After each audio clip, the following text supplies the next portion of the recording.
am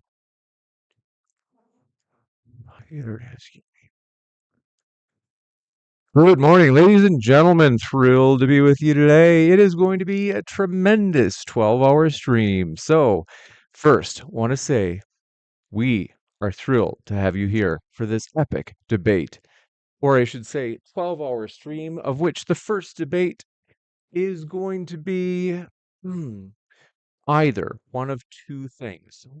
Someone will sub in for Andrew Wilson, or in the alternative case,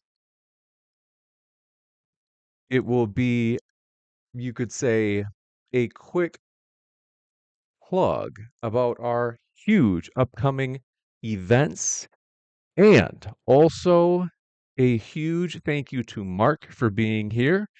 Mark, thrilled to have you. How is your day, or I should say My night, pleasure. going? Yeah, someone just suggested I debate you, James. Could we have a moderator, please? I'll debate you. No, I'm joking. No, it's been fantastic. I've had a great day actually, and so yeah, I was staying up late. I was filling myself full of coffee, but no show. So yeah, that's them's the breaks, I guess. Yes. So, folks, if you didn't know, about 30 minutes ago, Andrew had said that he didn't get enough sleep and he's just not going to come. So, this is definitely challenge where we're like, hey, okay, like let's see how we can do this. Where we are still going to have a tremendous 12-hour stream.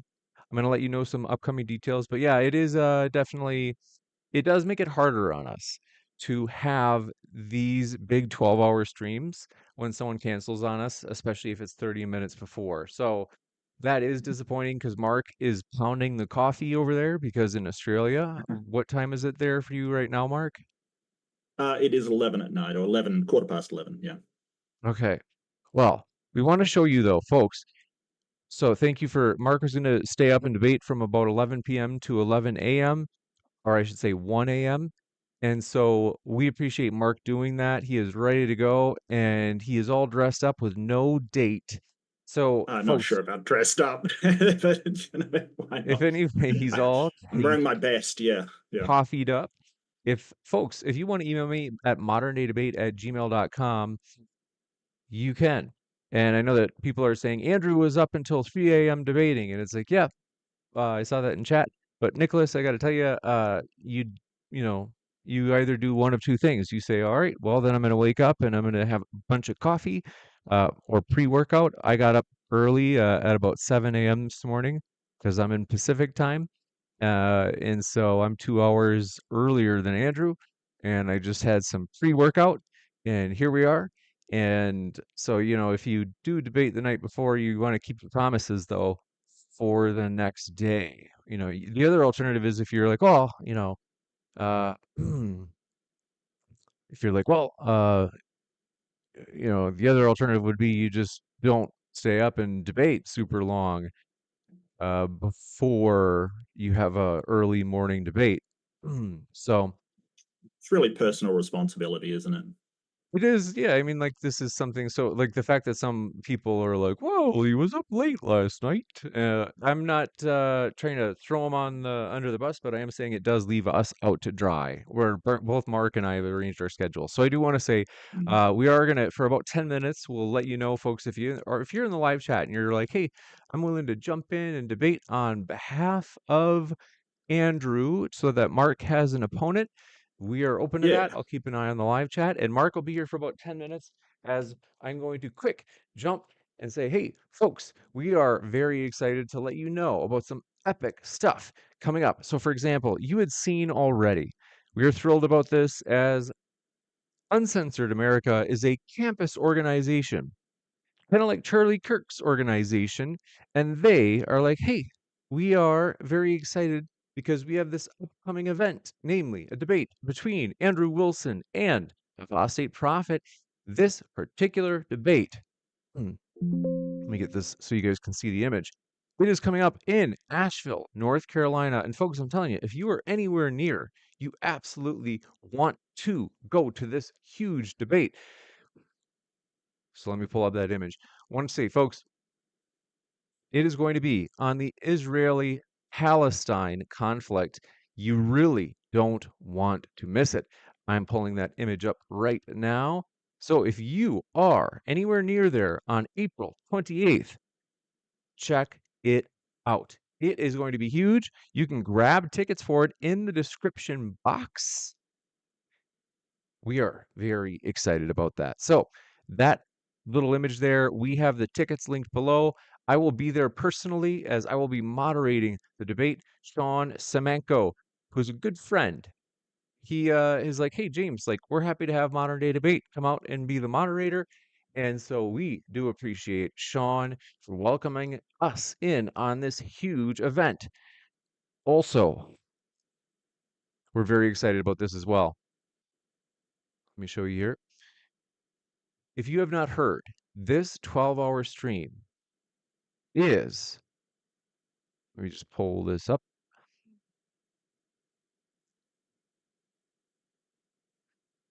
is for this particular, in addition to multiple reasons that we're plugging events, and then of course the debates themselves are what we do here at Modern Day Debate. And we're like, hey, let's do a 12-hour stream just to show that we're amped about a couple of upcoming events as well. And so you can see at the bottom middle, we are doing a lens fundraiser. So you guys, we face challenges at Modern Day Debate, but nonetheless, we are going to make this a big deal. We have these lenses for Modern Day Debate that we will use for, as an example, this upcoming debate that I just showed you with Andrew Wilson and Apostate Prophet. We will be using these lenses on the 28th. You guys, we're really excited about this. We're doing a GoFundMe. I am going to put this happy little link for this GoFundMe in the live chat. We want to say, folks, we are in a challenging spot this morning as Andrew has not made it. We are still going to crush our goal. We have a big goal, and that link right now in the live chat, GoFundMe link. Can I claim secular humanism wins? Can I do that? No, I honestly I don't think of terms of debates as win or lose. I think that it is the conversation that's important. That different viewpoints are put up against one another. I am just being facetious. I know it exactly. Sorry, my attention split between you and the live chat. No, no But worries at all. I agree that Understood. there is so much meaning that, or so much value that can come from debates. I think a lot of times people are like, oh, nobody ever changes their mind. But I would say, well, there's a lot of value in debates, even if that were true, which I don't actually think it's true, that Yeah, nobody I don't think changes it's their true. mind. But I would say this is that there's so much education that comes from debates. People learn so much about their own position, about the other position, that debates have Mm, huge value. It's basically like listening to a lecture from two opposing, you know, uh, yeah. lecturers at the same time. It's like debate is a fantastic mode or medium for education. But yeah, I Oh, want to say absolutely. Yeah. And that goes back to, ancient Greek times where they used to debate in a symposium, like it goes back a long, long time throughout culture. 100%. Yeah, it is cool that Athens is one of the greatest influences on the West in terms of cities, and that traces back to the old days, the mean streets of Greece, or in particular Athens, where Athens, Socrates yeah. would go around and question Hmm. people. And yeah, so I was excited when I went to Greece. I got to see that myself. Oh, that's Uh, awesome. yeah, it was epic because yeah, so I got to walk around like these areas, these like old little market areas that now they're not markets, obviously, they're ruins. But Mm, um want to say though, thank you guys for all of your support. Is if Jim Bob is up, I don't know if he would be willing to jump in. I don't Jim Bob is scheduled for later today, so I don't want to ask too much of him. So that's fair. I'm open if Jim Bob said he wants to jump in, like that's cool, but I don't want him to feel pressured because he is scheduled for later today and it's also just kind of early in the day. So, but yes, let's see here. Let me show you right now this GoFundMe. as this really does help a lot, folks. So if you're kind of like, hey man, like I do want to help I do want to help Modern Day Debate out. Seriously, we appreciate your help more than you know. I want to give you the explanation for like why do a GoFundMe for camera lenses is I will show you why right now. So basically to rent these lenses, it's approximately 10 if I remember right, it's about 10 to 15% of their value and that you have to pay. In other words, let's say it's the lenses are about 100 like $900. Well, then you got to pay about $90 a day to rent them.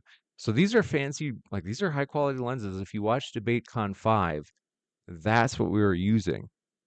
And I've got to show you though, we are excited, folks, as this GoFundMe, which I'm going to pull up. You can see it right now. This is the live page for it. Is right now we are working on the goal of $3,500. And I know it's like, holy smokes, James, like that's a lot of moolah. It's a It lot of is a cheddar. lot of moolah. I've got to tell you, but we think it's actually a very clever financial move. Here's the reason. We can rent these and let's say it's like, you rent them over and over. But if you rent them 10 times, which is very realistic, because we do have the Outnumbered series that we plan on doing this summer. And then we also have Modern Day Debate on tour this fall. And then we also have DebateCon this fall. And then also Uncensored America, the organization putting on this debate between Andrew Wilson and Apostate Prophet. They are also going to be using these lenses for their debates that Modern Day Debate collaborates with them on. So this is going to be like all the time we're using these.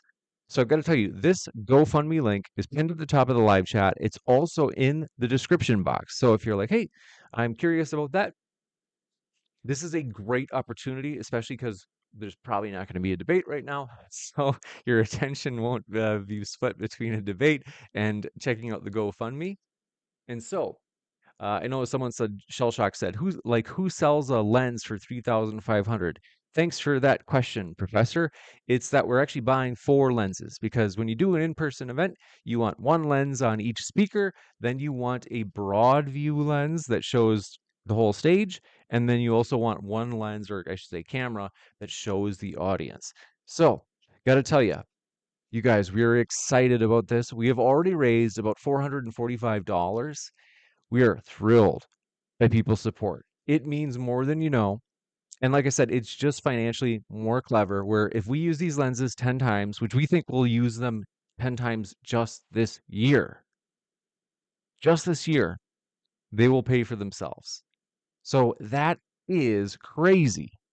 And the venom inside got to, let's see, got to ask if you would stop spamming the old live chat. So I'm just going to have to give you the old boot because I think you know better than to just do this constantly. So check out that GoFundMe. And it's something that even if someone were to put in like a few bucks, is like if we have 1,000 people from Modern Day Debate of our 219,000 subscribers, if we have 1,000 people throw in $3, we've basically met our goal. So many hands make light work. Want to say we do appreciate your support and check out that GoFundMe link at the top of the description box, and it's also at the top of the old live chat. And then Mumble, thanks for your kind words. Says thank you, James. Your mods are sitting on their hands. Let's see. I don't know what you mean. Oh, we don't actually. I don't even think there are any mods. I think most of our mods are asleep right now because we never Maybe usually the stream. mods had a late night and can't make it. Maybe that's what's happened. I don't know where they are. The mods are not here, so that's what's going on. And but yeah, we are excited about the future, folks. So that Lens fundraiser is occurring right now. So check out those links. And guys, thanks for your support. Like I said, we already raised, like I said, it's last checked, it's $445. And so thank you guys. It means more than you know. We are 13% of the way to our goal, which is actually after only one stream. And so we do appreciate your guys' support. It means more than you know. Now, Mark is looking for an opponent. So Mark is like, hey, I drank so much freaking coffee in order to debate Andrew Wilson because, he was I know I'm excited. wired right now. He's like all drugged up. Yeah. And so we really do appreciate if anybody wants to jump in Mark, are there any topics that you'd be open to doing a very quick debate so that way you can get to sleep at a decent time? I like theology. I like sort of morality. I like some sciences. I like evolution. I like most theologically tangential stuff like arc and things like that. Um, yeah, I usually veer slightly away from political stuff. I don't really think I do political stuff, but yeah, any of the philosophy debates and things like that, I generally will touch a little bit. Just dabble, in philosophy stuff. But generally, it's the sort of atheist versus theology that I really do a lot of. You got it. So, folks, if you want to debate Mark on any of those, hey, this is a great time right now. You can jump in and do it. It would be epic.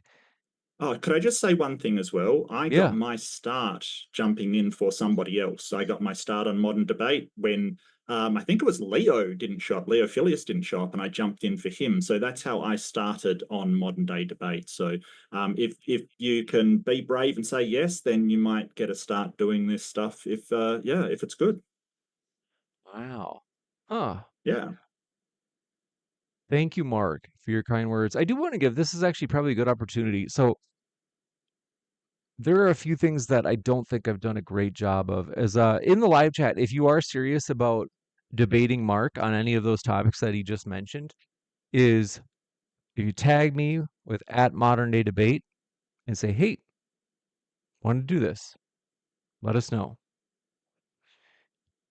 We are excited about the possibility of an impromptu debate so that Mark can put that caffeine to good work. And want to say, we're excited though for a couple of things.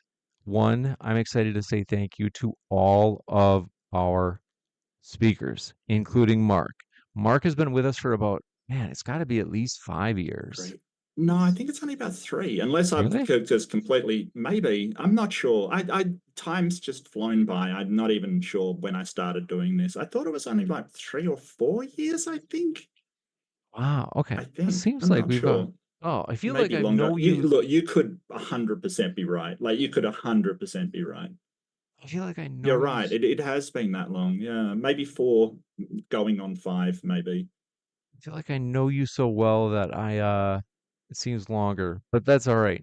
It's cool. We No, that's appreciate fair. you, Mark. Thank you so much that you have supported us so much and jumping in for like last minute debates in some cases, like you had mentioned. And so we do appreciate you, Mark. We appreciate all the speakers. And we got to tell you, folks, modern day debate absolutely does rely on the speakers. So these guys put in preparation for their debates, not just the caffeine, but just the reading and like putting together PowerPoints, things like that. And so we do appreciate it. And so Mark said the topics that he would be comfortable doing debates on, things that he's maybe read more recently. And so, folks, if you have those, just let us know. And then Well, it's okay. I just want to also add, if you don't actually believe in your position, probably don't debate. I think that people should at least be honest about where they're coming from if they're going to be honestly debating the topic. So don't feel like you've just got to go in there and pretend like you're a certain religion or something to get a debate, because I usually don't think they're useful. I think that they can be a bit wonky. I really like to debate people about what they believe rather than what they're pretending to believe, I guess.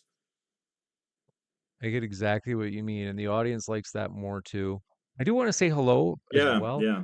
I think we're kind of at the point where it's like, I don't think that we're going to find anybody that's going to No, want to that's debate. fine. Sorry, I almost forgot. I want to wish Max a really happy birthday. It's Max's birthday, so happy birthday, Max. I almost forgot. I almost forgot, but it is Max's birthday. So Max, happy birthday, mate. Happy birthday to Max. I agree. And we hope, Max, that you are doing well. And but yeah, we're Mark, I can let you go. I can let you try to wind down and relax, maybe watch a movie or Yeah, something, sure. and then you can rest. And so I want to say thanks again for your willingness, and I hope you have a great rest of your night.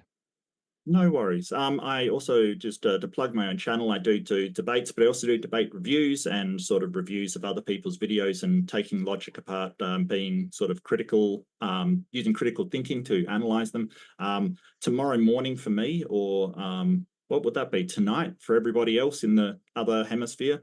I have a debate dissection on my channel. It's a part two, but you know, feel free to come along. My description's probably in the description below, I would guess, but yeah, hopefully it Mark. is. Hopefully it is. Yep. First thing you see, the first hyperlink in the old description No box is worries. Mark's. Take out Andrews. He doesn't deserve Well, it. and we had actually Connor Petty just tagged me. He said, "I'm willing to debate the original topic." So, hey, Connor, Okay. if you're serious about doing like a really quick 1.5 hour debate, Connor, we can do that. Is shoot me an email at moderndaydebate@gmail.com. It'll be super short. And then, so yeah, I'm gonna just quick hyperlink bait@gmail.com is my email. And if you can just shoot me an email if you're serious about that, we can get you in here for a quick impromptu debate on the original topic. So Sam upon a star, thanks for your question in the old live chat. Says, James, what time is the next debate then? Okay, so well, the next debate could be in 5 minutes if Connor is very serious about this. Otherwise, if you look in the description box, there is a full schedule of all of today's debates. So, for example, 11 a.m. Eastern Time, which is, we've already started that. That's when we might have this debate on secular humanism versus Christianity. And then 2 p.m. Eastern is Matthew Hakim versus Planet Peterson on flat Earth versus globe Earth. We haven't done that for about a month or so. I don't know. It's been a while. So, then Made by Jim Bob versus Craig, aka Fight the Flat Earth, on quote Evolution on Trial. That's going to happen at 5 p.m. Eastern. And then 8 p.m. Eastern is Alex Stein versus First Amender on quote, are trans women women? That is going to be a huge headliner. It's going to be a lot of fun. And yeah, that's basically that description, though, that I just read out loud is in the old live chat. And I'm just going to quick check and see if that email has come in. But I do want to say, though, thank you guys for all of your support. And the machine lies says, if you have no one to debate, Mark, I can debate. I'm awake and chilling. Hey, thanks for letting me know that. And the machine lies, if you're still there, I'm not sure if you're Connor or someone else, but okay, they sent that 18 minutes ago. Sorry I didn't see that. Although it's okay to just tell me in the live chat, like, hey, I sent you an email. Let me see. Are you still there? Uh, Live chat is what I keep my eye on most during the live debate. So let's see if he's still here. And if so, we can get him a link. But yes, we are excited about the future, folks. And then let's see. Tyler Conway. I actually I love to lift weights. I love to run. He asked what I do to stay active. I love to do those things. I also recently got big on the sauna. Mark, have you heard about saunas and like how good they are for Yeah. you potentially? Yeah. Okay. You seem like Saunas are Swedish, I think. Yeah, I've definitely heard of them, and they're supposed to be very good for you. yes. I have a feeling that you would probably that you had heard of it and maybe were into it. Connor, okay, I just got your email, Connor. I'm going to send you the link, okay? Connor, I'm going to send you the Zoom link right now. Mark, you seem like the kind of guy that like you would know about the scientific research about these like alternative ways of staying healthy and active is that the sauna method is like it's very much a lot of research shows. Okay. Connor, thanks Well, so much. I think it's more like going from the ice to the sauna kind of thing, the hot and cold exposure kind of stuff. So that's why it's really popular in Sweden, where they can just jump in the ice and then into the sauna kind of thing. But I don't think, yeah, Australia's not a place you're going to find a lot of ice lying around outside. I'll give you the tip right now.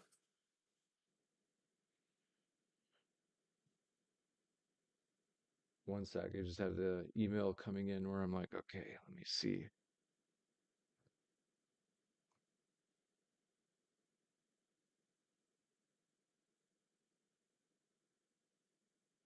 is we're going to do is let's see if we get Connor in here. What I will do is machine lies. I know that you had emailed. Sorry, I did not see that. If basically we might be able to get you in here if Connor doesn't make it in, then what I can do is make that work. And David Brown, thanks for reaching out via email saying they're willing to debate. And we'll let you know if Connor does not log in, we Okay, will get you in here. But it looks like Connor just logged in. Okay, so what we're gonna do sure. is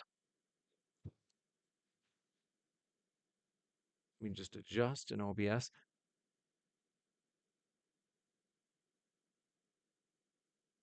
There we go.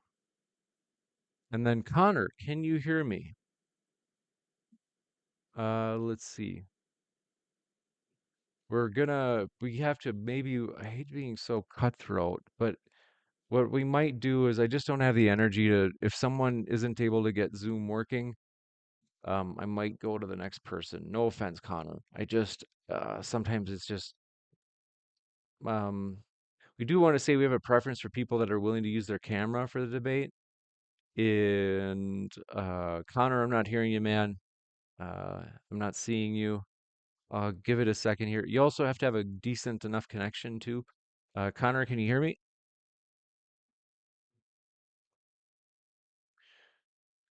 Connor, let's see. I don't know if. Sorry, Connor. Nothing personal, brother. I'm gonna Yes, try sorry, mate. to. It's definitely not working. I saw your comment, Connor. Is we just have to. It's if you have a good connection where basically that's able to you know, work is that makes a big difference too. So let's see. But let's see if the next person, the machine lies. We're gonna try this out and let's see. Wow, thanks so much. While we do that, I want to say thank you so much. Sam just donated $50 for our Lens fundraiser. So thank you for your support, Sam. Seriously, it means more than you know. We're up to $495. So that gets us to 14%. It just bumped up by a percentage point. Sam, thank you so much. It means more than you know. And I'm going to send this link now to let's see. Okay, it's not now is not the time, Matthew. It's just the email. I just got an email. It's like, okay. Where did this go? Here it is. Okay, the machine lies. If you are still there, I'm going to send you the link, and we can try this out. Is like I said, we do have a preference for people that have their camera on, and also, you have to have a good enough connection to where it can sustain that. So. Thanks, Sarah, for your support. You appreciate your super chat. Grid One said he will do it. Getting ready if you need him. Let's see. I'm open to that. If these next two gentlemen that had emailed me are not able to, then I will definitely do that. So thank you, Sarah, for your support. And I want to say thank you for let's see, we've got Nick Brone. Thanks for being here. Says, is this a troll? Let's see. Odds are. Got the Christian Sodium channel says I was totally about to try to join. If you got no one to do it, I will. Thank you. I appreciate that. Thanks for your willingness to help us out in this little challenge time. So, and let's see. So I just sent the link to the Machine Lies. And let me know, Machine Lies, if you get that via email. Like, let me know if it's not working. And yeah, so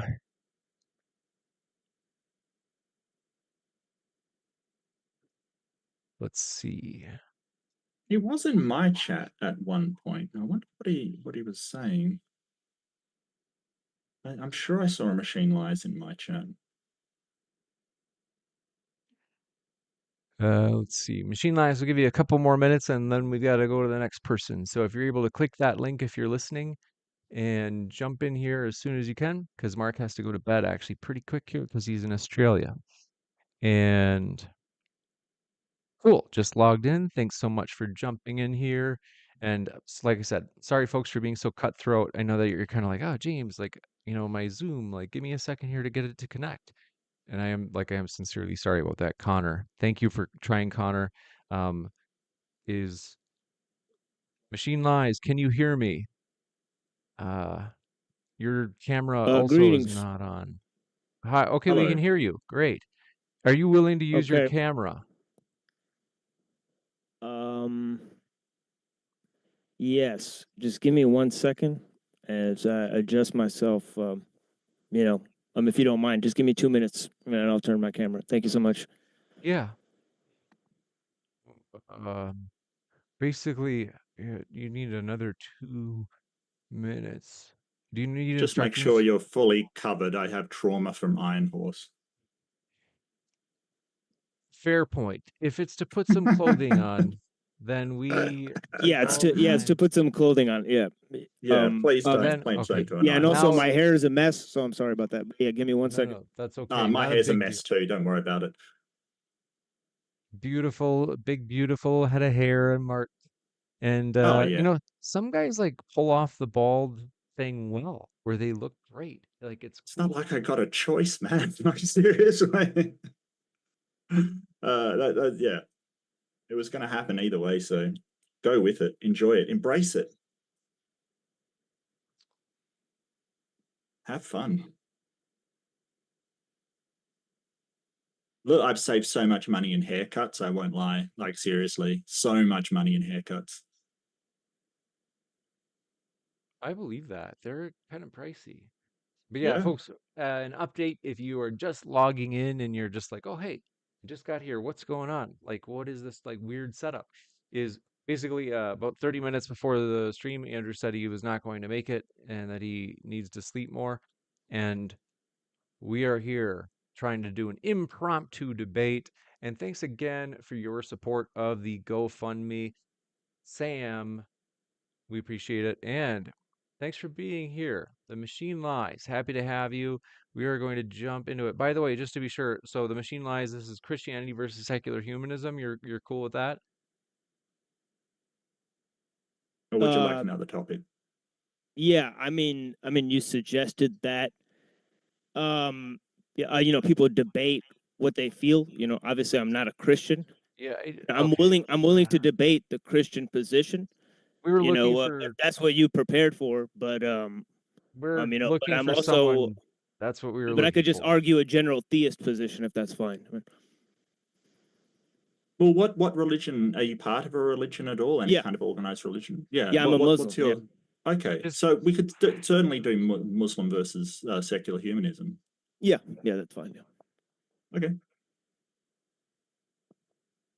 so you're saying you want to defend what exactly? Just religion or we're, by the way, folks, what we mean to say is we are looking for a person that is, if we're like, hey, Christianity versus secularism, we're looking for more of a Christian ideally, but so you want to defend that religion is better for society than secular humanism?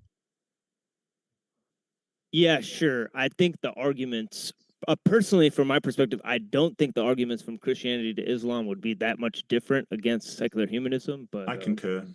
yeah, so Yeah, no, Okay. I have no problem with it, James. I've got no problem with it yeah, whatsoever. is there a way that I could change my name to the Machine Lies on this Zoom call? Is there?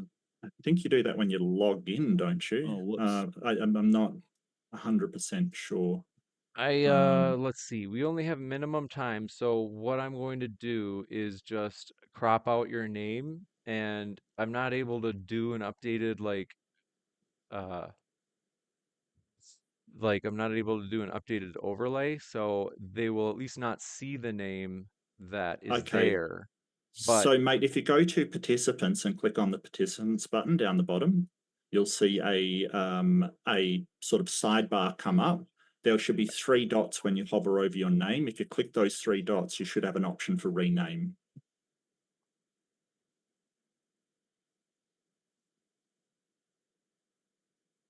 Did you get all of that? Okay, yeah, thank you. I found it. Thank you so much. No problem at all. Or Yeah, no yeah, offense that's to fine. Yeah, that'll be fine. Thank you for that. Yeah, we can get going as soon as you guys want. And I'm Okay. sorry for I mean, I apologize for my appearance. This is not normally how I appear online. Oh, no problem, mate. It's Thank you not a so much, problem. guys. Yeah, I will thank you for judge having you me. on your arguments, not your dress. How about Okay. that? I think, okay, forgive me. It's just that I really kind of expected, and I know that I appreciate Mark is more easygoing than me. But we do have a person named Grid that is like actually a Christian, and they want to make the case that Christianity per se is better than secular humanism. So, no offense. Please don't take it as any offense. It's just that that was what we were looking for to kind of stick with that topic. And so I think we're gonna do that. Forgive me. But yeah, I think what we could do is we could have you on another time. Yeah, And that's fine. Yeah, that's fine. Just Yeah. keep me in your prayers and in the email there, and yeah, blessings. Thank you so much. I just wanted to come in and say I'm available if you guys didn't have anybody. But Well, yeah, I don't have prayers, but I'll keep you in mind, Machine Lies. Not a problem. We can do it some other time. Not a problem at all, mate. yeah, thank Sorry you, about brother. that. Yeah, thank you again. I actually faced Andrew Wilson live and defeated him. The question was on the All right. collapse of technological I'm just gonna civilization. Yeah. move forward. No He showed offense. up, really? No, Amazing. no I'm offense. All sorry, right. just having a dig We're at just Andrew. I gonna shouldn't. move. He's not here, but We're gonna move into Grid. So thanks, Grid. If you want to jump on, and Sarah, I need Grid to email me though. I don't have his email, so I can't give him the. If I give him, I don't want to put the Zoom link in the live chat. So he'd have to email me at moderndaydebate@gmail.com, the one that you used to email me, Sarah. If you tell him to email me, because I don't have his email address, I can then send him the link. So I don't. Yeah. So. Um, that Zoom link I do have ready for him. And thanks, Sarah. But again, I do appreciate that you did get us someone that fits Andrew's position. But the only thing is that, I can't get him that link unless I have his email. And you haven't sent that. And also, he would have to email me otherwise. That's another option. I'm at moderndaydebate@gmail.com. And yeah, so let's see. Um, but we are excited about a lot of things, folks.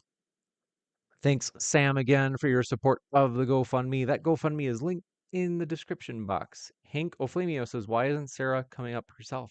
Ooh, challenges Sarah. And yeah, is that Sarah from Raging Tomato? yes. Yeah, I'll debate her. And then Nunn said, "What is with the clickbait with Andrew?" Um, so the reason that Andrew's on the thumbnail is he was scheduled for an 8 a.m. debate, and then 30 minutes beforehand, he emailed me, DM'd me, and said that he's too tired. He's not going to make it, and so he said he didn't get enough sleep. Let's see, where is this one? But yeah, we are very excited to have Grid potentially enter in here. Grid is not emailing me, Sarah. So I appreciate that you know of a person who said they'd be willing to jump in, but you can't make the debate happen, of course, unless they email me.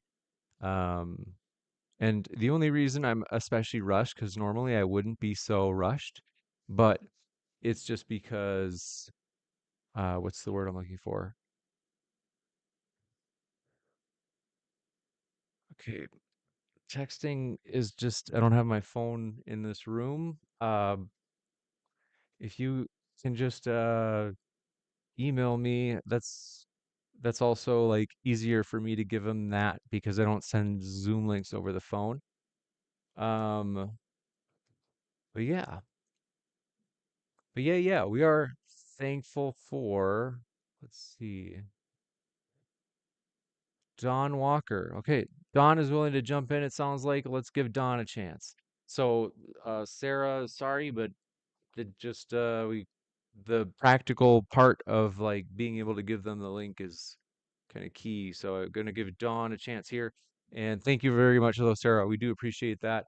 And normally I wouldn't be so rushed, The only reason is just that Mark is staying up super late. Mark is in Australia, and so we can do a really quick, like 1 hour debate and then let Mark get to sleep because I think it's about 12 in the morning where Mark is, and the debate hasn't started yet. So we're going to do a really pithy, like 1 hour or so debate, and then we'll rock and roll.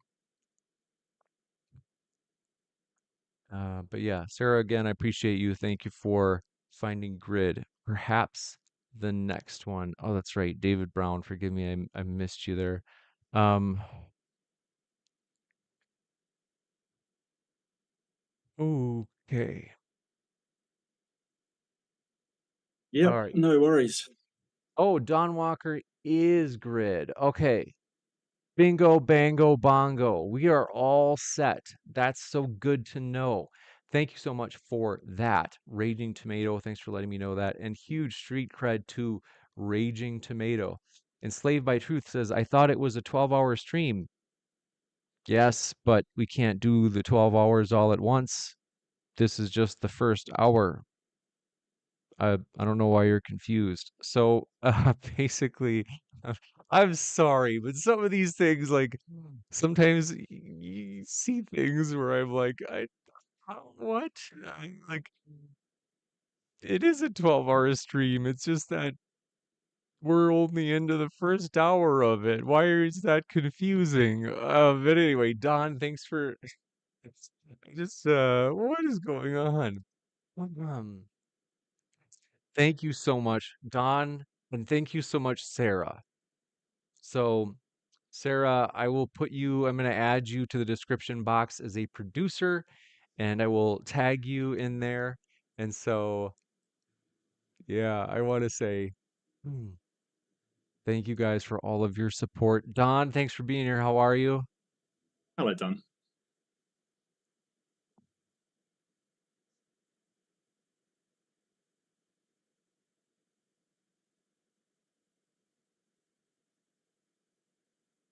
Sorry, I'm just checking to see if I have volume. We Can can you hear guys hear me? you. Okay, great. And I can hear you now. Perfect. That works. Perfect. Yeah. Excellent. Thank you, Don, for being here. What we're going to do is jump right into this. So, like, let's say 5 to 10 minute openings. And if you even were like, hey, I'm not prepared to do an opening, that's okay. We could just jump right into the open dialogue. That can work too. If you want to say, hey, I'll just defer it to that. I'll kind of push my time over to that. That works.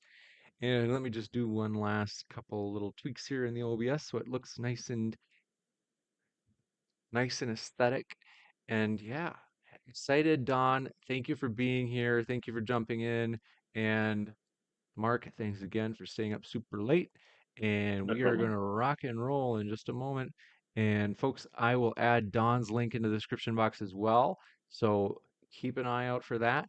And Mark's is already there, and I will add Sarah's in for getting us hooked up with Don, letting me know that Don is grid. I am thankful. Yes. Thank you for being here.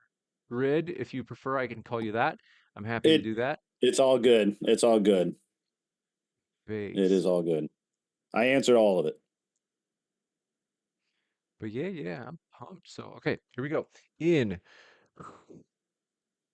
What I'm going to do is, Mark, you cool going first?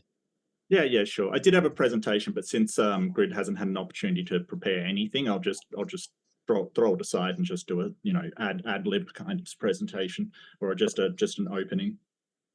You got it. Here we go. In 3, 2, 1. I'm going to switch it over. 3, 2, 1. Ready, set, go.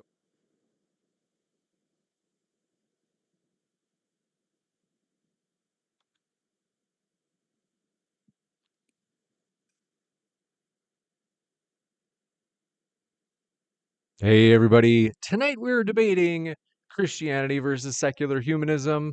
Which is better for society? And we are starting right now with Mark's opening statement. Thanks for being with us. Mark, the floor is all yours for your opening. Thank you very much, James, and thank you to Modern Day Debate for hosting this, and thank you to my opponent, Grid, who is very, very nobly filled in for Andrew, who could not make it today. So secular humanism versus Christianity is the topic that we're looking at today. Which one is actually better for society? And I think that a lot of the time secular humanism is misrepresented in sort of some of these debates. Really, when you really drill down to it, secular humanism is all about human well-being. So I want to make sort of a very, very definitive statement that if you're not talking about things in the context of is it good for human well-being or bad for human well-being, then you aren't talking about secular humanism. You're really talking about something else. Now, this sort of meta-ethical goal of human well-being applies to multiple things. Obviously, with the individual, it applies to your just physical well-being, how you can get enough water, food, all of your physiological needs. It applies to your psychological well-being, how happy or contented you are with the way that things are going in your life. And it also applies to society, just basically how overall content society is. That's measured on something called the happiness index. And by happiness, and one of the principles of secular humanism is the greatest happiness principle, isn't really about sort of temporary happiness, like you win something and you're happy about it. It's very fleeting. It's a very temporary emotion. And that's really not what it's talking about. What we're talking about is sort of overall life satisfaction when we say that. So don't be mistaken that it's pleasure or that fleeting feeling of happiness when you get something or enjoy something. It really is overall life satisfaction and lifelong contentness. Now, we can measure this in multiple countries, and what shows is that some of the more secular countries, like the Scandinavian countries, Sweden, Norway, Finland, they also have the highest happiness rating, as well as a lot of other secular countries. Now, this can be misleading because, of course, they are developed countries, so it can be a number of things due to how much technology they have and things like this. But it really shows that it isn't required to be Christian to be happy, and that secular countries can generate happiness significantly without any large religious movement. So how do we do this? Well, it's basically a utilitarian philosophy. Some people call it a religion. I don't think that's accurate. There's no worship involved, so I don't think it qualifies. Some people would disagree. But it really talks about how we get the utility of well-being for the most people and of society. And it's a balancing act. We have to balance society's needs of well-being with individual well-being, like how happy we are, how comfortable we are. Now, in comparison, Christianity really goes in for authority from some kind of deity, and this becomes a problem because whenever that is applied to a society, and don't forget, we're talking about whether it's good for society, not part of a society, not good for Christians, but all of society. When that gets applied to society, that authority is rejected by a whole load of other religions. For instance, even the same religion, different denominations. For instance, if the Catholics put their religion in, the Protestants all dislike it and will not follow them because they insist upon a papal authority, where the Protestants have more a personal authority with their relationship with God. And then you have these problems of even other religions. You know, we had Muslims being persecuted, we had all kinds of other people being persecuted, and this persecution is generally what authority with Christianity will lead to. Because while there is a claim of absolute authority, there is no real way to validate, either empirically or it seems to be otherwise, which one in fact has the authority and which one is true Christianity. So what secularism does, and secular humanism specifically, is that it distributes the same rights and the same obligations to all religions and non-religious people. So it essentially treats everybody the same. This is based upon something called the Veil of Ignorance by John Rawls, who says that if you're to design a healthy society, you really want to design it so you're relatively satisfied no matter what part of that society you're born into. So you're pretty satisfied born into, you know, being a servant and you know, a cleaner, as well as satisfied coming in some kind of upper class. But essentially, that's how it works. And so secular humanism doesn't make this assertion of authority. It doesn't say your religion needs to be persecuted because we have the authority over you. Rather, what it does is simply looks at whether actions are harmful to people in that society. So if there is a religion that's, say, a cult that is literally harming people as it goes, then secular humanism will say, well, that is a bad thing towards in virtue of that utility of well-being. So in this way, it doesn't make any overarching assertions. And also, the big thing is that secular humanism does not impose itself on other people. It doesn't say you have to believe this. It simply says this is how we evaluate it. And if you wonder how we evaluate it, generally secular humanists use science. Science is the best way that we can find out what the world around us is and facts do with the world. Even if, look, you may think that a God is responsible for science. Okay, I disagree, but we still know that science is the best way to evaluate the reality around us, regardless of where it comes from. So that's really where we base our estimation of how something is good and how something is bad. Now, science doesn't tell us how we ought to use it. It doesn't tell us whether we should build a nuclear plant or an atom bomb. That's where we need something else. We need to look at philosophies where we can say, what should we use this for? And that's where secular humanism says, well, we can use it for the well-being of people, and that's how we should use it, because we are interested in the well-being. Just on the last thing, I really want to point out, and I really want to make it clear that as time has gone on and humanity has discovered that it's sort of sitting precariously on Earth, this floating in space, one of the most hostile environments around us, it really behooves us to work together and cooperate. These pro-social behaviors are emphasized by secular humanity because we don't think there's anyone coming to save us. We don't think there's any rescue from any deity or power or any authority. We think that humans will be the creators of their own success or the instruments of their own destruction. So this is why secular humanists believe that we have to cooperate, because on this earth, it may just take all of us working together in order to survive and thrive in a hostile environment. Thank you. Thank you very much for that opening statement, Mark. We're going to kick it over to Don Walker, and I have not gotten to update the name tag on the screen. As you guys have probably noticed, Don is subbing in for Andrew. Thanks for being with us. Don, the floor is all yours for your opening. Yeah, Walker, Wilson, it's all good British names. I really appreciate my opponent. I appreciate your point of view. However, I don't think we're going to find. I mean, we'll find some common ground, but I don't think we're going to be able to agree very much. And the reason for that is, while everything you said at base has some measure of truth to it, the reality is that there's nothing in secular humanism that calls for you to be a good person. There's nothing in secular humanism that calls for you to do anything other than basically do no harm to anyone else. But that doesn't mean that you have a calling or a need or some virtue that is required to be a part of being a good person. There's no morality there. You can't appeal to any form of morality. And at the end of the day, I think that while it was a very good speech, it's a bunch of nothing really. And I look forward to going forward with this because sure, horrible things have been done in the name of religion, right? We can agree with that. I don't disagree with that. I think that there are bad things that happen in every aspect of the world, but I think overall, Christianity is the motivation and the foundation of all modernity.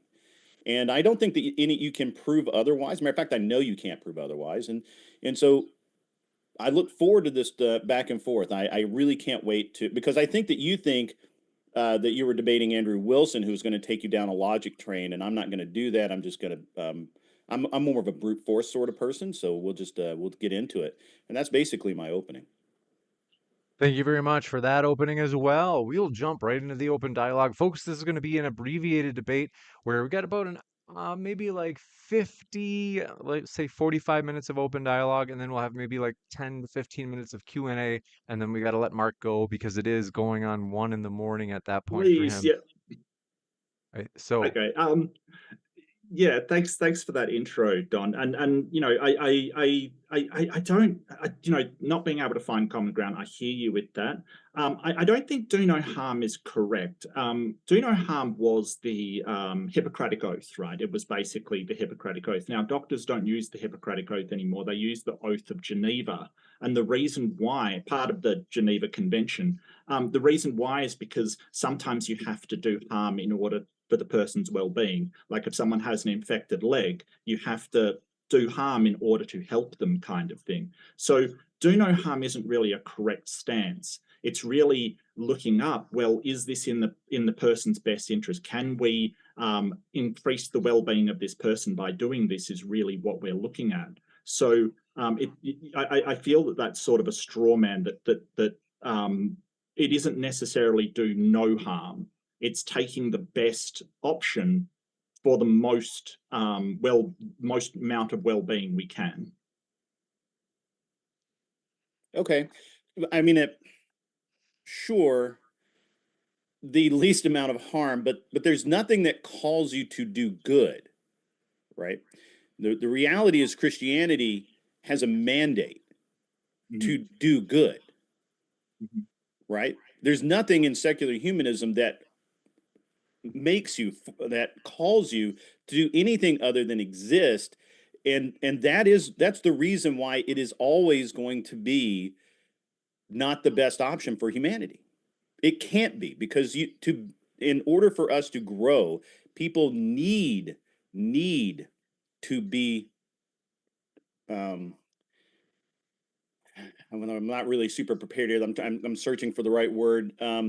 Need to be motivated, need to be grounded with the desire to do good, and there's a morality that makes it something that is desirable. And nothing in secular humanism, you can't point to anything in secular humanism that says go forth and do good. All it is go forth and don't be an asshole.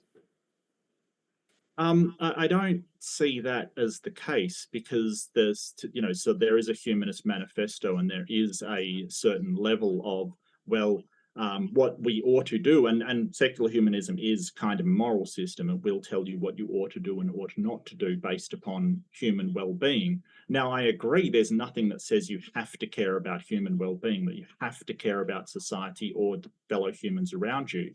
I think that at a base level, that we all feel empathy. That's a fact. We have mirror neurons that allow us to feel empathy, unless somebody's a psychopath or sociopath. But I think that guides us in what we want to see.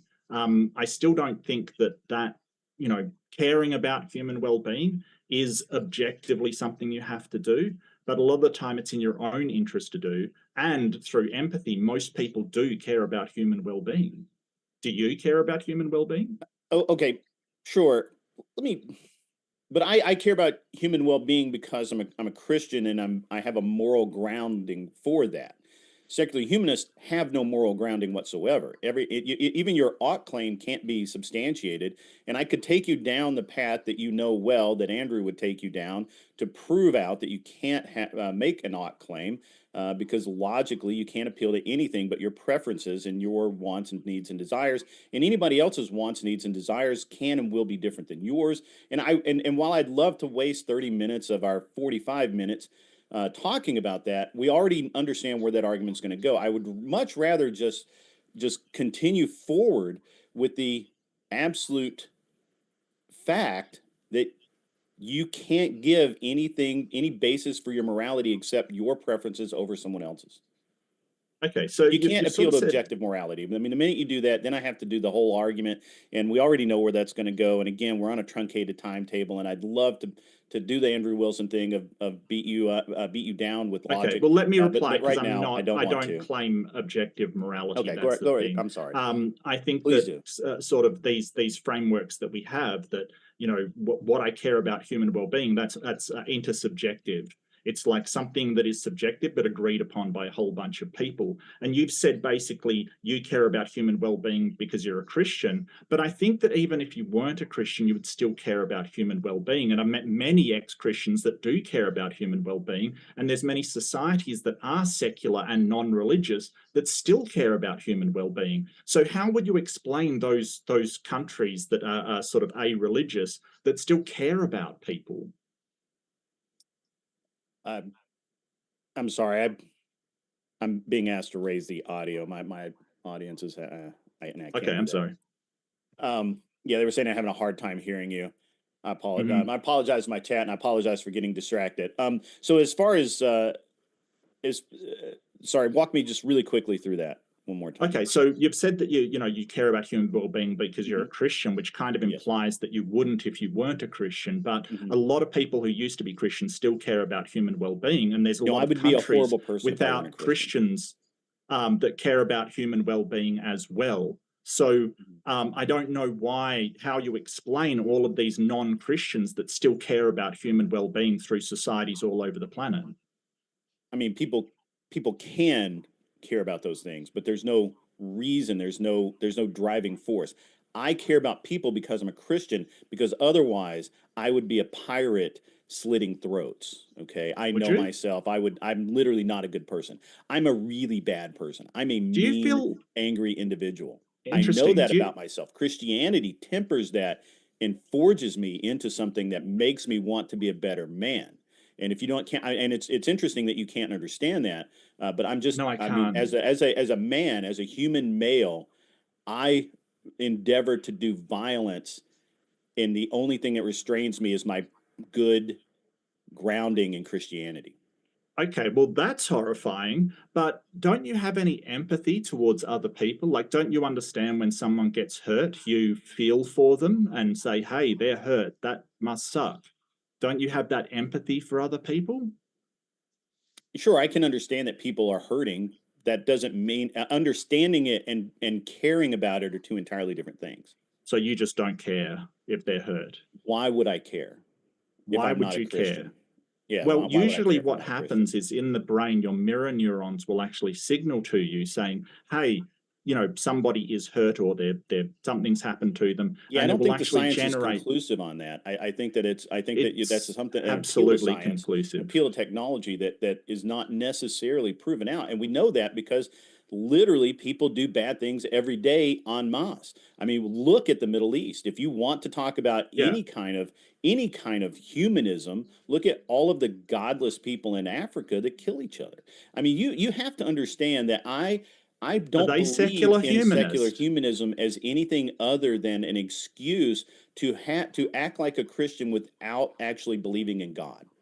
Can you explain that? Don, no, I want to address what you said, because those people in Africa, they're not secular humanists to begin with. And a lot of them are Christians. In fact, a lot of the people killing young girls as witches over there are Christian, and it doesn't seem to temper them any. And, I can regale you with the amount of atrocities that the Christian church has not only just allowed, but also commanded people to do throughout the years. So it doesn't seem like these people, and I'm sort of explaining to you how the brain works with empathy, and it sort of shows why people in other countries can have empathy and can still, not slaughter everybody around you, which apparently you want to do, just by using empathy. Do you believe that violence is a natural? Well, just one second, Don, but you didn't answer my question with how those people in those other countries have very stable and very, like, most crime is lower than in the Christian majority countries. So how do you explain that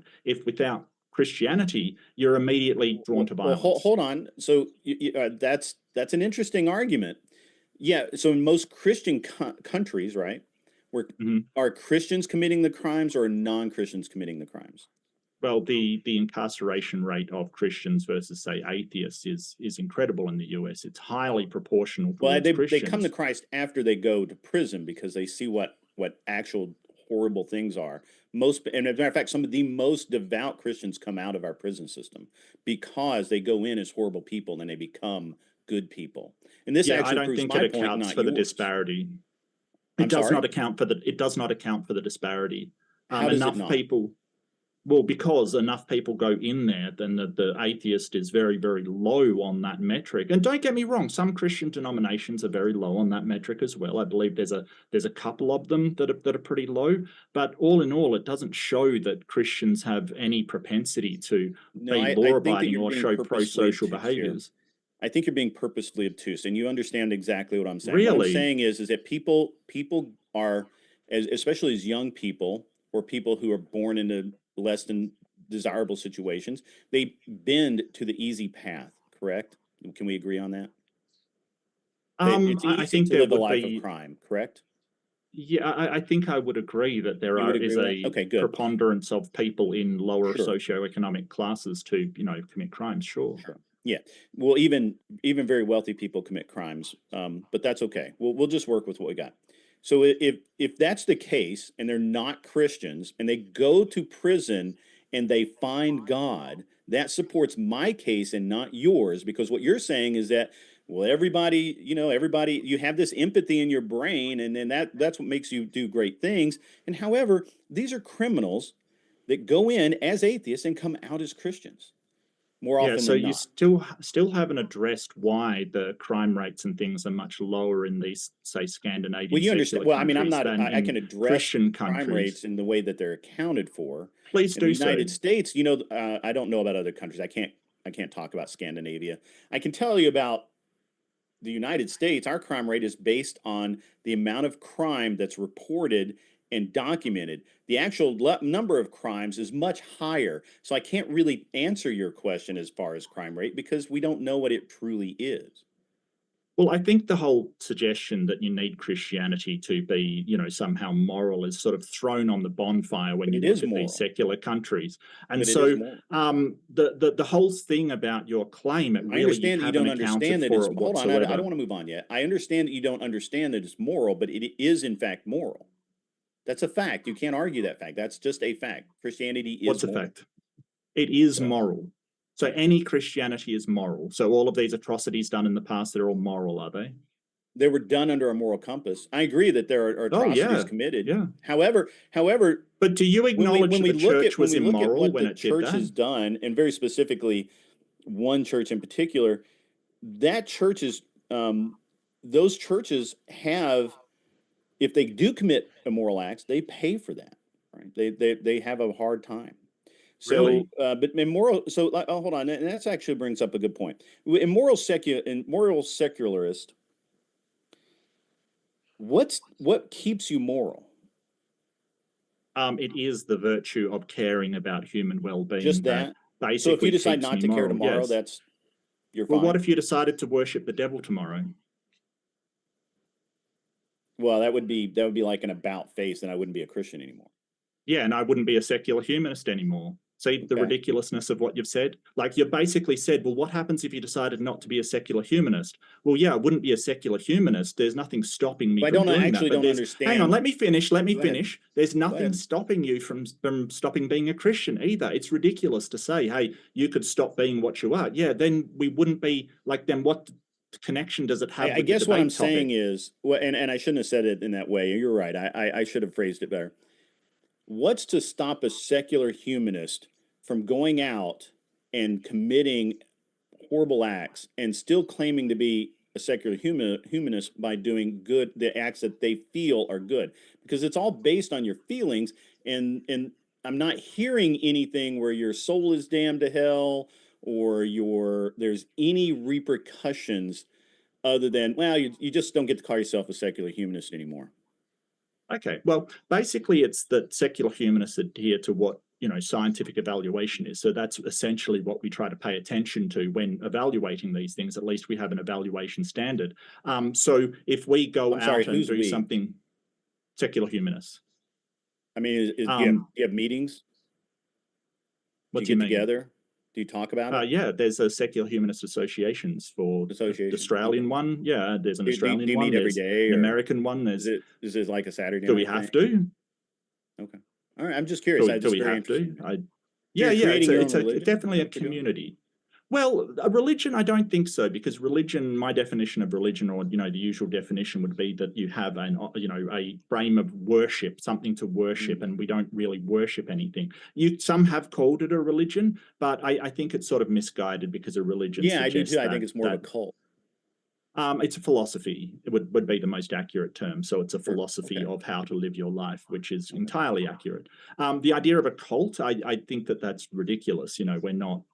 If you've ever looked at the Bite model of cult Christianity, and some of the Christian sects really fit that model, secular humanism definitely does not.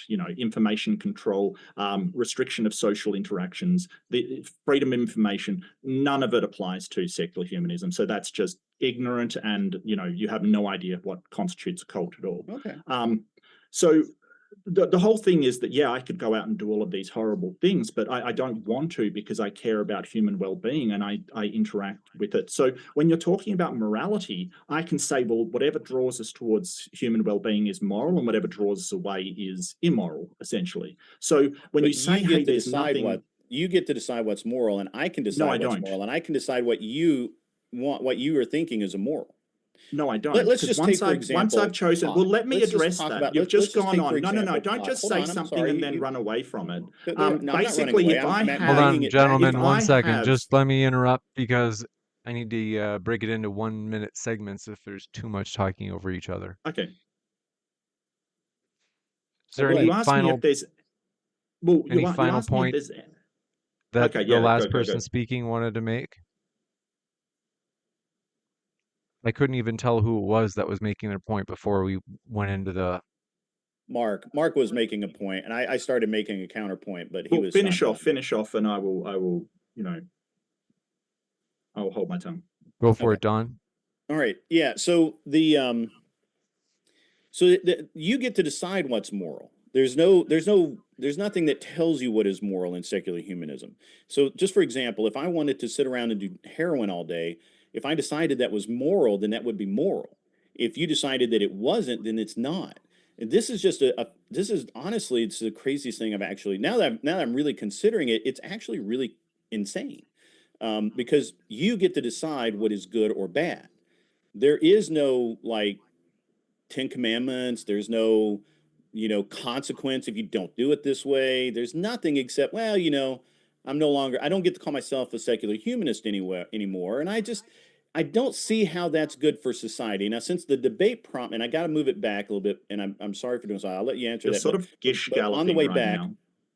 I'm sorry. I want to address that. You're sort of go ahead. Gish galloping at the moment. Okay, so basically you're saying I can decide what is moral, good or bad, but I can't. I can't decide that doing a substance is good for my well-being. That is, unless that actually changes somehow in reality, that is not a thing. Because somebody that uses substance, yeah, they might be blissful for a while, but they're not well. Okay, that scientifically they are not well. So I can't just say, hey, that is moral because that's good for their well-being, when as a matter of fact, it is. The only thing that I decide is that human well-being is important, which I have done, which is the thing that makes me a secular humanist. From there, once you have established that is your goal, there are certain things you ought to do. Empirically, that will get you to human well-being, and certain things that won't. And I can't just decide, hey, cutting myself is going to be good for my well-being, because that does not follow. So you're sort of going, well, you choose what your meta-ethical goal is, therefore you choose within it what is good and bad for it, and that is not the case. Okay. Once you have the meta-ethical goal, then it becomes a matter of, I won't say objective, but it becomes a matter of sort of almost objective things where, it is objectively true that heroin is bad for you. Would you agree with that? I mean, I can agree that it's objectively bad. I just don't believe that everyone else agrees that it's objectively bad. You and I can agree on it, but not everyone does. And what you're, is there a printed rule? Say it does? Hold on. You're saying that there's this guideline, and if it's good, it's good. If it's bad, it's bad. But you haven't not defined who gets to say it's good or bad. There are people that believe that doing heroin is good for them. And if that's the case, then they are just as secular humanist as you are. Is there a written rule that says doing heroin is bad? Does science say it's good for you? How do you know that it's good? Does science say that it's good for you? The scientists say heroin I is can good be a for you. science denier and still be a secular humanist. Well, no. In it, if you've actually read about secular humanism, in it, it says, in my introduction, science is the best way we can evaluate the world around us. So if we want to know if something works, and keep in mind we're talking by virtue of science discovering things today on presumably opposite ends of the world. We listen to the scientific consensus and scientific evaluations of the world around us. So we evaluate that in light of what science tells us about it. I made that abundantly clear. And science would not say that heroin's good for you. I think you understand that doctors would say, no, that's really bad for you. Well, I That is understand not doctors say a good. lot of things. But however, do you know, have you ever heard of Arthur Conan Doyle? So who do you listen to apart from doctors? Well, I listen to many people, but out of curiosity, have you ever heard of a man named Arthur Conan Doyle? Sir Arthur Conan Doyle. Yeah. He wrote Sherlock Holmes and has no understanding of what deduction is. Sure. Do you know that he used heroin and cocaine his entire career? Sure. Was that bad for him? Yes. How do you know? Because he was a heroin addict who suffered greatly. Was he a heroin addict who suffered, or was he a brilliant author who brought us some of the classics? Both can be true. Well, you have no proof that he suffered, though. But I have proof that he was a brilliant author, and I know that, and we know that he used heroin. Okay, so can we reasonably infer from the data that we have that using heroin will make you an awesome author, or can we reasonably infer from the data that we have that heroin will make you have a really crappy life? But that's not what you just said. You're avoiding the question. What you said was, it's inherently harmful, and science tells us that. And I'm saying, sure, science tells us many things that may or may not be true. Science, by the way, is not law. Science is a bunch of theories that are continuously tested, or therefore they're not science. So I'm going to just discount all of that, and I'm just going to keep coming back to, if someone is a high-functioning addict, which we know exists, can they not also be secular humanists at the same time? Okay, so as you said, I said it was inherently harmful. I didn't say that. I just said that doctors. Well, you said objectively. I made inherent. I said inherently. Correct. Yeah, I never said inherently. I said it's objectively harmful, and it is. If you look at what it does to people, it is objectively harmful. It does to most people. It is a poison. Some people it does not. So even if something is somebody is a functional addict, they are still an addict. And so this idea that an addict has got, their psychological health is in good working order is usually not the case. So usually what we're doing is we're saying, can we reasonably... You keep using these terms usually and not always. Could you not interrupt me, please? Could you not interrupt me? Well, when looking in things, we have to say, can we reasonably have the expectation that this will lead to well-being when we're sort of looking at actions and leading to consequences? I mean, I'm not the one saying that they want to brutally murder everybody around them and basically is saying, well, ain't heroin great? I'm not That's sure what you've said. I'm not sure that follows. I think that you're trying to kind of move out of this. Look, the reality is secular humanism is nothing but your preferences. You can't appeal to anything. You can't appeal to anything that I can't just say that's your preferences. It was Conan Doyle's preference to use heroin. He wasn't a secular humanist, as far as I know, because they didn't exist. Yeah, so I don't know why you're bringing him up. Because it didn't exist back then. But I do believe that he was not a devout Christian. He was probably an atheist, and he would probably consider himself a secular humanist who thought that he was doing great things for humanity. I just don't get how you keep trying to appeal to objectivity when there is no objectivity that you can put out, that I can't say that is just your preferences. It's just your little group's preferences. It's not even somebody that it's not even things that the entire world holds to be true. If you say, for example, that if you go to, I don't know, India, and you say that riding cows or eating cow is good, they're going to say it's bad because that's part of their religion. And I personally love to eat meat. I don't know. This is all very interesting to me, that you keep coming back to your preferences, and they're somehow morally right, and I don't agree with you. Maybe I'm wrong. I could be wrong. I've been wrong before, but you haven't No, convinced me at all, and I don't think you that you've have been able to move the needle. Well, you have not in any way shown that in virtue of human well-being, that using opioids or any kind of substance is good for human well-being, and I would disagree. But I want to ask you. Oh, okay, stop. No, every day opioids help humanity. Every single day. Yes. Doctors prescribe them every single day. So come on. Yes. Yes, but you're talking about somebody addicted to opioids. I didn't say addicted. You inferred addicted. Okay, I'm pretty sure you did. He kind of I used said, them there's a someone lot. that uses heroin.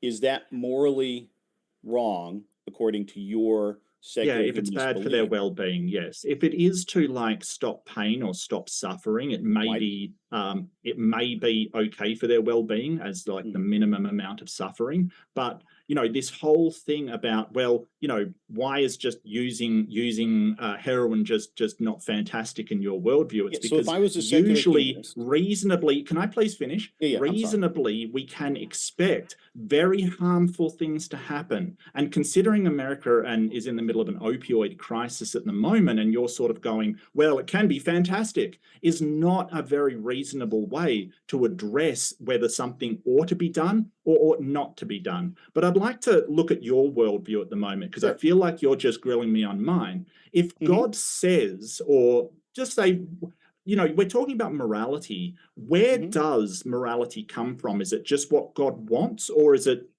taken from some other place?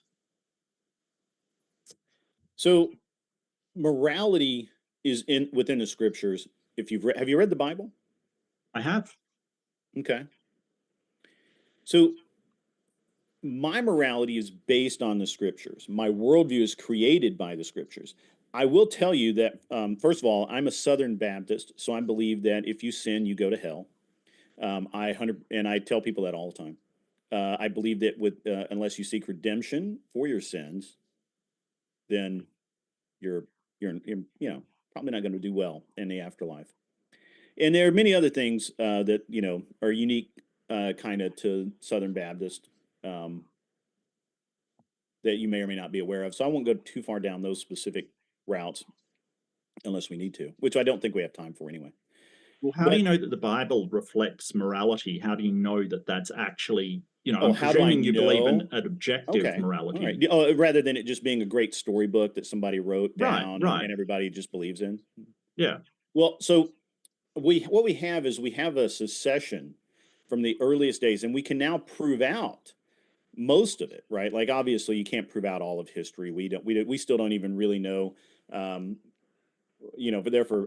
shouldn't say we don't really know. There for decades we believed that Christopher Columbus was the first in the New World, and now we know it was the Vikings, and there's evidence that maybe the Phoenicians were actually the first to America. So who knows? Science evolves daily, which is why we can't use it for morality. Well, that's history. But however, I digress. The Bible, and again, I'm not the best person to argue the continuity of the Bible. I'm not an orthodox. I'm a sola scriptura person. I believe in the text, and I believe that it has remained unchanged because God wills it that way. And well, I'm not really asking that. I'm asking how you know that it does actually reflect accurately the objective morality that you believe in. It does.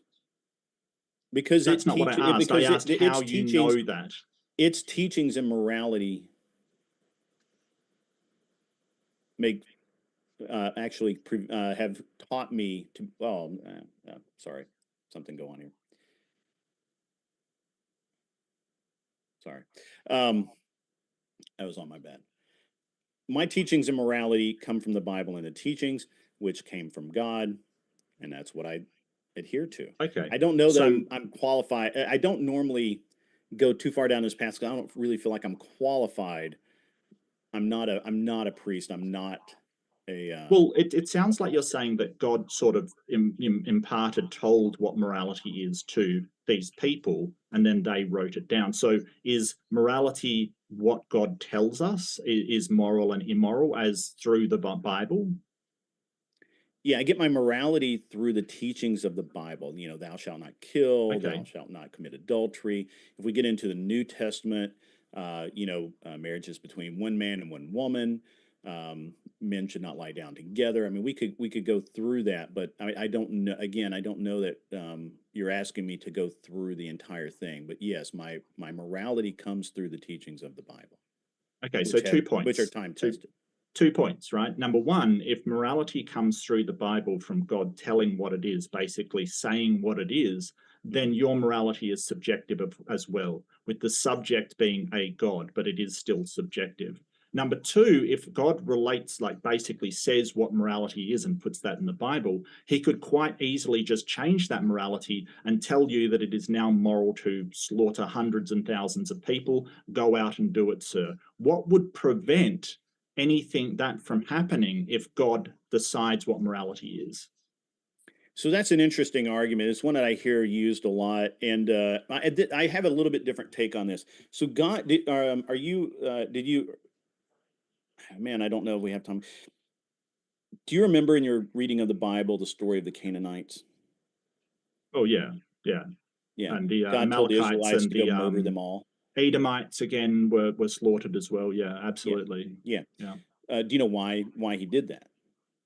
Well, I mean, in the text, it says that they were doing religious practices that they didn't like. They were sacrificing It was Old babies Testament, to so you know. Moloch. Yeah, well, yeah, but you've just referenced the Old Testament in your morality, thou shalt not, etc., etc. So I don't see that as off the table.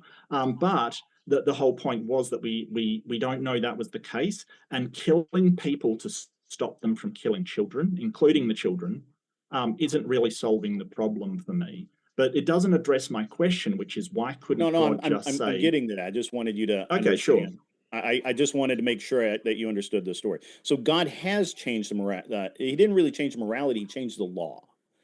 You understand that in the Old Testament, he gave the law. The law was to be in place until it was fulfilled. The coming of Christ fulfilled the law.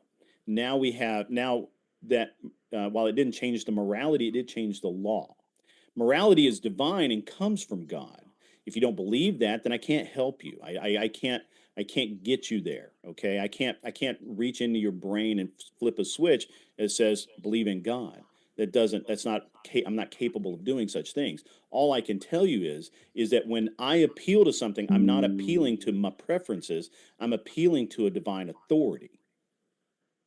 Yeah, so that's not an argument as why I should believe you, as a dogmatic assertion that you're basically right no matter what. And that doesn't really fly with argumentation. You haven't explained why God couldn't just change his mind and say, hey, I'm the master of the universe. I could just change things so, all you people go wipe out another people. And considering we've seen a lot of that from Christianity, I mean, you haven't actually given any reason why that couldn't be the case.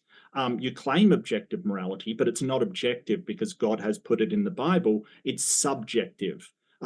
Subjective means stance dependent. In this case, it is God's stance that basically makes it. But then it's just as rocky as anybody else's. So it is 100% subjective. And God could bring out another book like I don't know, maybe the Quran is true, and so now he's changed his morality again. But you don't recognize that one.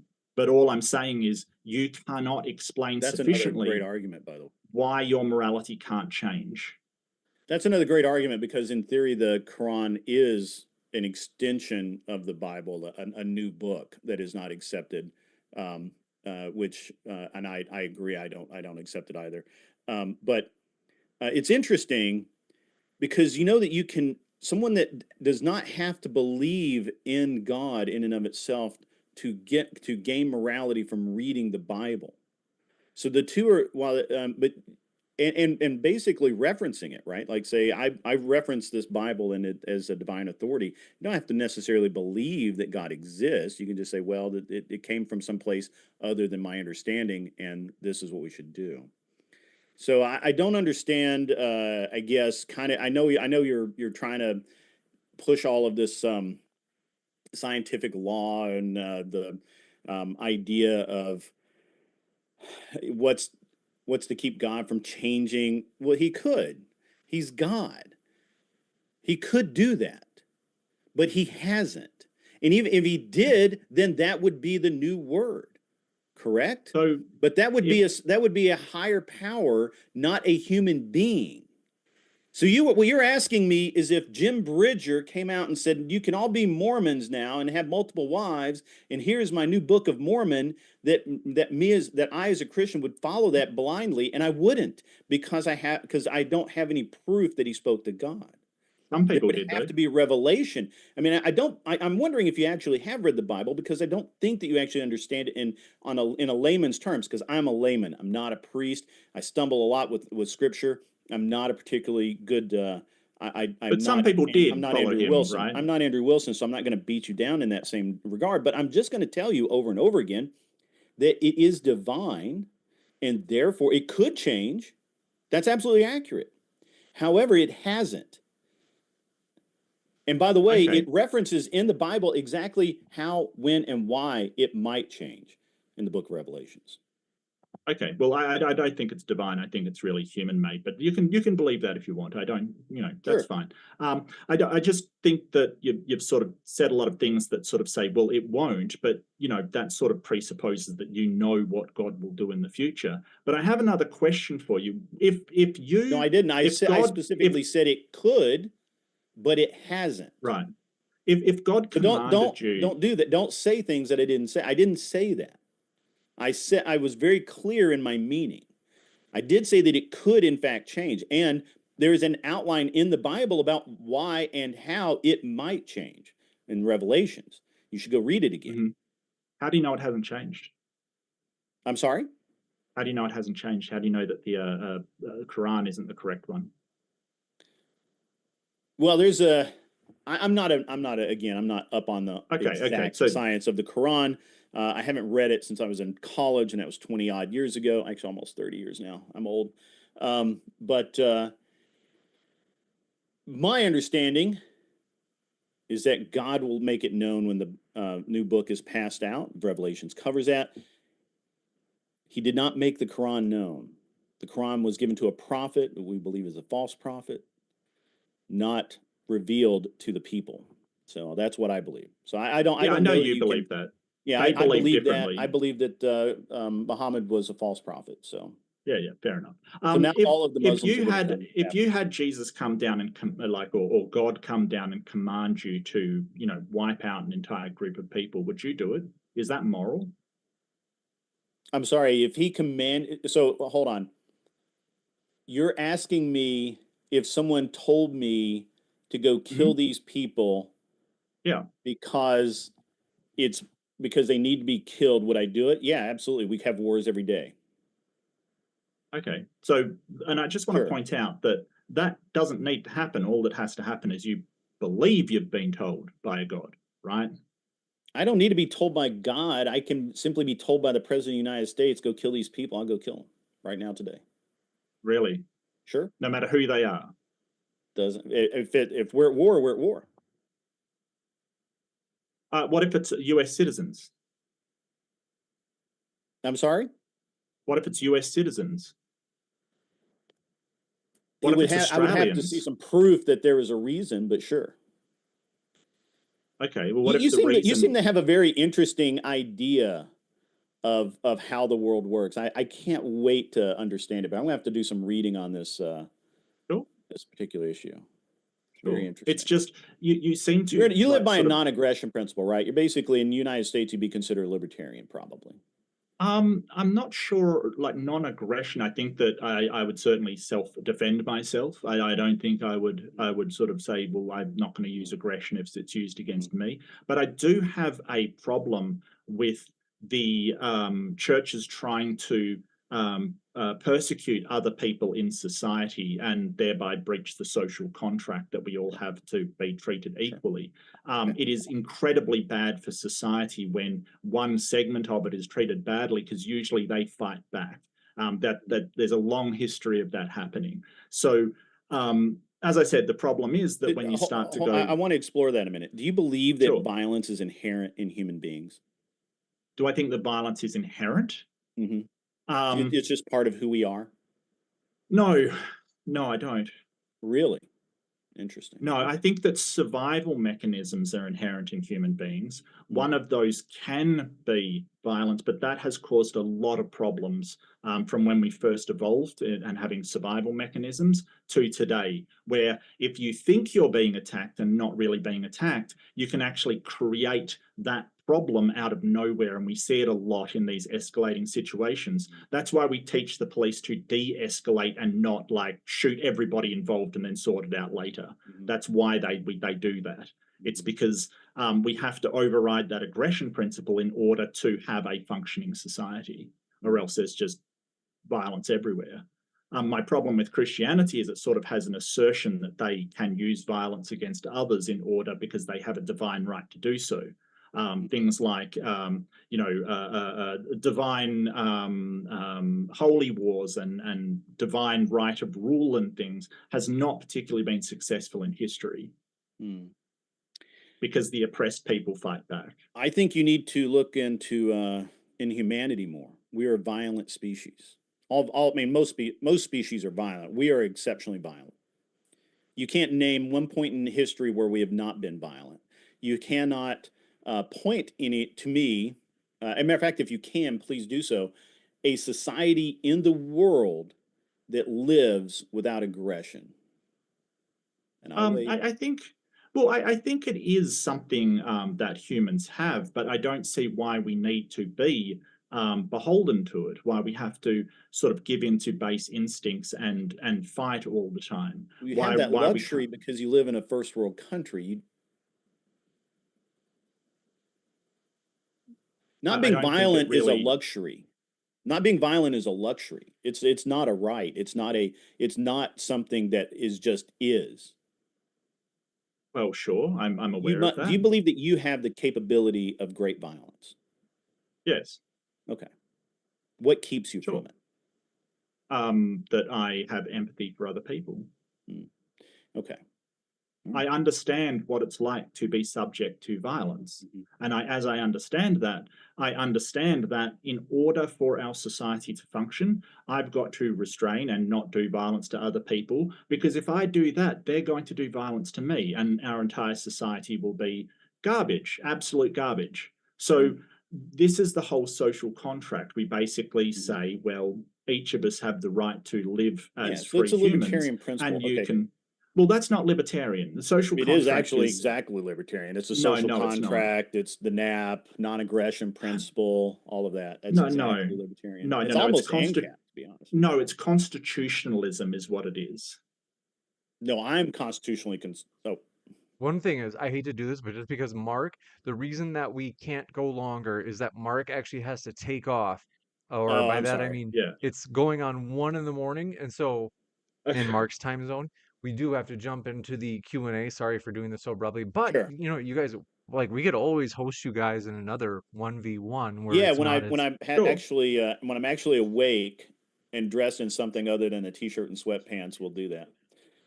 That could totally work. That's 100%. So we're going to jump into these questions that we have had, and we want to say thank you again, Sarah, the Raging Tomato, for helping us find Grid. Thank you for Grid jumping in last minute. And then, folks, the reason Andrew Wilson is on the thumbnail is he was scheduled to debate, and then Grid was. We are grateful that Grid was willing to sub in for Andrew. Raging Tomato says Grid said thanks for that. And Hanko Flamio says, why isn't Sarah coming up herself? I think they're just teasing Sarah. Leave Sarah alone. Come on now. Come on. But yeah, huge thanks to Raging Tomato. She's linked in the description, as well as Grid and Mark.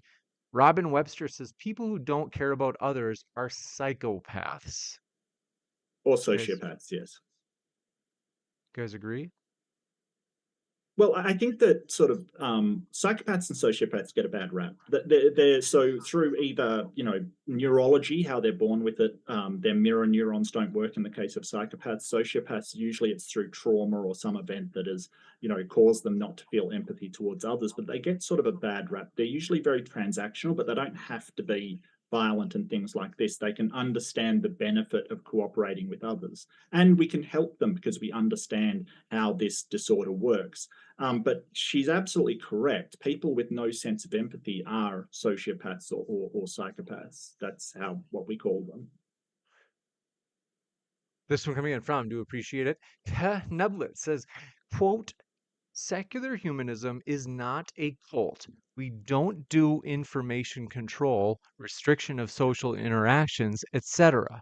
And then they said, bro, so I think they're quoting you, Mark. They say, bro, have you heard of COVID? I mean, what I meant to say is the virus that shall not be named in 2020. Yeah. Yeah, so when we got lockdowns in Australia and we tried to halt the spread of a disease, we had a lot of interactions. News was fairly broad. The idea was that what people were saying were actively causing harm and causing people to die. So, some of that has to be restricted when you're basically giving medical information and you're not a doctor or somebody who has any proficiency in understanding virology or epidemiology or anything like that. So, I think that sort of saying that this is a cult because they don't allow people to masquerade giving medical advice, and a actual cult stopping any information coming in from outside and only allowing them to hear the echo chamber of the cult, I think that's a bit disingenuous to equate the two things. You could still talk to your friends, you could still talk to everybody else. Seriously. Any What thoughts, the? Don? No, I don't have any thoughts on that.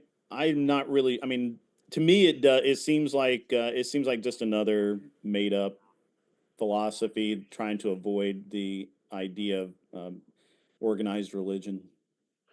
You got Of it. course, it's This made up. Gabriel Valencia says, even if science says it's quote unquote good, what is the obligation to follow that quote unquote good? Well being of humanity? Why should we care about humanity?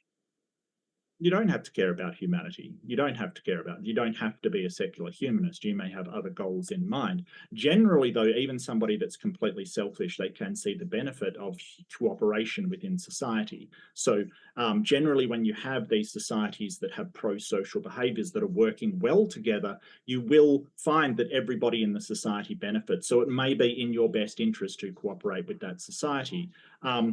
But why do we have to follow science? Well, I didn't say we did, and science doesn't prescribe you to do anything. All it does is tell you about how the world works. So, like my example that I gave was you discover nuclear fission. Science doesn't tell you whether you should build a nuclear plant to help people get power, or you should build an atomic bomb and commit atrocities. We need something else to guide us in that, and secular humanism is one of the things that guide us, saying, hey, these fruits of science that we've discovered, will use it towards the benefit of humanity in general. Like, so that means Christians, Muslims, everybody. We don't say, hey, those Muslims aren't our people, we don't want to help them. No, we help everybody. And there's a lot of organizations that do that, like Médecins Sans Frontières, the French Doctors Without Borders, that they're a secular organization that will help anybody. So there's a lot of organizations like this out there. You got it. Thanks for your question from Andreas Whalen. Parentheses Whalen 88 says, if you're good, you're going to do good. If you're bad, you're going to do bad. Being religious doesn't change that. Perfect example. Just look at what the Catholic Church has done to many, many children. Yeah, the Catholic Church has done horrible atrocities, including not only what they've done to our children, but also they've basically tried to stop condoms going into Africa and caused the AIDS epidemic in the 80s, essentially, as well as, missionaries have gone in and taught them to kill witches and things. Absolutely horrible. But I'm not sure I would agree, like, sort of good and bad people. I don't think people are good and bad. I think that actions and, sort of things that people do are good and bad. And yeah, we sort of say, hey, it's a bad person if generally all of the stuff they do is bad. But I don't think there's an inherent goodness and badness about people. I think people can do really wrong things and absolutely horrendous things. But, I think it was Noam Chomsky that once said, we each have the capacity to be a saint and a gas chamber attendant. And I do agree with that quote. You got it. Donna, do you have anything? Yeah, I have something on that. Can you just read it to me so I'll make sure I have the exact quote? Yeah. So they said, if you're good, you're going to do good. If you're bad, you're going to do bad. Being religious doesn't change that. Perfect example. Look at what some of the atrocities with the Catholic Church and children. Yeah. So since we've taken religion out of schools, more I know what they're obviously insinuating the the problem the Catholic Church has had over the past decade or so of priest and children. But you're more apt to be your children are more apt to be assaulted by teachers or other staff in public school system in America than they are in any Catholic church, and the numbers bear that out. Being mad at religion for something that humans do rest is the retreat of the weak, and just keep retreating there because we don't want you. You got it. And anybody that just tuned in, the reason Grid is here is because we have people constantly logging in and they're like, what's going on? Is Andrew didn't make it 30 minutes before he said he can't make it. Grid jumped in for him. And so we do appreciate that, Grid. And Sarah helped us connect with Grid. And we want to say a huge thank you to Mark. So uh, the reason that I know that I probably sound like I was furious at the start of this stream, because Andrew said he was too tired and he was not going to make it and he's going to go back to sleep instead of coming to the debate, is that it not only is kind of a slap in the face of me, but also it's kind of a slap in the face of Mark. So it is kind of like, yeah, it's like, Oh, I'll turn the other cheek, James. There you go. There you go. so now I do want to, the last question though, I want to ask, so since, let's see, just out of curiosity, what are your thoughts on this, Mark? Because I'm just like, oh, this is interesting. Because the Raging Tomato, thanks for your super chat. Says thanks for hosting, James. Mark, appreciate your willingness to adjust. And Grid, thanks for jumping on last minute. I vote for a round two with better prep time. Oh yeah, and that's the thing too, is that uh, thank you, Grid, for jumping in with like very basically no prep, and Yeah, I don't basically, normally debate religious topics at all. I'm not yeah, Oh, and wow. qualified to do Okay. so. also, if for me, I don't know if you're like me, but my body, the older I get, the longer it takes for my body to like be awake. When I wake up, I just my brain is not working nearly as well as like the evening. For some reason, the evening time, my brain is like it's sharp. But in the early part of the day, I'm usually like slow and groggy. And I also, yeah, so I appreciate you doing it early in the morning because if you're like me, at least, it's I was tougher up in the till one morning. o'clock this morning. I did two Wow. streams yesterday. Well, three technically. That's, yeah. So well, thanks again for doing it extra busy when it's just you've been basically streamed out already. So what Well, I we're have gonna another one do, tonight. wow, you're cooking. You're doing a lot here. Is, but I want to say huge thank you to both of our guests. What we're going to do is we actually have a third guest that's just going to jump on any minute, but this is actually maybe a good opportunity. Grid, if you're willing to stay just a few minutes until our third Sure. guest arrives, you can we can talk about like debate con stuff as we've been talking Yeah, about that. absolutely. And then Mark, I will let you get some sleep though. Bro, I appreciate Yeah, you sure. and thank you so much for staying up late with us. All right, no worries. Is that the end of the questions? Is that all? That is actually all for our questions. All Everyone right, else is no asleep too, worries. Mark. Yeah, sorry, mate. Yeah, I will duck out. But thank you so much, and yeah, thank you so much. I know jumping in last minute is really intimidating and really, really tough to do. I've been there, mate. So yeah, absolutely, thank you. I really appreciate it. But James, always a pleasure, and yeah, I will see you in the next one, I guess. You betcha. Thank you again, Mark. Take care, brother. See you, mate. With that, folks, we are just thrilled. We want to say huge thank you again to our guests. And Don, thank you so much for Don has been helping us get set up for DebateCon. As so like our last DebateCon, it was a huge upgrade compared to DebateCon 4. However, there are still huge upgrades that need to be done. So for example, the biggest one probably being check-in. where we need a streamlined check-in. We also need to give people way more advance time so that it's not like 60 days uh, beforehand that people know about it, or even 30 days in some cases. But we want to give people like 6 months to plan it out. So I want to say thank you, Don. This is a great opportunity for me to recognize you and say, hey, folks, Don has been helping me in terms of planning for the next debate con because he saw our most recent one. He's like, hey, I can probably help you out. This is my first time seeing what you guys do, and I think I can help you out. So huge thank you, Don, for your help. I'm trying. I'm trying to help you. Yeah, and but it is helping. In fact, I've got two cool updates. So just the other day, someone, you know, these domain squatters, people will buy domain names. They'll buy like Yeah. moderndaydebate.com from GoDaddy or Squarespace, Yeah. and then they wait until the creator, I guess how it works is usually the creator reaches out to them to say, hey, like for example, me, if I were to reach out and say, hey, you know, we really want that moderndaydebate.com domain name that you have, is that they'll say, "Oh, you know, okay, but it's going to cost you. You know, here's how much it Yeah. costs." And I'm so grateful that just the other day our domain name actually expired. So I waited them out. And because I'm not going to, you know, I'm not going to pay extra to these bastards. So I waited. I got moderndaydebate.com. I snagged it when it was momentarily available Awesome. before they could renew it, and I saved it for 10 years. So I paid for 10 years worth. So it's ours for a decade. But the reason I'm mentioning it is because Don has said, "Hey, you know, it's great to get a website for DebateCon." And It is. Don's even been connecting me, or like helping me immensely networking wise by connecting me with a website person that can help get DebateCon its own website or its own page. And then people can like see the schedule and get details about Yeah. like, here's the hotel. So thank you, Don.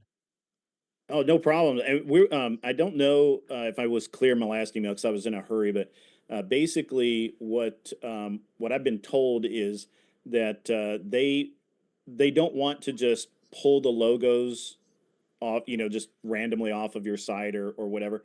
They want like whatever assets that you want on the paid, on the ticket sales page, on the merch page, all that kind of stuff.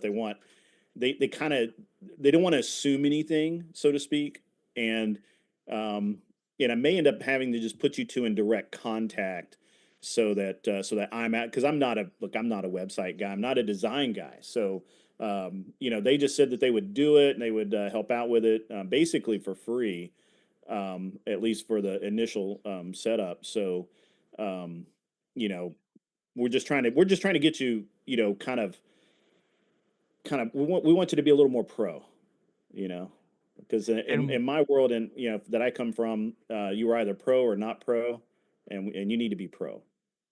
I agree. And I'm the first person to admit modern day debate has so much room to improve. That's a good thing, in my opinion, because not because Yeah. we like want to keep it that way, but because it means, hey, look at how much better we can be.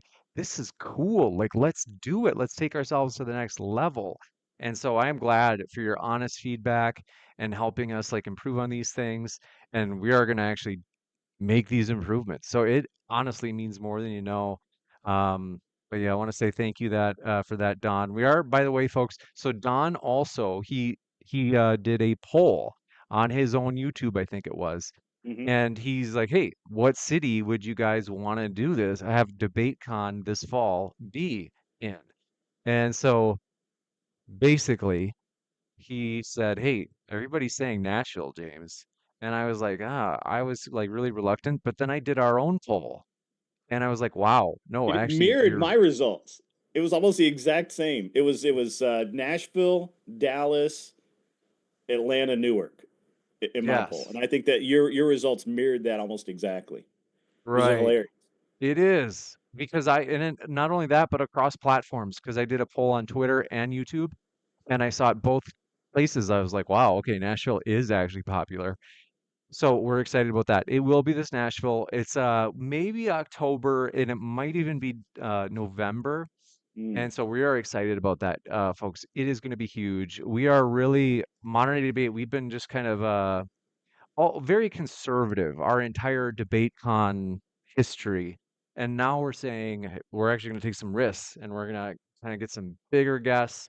One that we had talked about possibly trying to set up would be Andrew Wilson versus Lawrence Krauss. So that's like a theoretical last one. People saw Lawrence Krauss against Inspiring Philosophy Mike Jones, and they were like, hey, we want to see Andrew take on Lawrence Krauss on secular humanism versus Christianity. So that's the kind of debates that we're shooting for.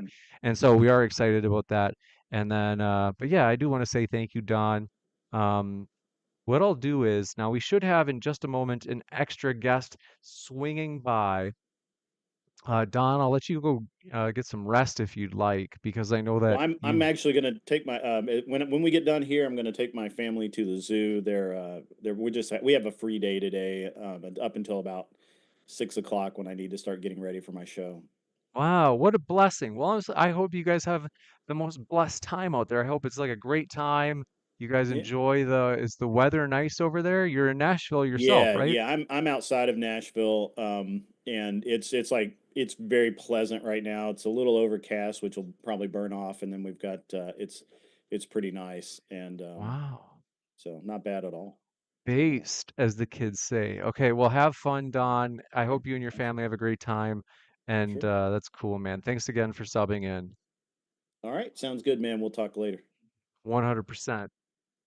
Yeah, folks, want to say we've got updates as we have right now a new guest jumping in as well. Thanks again, Don. And Yep. our new guest is Sean Samu. So no, maybe I don't know if you guys know Sean, but he's jumping in right now. So you'll see him pop up on the screen here in just a moment.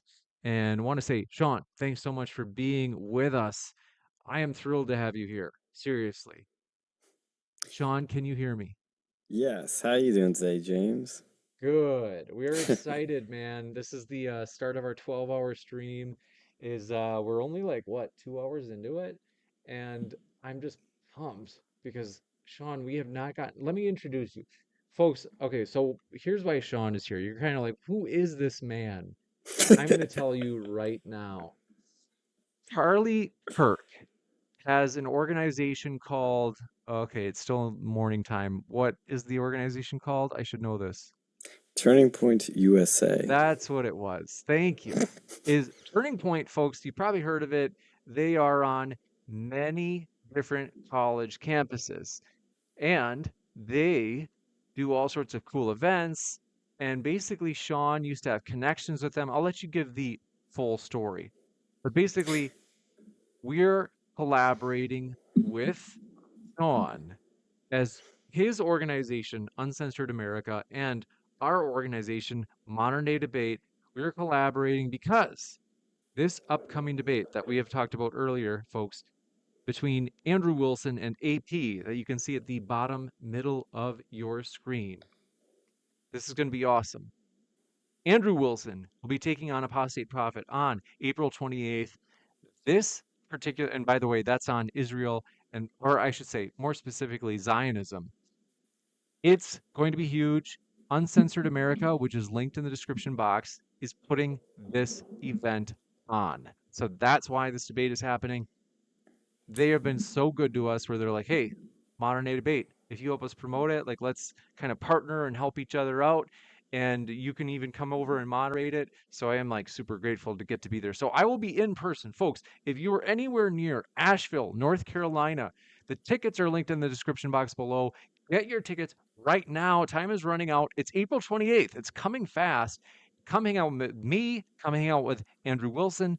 Come hang out with Sean, who you see on screen, who runs Uncensored America. So it's kind of like Modern Day Debate run by James, Uncensored America run by Sean, who you see on screen. And we're kind of like sister organizations.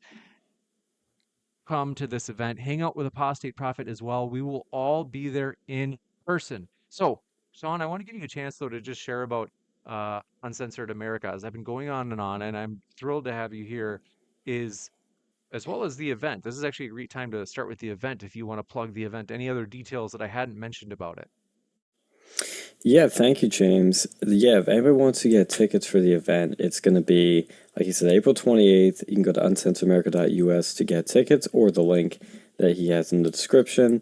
And you've got to get them quickly because we've already been selling so many VIP tickets. Those are the paid ones. We can do meet and greet to get your reserved seating, or we can do the dinner ticket too.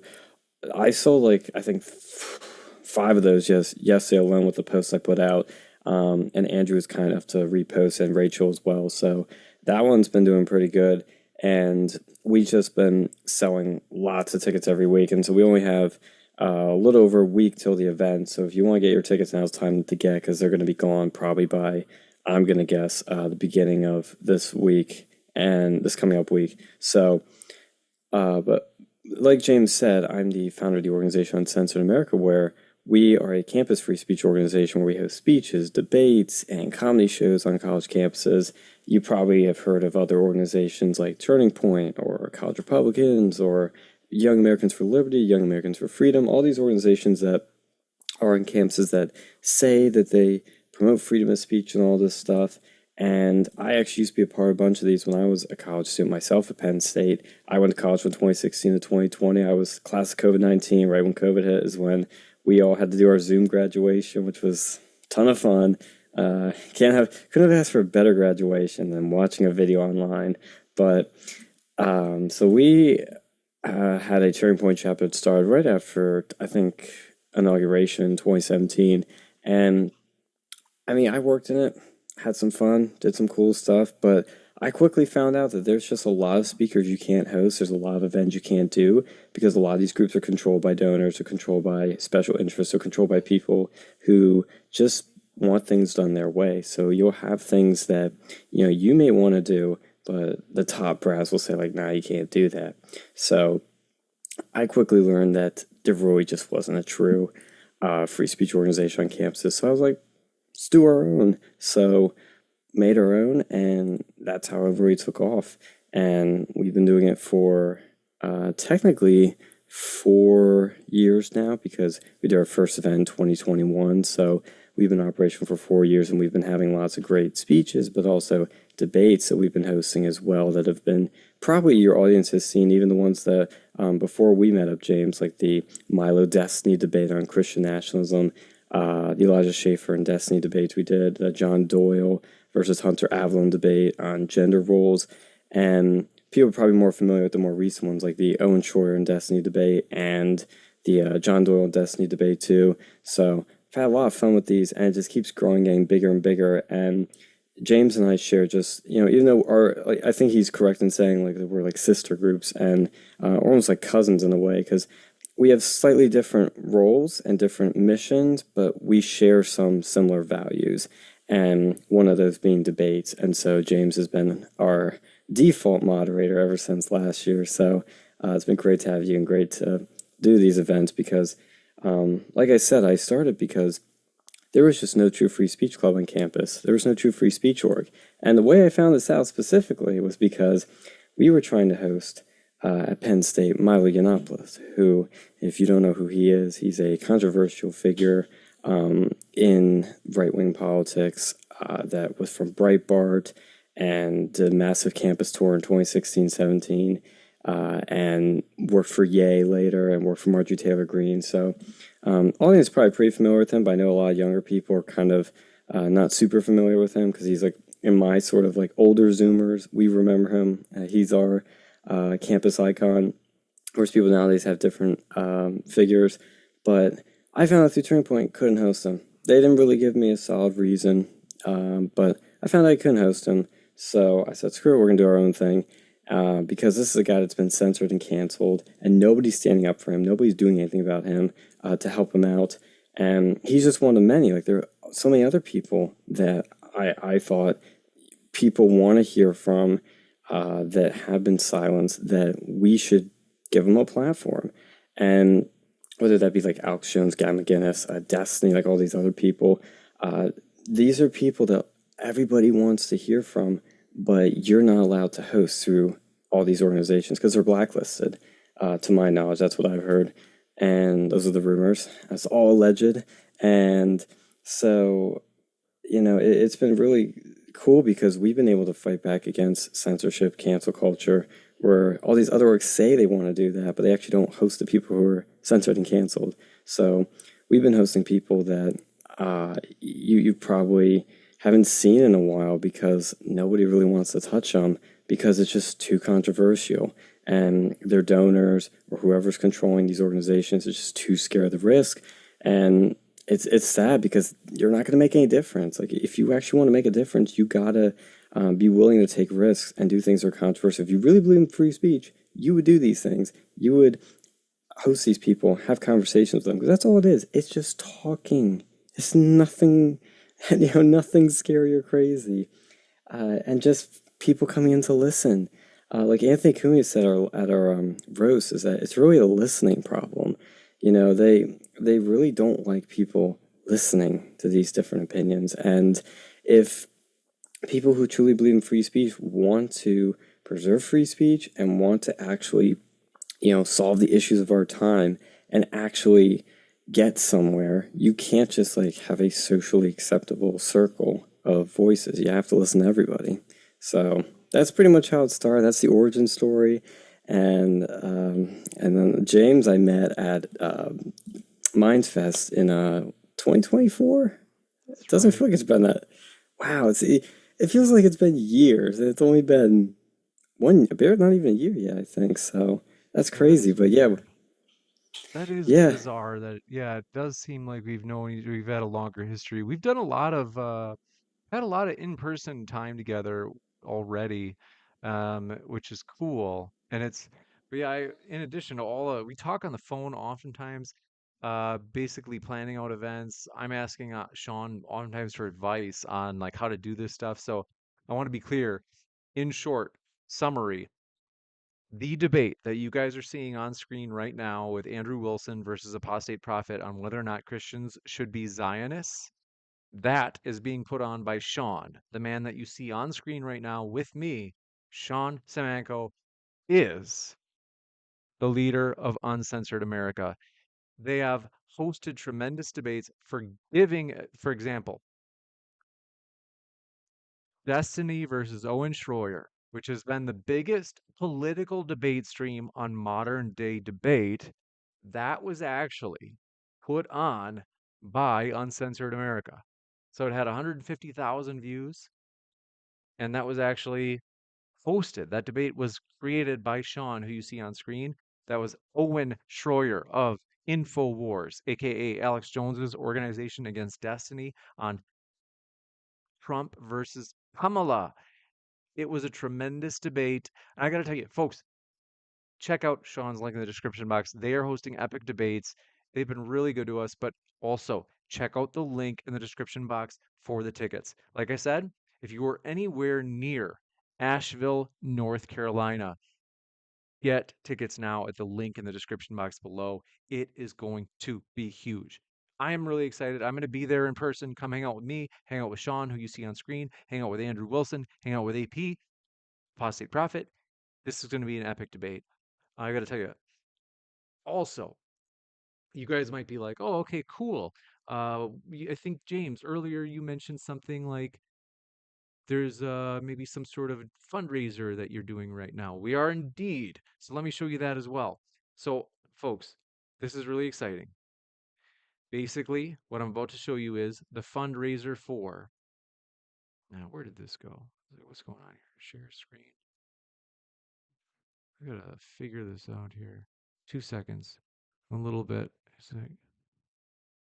having a boomer moment. Yes, I am. It's a very bad boomer moment. Oh, yeah, there it is. Okay. Thank you. Thank you. So, yes, you guys, by the okay, speaking of boomer moments, I gotta tell you, I am basically retiring. Don't tell my where I teach. I haven't What? told them this. I'm basically retiring from teaching. So right now I'm an adjunct faculty.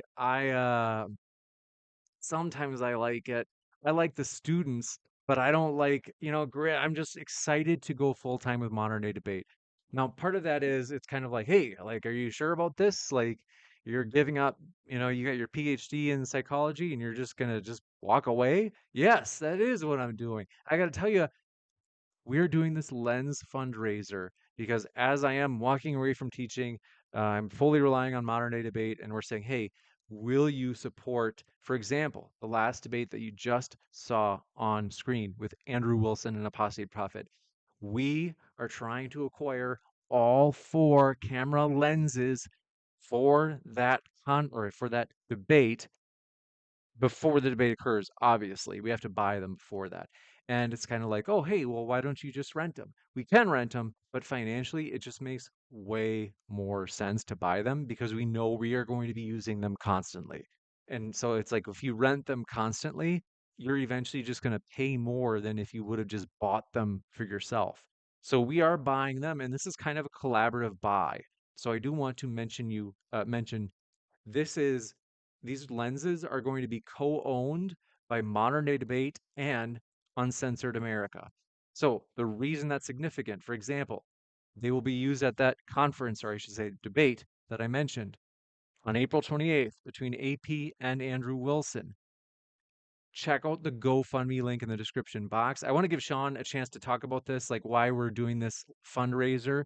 But I've got to tell you, folks, be a part of making these debates a reality. It is a huge step in modern day debate and Uncensored America, as we'll be using them for all of our debates, all of our events. Like we've got Surrounded, not Surrounded. We're calling it Outnumbered. It's our own version of Surrounded from Jubilee. It's going to be Freudian called slip there, Outnumbered. James. But yeah, basically, I'll give Sean a chance if you want to just kind of explain part of that Lens fundraiser that we are currently doing right now. And Team Philip says more cameras.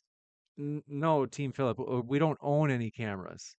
So like, it doesn't make sense to say more if you have like it's not like we have them already. So I think you're making it seem as if it's like, oh, you're getting more cameras. It's like, we don't own any of these cameras. So as I mentioned, we want to move from renting them to owning them. These lenses will be used for, as you saw at DebateCon, it produces beautiful video quality. But Team Philip, hey, I'm here to help you, buddy. So stay around, don't worry, and I'll kind of help you, understand these things. But we're thrilled to have you here. We're gonna kick it over, Sean, for this Lens fundraiser. Anything else you'd like to add? Oh yeah, I can add a bunch. I'll get into all the nerdy details and everything. Because basically over the past, I guess 3-4 years, I've been really collecting all kinds of equipment to put on these live events, and it adds up. Like, it's a lot of equipment, it's a lot of money, because one of the things people I think don't realize is that, like, whenever you go into these venues, whether it be a university, whether it be in a hotel ballroom, whether it be just any sort of studio space, you don't know what you're expecting, and they have their equipment, and sometimes it's garbage. Like, for example, like at Penn State, we were in the basement of the Bryce Jordan Center for one event that they forced us into. That's a whole nother story that I could get into if we have time. But the audio in there, the in-house audio was so bad. The mics were so bad. They were peaking constantly. I don't even know if they were just not working or they were just being malicious and they were trying to screw us and give us bad audio. And we're like, oh, we can't fix it, when they really could.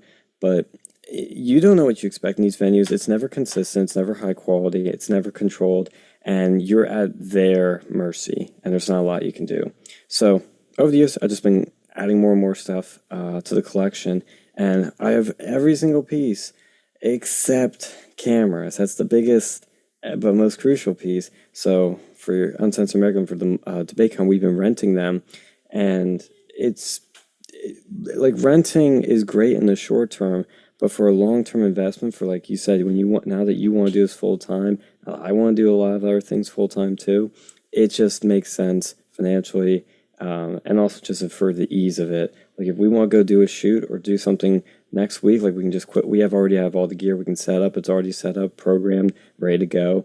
Rather than renting it, hoping it's available to rent, hoping that FedEx doesn't lose your package, and hoping it arrives on time, hoping that everything works. This way you have all the equipment, you know it all works, you have it all set up how you want to, and you can keep creating more and more and more and more debates, more content, more footage, more stuff for people to enjoy. A lot of times you're limited on budget, on time, on a lot of things. And when you rent, it's like, I mean, honestly, guys, it's like a few $1,000s to rent these every single time. So it just, you know, you keep, if you're going to be doing a lot of events, a lot of debates like this upcoming Outnumbered series we want to do, you'd be renting like every few weeks, and it would just be stupid to keep doing that, like, frankly. And so the smart thing to do is to invest in the camera gear and have it on us at all times. So that's what we want to do, because we want to give you guys more content, we want to give you guys more debates, but we want to give it to you in a higher quality format. We want our vision to be as beautiful, as cinematic, as high quality, 4K, crispy, HD as possible, because, I mean, not to get too much into the YouTube side of things, but the channels will grow, these debates will reach more people if the content is better, if the production is better.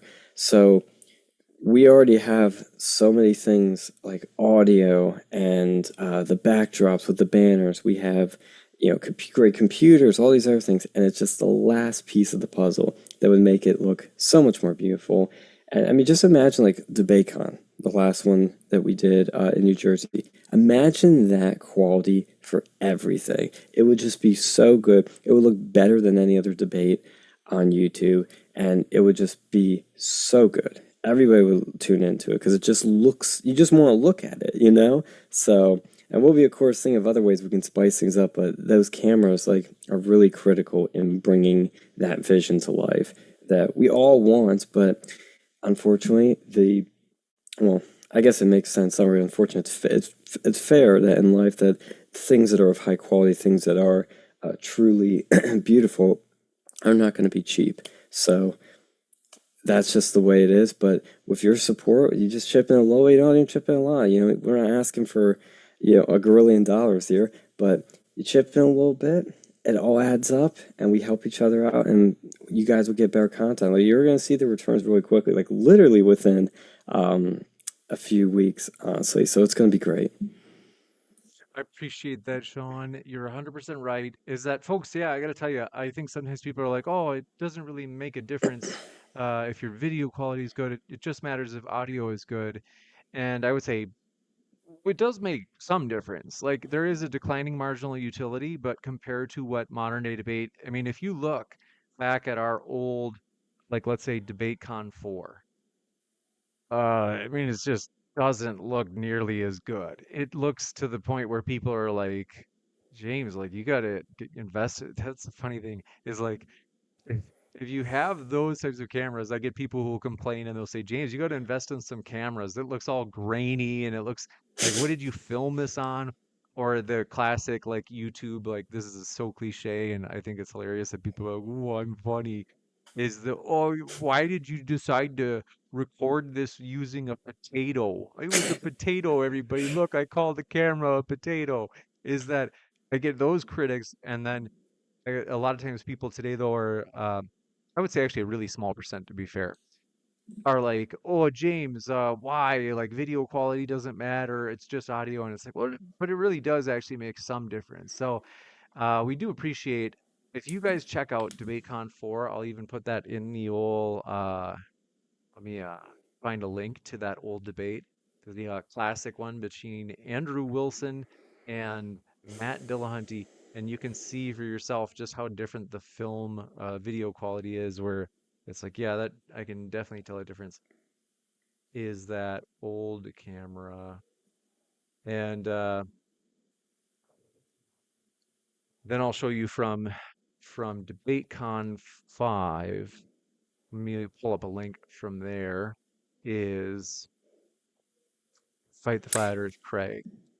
Yeah, while you're pulling that up, I'll just add too that the lenses we're getting are Sigmas. They're the Sigma E mounts for Sony cameras, because we plan on getting Sony FX3s, which are beautiful cameras, amazing quality, and those lenses are really good too. They're not even the most those lenses are have such high value with them because there's really like three sort of like big brands for Sony lenses. There's Sony, then there's Sigma and Tamron. Tamron are kind of your budget-friendly ones, and they're decent. Could be a little better. Sigmas are like a little bit more than a Tamron, but they're way more value, way higher quality. Sonys are like, it's really diminishing returns, like a tiny bit more better quality for like double the price. So the lenses we're getting are just perfect value, and they would really produce beautiful images. And the cameras too are amazing. It's amazing how much like the price and has gone down for such high quality cameras. Like a lot of them that like if you wanted this quality like 5-10 years ago, it would be double, triple the price. It would be literally like tens of thousands of dollars. But these cameras are prosumer, budget friendly, and they are actually Netflix approved cameras. They're ones that have been used on Hollywood movies. If anybody saw The Creator a few years ago, I think it was last year, came out.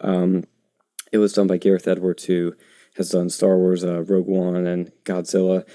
That was all shot on FX3s, except for like a few IMAX scenes and a few other shots. But like the primary camera for that movie was a Sony FX3. And that's the kind of quality you can get at a consumer, prosumer level now. And it's just truly amazing. 100%. I'm telling you, folks, it makes a big difference. So I do want to say we are excited about the future. And these really do make a difference. So we appreciate all of your guys' support. Is that we do try to make as much of DebateCon and Modern Day Debate free.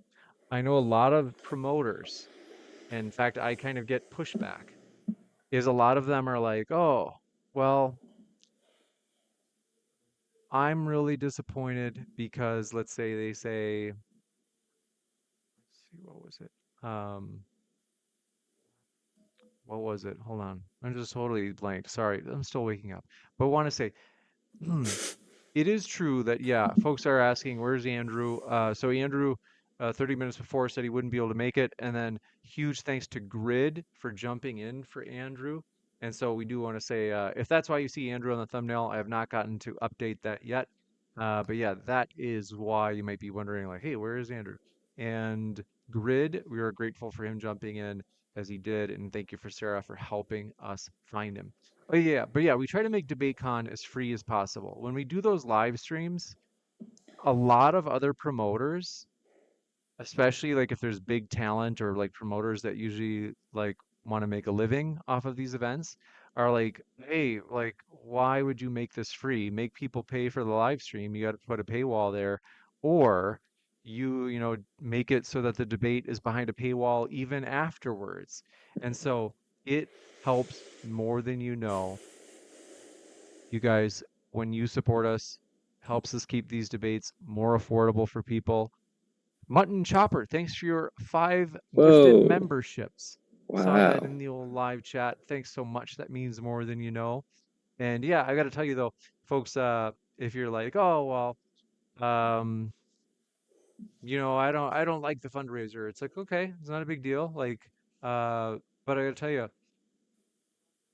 there is a good reason for us doing it. Is it does make a difference, and it's just financially more clever to buy them rather than rent them. It's just financially, if we just keep renting them over and over, it's just a waste of money because it's like, oh, we should have just bought them by now. We just spent so much money renting them over and over. So, but yeah, we are excited about it. We appreciate that. And so, yeah. We are, yeah. Lurak said, "Hey, like, why buy them? Like, why not just buy one, um, and like test them, just test it to see how it works." Uh, I already mentioned we know how it works. I already mentioned we've rented them already because we did that for DebateCon 5.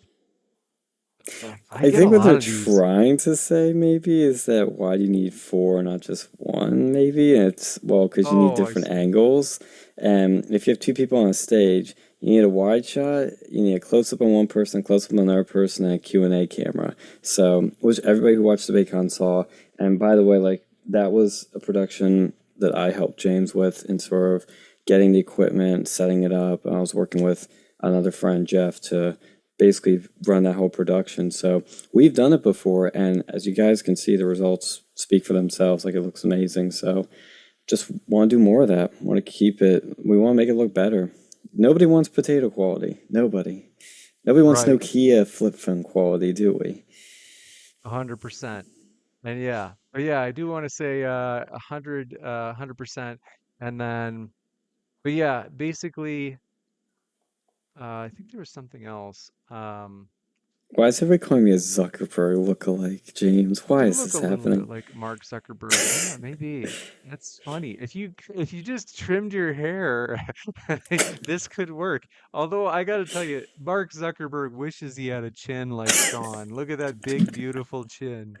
And Speedy Lee, thanks for being a member at Modern Day Debate, said, "What are the odds Andrew even shows up to the debate?"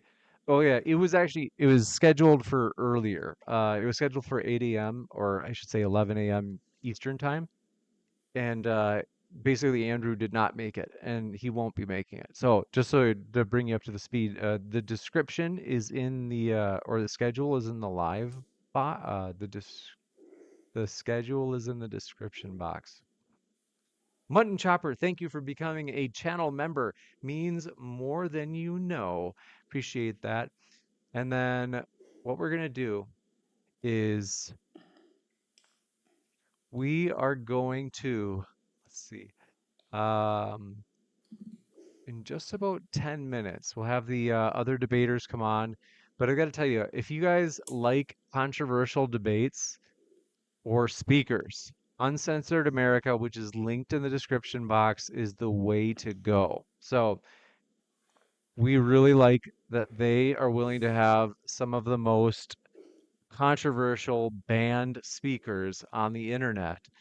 And I got to tell you, if you like those controversial speakers, those debates, check out Uncensored America, subscribe to their channel, which is linked in the description box.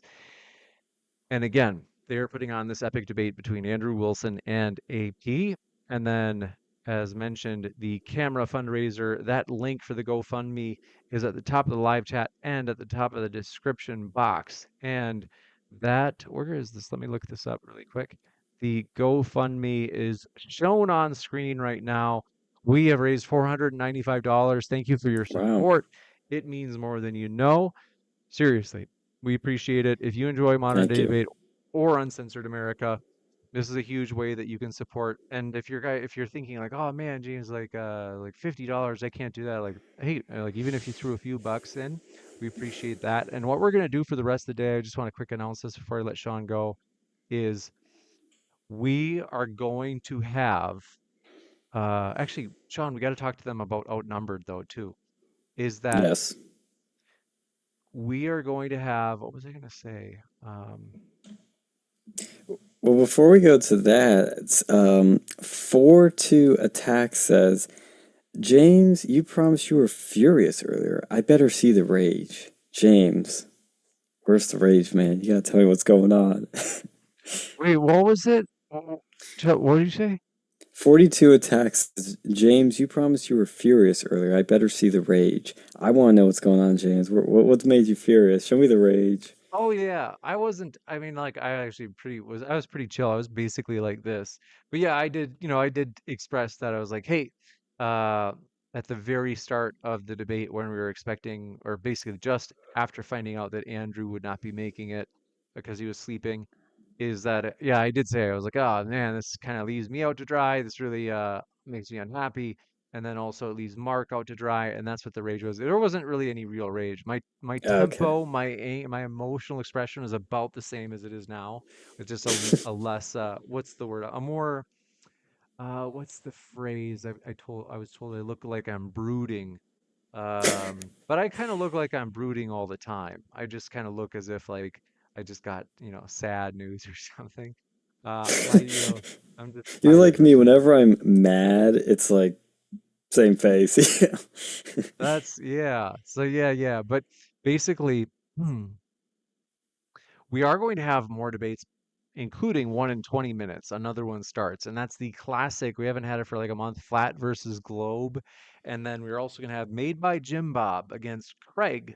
Fight the Flat Earth on Evolution on Trial. That's at 5 p.m. Eastern today. And then we're also going to have, as headliner debate, Alex Stein versus First Amender on Hey. Are Trans Women Women? So that is going to be awesome. And Tina L says, smash the like button. I do agree. Thank you guys. We are doing a 12-hour stream. So if you didn't know that, if you didn't put that together from the title there, you're still waking up or you're on drugs. We are doing a full 12-hour debate. So it's going to be a fun time. But yeah, we are excited. And let's see. What's Alex gonna be debating? Whether or not trans women are women. Ah, nice. Yeah, we love Alex. He's done a bunch of events with Uncensored America. We've done ones with Don Terrius and Gab McGinnis with Alex, and they've been a lot of fun. So, and with the fan here, like I said, you'll see we have a lot of crossover. Oh yeah, but yeah. Basically, I am excited to talk about Outnumbered. So, Sean, I'll give you a chance because I've been going on and on. Would you like to share what Outnumbered is? This is it's not modern day debates. Outnumbered is like a shared product that's created by Modern Day Debate and Uncensored America. Sean is the one, like, it just wouldn't be possible at all without Sean. So I got to tell you, folks, I want to have Sean get to introduce this. Sean, please share about Outnumbered, what we're doing here. Real quick, James in the chat says Alex's wife's GF is great. I just need to correct that. It is Alex's wife's boyfriend. That's great. That's Don Terrace, not girlfriend. Alex is not, or Don Terrace is not girlfriend. He's the boyfriend. Okay, I get that right. But yeah, Outnumbered is something that James and I started talking about. I think at AmpFest is when we first came up with this. We kind of had this shared vision of some sort of group debate where it's one versus a lot of people that has a really good structure to it and a really good just fairness about it, where it's just overall better format of stuff you've probably seen before with like Jubilee or Dean Withers, or I forget who else has done this sort of format, but like a lot of people have done this format, and they all kind of put their own spin on it and they do their own versions.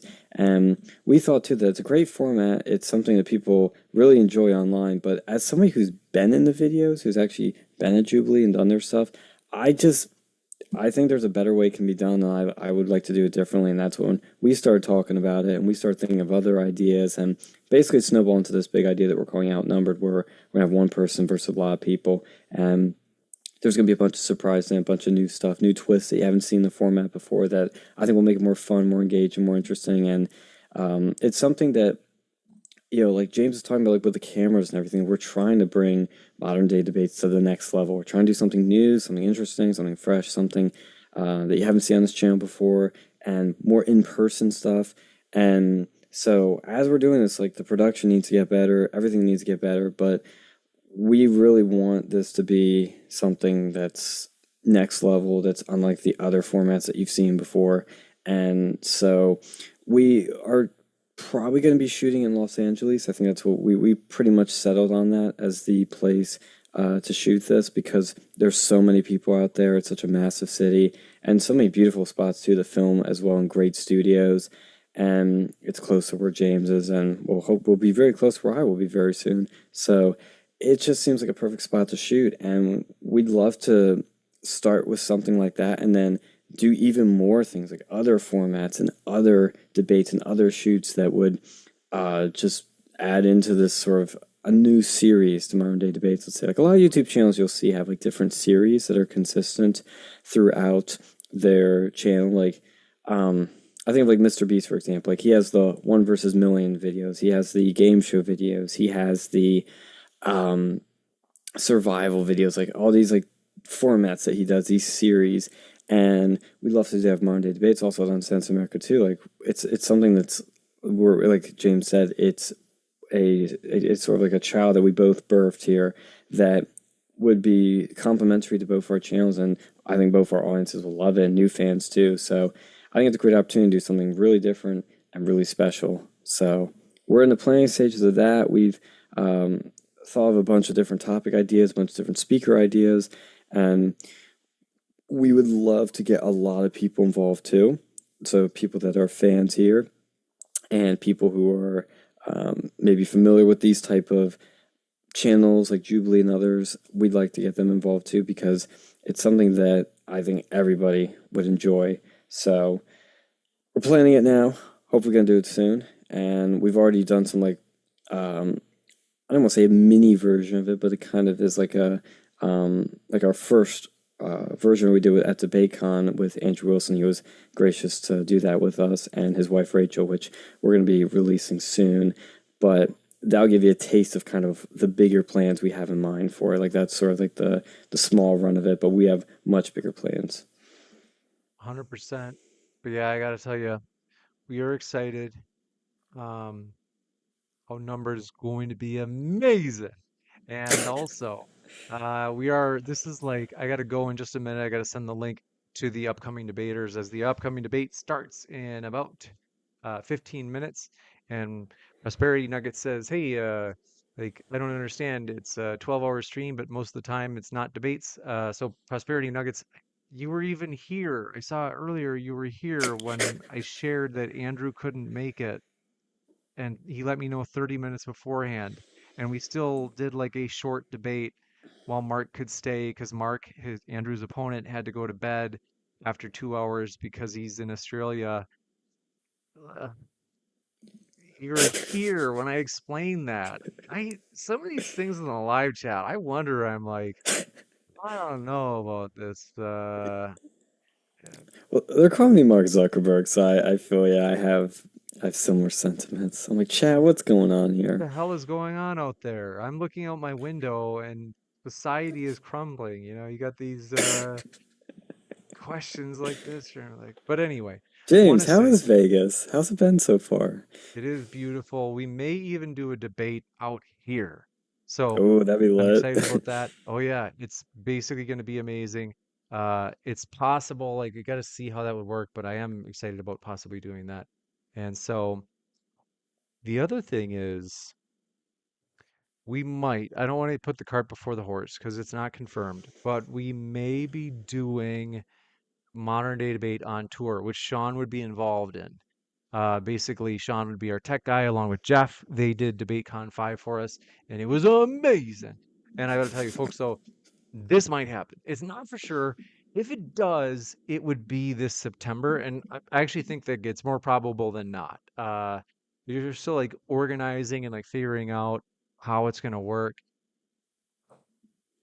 but this would be like gigantic names. So like people that we've never had on before, but also people that are like, whoa, James, how did you get them? So we're excited, but I want to say thank you folks for all of your love and support. And do want to remind you, yeah, but yeah, folks,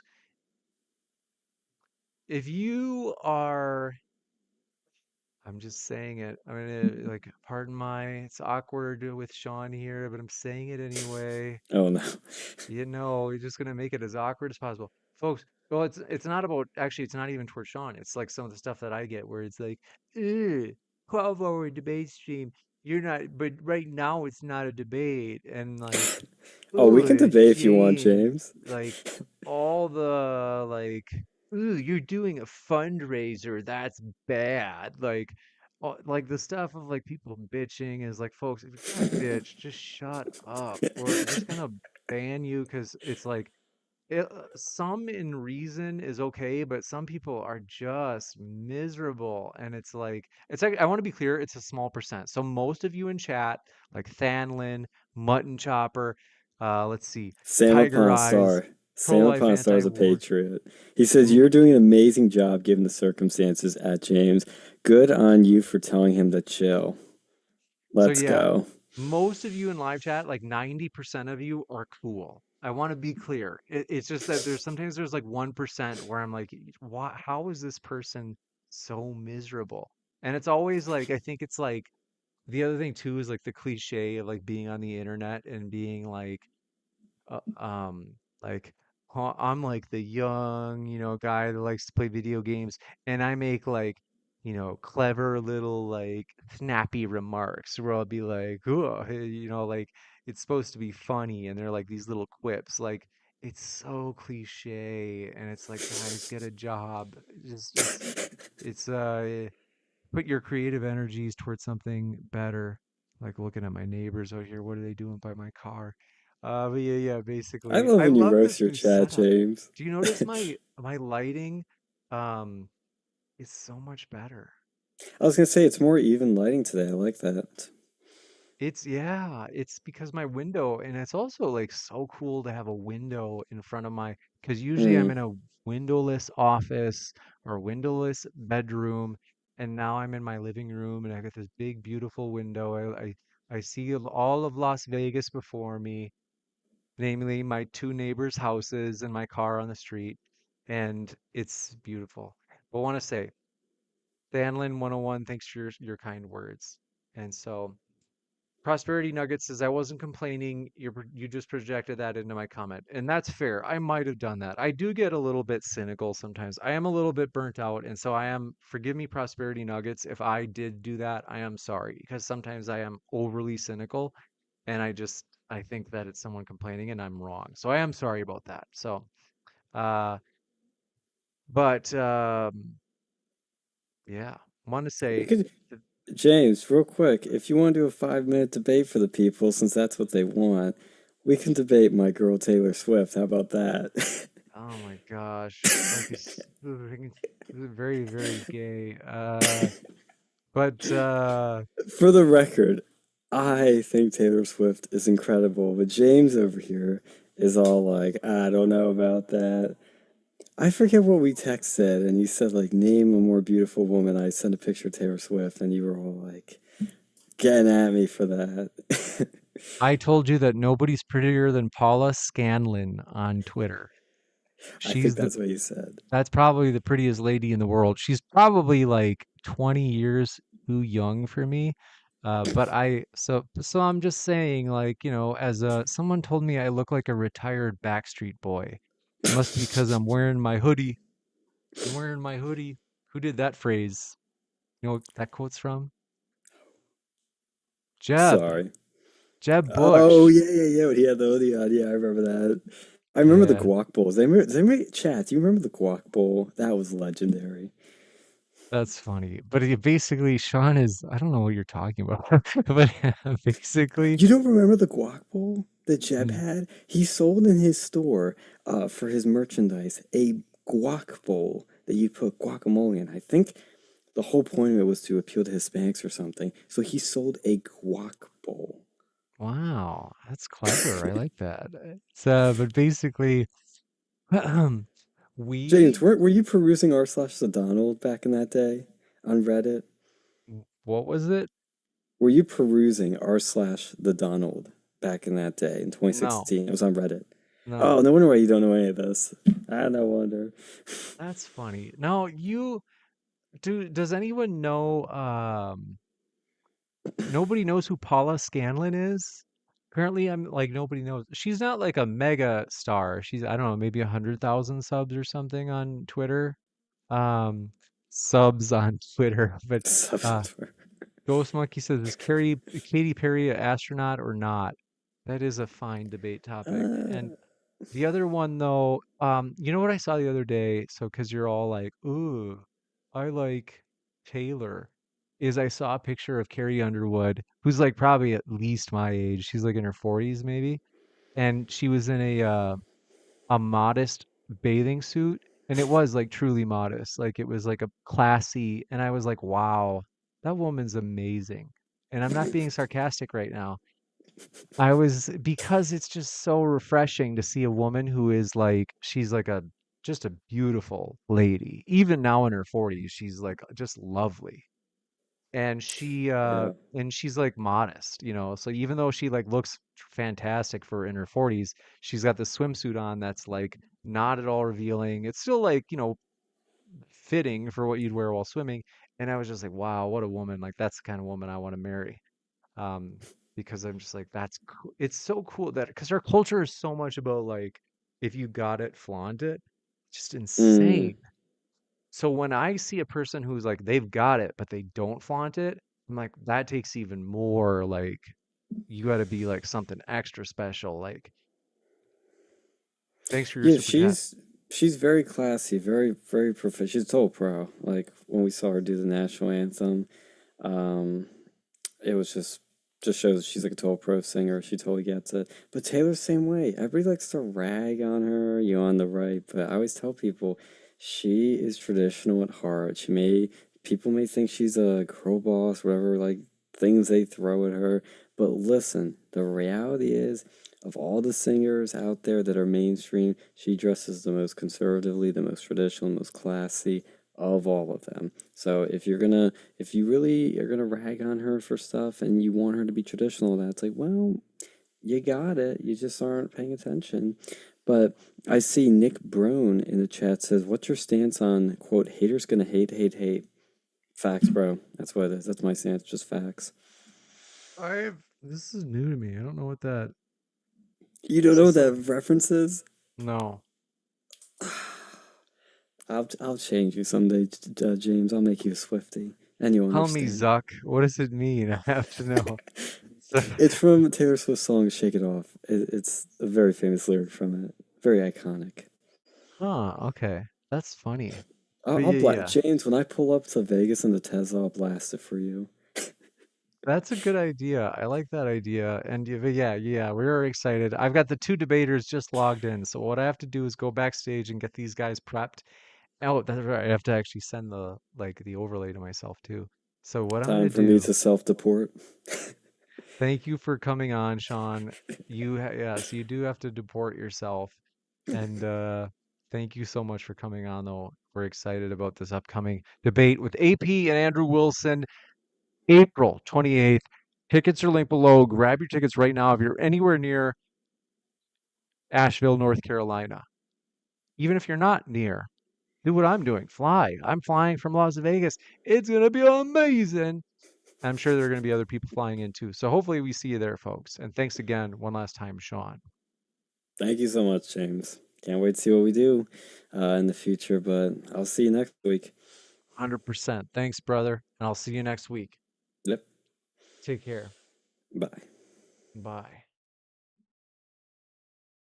All right, folks, what I'm going to do is our new debaters have just arrived. So what I'm going to do is I'm going to go backstage and get everything set up, folks, while we will be streaming in just about 5 minutes or so. We'll start the debate. So stick around and I'll be back. We'll all be back in just a moment.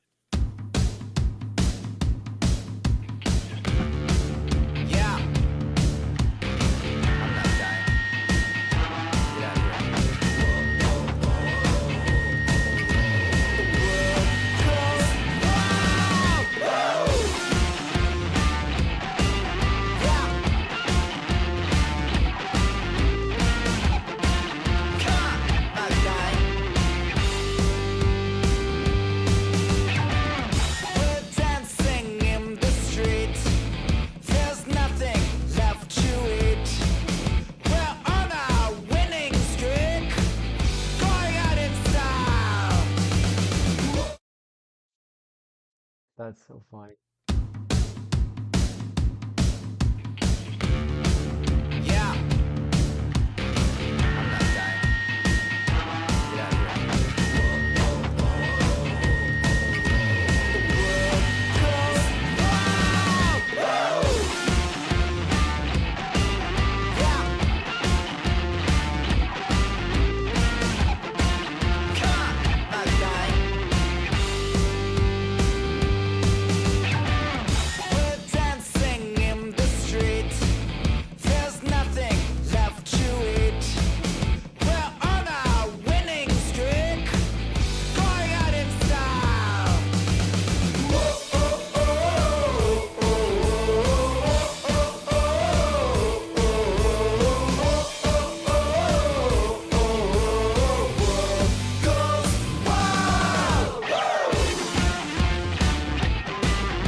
Hey everybody! Today we are debating flat Earth versus globe Earth, and we are starting right now with Matthew's opening statement. Thanks for being with us, Matthew. The floor is all yours. Okay, thank you very much, James. I'm screen sharing right now. Can you see what I'm sharing? Yes. Okay. So first of all, I want to thank the creator of heaven and earth for letting us have this opportunity. I want to thank our Lord and Savior, Jesus Christ.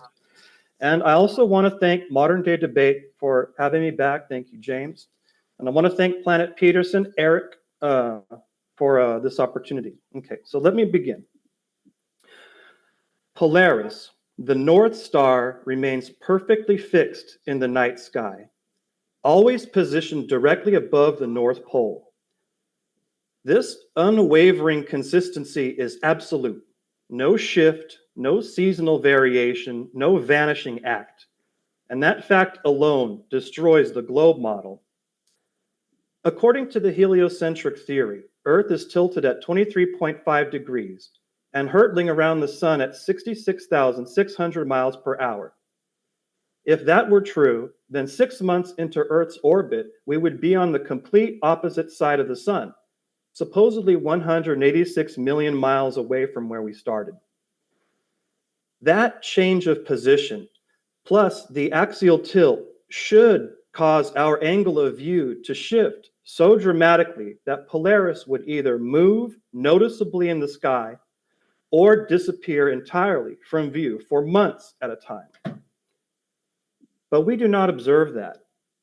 Instead, Polaris stays locked in place, unmoved, unchanging, and visible all year long. That is impossible on a spinning, orbiting globe. The reality of Polaris exposes the globe model as false and confirms with certainty the truth of a stationary flat Earth. No amount of theoretical gymnastics can explain it away. This is direct observational proof, and the truth speaks for itself. Now, in the cultural theater of the modern age, few phenomena are as revealing of deep psychological tensions as the relentless, almost ritualistic attacks directed at the flat Earth community. While we flat earthers have developed our own model rooted in observation and inquiry, a curious counter-movement has emerged that seems less about defending a model of their own and more about targeting those who think differently. This asymmetry is central. Flat earthers pursue their own path freely, following a model that we believe in and love. Our opponents, the globe defenders, or simply globers, do not show the same love for their own model. Instead, they define themselves by what they hate, and what they hate is flat Earth. The flat Earth community is not driven by resentment or aggression. Rather, it is a constructive movement of a community of individuals who question inherited dogmas and rely on firsthand observations, scripture, and reason. We are motivated by the desire to understand the world in a way that aligns with both visible reality and the metaphysical order revealed in the Bible. Flat earthers gather not to mock others, but to explore ideas we find meaningful, we discover old truths, and build new frameworks. Our pursuit is positive, creative, and in many cases deeply spiritual. We have a model, we have reasons, and we have direction. By contrast, the glober subculture that opposes us appears not to exist for the purpose of understanding or expanding any cosmological model. One sec. Instead, yeah. Forgive me. It's just that the same slide has been showing the whole time. If that's the way you want Oh, it yeah, to be. no problem. I just wanted to show what I'm talking about. Okay. But yeah, that's, unless you wanted to just see me talking. No. I just wanted to be sure in case you were. Once in a while, guest is flipping through slides, but for some reason it doesn't update on the screen. So I just wanted to be sure. Yeah. No, thank you, James. I appreciate it. But yeah, Go this ahead. is what I'm showing. Okay, anyways, but I appreciate it. By contrast, By contrast, the Glober subculture that opposes us appears not to exist for the purpose of understanding or expanding any cosmological model. Instead, it focuses on one activity, attacking flat Earth. It is not a movement of joy or inspiration. It is a movement of contempt. This results in a psychologically revealing pattern, the creation of a negative identity. Unlike a worldview that grows from affirmation, a negative identity is defined entirely by rejection. The Glober does not gain meaning from a passionate exploration of their own cosmology. In fact, most never speak about it except in the context of trying to disprove flat Earth. This dynamic is psychologically parasitic. The Glober requires the flat earther in order to feel superior. Their self-concept is built not on what they know, but on the illusion that someone else is wrong. This is not intellectual, it is tribal. Such individuals project their own anxiety and uncertainty outward. They rely on mockery and repetition, not clarity or calm reasoning, because their own foundations are shallow. Without flat Earth to ridicule, their identity collapses. They would have nothing to fight, and therefore nothing to validate their own beliefs. The most visible symptom of this condition is the obsessive creation of media content whose sole purpose is to deride flat earthers. From YouTube videos to social media posts, the format is always the same. Exaggerate, insult, distort, repeat. There is rarely any sincere engagement with the arguments presented by flat earthers, only staged performances of outrage and derision. This behavior reveals not strength, but insecurity. The Glober performs for an audience, not because they are confident in their worldview, but because they need others to affirm it. Every laugh, every insult, every gotcha moment is a public sacrifice, a symbolic reaffirmation of group superiority. This ritualistic behavior echoes ancient scapegoat mechanisms. When a society feels unstable, it projects its disorder onto a symbolic target. In this case, the flat earther becomes the target. We are not hated because of what we believe, but because we represent independence and a refusal to conform. That independence threatens the psychological safety of those who outsource their worldview to external authorities. Flat earthers do not need the Globers to function. Our community would continue without opposition. Our discussions, explorations, and spiritual inquiries are internal. The Glober subculture, on the other hand, cannot exist without the flat earth. If every flat earther disappeared tomorrow, vast portions of the debunking ecosystem would evaporate.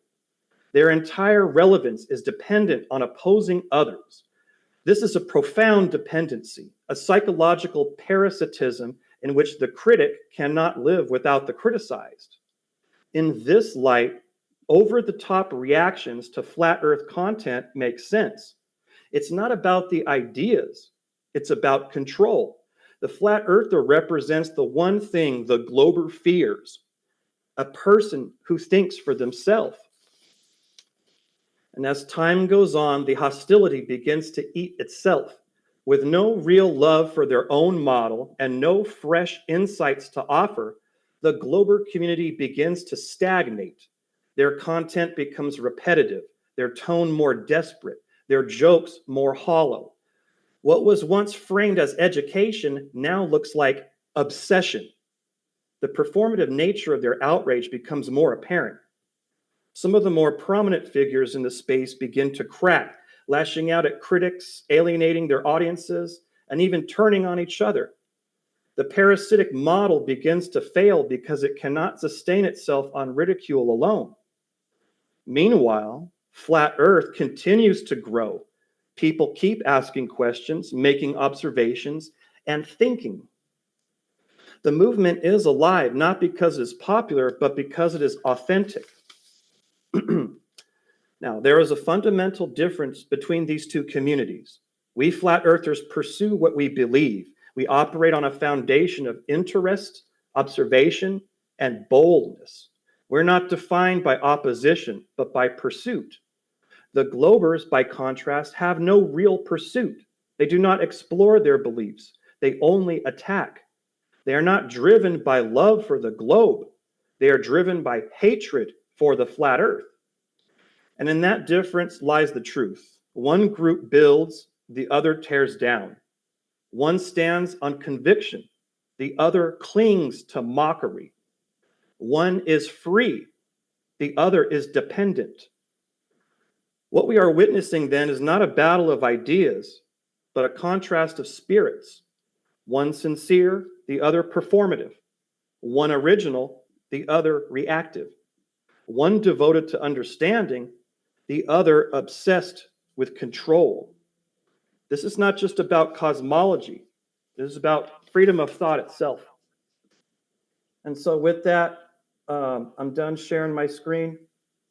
So let me Oh, click back. don't worry. I already So took it that's down it for you. for my opening statement. Thank you for listening. You got it. We are going to jump into Planet You're You're muted, Peterson. James. Oh, yeah. They are not hearing me on Zoom. All right. Thank you. Now, we are going to jump into Planet Peterson's opening. Folks, if you haven't yet, hit that subscribe button as we have many more debates coming up, including the one that you can see at the bottom right of your screen, Andrew Wilson taking on Apostate Prophet. If you are in Asheville, North Carolina, or even from far away, I'm in Las Vegas and I'm going to fly to Asheville. It's going to be amazing. So come hang out with us. That's on April 28th. But if you're like, hey, I'm wanting to watch it live, but I can't make it in person. Well, hit that subscribe button as we are going to be let's see. Sorry, so someone said something really funny. Hit that subscribe button as we are going to be live streaming that debate. But thank you, Planet Peterson, for being here as well. The floor is all yours. Thanks. I wasn't planning on sharing my screen, but I am going to share my screen here. All right. Can everybody see that? Perfect. Yep. Okay. Yeah, it looks goofy on my end, so I never know. But anyways, so I wrote a book on stuff like this over a year ago, and I wasn't planning on talking about this, but Matt brought it up. So for part of my opening here, I'm gonna talk about. Matt brought up the North Star, and then he spent the entire time not talking about the flat Earth, but the difference between people who think it's a globe versus not. So I think that's pretty telling.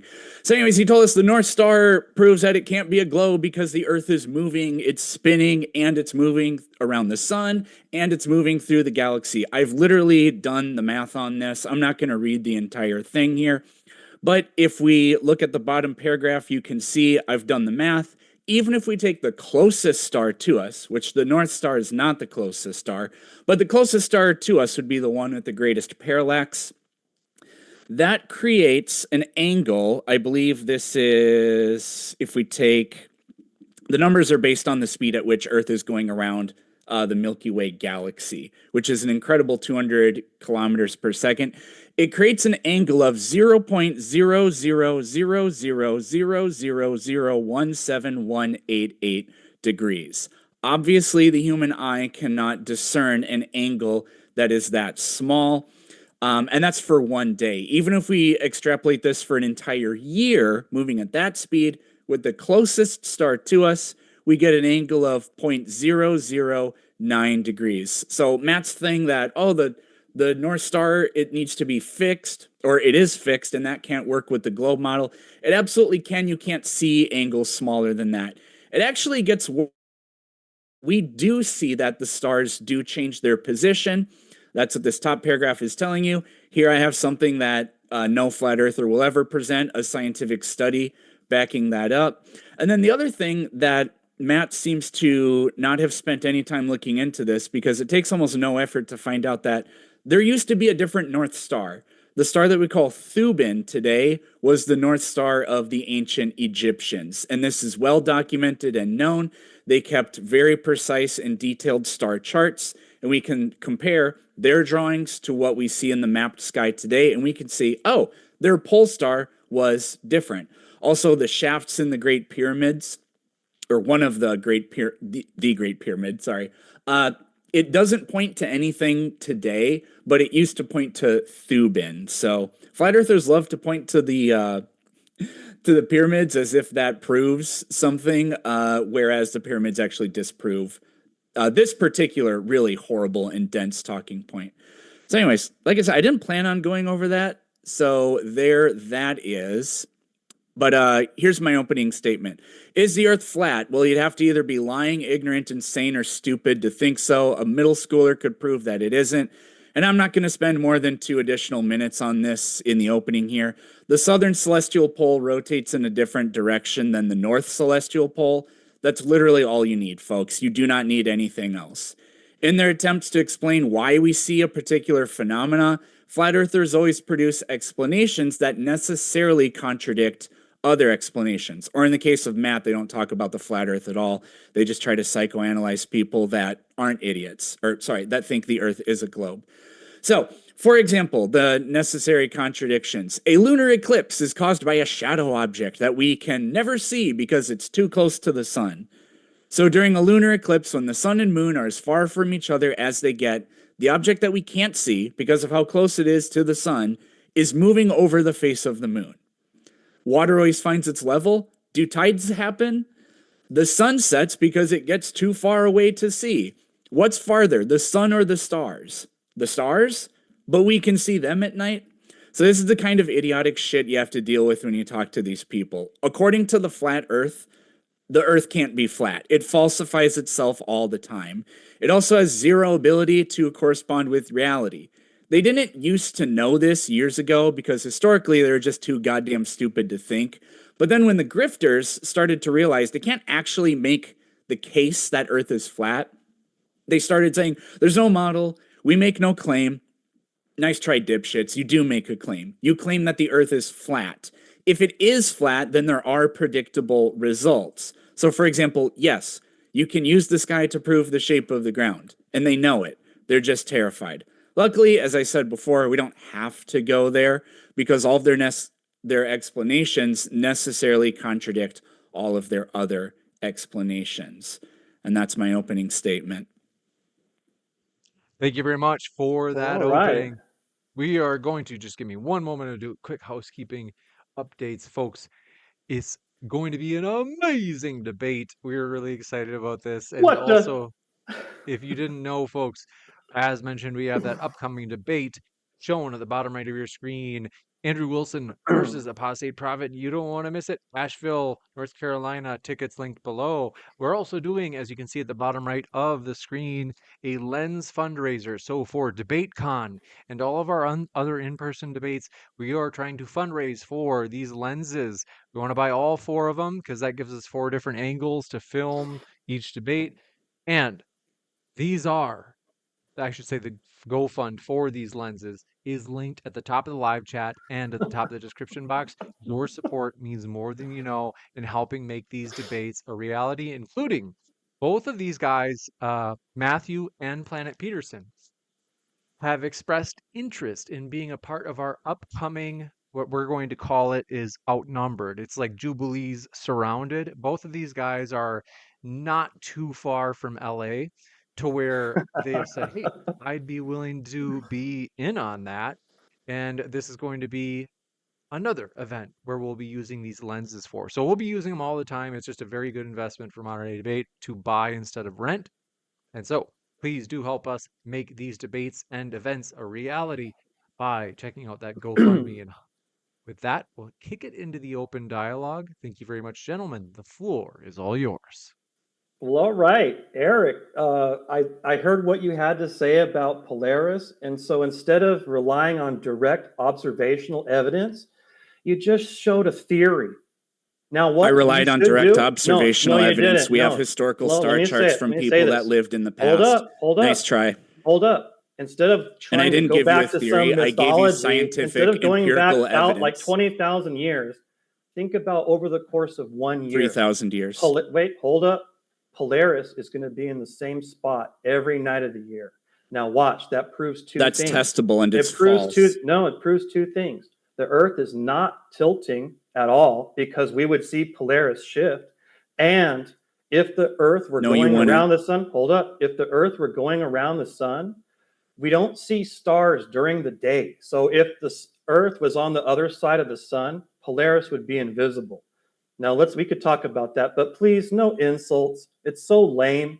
You know, I dealt with that Craig fight the flat Earth, and it's like when you're insulting the other debater, that means you lost. Okay. One sec. So I do Eric, want to please, just no interrupt. insults. I do want to quick interrupt just because a couple of things. One is I want to make sure there's not too much interrupting. And so we might have to break it into 2-minute responses, like 2-minute little mini speeches, if Oh, I there's don't want to more. do that. And also, given that Craig's not here to defend himself, all right, Oh, let's you're right. redirect back to the topic. Go ahead. I think Planet Peterson, you had thoughts. What do you want to share? Matt, what's your issue with the math here? The issue is that people can lie with numbers, and instead of looking at different Point out the theories and error in the formulas, math. well, that's the issue. The math can be totally perfect. So and there's it nothing won't- wrong with no, the math.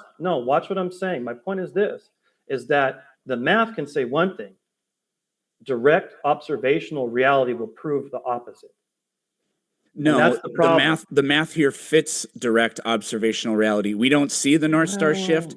Why is that? Because the math bears out that you wouldn't be able to see it. Matthew, can you tell the difference between 2 points that are separated by 0.00000001718? This is your assumption. This is part of some faith-based Yeah, so the question is, idea can you about see- cosmology.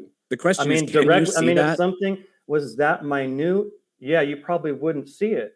But Thank you. So there's no contradiction in the model. Listen, my point is not, is your math accurate? My point is, does your math match direct Yes, it observational does. evidence? And Because what the math tells us we wouldn't see a Okay. difference, and we don't see a difference. So there's Okay, no so- problem. So in that part, we disagree. No, we don't disagree. You said that Eric, the we North disagree. Star. We disagree. You think that Well, we according to a disagree formula, that you think we would see a difference, but if you actually spend the time to think about it, you can see that no, you wouldn't see a difference. Because even over the course of a year, for the closest star to us, it would change by an angle of 0.009 degrees. well, you're assuming that the stars are a certain distance away. That is our model. There's no contradiction in the model. You attempted to do an internal there is. critique of the model, and your internal critique fails. You think it's right because you don't understand how big things are, or you didn't spend any time looking Wow. into it. That's But another that is the assumption. case. Eric, that's another assumption that you don't think I understand the globe model. That's an assumption you have. How far away and are the closest You know what? stars? Listen. That's an underestimation that every glober has done that I've debated. Oh, They've God, cry harder. underestimated. How I'm far not away are the crying. closest I'm trying to stars? help you. I don't guys need your help. underestimate- You don't guys have the gift. underestimate that flat earthers know the globe theory. Okay. Now, when you ask what's the closest No, I didn't star, underestimate you I because don't- I demonstrated mathematically that your explanation is, or that your attempt to do an internal critique is completely unfounded. Yeah, So and I countered move your on to the formula. next thing. I countered your mathematics with direct observational no, reality. you didn't. Yes, I did. How about No, you every didn't. night look at Polaris? Every night look at Polaris, and you tell me That if it doesn't ever- shift if it as ever is goes. predicted by the globe Earth model So the because globe- it's extremely far okay, away. watch. Yes. So that's a contradiction. So the It's globe not. predicts that the Earth tilts. Simultaneously, the globe predicts that the Earth does not tilt. No, it doesn't do anything like Right? that. Okay, And your the stars in the explanation has north- nothing to do The with stars in why the north. the North if Star you want is to change fixed. it, the The North North Star is stars fixed. never go into the south. Do I get to The talk or southern- not? Yeah, if you want. Okay, I'll listen to you. Let's go Why one by do we one. have a pole? Why do we have a pole star? Because the Earth turns. So there would actually be two of them. There just doesn't happen to be a southern star that lines up with the pole or whatever. So why do we have that? Because the Earth turns. So that has nothing. So of course, if you're turning, there's Thank going you, to be Eric. one spot there's going to be one spot where there isn't any circular rotation, right? Well, honestly, I'm not under the globe paradigm. I'm The looking at. rotate. And I'm you said not asking oh, you to sorry. believe that the Earth is a globe. I'm asking you to understand it. If the Earth is rotating, there's going to be one point where there is no circular rotation, right? I'm disagreeing with what you said because you said it yourself. Okay, There then is I no then I don't southern know star. what No, I there don't know is how no. to talk to you. No, then. watch. You said there's If you no don't southern understand star. that something that spins has a central point where that spin doesn't draw a circle, it rotates in place.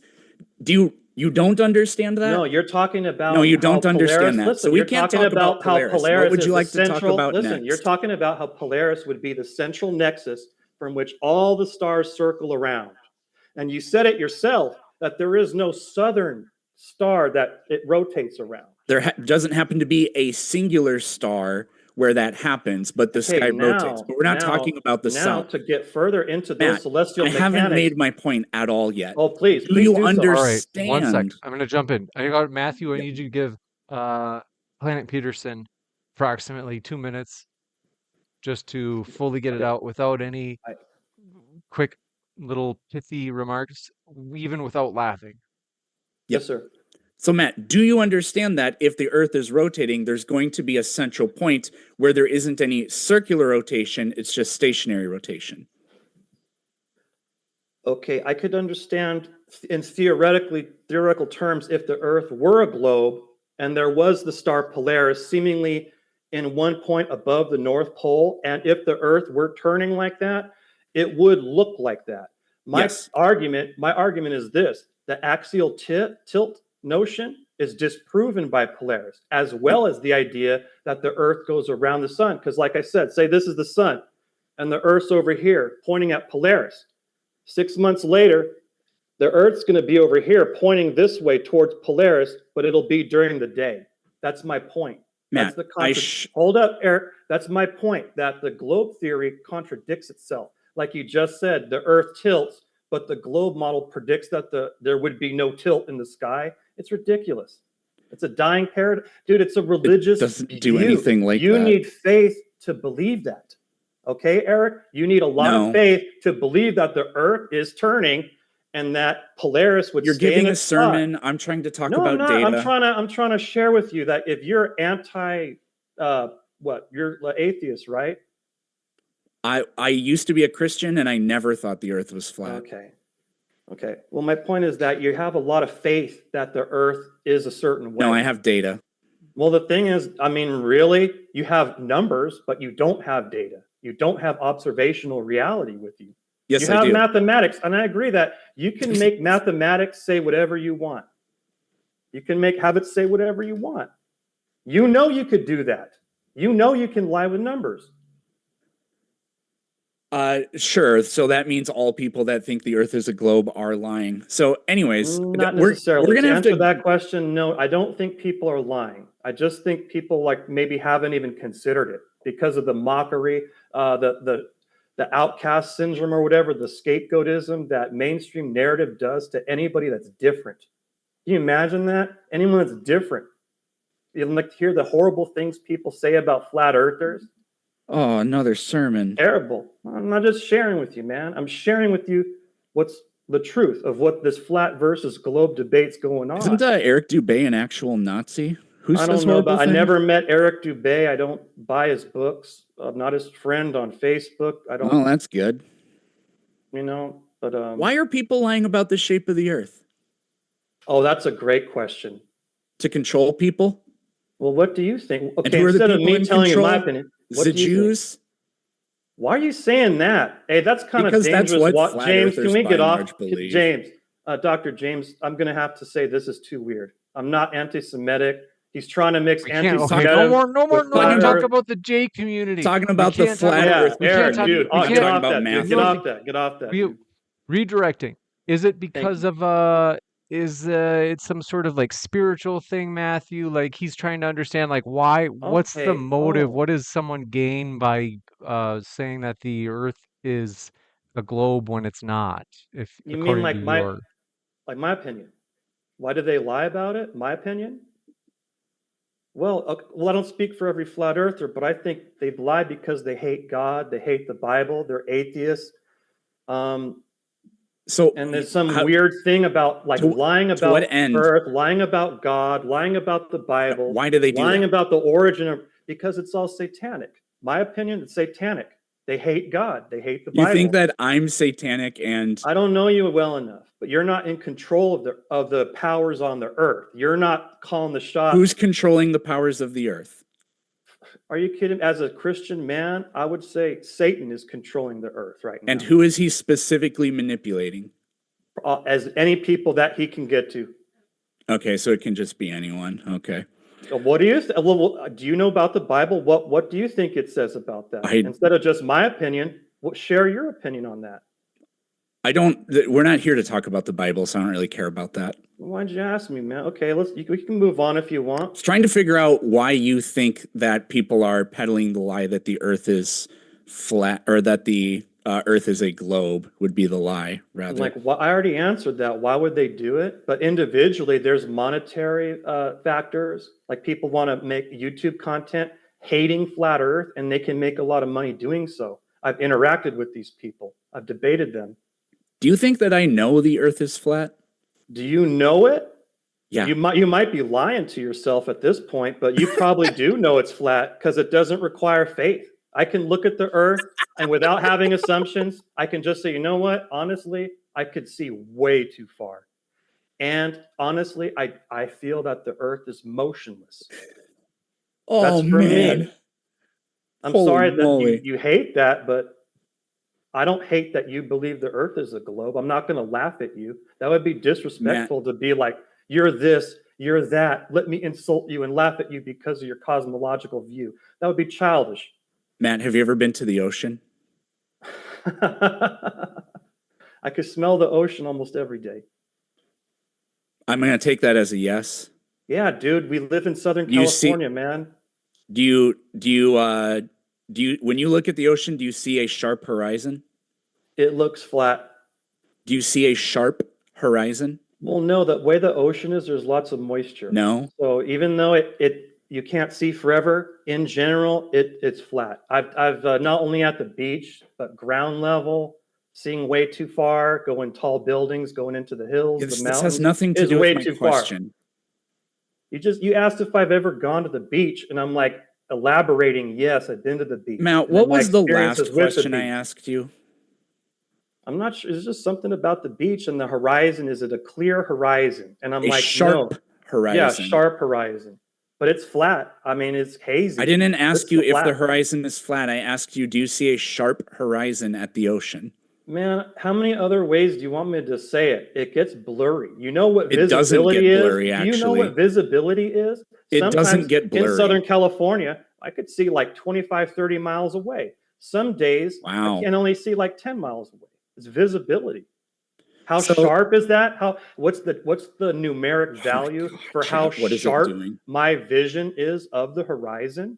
I would not be able to give a clear mathematical amount for how sharp the horizon is. I can only tell you it gets blurry and it looks flat. It doesn't get blurry. If there's fog or a lot of pollution, then it gets blurry. But on clear days, it's sharp, which is impossible if the earth is flat. If the earth is flat, the ground below you is always below your line of sight, and it extends out as a plane, not forever, but who knows how far it goes. Eventually, atmospheric scattering would obscure the horizon, like when it's foggy out. But on clear days, that doesn't happen. We see a sharp horizon at the ocean. That is the top of the curvature. There is never a case where you should see a sharp horizon if the earth is flat. So I'm telling this to the audience because every time I try to talk about it, Matt starts talking about something tangential. May I respond? Okay, so you think because we could see the distance more clearly, that's your proof of a globe. That if I don't know what the hell the distance means. The horizon, like you just mentioned, sharp I'm horizon. Responding to your statement. You just said, if on a clear day, right, you could see further. That's your proof of a globe. When in actuality, if you could see too far, if you could see too far, that means it's flat. That's nowhere close to what I See, said. this is an issue of your faith right here. That's why this is so sensitive. You want me to believe the earth curves, and I'm saying, no, it doesn't. I don't have that kind of faith to believe that. Matt, You what did do I have faith. actually say about the horizon? What Yeah, did I you say did. about it? Play it back. You just said that. So On you a have no clear idea what day- I On a said. clear day, when you could see further, that's your proof of a globe. And I countered that by saying, no, if you could see Jeez. further, that means it's flat. What You did keep I say laughing. about the Dude, you look horizon? keep saying it. You're just laughing and looking ridiculous. What did I say about the horizon on clear Say it days? again. Say it again so we could hear you say it again. You're not even listening, so we can talk about the next topic. You want to change because I contradicted you with your own words. You If don't could know see- my you own just words said- because Eric, when I asked Eric, you for them, you said play the tape back. You don't know what I said. not know. You're not even I listened to trying you. to listen You- or engage. Eric, I'm trying to explain to you. You just contradicted your own model. No, You I said if you didn't. could- on a clear day, if you could see farther, that's your proof of a globe. That's And not what I countered that said. by saying if you could see too far, that means it's flat. And then you just started laughing at That's me as a not what I defense said. mechanism. Okay, then what did you say? I said you can see a sharp horizon on clear days. What would atmospheric scattering do to the surface of the water if the earth was flat? It would blur it out to where there is no distinct spot where it ends, like when it's foggy out. But we don't see that. We see the top of the curvature of the earth. That's what a sharp horizon is. A sharp horizon is completely incompatible with the earth being flat. See, you say that, but that's not reality. What you just contradicted Reality is we yourself see a that sharp horizon. Yeah, exactly. The more Explain you how could that works see, on a flat the earth. more. Okay, it's like this. On a flat earth, if you Explain could the see really sharp line between the water and the sky. Oh, you mean the flat line between the water and the sharp sky? line Yeah, between yeah, the water and the sky. The flat line The between sharp the water. line. Describe line, why get it? it's a Eric, sharp distinction between sky and water. Eric. The flat line Shut between the the water fuck and the up sky, about the flatness. right? Why You- is there okay. a sharp distinction between the sky and the water? Because as we're on a flat plane, just like you said, on a clear day, you would see further. And because of the atmosphere, it does Cat, get what blurry. is it doing? That has I see nothing that. I to see do it with always. anything Listen, that I asked listen, you. Eric, don't overreact. We're having a civilized conversation. This is not an overreaction. When I go hike in the hills and I look at Orange County, I look at LA County, sometimes I can't even see 10 miles away on like a clear That's day. great. Talk about right? the sharp distinction between sky and water on the ocean on a clear day Yeah, instead you of mean Orange County. You mean that flat line between the The water and the sky? We are moving on Eric, to a different topic. you want- You're incapable. Eric, okay. We don't have to talk about the flat line between the sky and the water if you don't want to. The sharp line, which you cannot account for in your model. It's called visibility, man. I don't know how to make it more and it's easy for you to visibly sharp, understand. which is incompatible with a flat earth. How so? I already explained it to you. How so? You're asserting it is. Again, Prove it. you're not Say it. listening. Okay, Eric, if what you're saying is true, I'm not how would going it be to I'm not going to incompatible? address this point anymore. I've explained it already 3 times. So how is it incompatible on a flat earth? With I explained the it horizon 3 being like that? times. Okay, I'll just have to rewatch this then to understand your point.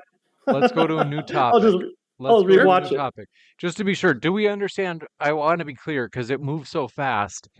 In a nutshell, let's say in one sentence, what is the motive behind someone tricking regarding the shape of the earth? Like, why is everyone trying to hoodwink us into thinking that it's a globe?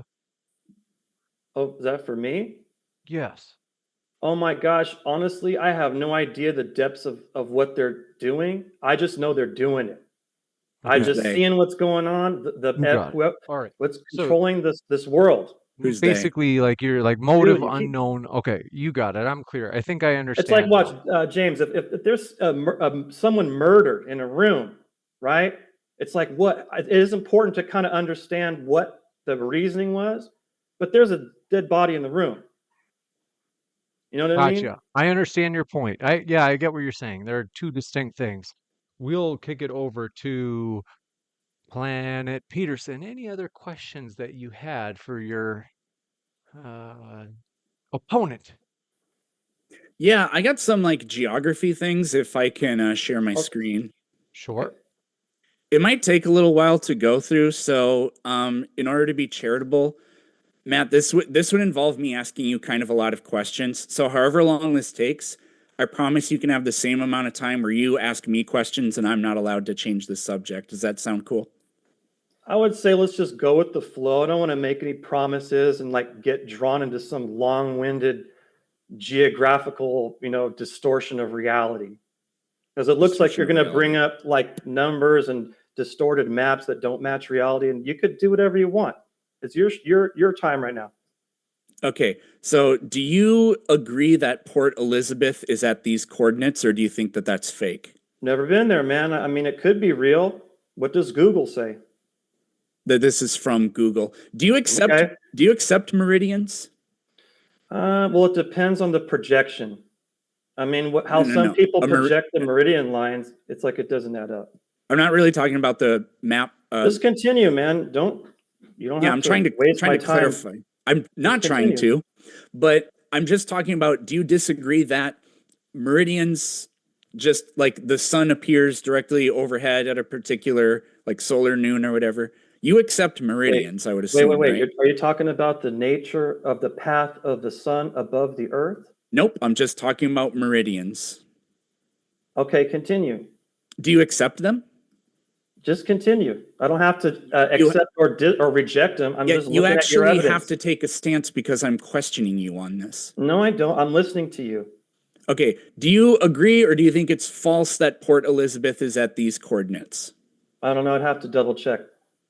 Okay. Do you agree or do you think it's false that Cape Town is at these coordinates? Like my previous answer, I'd have to double check. I've never been there. Okay. Well, people live there and they navigate using Google Maps and they know what time it is. So these meridians and their coordinates are established and backed up by that. It'd be really goofy to suggest that this is fake because people living there would have no idea what's going on. But anyways, they're both 34 degrees south of the equator. You can just take my word for that, I guess. But if we take that their meridians, their longitude, they're separated by 7 degrees and 9 minutes. So do you reject this? Do you accept it? Or do you just say, I'll take your word for it for now? Just continue. What is your stance? These are the numbers you're preparing. I don't have an opinion yet. I want to see where you're going first. It's not about okay, mathematic. Tactic. Yeah, got it. Keep going. So do you disagree or agree that a line of degree, this really only works for latitude, is about 69.1 miles, or do you think that's fake? I'm recognizing this. That 1 degree, that's what those people try to say. They try to mask the 8 inches per mile squared. I recognize those numbers. That's another fake thing. The 8 inches per mile squared or 1 degree of curvature or 69 point. You just brought it up again. I promise you nothing I'm about to talk about has anything to do with the curvature with 8 degrees, with denying or affirming 8 inches per mile squared. Okay, but I just want to say that I recognize the number play you're presenting immediately. This has nothing to do with 8 inches per mile squared. It's okay. I'm Matt, listening. literally, according to the flat earth, if you travel north 1 degree, you have traveled 69.1 miles. It doesn't matter if Earth is a globe or flat. Both of those models make this claim. So do you accept it or do you reject it? I don't make any claims like that. Holy. And I don't speak for all flat earthers. That's a mistake thinking that I stand for every flat earther. I am me. Never said that.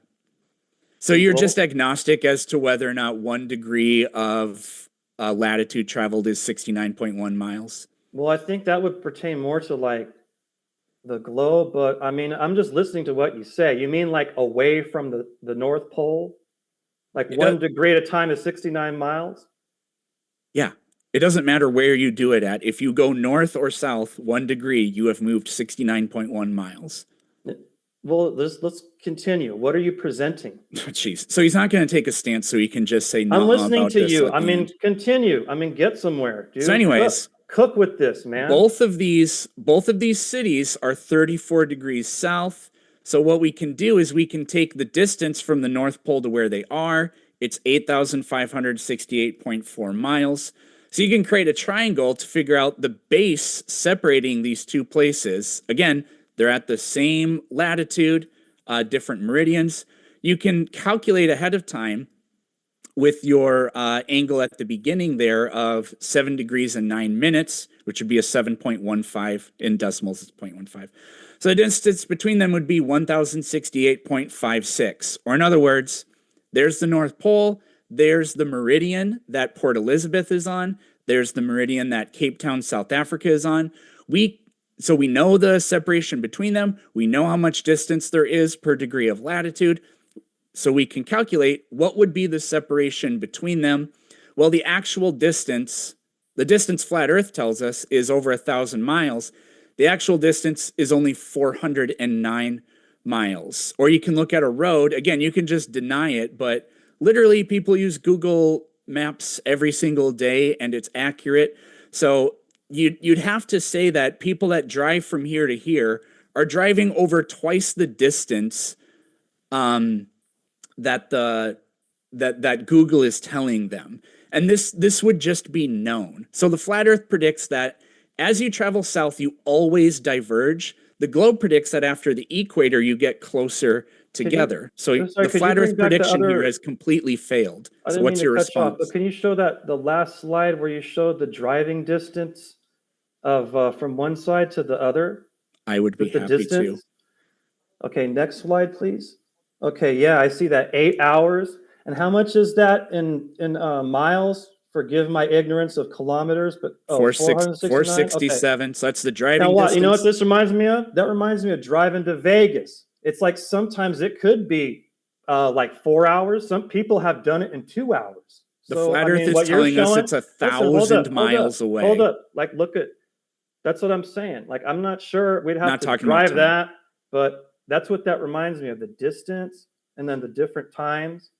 It's like the same thing, but I understand your confusion. You're trying to compare the different coordinate systems. Not and seeing confused. Why it doesn't match reality. If the Earth is flat and meridians are true, then we can predict what the distance separating Port Elizabeth and Cape Town is. And it's predicted over 1,000 miles. It's only a little over 4. Well, you're predicting that, but you know, the math, you know, people lie with numbers all the time. So that you're going to have to come up with better evidence than that. Error. I mean, to convince I put me everything I'm on the screen ball, as simple as possible. Eric, if you want to convince me I'm on a spinning ball, you got to do much better than deny any of these numbers. I'm not denying it. I'm just saying it's so you're not denying it, and it gives false data, and your only choice is to say, well, people could be lying about the number. The satanic glober who's trying to control the world. I'm looking at what you showed, and I'm giving real world examples that the distances, the times.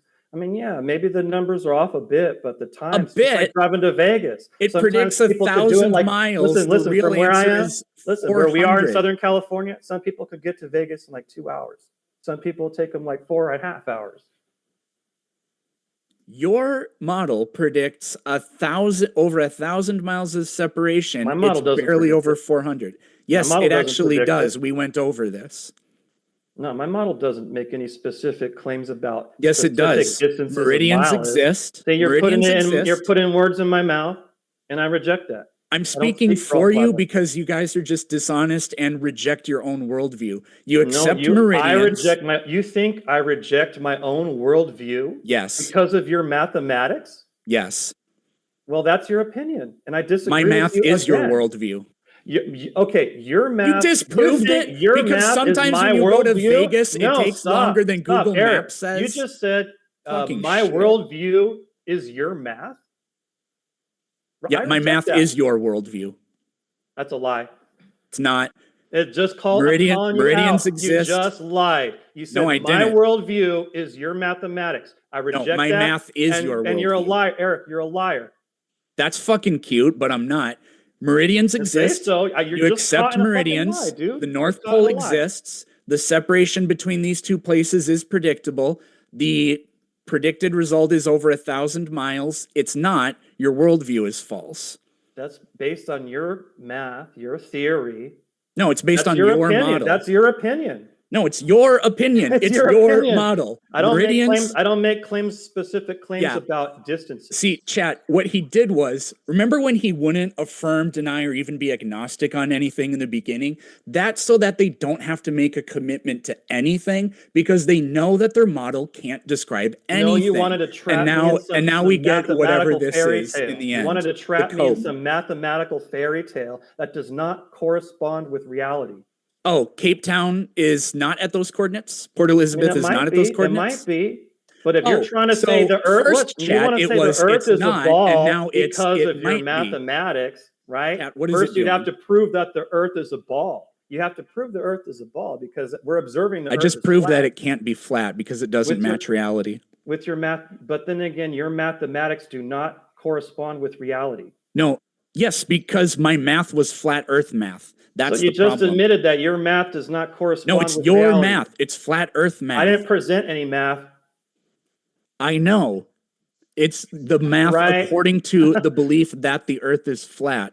This actually happens all the time. You No, guys it does not can't- require faith. You guys There's can't there's get no faith anything required. right. Hey, Eric, there's Look at no this. faith for me to What- look at the Earth and say it's flat. 'Cause What if to the me, it's an sun was observer. above the Earth? Well, then we could predict where the sun would be at different locations by doing trigonometry. Oh no, the errors go from 3.5 to 10 to 21.5 to 44 to 95%, whereas the globe errors are within 1%. Oh, of course. So which yeah. model accurately Eric, reflects Eric, reality? Eric, The globe yes, model. Your flat Earth math says it's impossible, but Yes. your globe math says there is no way it could be otherwise. No, the globe math. That's your religion. That's your Oh, faith. holy shit! You That's your actually, faith, dude. That's you your actually faith. thought you had a point there. No, that's your faith. Look at it. You tailored your Predicted, mathematics Matt. to say whatever you want. Matt, can you read? Yes, of course I could read. What does that say? See, that's your assumption. All of that's your No. assumption. Well, It's yeah, all it is an assumptive. assumption. This is how you do So science. you What's admit the you're making predict- assumptions here. Oh, this And you is want so me to cute. you want me to predict based Predicted on your angle. assumptions, your misguided assumptions about flat Earth. Matt, predicted angle. Right? This is like you're trying to falsify Matt, everything. I get It it. says predicted angle. Then what's the second one say? You're saying it's the actual angle, but here Actual I know what a angle. lot of globers get confused about is how perspective actually works and how the sun will go, the light from the sun will go directly to the observer. That's what a lot of this mathematical confusion comes from because the light is going directly to the observer, just like this. I've literally modeled that here, Have you but ever it been on the falls side of a apart. beach or the ocean and seen the light on the water go directly towards you? Have you ever seen that? It go directly on the water to you. Have you ever seen that? Are you asking me if I've seen the reflection of the sun in the water? No, I mean how on the water, the light will go directly towards the observer. I have no idea what you're talking about. You have to make observations. Go to the beach or even like a lake or something. Are these observations? Dude, what did I just say? You observe the light on the water going directly. Yeah, so the question was, and are it's these unique. observations? My point is this. It is unique to the observer. Wherever the observer is, the sunlight will go directly towards them. Why are you doing that? Because you're running away from everything. No, It's so I'm hilarious. answering your question. The Olympics are directly. coming to Southern California in 2028. Please do the 100-meter dash. That's ridiculous, Eric. Come on, I'm answering your question with real world examples, and you're just like You're absolutely throwing in little remarks. Who's the one running from the debate, man? The one that constantly is changing the subject. So I grilled you for a while there. I didn't time it, but go ahead. You can ask me whatever you want. Let's talk about something interesting. I want to know more about your ideas about flat Earth. Tell me your understanding of how things work on a flat Earth without, what's the word for it? Strongman it. What's your best understanding of the flat Earth? The Earth is flat and the sun and the moon are above it.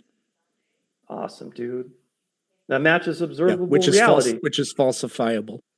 You mean you don't think the sun and the moon are above the Earth? No, because if the moon were above us, then when two people look at it, they would see different parts of its surface. There would be some overlap, but they would see dramatically different parts of it. Yet when we look at the moon, we always see the exact same face of the moon. Yeah. So Yeah. flat Earth has been falsified. So no, it doesn't falsify flat Earth. What you're establishing is that the moon is a flat surface like a disk. The moon is not a That's three-dimensional so object. Because you just said That's it. even Wait, worse. Eric, you just said it. That two people, they don't see like a different side of it. Yeah, exactly. What is You're this? trying to dude, I don't care. It's a We're circle. talking about the moon. It's a circle. And if you're directly below it, flat circle. No, let's go back to your comment. If you are somewhere else, it becomes an exactly. ellipse. That's what we don't see. The moon doesn't That's do what that. Exactly. So Because your the model moon, doesn't no, match why? reality. Eric, you just proved it. The moon is not like a rock. We're looking at a flat disk in the sky. No, we're not. Because You if you looked just at that proved flat it. disk from Show it again. anywhere other than Show it again. directly below it, it would Show it appear again. as an ellipse. No, because like I said about the sun, the light goes directly towards the observer. We never, Proof. like you just said, Demonstrate that. We never see like Demonstrate a that. different side of the moon. You just said it. We don't see like a different side of it. We only see the lunar disk. So if you're somewhere else, the moon is not pointing directly toward you, but the light from it comes off of the moon and goes directly Eric, toward you're you. misunderstanding again. No, I'm I not. just That said it. is The what light, you said is the happening. light goes directly towards the observer. Yeah, so That that's is exactly what I observable said. reality. So if you're not directly below the moon is not facing you, yet the light from the moon somehow bends directly toward you. How is that happening? Okay, I just told you, and I'll repeat it again. You told The me light that goes it happens. directly towards the observer. How? Explain this. Dude, that's how God made reality. You want me to get into God's shoes and give you the nuts and bolts? You know, how does the moon stay up there? Why is the sky blue? Right? Is that your next question? Why is the sky blue? And then eventually it will become, why, God, why? I'm just explaining to you observable reality. God made it that way is not an explanation of anything. Dude, I mean, you didn't cop-out. make it. You did not make this place, okay? Why are you running, dude? I'm answering your Now question. I'm moonwalking. Get it? Because we're Yeah, it's talking about the moon. ridiculous. Dude, your comment, it's like you're acting ridiculous, dude. Do you like my shirt, Matt? Well, the globe is ridiculous. The evolution is stupid as hell. Yeah, if you don't evolve, Are you a become monkey? Hey, flat you're an earther. 8-man. Hey, you're an 8-man. Just You're to an keep 8. it on Yeah, task. 8 Planet Peterson. I appreciate So your he's an 8-man. impression. I appreciate your impression of an ape or whatever that was. but I to don't know. return, It's so ridiculous. The 8-man thing. Oh my God. but that's we so have to stupid. return to the topic. Yes. Matt, I'll still give you the floor. We can talk about whatever you want. No, that's all interesting. There's a lot of interesting. How about the general disinterest in like NASA and fake Katy Perry stuff? And what do you think about that? Did you see any of that?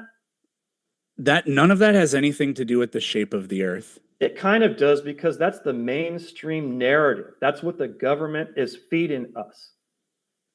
That has nothing to do with the shape You don't of care the about Earth. that? If Okay, how about this? if humans had never been to space, that would have nothing to do with what the shape of the Earth is. Well, we've never been to space, man. That's fucking cute. What questions about the shape of the Earth do you have? What questions? I think we've been covering a lot of it. We could get into the general lack of curve, or the overall lack of curvature, how there is no curvature on the Earth, and how I can see way too far on street level. I got videos from street level of miles away. Wow. Miles away with zero curvature. Wow. Now, what's the explanation of that from the Glober side? Something Satan, something lying, something numbers made up, something global elites, something.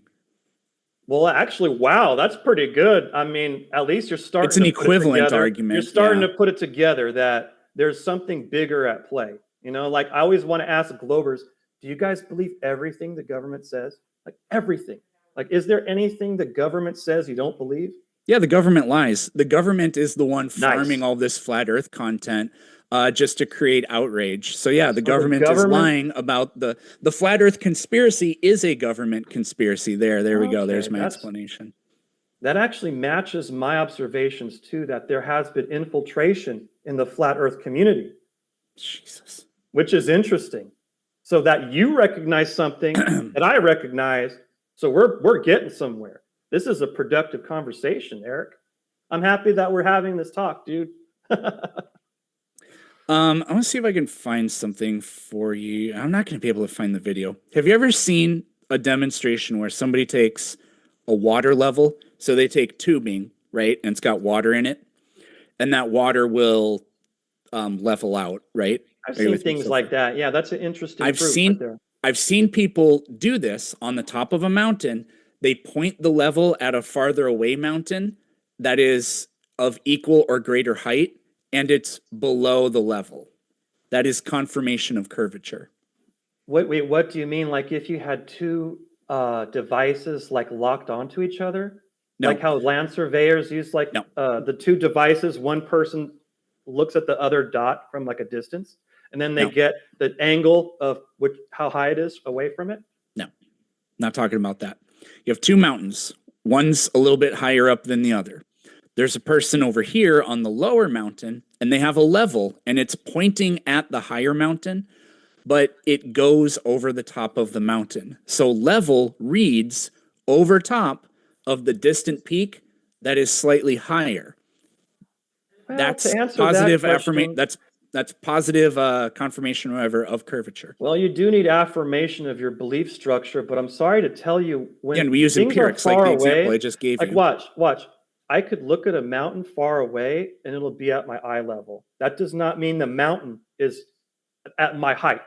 Instead of relying on your senses, which are fallible, Listen, use Eric, scientific when equipment. something is far away, we can agree that when something's far away, it will look smaller.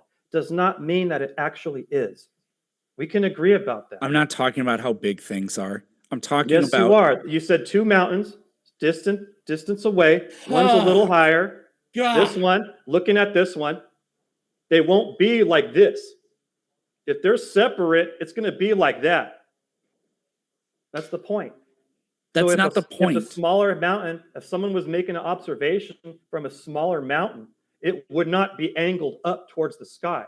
If the Earth was flat, it would be. No, wait. If the mountain was a greater distance, the more the angle would be down to see it. What are you on? If you have a flat base. Hey, dude, stop with the insults. I'm not on drugs. That's not what are you on necessarily means. What are you on about is what I mean by that. If you have a flat base and you have two different points, one is higher than the other, it doesn't matter how far you separate them, the angle between the lower one and the higher one is always positive if you have a flat base. Always positive. The slope cannot become negative. What do you mean, no? Watch, let me give this real world example. Instead of having a reaction, listen to what I'm saying. Say, for example, you are standing underneath a street light, okay? Say you're standing underneath a street light, okay? And there's a row of them. You're standing under one, and you focus on the one, and you point at it, right? Watch this, directly at it. If you step away and you keep going, eventually that light that was above you will be at your eye level if you are far enough away from it. That's the point. I don't know. So I'm gonna try to draw. Pointing directly up at it. Watch. If you you were underneath the street light, you'd be pointing directly up at it. But if you walk away from it, eventually you'll be pointing down. It does not mean that the street light is at the level of your eyes. That's my point. That's just my point. That is not how any of that works. I'm gonna show you a pretty picture here. I'm gonna share my thank you. screen. I love pretty pictures. Nice. It'll be very pretty, just like you, Matt. Oh, I appreciate the compliment, Eric. You're a handsome man yourself. Thank you. And I'm not being sarcastic. It's okay. So okay, you're cool, dude. You're okay. You see these 2 points? One's higher than the other. Yeah. Okay, and the angle going from the lower one to the higher one is a positive angle or whatever, positive slope. Yeah, it looks like it. Okay, if I put this all the way over here, it snapped that there, and then I connect my line there. Exactly. That's what I was saying. Dude, you're just proving my point. When it's farther away, the angle goes like this. No, it goes like that. The further this away. This is a positive slope. Look at it. Slightly, but the difference is more pronounced. It's less pronounced. Proving exactly what I said. No, I'm not. You proved said exactly eventually. what I said. And then if you add that, how perspective works. Think about how Fucking A. perspective works. Matt, when does this line get a negative slope? What do you mean a negative slope? Like pointing down? Line go towards down. it? Yeah. I would say when you increase the distance. If you increase the distance of the one you moved, like if you did it vast, like a mile, you would be pointing down at it. No, Matt, one of them, the taller one, always remains taller than the other one, which means the difference between the top of one and the other is always, well, how do I want to say this? You're getting confused. Well, a little bit. I'm trying to figure out how to explain it It's to okay. you. It's okay. No, I'm not confused. If they were right next to each other, this one would be pointing up. But No. if you take this one like that, the further away it goes, the angle would be diminishing. And you proved my point. We're getting somewhere. Eric, No, you're learning a lot today, man. This is great. This is I'm great. losing my marbles. This is great. Matt, the slope never becomes zero. It never becomes negative. You have to increase the distance. It doesn't matter. Watch, the difference. You proved it. This is you don't think the Earth. There's no way you can be saying this stuff and be genuine. I hope this is the end of your internet career, because this is the wildest shit I've ever heard in my life. Dude, why do you say that, man? How can you? How can you say that's hateful, dude? Of being a flat Earth grifter? I hope you get success. You're healthy. I hope you find success in different ways. Family, man. I hope you. You know, why do you gotta say you hope I don't continue with my internet career? Because you're obviously lying. Do something else. We're just disagreeing, and I'm nailing it. You're getting cooked, Eric. I gotcha, man. Gotcha. There's no way this is it, Matt. You talk about whatever you want. No, I like what we're talking about. We're getting somewhere with this general conversation. I want you to know I'm not coming at you with hate. I'm not going to insult your intelligence because you're a smart dude. We're just disagreeing, man. That's all. And I'm honest about, I don't hate you at all. Now, one interesting question is, I know we talked about, it's interesting to think about why are there people that, if the Earth is flat, would want us to think that it's a globe? Like, why the deception? But the converse question, why is it? This isn't like a strong push for like, aha, look, flat Earth is true. But it is an interesting like question to ask.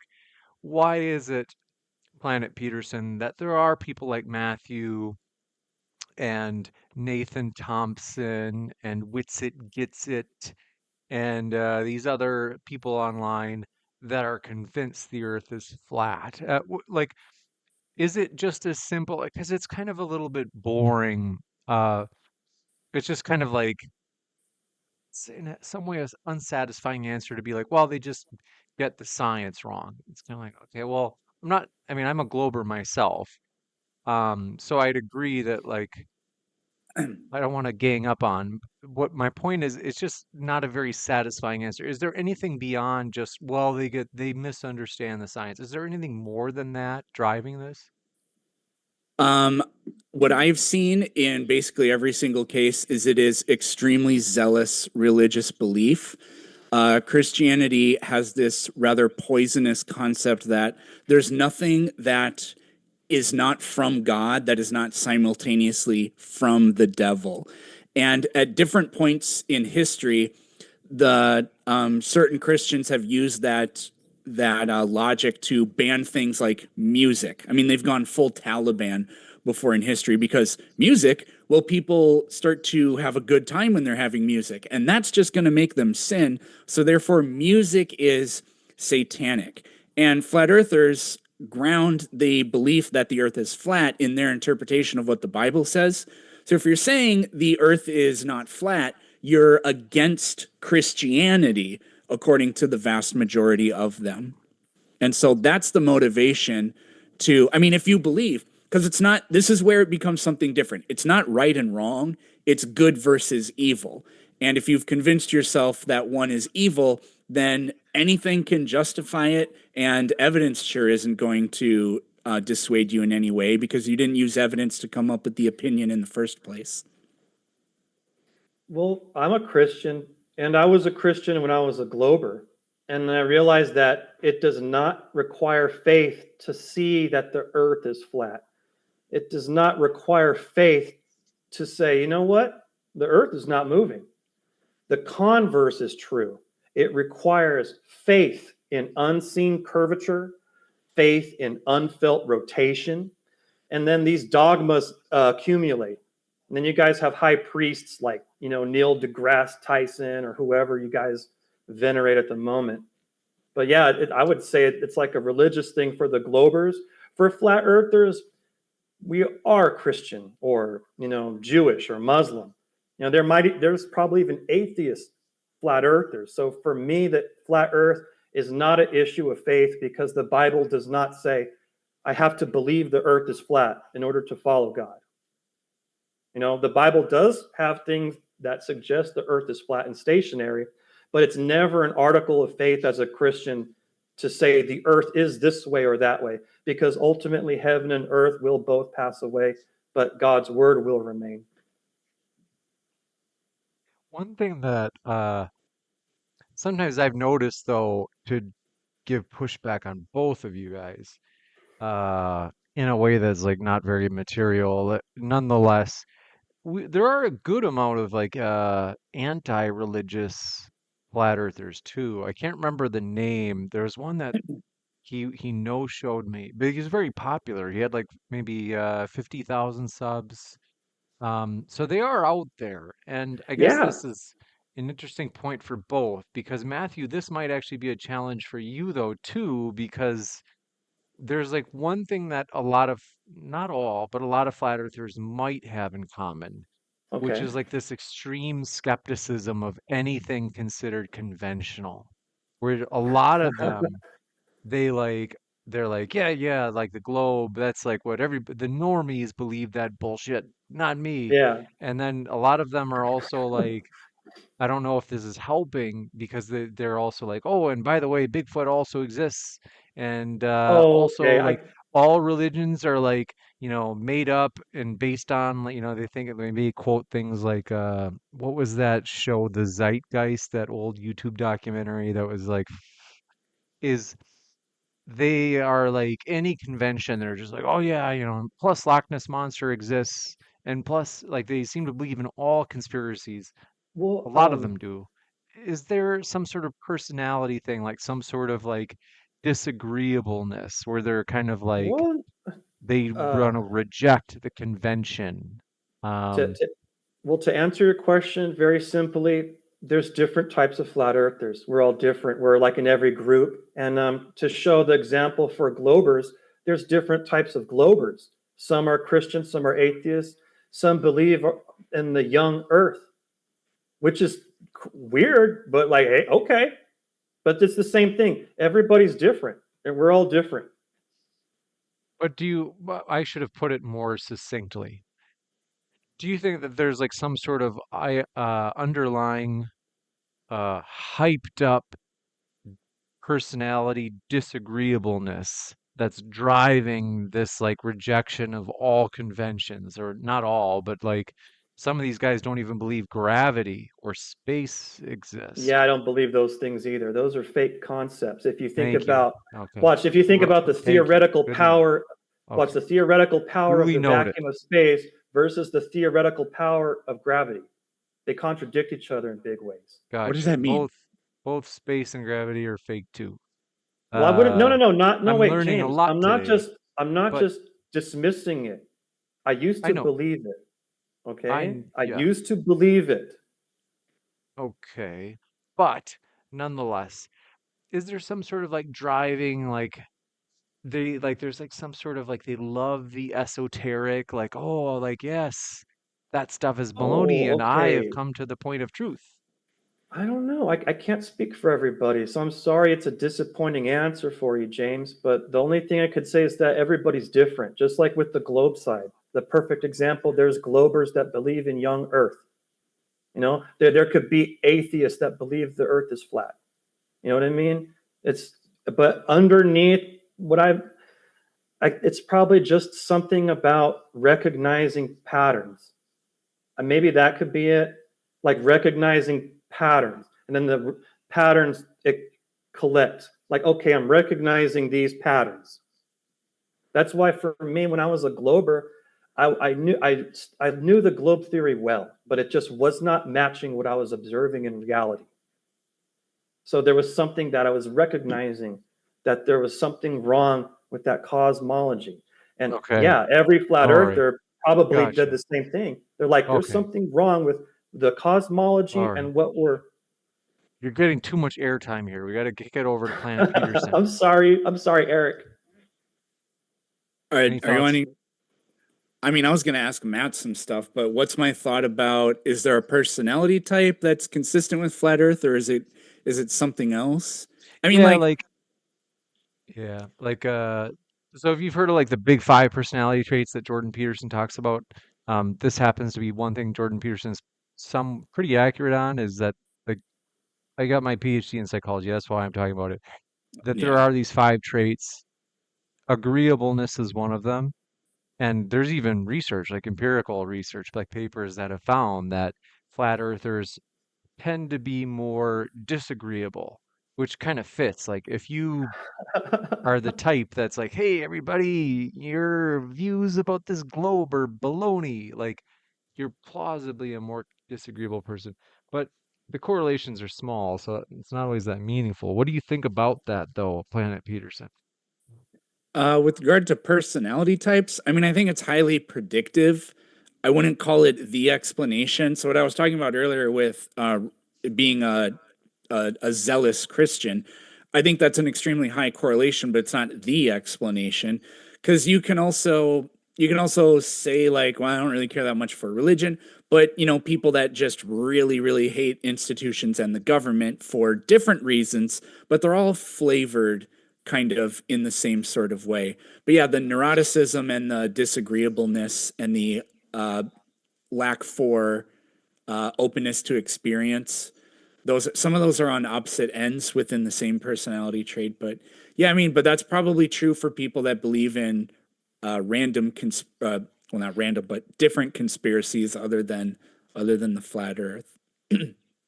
And My Matthew, opinion. I don't want to gang up on you, Matthew. So I want to just really quick, I'll give you a chance to respond, Matthew. And then I Okay. also want to kind of disqualify my own. I want to be clear that my point was not, because if I were to say like, aha, so like part of, even part of the reason that flat earthers believe in this is because of their personality profile, like to say that therefore flat earth is wrong, or even like it would obviously be the genetic fallacy, namely, like because you identify the source of a belief, therefore to claim that the belief is wrong, that's the genetic fallacy. So I want to be clear, I'm not trying to invalidate flat Earth. I'm just like, it's just an interesting thing. Like there are also like interesting things I'm sure about like globers. Like maybe there's a correlation between globe belief and I don't know, maybe agreeableness. Like maybe people are Well, like if they're wait a minute, James. You might be biased here. You're saying flat earthers are disagreeable, and you're saying globers are agreeable. And in my experience, flat earth people are cool. Every flat earth person I've had live streams with or chat with, they seem cool. The globers I've interacted with, they seem like jerks. all right, yes. Okay, Look and at Eric on over your here. show, well, Eric, he's pretty nice. I mean, he talk a little trash, but he's an okay guy. But you've seen how some of the past debates have gone. People are But just I'm poisonous. well, Because James, you've seen it. The globers are poisonous. let me qualify myself when I say when I'm talking about agreeableness in this example, I don't mean like how I'm talking about the subfacet of agreeableness in the sense of like you're willing to go along with conventions. So kind of like Oh, it's a little okay, bit yeah, almost okay. so it's I'm like sorry. if you wanted Matthew, you could turn around and say, "Hey, the Globers, the door swings both ways.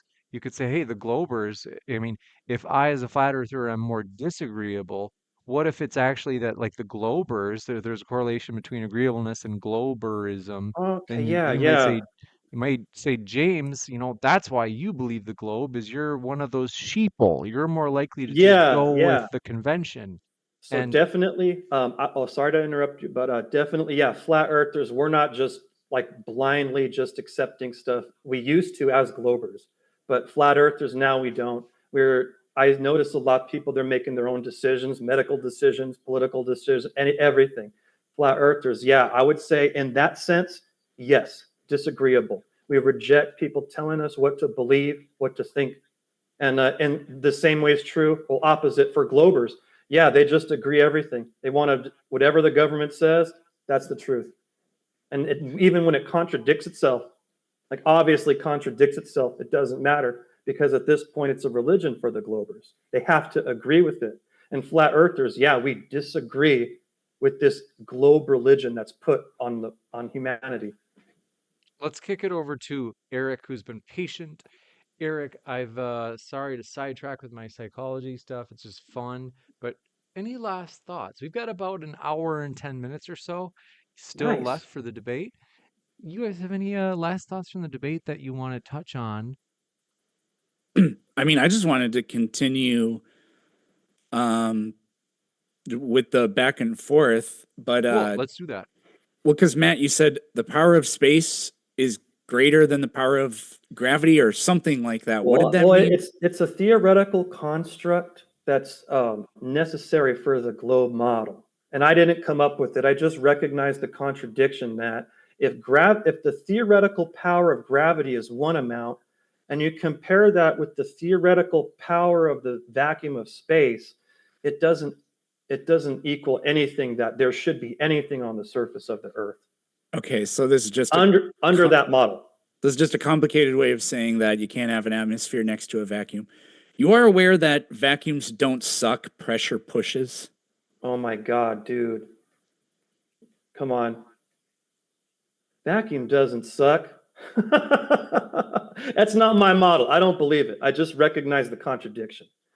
You know You what I mean? don't- And you said it right. Matt, at the this beginning. isn't- this you isn't- said there would need to be a container. You said it. The first thing you did was establish, yeah, there should be some type of container keeping air, water, people never to said the that. Earth. If the Earth was a ball in space, and that's not my cosmology, that's your cosmology. I don't want to put words in your mouth, but that's your cosmology. Well, you are, because I never said anything about containers or anything like that. So I'm just you don't gonna. believe there's a vacuum of space? Yes, of Me course. neither. Of course there is. I'm gonna ask you the same Okay, so question. Do you does understand that vacuums don't suck? It's high pressure that pushes. So now you're calling it the pressure of space. No. I'm sorry. I'm not going to laugh. Continue, man. Do you understand that the reason air moves from high pressure to low pressure is because the high pressure system pushes the air? That's within this Earth system. Yeah. At no point. The vacuum of outer space doesn't have any suction power. That's not a thing. Because it's non-existent. Eric, because No. it's non-existent. You just Matt. said it again. It has no power. No, I didn't. Dude, you got to rewatch this video, man. Rewatch it with a clear mind later. Listen to your responses. I didn't say what you're putting words into my mouth of, that it doesn't exist. Nothing I said concedes that it doesn't exist or anything like that. There's no suction power in space. Suction isn't a force. Yeah, there's nothing there. I agree with you. That's not what I'm saying. Non-existent. Suction isn't a force doesn't mean that space doesn't exist. Gravity it's just a also recognition doesn't of exist. physics. Yeah, gravity also doesn't exist. Do you understand that low pressure systems don't have a pulling force within them? It is high pressure systems that have a pushing force? Yeah, within a system, within an Okay, enclosed so there system. is no force in space pulling anything. Exactly, because there's no vacuum of space. There is That's no not space. what that means. Only thing above us is the firmament. That's not the implication of what I'm saying. Well, I think you're avoiding that huge factor in order to maintain your globe faith-based view that there is a fake outer space and there is gravity and Earth is a ball going around a fireball or whatever you think it is. Matt, what happens when you open a soda? I know what happens. You open it Tell me. It's a contained pressurized system. When you open it, it equalizes with the air outside. Is the air pressure higher, lower, or equal many miles up in the sky? I would have to look over those numbers, but all of this would be happening inside a contained Earth. I didn't ask you about that. Is the pressure higher, lower, or equal as you go up? Well, there would be less pressure, I would assume. I've Then never been why up doesn't there. the air fly up? Because we're inside an enclosed system and the air is more dense, like the oxygen is more dense than the other noble gases, which is why as they go up, Oxygen there's isn't less a noble pressure. gas. Listen, there's less, I know, oxygen is more dense. It's down here where we are. Stuff like helium goes up. The air above us has, if like, let's just take where airplanes are, because that's not that far away. The composition of the atmosphere where the airplanes are is hardly any different than the composition of the air down here. 99% of it is nitrogen and oxygen. So density has fuck all to do with it. No, the air that's should incorrect. be flying That's incorrect. up. No, it's not incorrect. There's molecular densities with these gases, which is why they stack. Are you telling me that where airplanes are, the composition of the atmosphere is different? I don't make claims of that nature. I'm stating that there is density to the gases and that heavier, dense gases are down here more where we are, but there's other gases above. There's different intermix. There's different intermix at different heights based on different variables. Frustrating, huh? Yes, you are. I'm sorry, Eric. It doesn't matter. I hope you get more after this. Like, at least just think about what I'm saying. Don't just disregard it. No, I will. I can think about what you're saying in real time. It's all quite ridiculous. The density of the air at sea level is different than the density of air a mile or 2 or 5 or 10 up in the sky. Not because the composition of the air is different, but because the concentration of molecules per unit area is different. Do you reject that? Well, what you're describing would also, if under the two models of globe and flat, it would still work from what you're saying. That would be a non-issue for flat versus globe. Let's just skip to the point. You can't have pressure gradients if you can't have an atmosphere next to a vacuum. So there is no vacuum up there. So in a way, you're right. There is no vacuum. Yeah, that claim. Right? There's no, you just said it again. There's no vacuum. There's no power of that vacuum. Stop putting words into my mouth. Okay, I'm sorry. The explanation for why you can't have an atmosphere next to a vacuum, which is that you can't have high and low pressure next to each other, or you can't have pressure and no pressure next to each other. It's the same thing as you can't have high, low pressure next to each other, but the atmosphere doesn't fly up to equalize in pressure. So your explanation nullifies. It doesn't fly up. You just said it Why again. not? Because you can't have pressure next to low pressure. Okay, so imagine if the Earth in outer space Matt, was like a I'm soda sorry, but can, time out, right? time Okay, out, watch. No. If the Earth was like a can and you open it, where would the air go? If the Earth was like a soda can in outer space and that soda can opened, right? Because they're under globe model, there is no container, right? What would happen to that can of soda in theoretical outer space if you opened it? What would happen, Eric? In outer space, the gas would fly because there would be no massive or it'd fly off like forever or whatever, because there would be no massive object to hold it there. So then the next part is you compare the power of theoretical vacuum of space versus theoretical gravity. There is no power in a vacuum. Vacuums don't have there's power. no, yes. How are you like this? How do you Eric. take what somebody says and then put words into their mouth? How You're are you proving like my that? point. You're proving my point. No, with I'm your not. words. Yes, you are. This is just the most disingenuous shit I've seen in any No way, debate I've dude. ever No way. done. No way. You're proving Yeah, my way. point. Like, No, 'cause I'm not. I'm not creating that model. I'm just sharing with you your model. I'm familiar with the globe theory. Why is it that air doesn't equalize in pressure here on Earth? Because it's all contained. We have a firmament. There's different densities. Why different doesn't molecular it densities equalize of these in different pressure? acids. Why doesn't it Why equalize in doesn't it pressure? equalize? It's already in an equilibrious state. Because of what? That's the way of Earth's homeostasis. That's the way interplay of moisture in the air. Describe why everything. it has the properties that it has. You mean why? How did God make the Earth? The nuts and bolts So we're of at how we're God to made this the Earth, again. right? That's the question you're Because asking God me, did really, it that way. right? Oh, It's just how it is. Without a dome, right? Ugh. How would anything stay? How would water, air, people stick to the globe, considering that the theoretical power of the vacuum of space is much greater than the theoretical power of gravity? For the Brazillionth time, vacuums don't have any force within them. Okay, so now we're back to my argument that you're proving my point by No, I'm saying there's not. no power. Do you know that suction cups exist?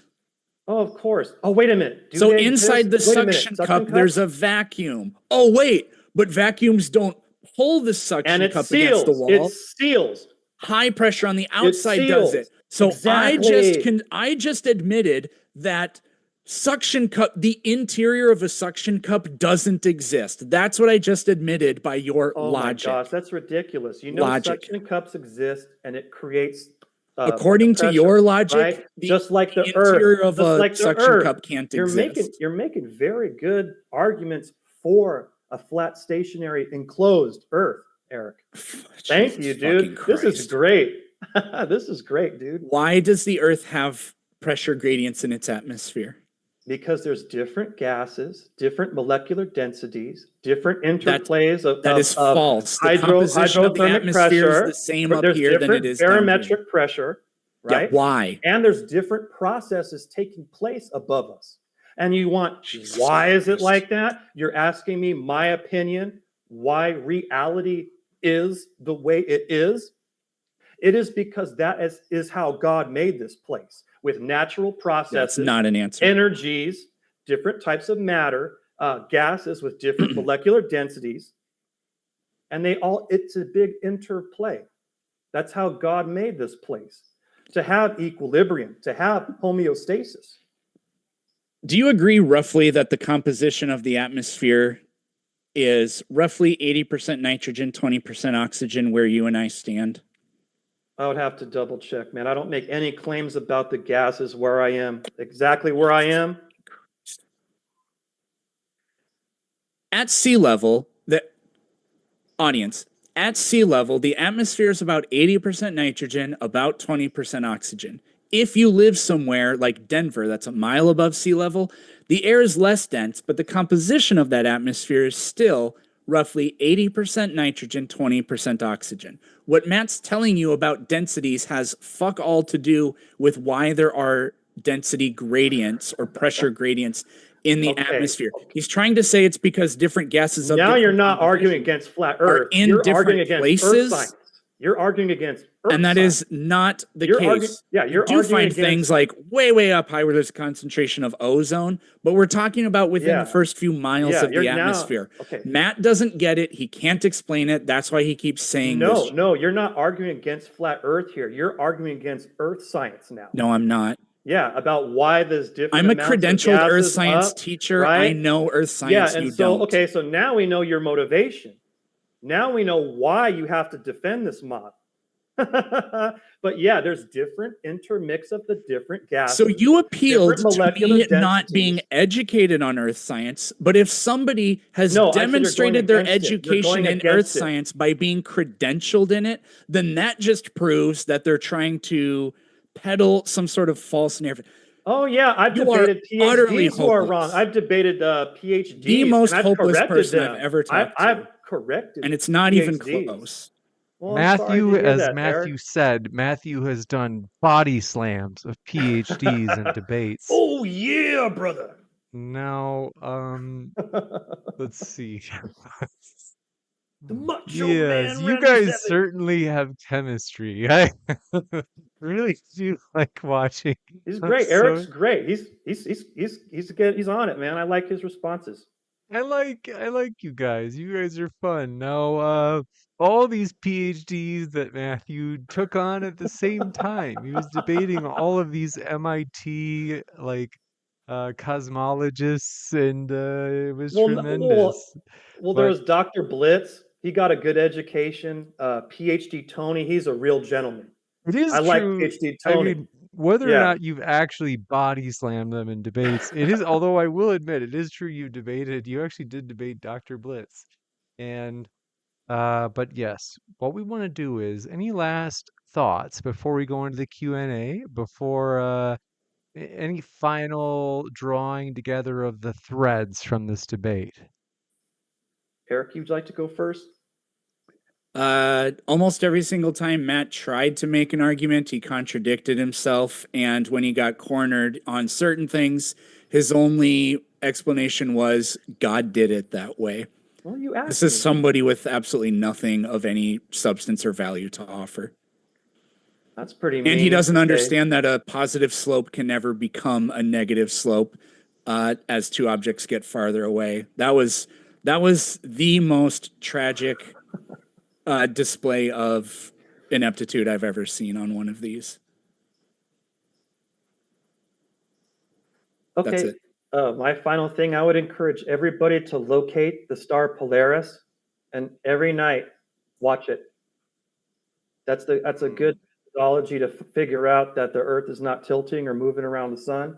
In regards to things being further away, I know you disagree, Eric, but when things get further away, like I gave the perfect example of standing underneath a street light and where you would have to point directly above where it is, and as you move away, you would be pointing at it like this.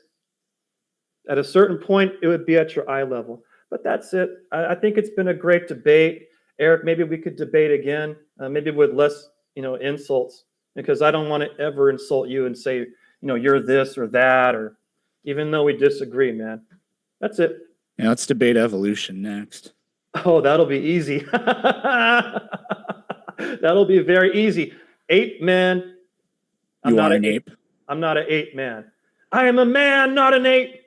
Also, how about this? A You ever man heard is a this type argument? of ape. Listen, this is a great argument that evolutionary people hate. I'll show you a picture. A white man and a black man. And you tell me who's more evolved, okay? And I'll Oh tell my you how much fucking of God. a We're bigot gonna you jump into right? the Q&A. Right? Who's more evolved? Matthew, you have to shut up. Is Amazing. let's see. We are going to jump into the Q&A. He actually said white people are more evolved. No, That's insane. I said who is more evolved? If you believe in evolution, who is more evolved? A white man or a black man? I And I'll can't. tell you, The way I'll that tell you how think much of a that way bigot is you just are when you unbelievably answer- disgusting. Yeah, when you answer that question, I'll tell you how much of a bigot you are. I see. Now I see what you're saying. I think Matthew is trying to do like an old school creation tactic of saying that like evolution means that some people groups will be more evolved than others. Yeah, So- it doesn't mean that, but that's Matt's interpretation of it, meaning that's how Matt views it. So you don't think humans are evolving? Thank you, Eric. I agree Well, with we you. have to We're stay not on evolving. track. Fucking disingenuous piece of shit. So I think Eric. we're gonna jump come into on. we're gonna jump into the Raging Tomato says Grid One said he will. Oh, we got that one. Sorry about that, folks. Little bits. Oh, here we go. This one from Team Philip. Thanks for your support. Says for the lenses. Oh, that reminds me, folks. We do have. That's right. The GoFundMe link is pinned at the top of the chat, and it's also at the top of the description box. That is for these new lenses that we are purchasing for upcoming debate cons, as well as upcoming outnumbered recordings, as well as the debate between Andrew Wilson and Apostate Prophet, which is going to be, as you can see at the bottom right of your screen, on April 28th. These lenses help us make these events possible. So do encourage you, check out the GoFundMe. And if you want, like one thing too, I want to mention, instead of putting in a super chat, if you're like, hey, could I make a donation to the GoFundMe? And it's like treated as a super chat, where I can just put it in the live chat. I can tag you with @moderndaydebate, let you know my name, and basically I can just type in my question here. Yeah, we could totally do that. And so no matter how long your question is, that would work, as that GoFundMe link is pinned at the top of the old live chat. So thanks for your support. We just crossed over $500 uh, about an hour ago or so. So thank you Nice. so much for your support. This one, next question coming in from Nick Brown says, what is your stance? We got this one. Simon Allen says, dancing dino. Okay. God, Guns, and Glory. Thank you. This is for you, James. For the future.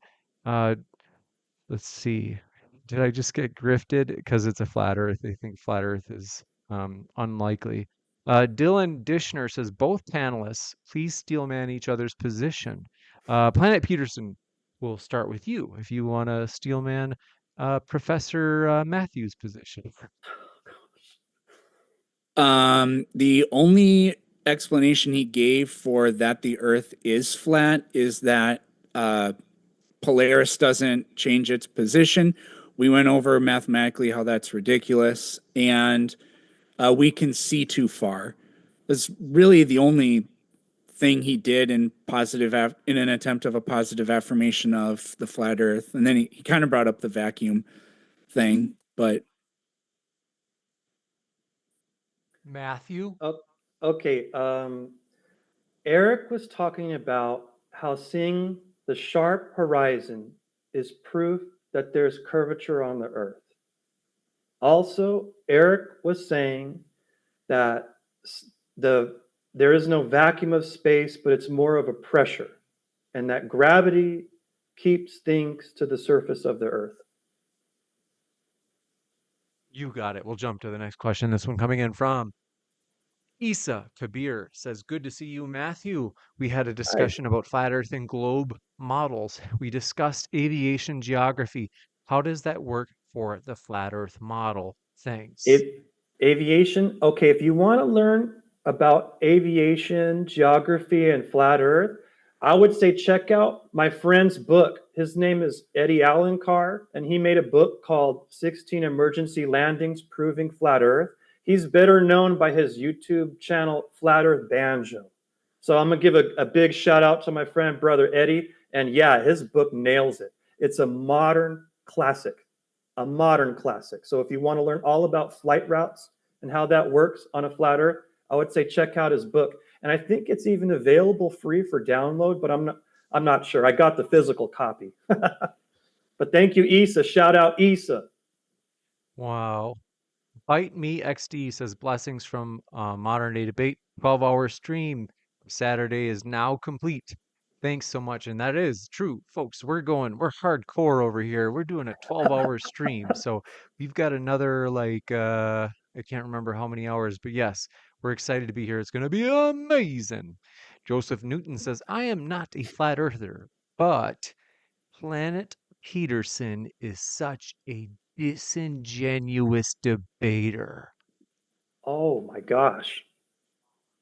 Yeah, I know that was one of your sock accounts, Matthew, but go No, ahead, I'm not. Planet Peterson, if you'd like to I'm not doing respond. that. it's not worthy of a response. I don't know what they're talking about. So, I mean, it would be one thing if they could point to a single example, but I never misquoted Matt or anything like that. So I don't know what the hell they mean by disingenuous. You got it. Alawali Blue Vegan says, if you are not vegan, you are a dullard. And Matthew And that means you are also Matthew. You should go vegan. Is this I your should go vegan vegan? friend? Well, I noticed when I changed my diet to just eat fruit in the morning, I did have a good like health effect of that. So yeah, I don't know about total vegan because I do love meat, but maybe there is some truth to that. That just eating vegetables is superior. So I'll consider. Maybe I'll increase my veggies for today or something. Thank you, super chat. Wow. Olawale Blue Vegan also said Matthew and non-vegans are dullards. And then in Dullards. all caps says Globe Gang. That's okay if whatever their cult says. Vegan globers. Are they also atheists?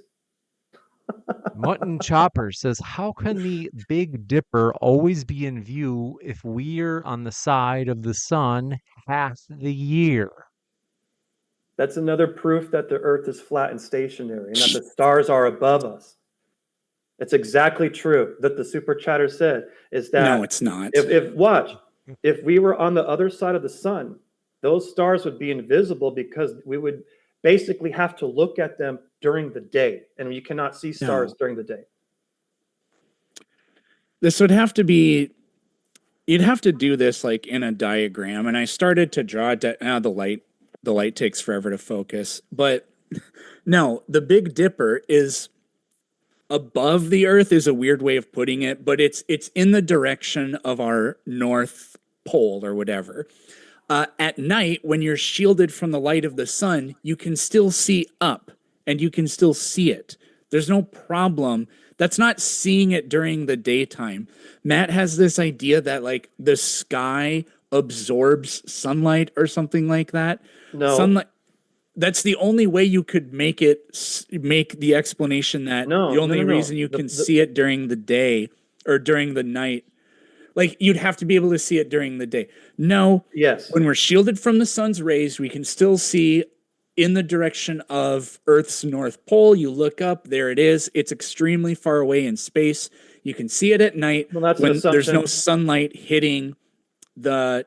It doesn't matter if it's an assumption, Matt. You're attempting it does matter because you're trying it doesn't. to You're attempting to do an that's internal not real. critique, but you don't understand the model you're critiquing. Well, that's incorrect, Eric. It is correct. For the reasons I just we're explained. Looking at Polaris, people of sound mind will understand how that is. If we're looking at Polaris every night, that means we are not going around the sun. And if Polaris is in the same spot, that also means the Earth is not tilting. I literally showed you mathematically how that's not the case. Yeah, and I told you how your mathematics do not correspond with direct observational reality. Yes, they do. No, they don't. Based on the numbers I gave, I disagree. We're going to have to disagree at this point. A change. We have to disagree at this point. We don't see a change. It matches reality. And the reality is the Earth is not going around the sun and the Earth is not tilting because now we you're are just not begging seeing... the question. No. The proof is Polaris. I'm explaining it clearly. If Polaris is in the same spot every night, that means the Earth isn't doing this and the Earth isn't doing this, right? That's the point. I showed you how the math works out that you wouldn't be able to see a change. So the globe model consistently explains the fact that we see it in the same place. Yeah, that it's and irrelevant. the ancient astronomical records clearly show that Thuban used to be the North Star. So ancient Egyptians used to call Polaris Thuban? That's what you're really saying? Thuban. That's what you're really saying. This is why I keep calling you disingenuous. Because we don't see we haven't ever seen Polaris move the pole star in all of recorded history. We have never recorded Polaris moving. The only thing is you suggesting something about ancient Egypt, which I don't believe everything from ancient Egypt. So nuh-uh is your response. That's my response. No, my response is your mathematics do not correspond with direct observational reality. Yes, they do. That's your we interpretation. Don't see the North Star shifting exactly. As is consistent with the math. That's what the math says. So you have two things. We don't see Polaris move, right? We don't see Polaris move, and your mathematics says Polaris that you wouldn't see it move. So the math says you wouldn't see it move. So the model's wrong. The math what you're says saying. you The wouldn't see it model's wrong. move. Yeah, You and why fucking is that? moron. Why Do is you want that? me to Why show do you the think that? numbers No, again? no. Tell me, if you're saying your mathematics says Polaris shouldn't move, that means the model is wrong. The globe math says it would create angles like this. You can't see angle changes nothing. like Yeah, that. like nothing. Yeah. That So in does other not- words, okay, the that does globe not math is represent consistent 23 with okay, what? reality. That does not represent 23.5 degrees tilt in any direction. And like I said, if the Earth were going around the sun, Polaris would disappear behind the sun, and we wouldn't be able to see it because it would be during the day. Give yourself time, Eric. It'll work out for you're having a cognitive I dissonance thought about moment this right 2 now. years ago when I wrote the book. And despite having everything Wait, what was your presented in book front called? of Your you, book was called like Stupid Answers to Good Questions, or what was it called? rational answers to stupid questions. That seems mean, man. Why not just be what you're about instead of trying to tear down other people? We should have shaming in society. Certain people should be shamed. Who do People you are think? bad Okay, people, okay, let's evil get into this. people, Let's get into and this. sometimes idiots. So you're into public shaming. Sometimes, yeah. Talk about that. I just did. Elaborate. This seems to be very important to you. So I want to understand your motivation behind you want to publicly Bad shame people, criminals, and sometimes idiots. Yeah. Damn, what a waste of time. Be about something instead of just like you want to tear down people. Because I know it's that about Globers. They just want to talk trash about flat Earth. They don't even want Literally to go around calling what I believe in a satanic deception. So go fuck yourself with your pretended I high like ground. flat Earth. I talk with other flat earthers. We share science observations. We have a great time. You accuse people who don't believe what you believe in as being part of some sort of satanic conspiracy. I don't think you necessarily are a satanic person. Great. But the world system under which we live, yes, is definitely satanic. Well, with that, we actually have run out of questions. So, folks, if you happen to have questions, this is your last chance to get them in. Otherwise, we'll let the debaters go pretty quick here.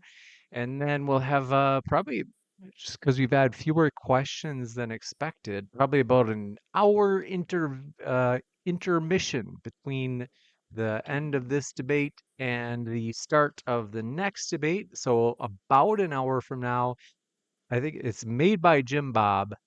We'll be debating. Be sure I've got this right. I think it's actually, is it 2 hours from now? Let me double check. You know, there's some good debates today, James. It's unfortunate that Andrew didn't want to make it because honestly, you don't just sleep in. You know, that's kind of a cop out. And I like that Mark stepped up and he still debated. Mark's a cool guy, but I feel like Andrew lost. I feel like Andrew, he lost. He defeated himself. 2 p.m. is, wow, okay. Yeah, so in an hour, it would be made by Jim Bob, would be taking on Craig, Fight the Flat Earth, on Evolution on Trial. So that's going to be a juicy one.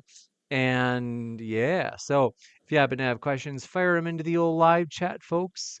Otherwise, it'll be about an hour intermission. And when I say intermission, the stream will still be going. So basically, I'll get myself like, I might just kind of mulling over if I'm going to get a bite to eat or if I'm just going to hang out and wait to eat until the next one. So yeah, me too, James. I'm hungry. I'm going to go get a lunch too when we're done here. We'll probably, let me just like, oh, someone asked, say they told me they asked a question about crepuscular rays that I missed. So let me. Oh, I saw that. It just said, ask Peterson about crepuscular rays. That's basically what it said. And then you guys could ask me about anti-crepuscular rays. How did I miss that? Where is this? But I think I saw it too. I just don't know where. Oh yeah, it says Mutton Chopper. Sorry about that. Said I would like to hear what Eric has to say about crepuscular rays. I wonder if I'd be able to find the video on this, but probably not. But I've seen this demonstration multiple times. For example, so crepuscular rays are just rays that appear to diverge, but parallel rays do that if you view them coming straight on from you. So I've seen multiple demonstrations where people take, like, for example, a row of not exactly fence posts, but like those little concrete pillars they put in front of like Walmart and stuff to keep people from driving in or whatever. They'll have a drone and it'll be showing those, and they appear to be flaring outward or whatever, diverging.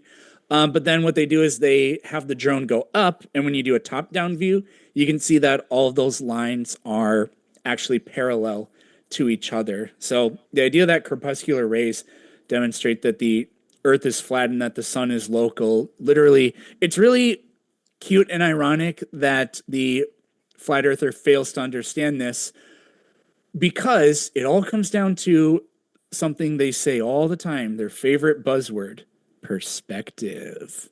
May I counter? Yeah, of course, perspective matters, of course. There is some truth to what you're saying, Eric, about how light behaves and how it will come directly to the observer and it kind of spread out as it's coming towards us.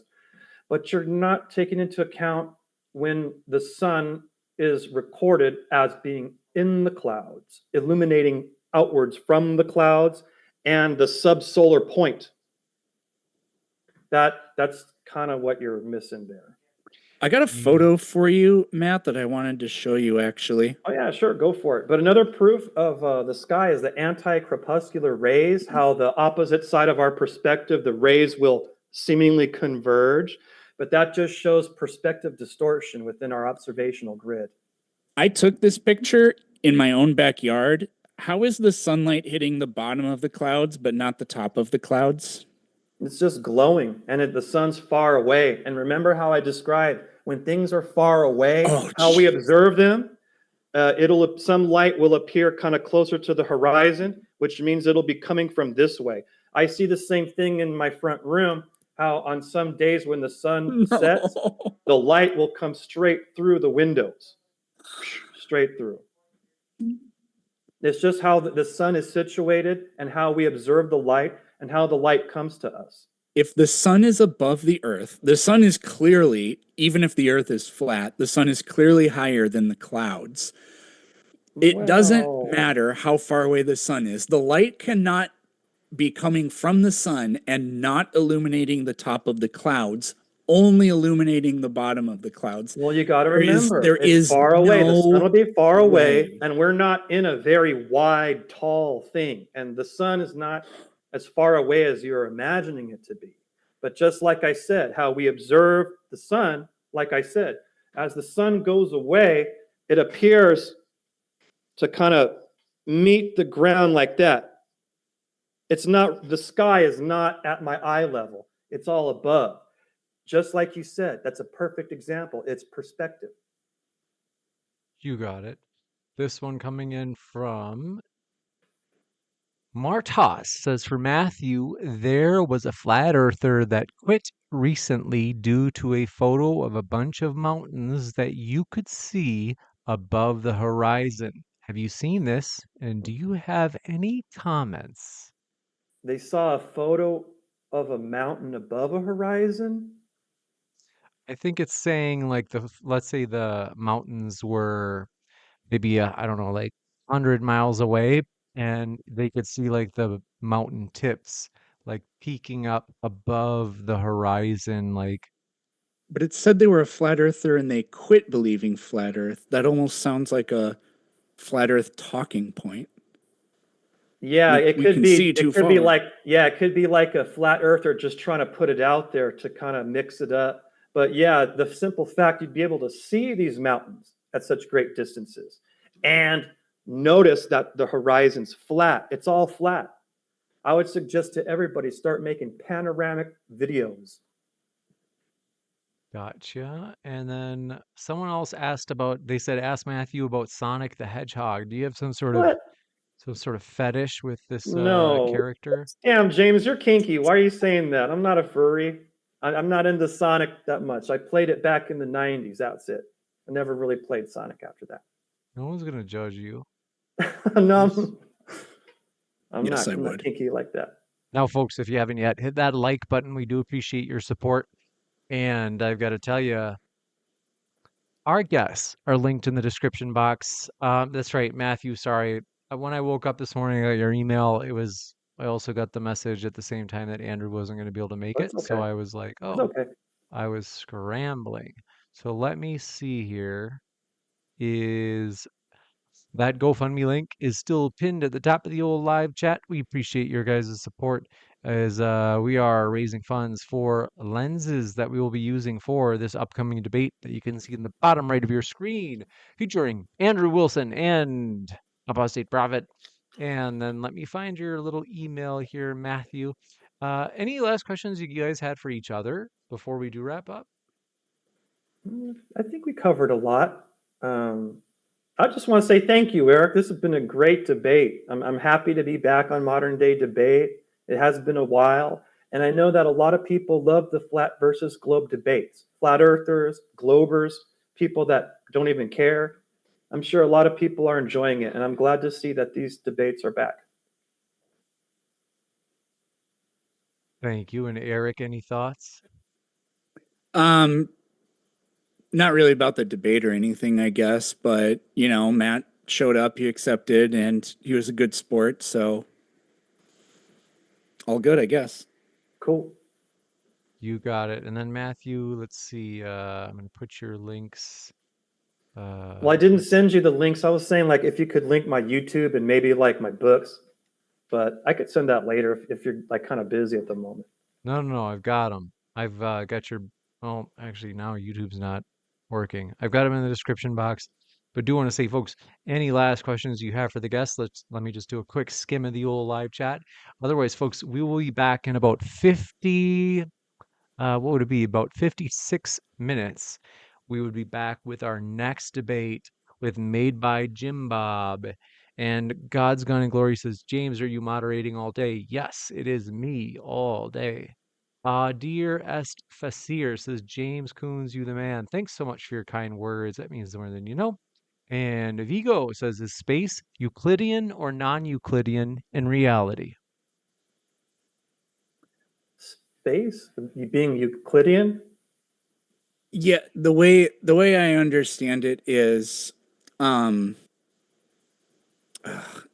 probably screw this up because I don't have really the educational background in this, but we say things like space is like the universe is flat. It has flat curvature, neither positive nor negative.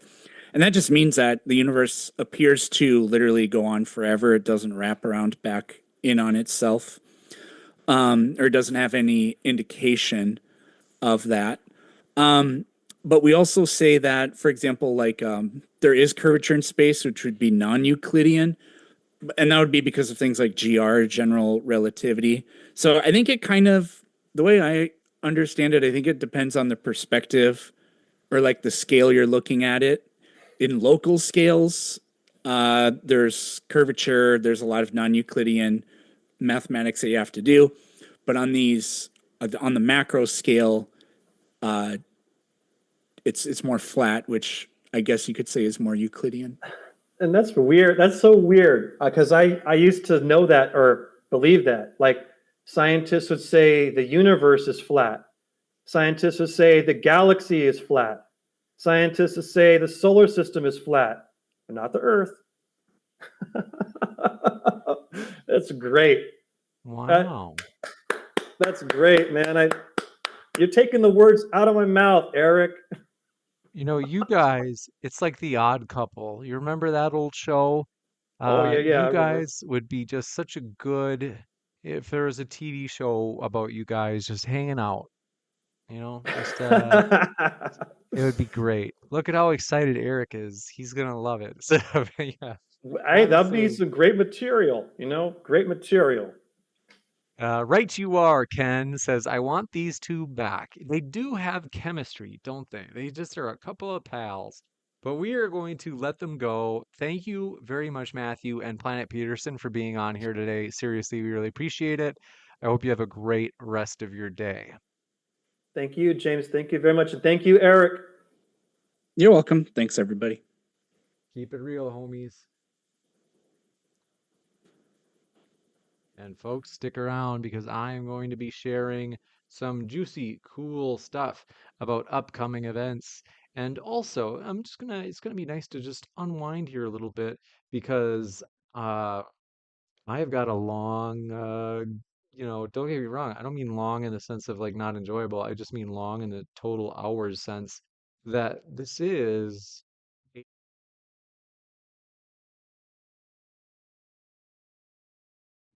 a 12-hour stream. Yes, we are going hard. And the reason you might be like, wow, like, what are you doing 12 hours for? You're going to be tired at the end of that. We'll see about that.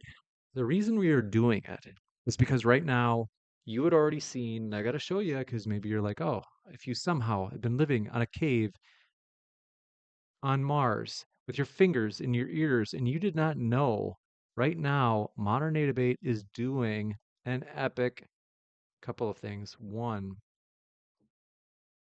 we are focused on, you can see this happy little thumbnail at the bottom, or I could say we'll put it at the left side of the screen, is Andrew Wilson versus Apostate Prophet. It is going to be huge. This is in Asheville, North Carolina, and it's also going to be on April 28th. It's going to be on whether or not Christians should be Zionists. Andrew Wilson, an apostate prophet, and it is going to be huge. I'm going to be there personally, so we hope you can make it. The tickets are linked in the description box, and not only will I be there, but I will be moderating it. I'm very honored that Uncensored America invited me to be the moderator, and I'm like, hey, that actually sounds great. And then if you're like, James, I think that's cool, but man, I live in Australia or England, or maybe it's in the United States, but you're just like, it's hard for me to fly over. I'm in Washington or wherever.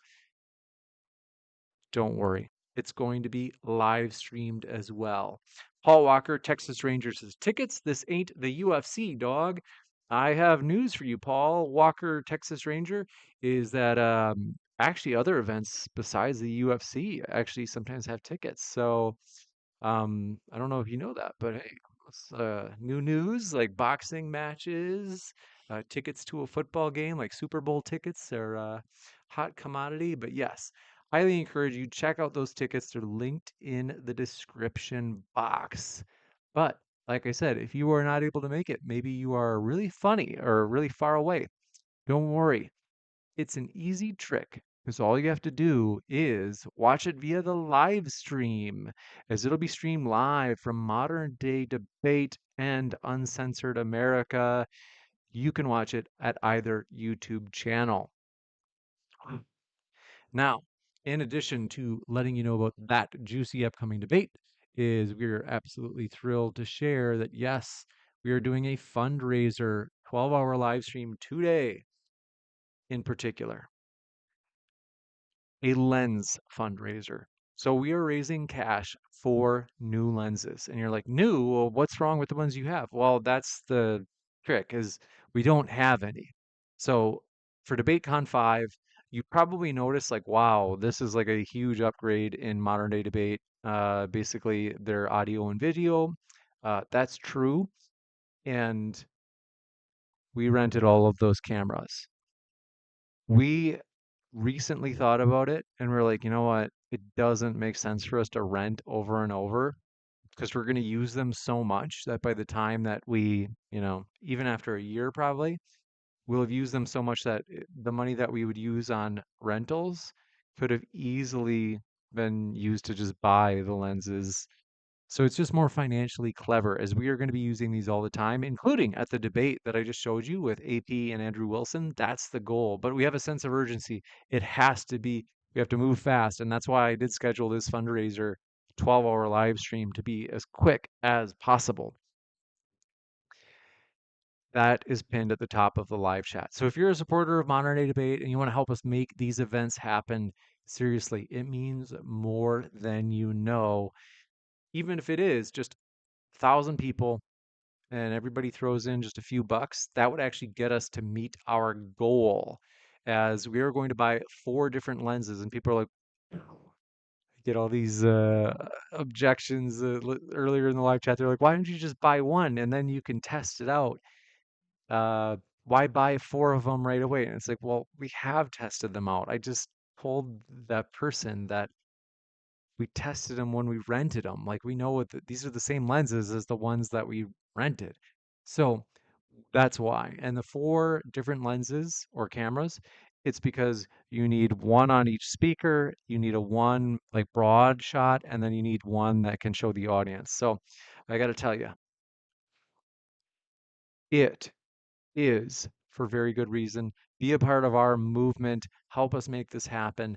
We appreciate it more than you know. And as Tina L says, FYI, YouTube takes 30% of super chats and other providers or companies can take more depending on payment method. It is true. So Tina is right, is that if you put in a super chat, actually now the numbers even increased to where I'm not joking. I have noticed that in some streams, YouTube will take as high as 41% of the super chats. No joke. Look it up. They are able to do that. And I find it weird that it varies. It should always just be like a normal amount. So I don't know why it would sometimes change like that. But yeah. So that's one thing. But also, I got to tell you, we appreciate your super chats. Holy Hex says Jesus is Lord. Thank you, Holy Hex, for your support. Is that if you donate via the GoFundMe, you don't have YouTube taking like 30%, which is good because, and or 41% as they sometimes take. And Lassie J says, James, you okay? You look skinny. I have lost some weight actually, so thank you. And it is true, like I am actually like getting to the point where it's like I don't have a lot left to lose. Like, cause yeah, I've just been really active and just eating more clean. And so now I'm like, "Hey, you don't want to see a shirtless picture of me. But if there ever was a time that you would want to see a shirtless picture of me, or that you'd be like least offended to see a shirtless picture of me, it'd be right now. Because yeah, I'm like getting pretty maybe a little bit too thin over here. So I'm gonna have to start eating more blueberries. But want to say thank you for your support, and we are excited about the future. So thank you guys for all of your support. I think what I'm going to do is first I'm going to say hi to you in chat. So the pseudo master chef, thanks for being with us, as well as Lassie J and Tina L. Thanks, Tina, for your support in the live chat today, too. And Josh says, that's crazy. Thank you, Josh. You're right about that. 3 Days of Darkness, thanks for coming by. Present Truth Messages, happy to have you here. Tiger Eyes, thanks for coming by. Said, hey, being skinny is better than the other way around. Thanks for your kind words. Chemist says, show the subway tattoo. Oh, that's a possibility. What I might do, because it's very sunny here, and I was thinking yesterday, I was like, oh man, it's kind of a bummer that I'm going to be on stream and it's so nice out and I'm not getting to enjoy it. I might actually take the laptop outside and stream while I'm getting a little bit of sun because I'm like, I don't want to miss out on getting a little bit of sun. Like it just feels relaxing. Lay out in the sun for like 10 minutes for me is like, But yeah, thank you guys. And Thanlin 101 says, we do want a shirtless picture. Can we have one with a subway tattoo? Hey, nothing's impossible. Play your cards right and you might get that.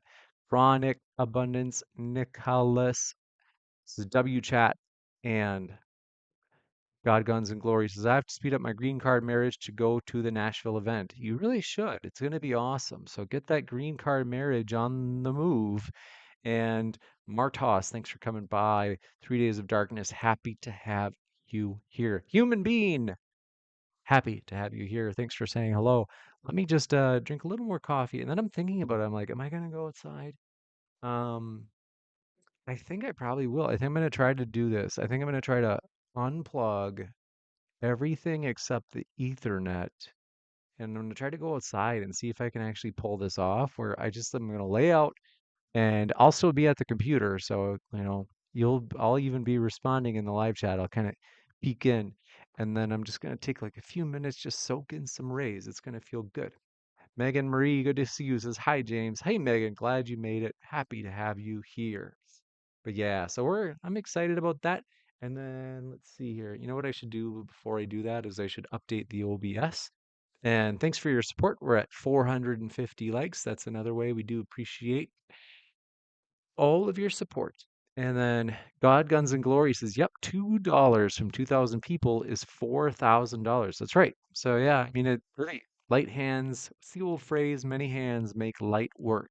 So thank you, says God, Guns, and Glory says, I did my part. I threw in a $5 bill. Thanks so much. I appreciate that more than you know. Seriously. And it is true. Like, the more that we have support for these debates, is that the more we can put them on. Like, we do want to do it more. And basically, I am moving into the position of being full time with Modern Day Debate. And I'm excited about doing that just because I'm like, hey, I think we have a bright future here. I think we have let's see, what's the word I'm looking for? Just going to quick show. Do I have this over here? Oh, there it is. We have a bright future. I think we have. You could tell my excitement about the bright future. Uh, but yeah, we are pumped about everything that's happening. And so, yeah, I got to tell you, lots of big stuff. If you know of a friend who enjoys debates, like, feel free. You can always shoot over this link to this debate and say, hey, you might enjoy this channel. Now, what I'm going to do, like I said, is I'm going to set up OBS.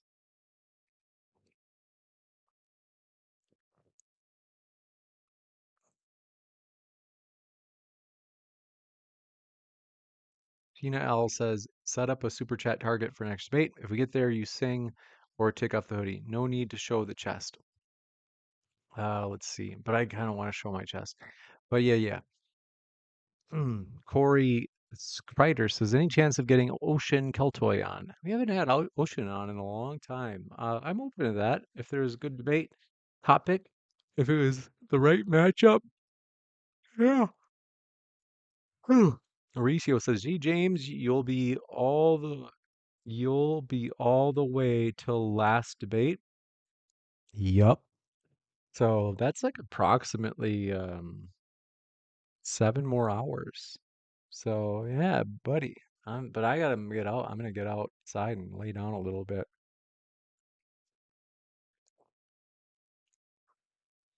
But yeah, let's see.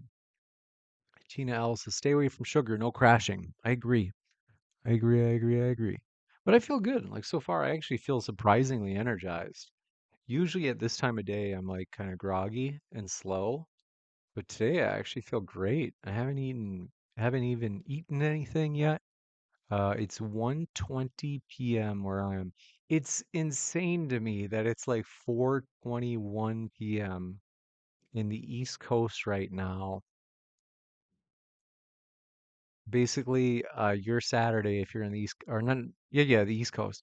You're basically it's like your Saturday is basically shot. Like it's basically most of the day is done. So that is crazy. So yeah, okay, we'll all do that. God, Guns, and Glories has set a goal to see the tattoo. The only thing is like we appreciate super chats, but we really like the cool thing about GoFundMe is they don't take 41%. But like the lame thing about YouTube is with super chats, they do take 41%. So um yeah. I will have to, yeah, I've got to think about that. Um, what are other things I could do in addition to um, showing the subway tat? There's got to be something. Let me know. But what I'm going to do is I got to use the restroom, and that one I can't take the camera with me. So I'll be right back. That coffee is good. I like that. BRB, restroom break. Let people know.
All right, don't worry, I'm here. I'm back. Let's see. I made myself a little protein shake on the way back. It's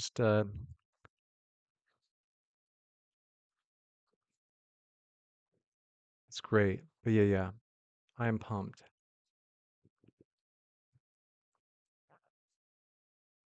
Let's see.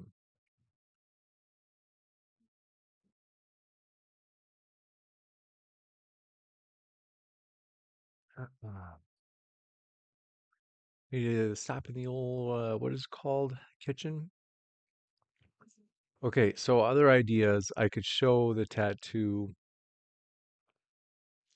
I don't know if people really care that much about seeing the tattoo, but I'm almost like, shave your head or something, except I don't really want to shave my head. I kind of like, maybe, I don't know. Maybe pull a destiny and dye my hair blue. I don't know.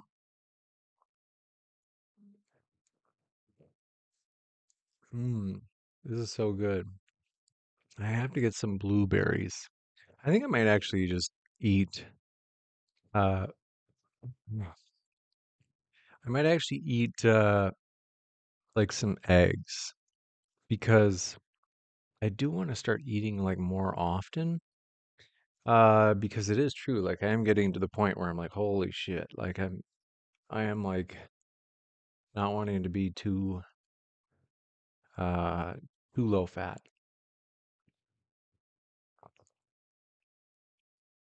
This is great. It's a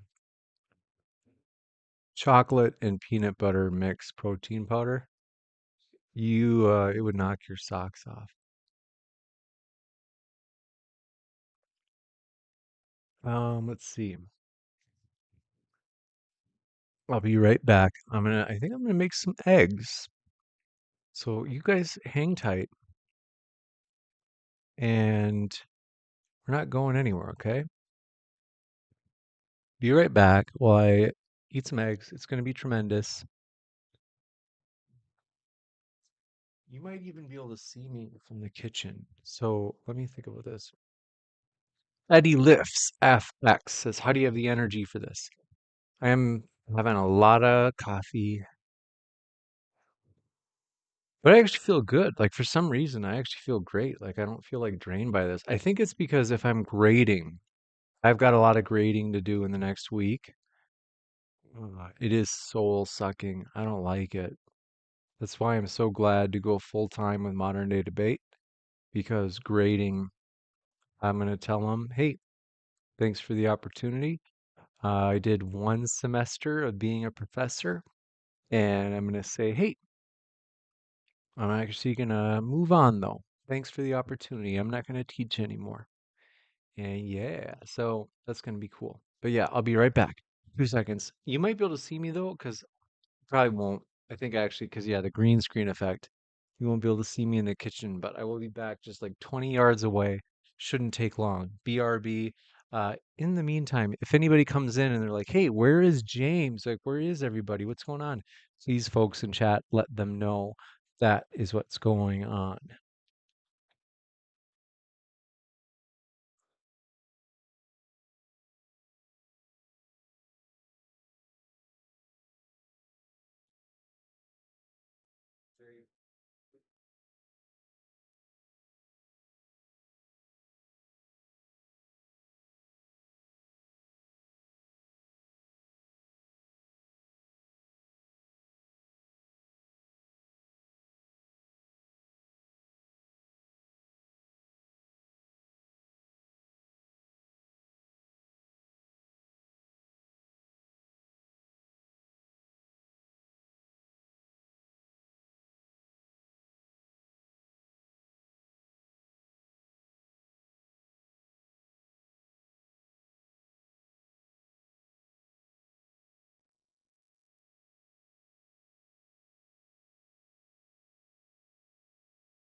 I didn't.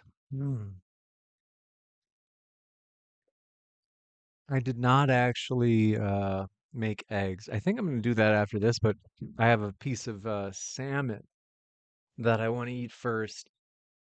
And lately I've been on a kick where I just eat a ton. Like I love mayo. It's almost like other people are ashamed.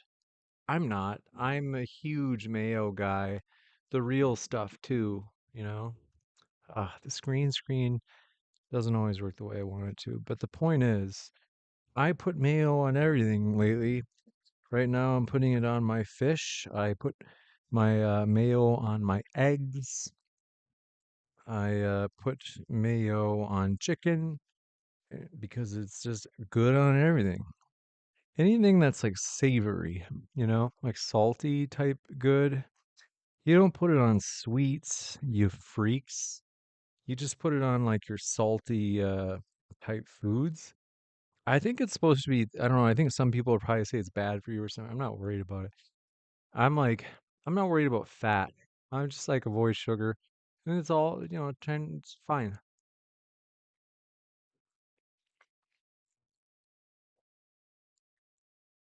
That's incredible. Wow. Mm-mm-mm-mm-mm. I'm gonna put some potassium. Maybe you didn't know about this. This is called no salt. If you don't want potassium or sodium, you should throw this on your food because this is just potassium, no salt. Found at fine Walmarts everywhere. You can probably find it at Kroger or whatever your Kroger is called in your city. What is Kroger called in your city? So, like in East Texas, Kroger was just called Kroger. Up in Wisconsin, where I grew up, Kroger owns like Pick and Save, and that's like their Kroger. And then Colorado, it was like King Supers was Kroger's. And then in Phoenix, when I lived there, Fry's was the name of Kroger. And now in Las Vegas, where I live, wow, what the hell is it? Smith's is what Kroger, like that's their grocery stores here. So yeah, I do throw potassium on there, not because I'm like anti-salt. Oh, Albertsons? Is Albertsons because I've got those here in Las Vegas too. Mariano's Food Lion, really? That's interesting. So yeah, Andrew something or other says you need sodium to survive. Yes, thank you, Professor. I do actually have sodium too. So I put sodium on my food, but potassium in powder form is nice. And the reason is if you don't eat bananas a lot, like I don't, or if you don't have other potassium sources, because you can get it from more than bananas, then it's kind of convenient. You can just have it in powder form by throwing it on basically as like a salt on your foods. And you actually do, especially if I've been getting into the sauna thing lately. So late, I've been like, I go into the sauna almost every day. I think I'll skip today because it's kind of cold out. Is you lose a lot of salts. So a lot of people, like I actually supplement with zinc because you lose a lot of zinc when you sweat, but you also lose other electrolytes. And so highly recommend it.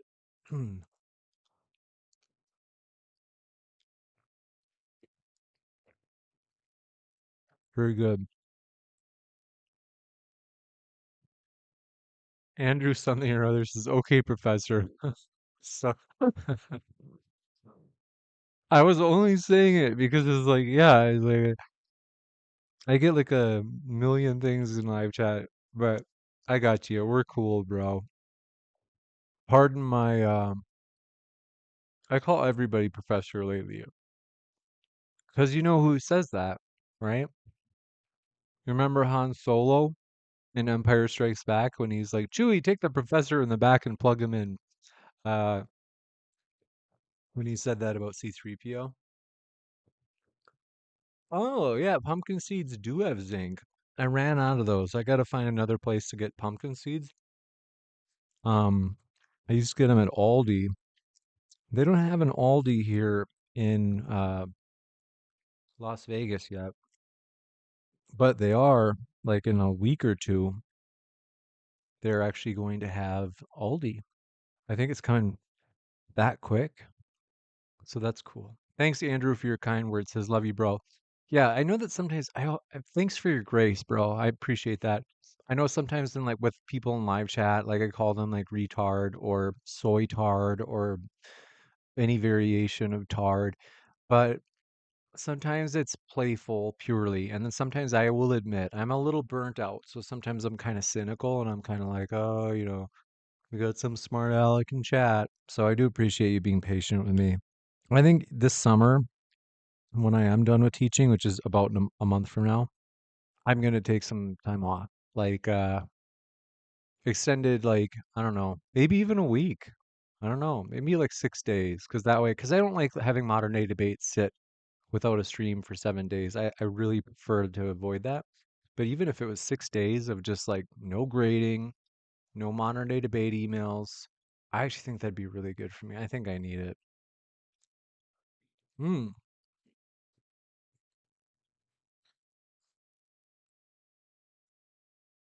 Shine says NAC and Adrenal by Thorn have been amazing for my brain. I do supplement with NAC. Check this out.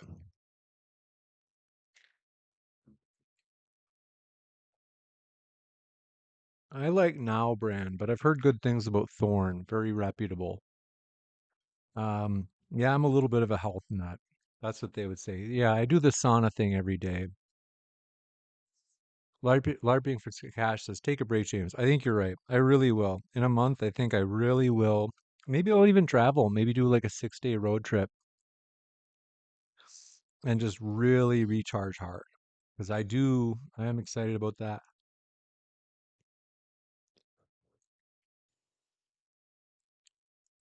Mm. Mm-hmm.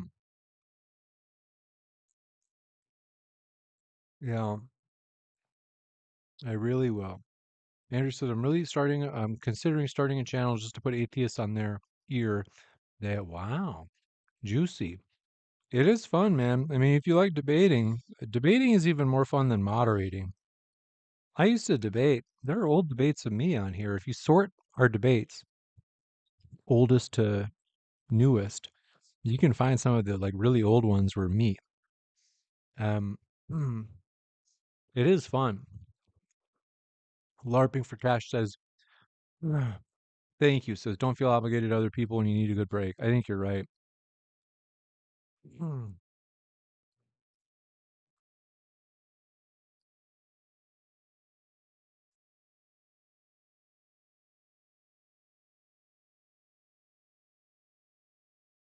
But yeah,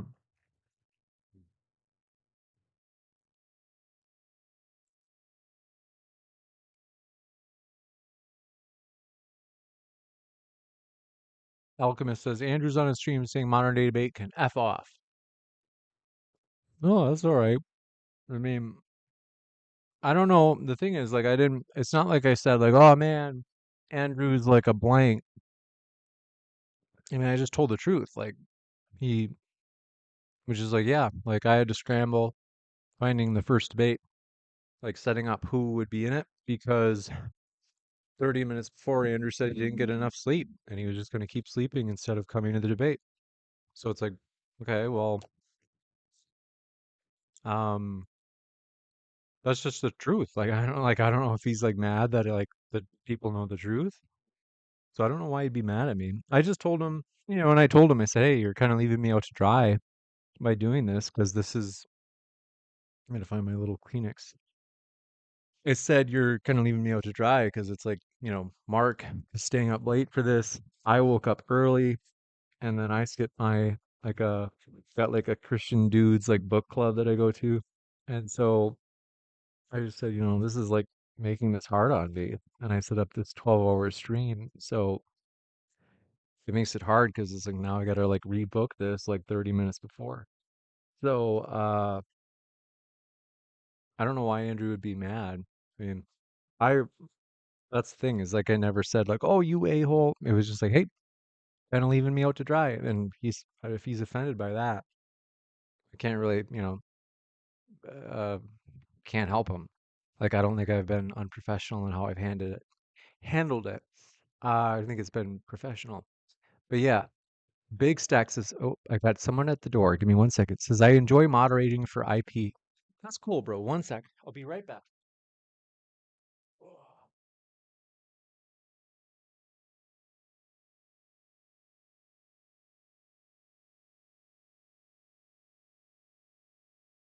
How are ya? Chelsea home? No, she's gone for the weekend, unfortunately. Oh. But Ray J and Roxy were sniveling about the stuff. Do you care? What was it? They were sniveling about the stuff. Oh yeah, it is a lot. It is. Yeah, I had to move stuff this morning just to walk through there. So, oh, she just leave it here. I think she went for like a break. And hi Bonnie, how are you? Good. I love the dogs. They look like they're having a great time. But yeah, it is a little bit. This one is mine though, to be fair. I brought this in because it just got delivered. So that's okay. I can move this in the next day. Get it done today. But if you want, I can clean this all up, throw it in the back of our brown truck and say, hey, come get it. If 30 days, if you don't, I'll take it to the Goodwill. It's up to you. Whatever works for you. Doesn't matter to me. It's not a, I would say, I don't know. I haven't seen Chris to ask him his opinion. I would, but I haven't mentioned it to her yet. So let me just mention it to her, and I can just say, hey, like, there's just an awful lot of clutter. Um, and I mean, yeah, if you want to take some stuff, even if you just took a few things, maybe, yeah, like, you just say, hey, like, until you get it organized, like, you gotta store it. Like, I'm pretty open. But yeah, so I haven't complained to her about that. There are, like, the other things I brought up to her, like, more important thing, I take it. Yeah. That makes sense. Is she getting better? Yeah, I do think that she is like quieter. Um, Because like at night, it used to be the case that sometimes you hear her like really loud on her phone. And I've brought it up, and she's actually been like, "Oh, okay, like it's not a big deal. Like I understand." Oh, good. She respects you a little bit then. Yeah. So, um, yeah. Okay. Well, we'll let you. But she's gone for the weekend. Yeah. That makes it nice. Yeah, nice and quiet. I think you like quiet. Yeah, I do. That's true. Seeing Chris, ask him. I haven't seen him in a long time. Is he still around? He's doing doubles this weekend. So today and tomorrow he's working 16 hours apiece. Well, that keeps him out of trouble. Yeah, it's a lot. Makes him tired. But I've got a quick run. I've actually got doing a stream right now. Oh, so I'll let you go. You guys have a good day. Okay. Thanks so much for offering. I appreciate it. Okay. Well, yeah. Tell her. Well, I'll tell her. Tell her. I'll tell her too. You got it. The natives are complaining. Yeah. Thanks. Yeah, all right. Geez, a lot. You got it. Take care.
I'm back. Someone was at the door. All right. Thanks for your patience. I'm going to send this Zoom link to our new debaters. Mm-hmm.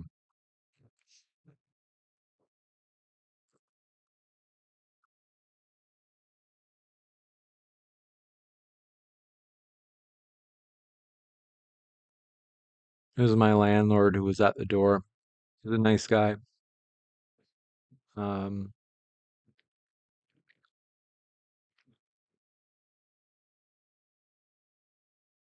okay, there we go.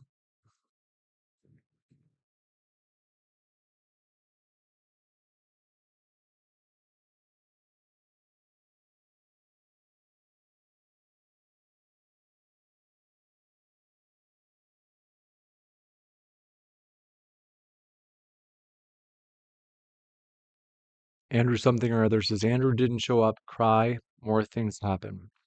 I don't even understand what that means. If you're saying that I was crying, I don't see why it's like I don't see how it's crying. If I just say if I say yeah, like Andrew didn't show up, and it does make things harder for me, makes things harder for the other debater. If you're like, oh, you can't say that, James. It's like we canceled like 30 minutes beforehand. So if you're like that, if you think I'm like being, if my like mentioning that you're like just to mention it, you're like, um, okay. Said no, not you, not you, James. Chat, okay. I haven't noticed in chat. I'm sure some people were unhappy about it. Maybe some of them were not commensurate with like the thing. Um, but yeah. Thanks so much. We just had a new donation from uh, uh just hit. Thank you very much, Seth Jolly. Seriously, thanks so much for your support. We are that brought us up to $555. So we're getting closer to our goal. We are now at 16%. Hey, I'm determined. I'll do these 12-hour streams like quite often if I have to. We're determined. We are going to raise the funds for these lenses. These are going to be amazing debates that we put on. Put on with these lenses. I'm determined. So I am excited about the future. And yeah. Let me just see, make sure that I sent the link to both of our guests. Oh, that's right. I've got to update that too. Yeah, I'm pumped though. I love doing this. Like, this is fun for me. I feel spoiled that I get to do it. And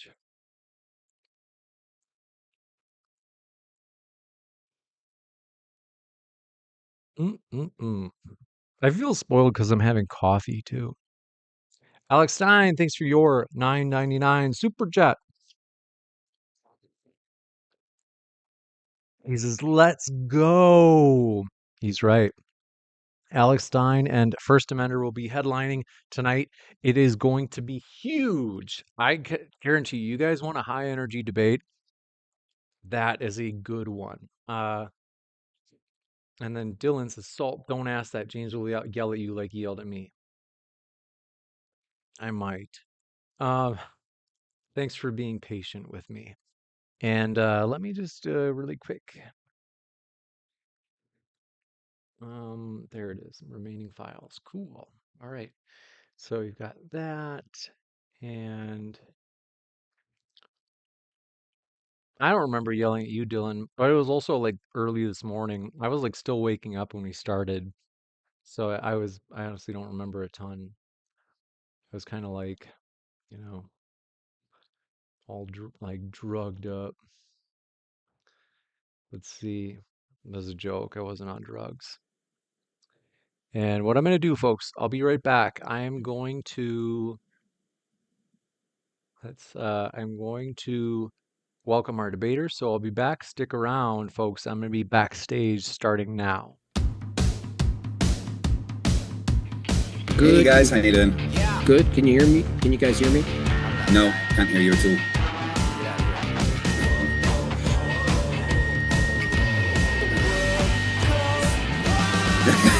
r/whoosh.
Hey everybody, today we're debating evolution on trial and we are starting right now with Craig's opening statement. Thanks for being with us, Craig. The floor is all yours. Hey, glad to be back once again. Always fun. So we're here to talk about evolution. You know, that thing your immune system does every time a virus mutates. Not some nonsense about fish hooking up with a monkey at a nightclub, because that's not how this works. Evolution is just this wild concept where living things adapt over generations to better survive in their environment. Totally radical, right? Almost like it's just biology doing biology. We see it happening in real time, like in controlled lab experiments where bacteria literally evolve to survive in specific solutions. They don't sit down for a team meeting. Nature just filters out the losers. Or how about the London Underground mosquitoes? They evolved into a completely different breed just from chilling in the subway for a few decades. Turns out isolation and pressure make more than diamonds. They make brand new mosquitoes that can't even breed with their surface cousins anymore.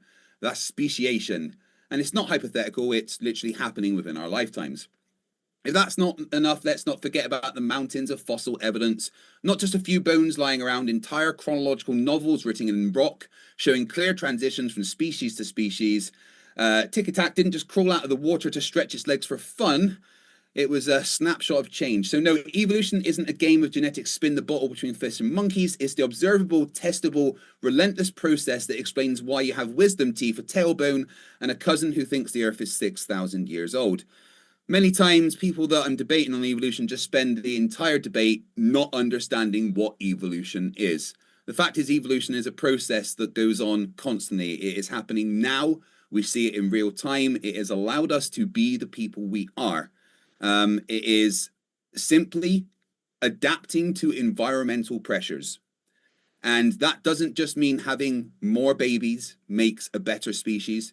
That could mean a species having to reduce itself to less than 1,000 in its entire population to be able to survive the environmental pressures. Evolution is biology in progress. It is seeing biology adapt to the world that it lives in, and the people, the things that survive those pressures, those adaptations are the ones that carry on. That's why we're taller now than we used to be. That's why our brains are bigger now than they used to be. Apart from flat earthers, I guess. Evolution isn't just some crazy theory. It is a fact of the world we live in, and it is how we have come to be the biggest, most intelligent species on this planet. So the evidence for evolution, there's mountains of it. So if Jim Bob has evidence that evolution doesn't happen, then I'll be glad to hear that. But I certainly hope that Jim Bob doesn't just straw man what evolution actually is and argue against something he's made up, like every single person I've ever spoken to about evolution does. So yeah, thank you very much for having me on, James. Glad to hear what Jim Bob has to say. Thank you. And before we kick it over to Made by Jim Bob, I want to give you a quick couple of housekeeping things. Folks, if you did not know, at the bottom right of your screen, Andrew Wilson will be taking on Apostate Prophet. That's on April 28th. That is at Asheville, North Carolina. You don't want to miss it. If you're nearby, grab tickets, which are linked in the description box below. There's an option for free tickets. So check out that link. And if you're like, hey, I would love to do that and come for a free ticket, but I can't make it, I'm in Australia or England or Washington, you can watch it live here at the Modern Day Debate YouTube channel. So hit that subscribe button. And with that, we'll kick it over to Made by Jim Bob for his opening. Thanks very much. The floor is all yours, Jim Bob. All right, thank you very much. So I guess the question is, what is evolution? It's said to be the process by which different kinds of living organisms are thought to have developed and diversified from earlier forms during the history of the Earth. Now, I like to point out that it's often claimed that evolution inside of natural biology in the natural world, it's in the natural sciences, it's referred to as a scientific theory. My contention with evolution is that it's actually not a valid scientific theory, because for something to be a scientific theory, there's actually a pretty strict criteria to call something a valid scientific theory. So not only do I have contentions with evolution and its larger claims, which goes outside of the bounds of simply adaptation, their larger claims over time are unjustified. But even pinpointing the fact that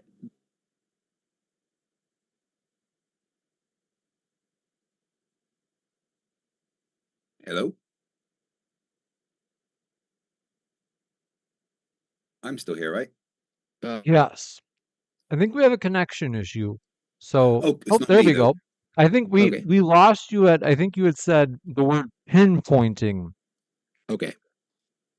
Well, So only okay. about 5 to 10 seconds. Okay, great. That's fine. All right. So I was talking about the scientific theory. There needs to be a criteria for calling something a scientific theory inside of natural science. I said that evolution doesn't make its way through the scientific method. For those of you who are wondering what that is, it starts with an observation in reality. It starts with you then ask a question about what you're observing, and then the question leads to what's causing what you're observing. Then it leads to an experiment. Then you have to actually do the experiment. You have to manipulate things, and then you come to some conclusion. And only after the conclusion can you develop what's called a scientific theory, which is essentially an inductive conclusion to a high percent of likelihood until proven otherwise. Now, I'm saying that evolution doesn't even make its way through this. It doesn't even have a viable hypothesis. The only arbiter for competing hypotheses, that is to say, Craig is saying, well, do you have any other explanation? The only way for two competing hypotheses to exist inside of natural science is experiment. But the fact that evolution doesn't even provide an experiment it's sitting outside of the bounds of what's considered a scientific theory. It's basically a massive story, a hunch, a post-diction justification. You're looking back in time, you're imagining what could have happened, and then you go and try to find evidence for the story that you've told, right? So it's all confirmation bias. If the observation in evolution is variation of organisms, if Craig wants to try to take us through the scientific method and prove that evolution is a scientific theory, I would want to know his observation. Most of the time they say variation of life itself, right? That's the observation. Now, the assumed cause, I'm still waiting from any evolution proponent to tell me the assumed cause, because that's how science works. So my argument today is pretty simple. Premise one is a scientific theory is the product of the scientific method. Premise two, evolution cannot be run through the scientific method. Conclusion, evolution is not a valid scientific theory. So what is it? Well, it's a story, it's a hunch, it's basically looking at reality as it is and making an assumption about a past that you can't observe, and then trying to find some sort of supportive evidence for the past you can't observe. And that's pretty much all it is. Now, conflating adaptation at the local level, at the molecular level, looking at what bacteria does and doesn't, has nothing to do with the claim that every animal we see today comes from a previous kind of animal or a different population altogether that it all branches from. There's actually no evidence of this. I can give a hypothetical to demonstrate Craig wouldn't even know how to delineate between a fossil he found that matches his hunch and a fossil he found that doesn't match his hunch. In fact, when they point to, notice how when they bring up, say, transitional fossils, there is nothing that's not a transitional fossil. So when they say we found a transitional fossil and I ask, are there any fossils that aren't transitional? And he says no, so the distinction, it doesn't matter. So if everything's a transitional fossil, then finding one, you might as well pick up anything out of the ground and call it a transitional fossil, because under evolution, it has to be transitional. That doesn't really tell us anything. It doesn't tell us how things change. It just says a story that things change. So that's another problem evolution has, is when you tell the story from a broad view, it sounds like a compelling story. It sounds almost correct.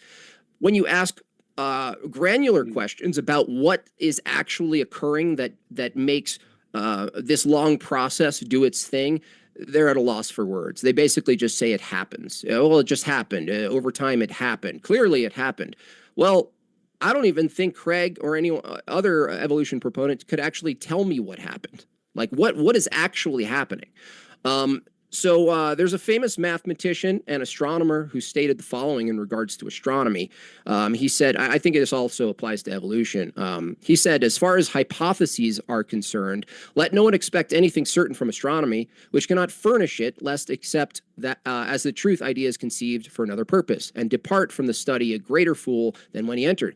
This applies to evolution because you don't have the ability to manipulate anything inside the evolution paradigm. All you have is the ability to manipulate things at the adaptive level, at the molecular level, at the local level. This says nothing. This demonstrates nothing about the macro, what's often called macroevolution. It says nothing about what happened. It says something about what you can observe happening. These are two different things. I would argue that evolution itself, as a large worldview, is almost religious, and in the sense that what it does is it takes what might be true at the particular level, and then it says it's true about the whole, which is a basic composition fallacy.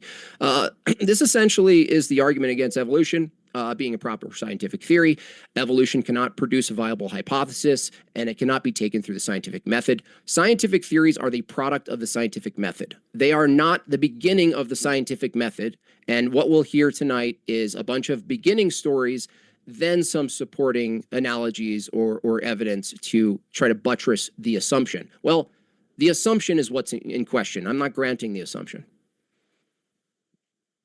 Got it.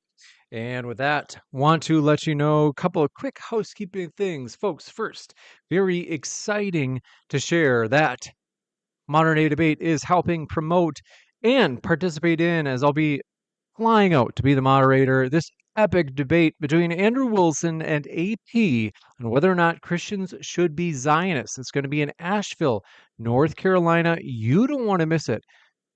Check out the link in the description box. Grab tickets now. There's even an option for a free ticket. Highly encourage you. It's going to be amazing. You don't want to miss it. As well as, very excited that for that particular debate, we are doing a fundraiser. So as you can see at the bottom right of the screen, Lens Fundraiser. These lenses will be used at that debate, as well as future debates between Modern Day Debate and Uncensored America. For example, our upcoming collaboration series called Outnumbered. We're going to use them over and over. Check out the GoFundMe link at the top of the live chat and the top of the description box. You don't want to miss it. Help us make these debates a reality, and thanks for your support. With that, gentlemen, thank you very much. The floor is all yours for open dialogue. So, Craig, oh, sorry, you can go ahead. Yeah, I think you kind of have some misunderstandings about what a scientific theory is in relation to the scientific method. It's not just a product of the scientific method. A scientific theory is something that is well substantiated with a body of facts, including observable experimentation and following the scientific method. Its scientific method is just one aspect of having a scientific theory. The scientific method is itself just a method of helping us determine if a hypothesis has been falsified or not. It's not the entirety of the of a scientific theory. So I think some misunderstandings of terminology there help towards your confusion. Okay. Are you saying that a scientific theory is necessary, the scientific method is necessary for a theory, but other things can be included? Yeah, it's part of the scientific method. It's not a scientific. The scientific method is something that we use to try and falsify a hypothesis. That's just all it is. A scientific theory is a different thing. Using the scientific method as part of our experimentation process to then get, so we now have a scientific theory. Yeah, it's part of it. But you were like, well, it's the product of the scientific method, which is just kind of a misinterpretation. And well, I'm asking, I guess, well, I want to just clarify, is it possible to develop a scientific theory without the scientific method? Scientific method is what you use to try and falsify a hypothesis. So if you want to have a hypothesis in your scientific theory, then you need to use the scientific method to get to that. But you're saying, right, is this one thing that slots in here? You're not understanding what the scientific method is. The I'm asking you. Method isn't just a thing that slots. Craig, you didn't answer. You didn't answer. Yeah, let me finish what I'm saying. The scientific method isn't just the scientific method isn't just something that slots in as part of this or that. It is a process. It is a tool. All I'm saying is it's incorrect to say the scientific theory is just a product of. I didn't say just. Method. I didn't say just. You did. That was the word you said. Craig. But anyway, I just wanted to clear that up. You're gish galloping. No, I'm literally not. I just wanted to clear up. And Jim, Bob, when I give you an explanation, you say I'm gish galloping. That's not my fault. You don't understand. Let me know when you're done. Did directly answer your question. The question was this: can you produce a scientific theory without the scientific method? I didn't get a clear answer on that. I'll put it in premise form, Craig. I've already answered that. Asked and answered. Interrupting. A scientific answered. We can move on because I've asked and answered that. Yeah. Okay. Yes or no? Yes or no? I'm with just my saying, question? I've asked and answered. Okay, I All right. keep refuse to interrupting. repeat One at a time, gentlemen. I have to just break to it be into clear, 1 for or the 2 minute purposes of this segments. debate, I absolutely Hold on a refuse to second. continually answer the I'm same going question. to If I have break it answered the into 1 or 2 question, I minute will move on. segments. Okay, just gonna. Okay. Who asked the most recent question? I'm asking a question, and it's a yes or no question, and I didn't get an answer, and so I'll ask it a Asked different and way. answered. Okay. Okay, wait, hold on one sec. Okay, Craig, you feel like you answered it? Yes, my entire spiel that I just gave there answered the question, so now Said a the yes. conversation can move So on. If Jim Bob wants to continually Wow. answer the question, ask the question over Okay, and over, all right, I will just say just asked and so answered. That's it. we just want to just to see. Okay, so you're saying all you have to say is just, "Yep, I answered it." And Okay, then I'm gonna. Yes, I've made by answered Jim. it. Oh, Okay. for All right, I'll crying just out take loud, the. you guys honestly are just. I appreciate Okay. your enthusiasm, but need you to take a deep breath. So what we're gonna do is break it into 1 minute segments. All right, so Craig said that he answered it. So Jim Bob will give you a chance for 60 seconds uninterrupted. Floor is all yours. Let's see. So I'm just click ask to unmute so that way you can speak. So there should be a little window that pops up on your Zoom window. Okay. Can you hear me? Yep, ready for you. Okay. Well, in all of those words, I'm going to take it as a yes that a scientific theory needs to actually go through the scientific method. Otherwise, what are we talking about? Further, if there's two hypotheses, I would argue that the only way to arbitrate between two competing hypotheses is exactly that, the experiment, which is the scientific method. So the reason I asked Craig, is a scientific theory something that has to be at the tail end of the scientific method? And I didn't get a clear answer on that. Asked and answered. You're just gonna please answer it again for the audience. No, I've refused to answer questions. Okay, that's fine. That's fine if you don't want to answer. Okay, so no, I've already answered it, and everybody heard me answer it, Jim Bob. Okay. If you didn't understand the answer, that's a you problem. Okay, would you say that evolution is a scientific theory? It 100% is a scientific theory. It's a stone cold brilliant definition of a scientific Beautiful. theory. Would you like me to explain to you how it is a scientific No, theory? no, not really. No, in fact, I'm gonna explain how it's a scientific theory. This is my cross-examination. No, this is a cross-examination. No, there's no cross-examination. You asked the question. There's no cross-examination of your affirmative position? You've just asked the question, and I'm gonna answer it. It's a series of questions. I do apologize that the beginning of your sentence. He's not allowing me to run a line of questions. So why is evolution a scientific theory? All right, gentlemen. So I do. We could do this where it's a cross exam where each of you gets 10 minutes to ask the other questions. I didn't agree to a cross Craig, I'm not examination. done with my sentence. For crying out loud!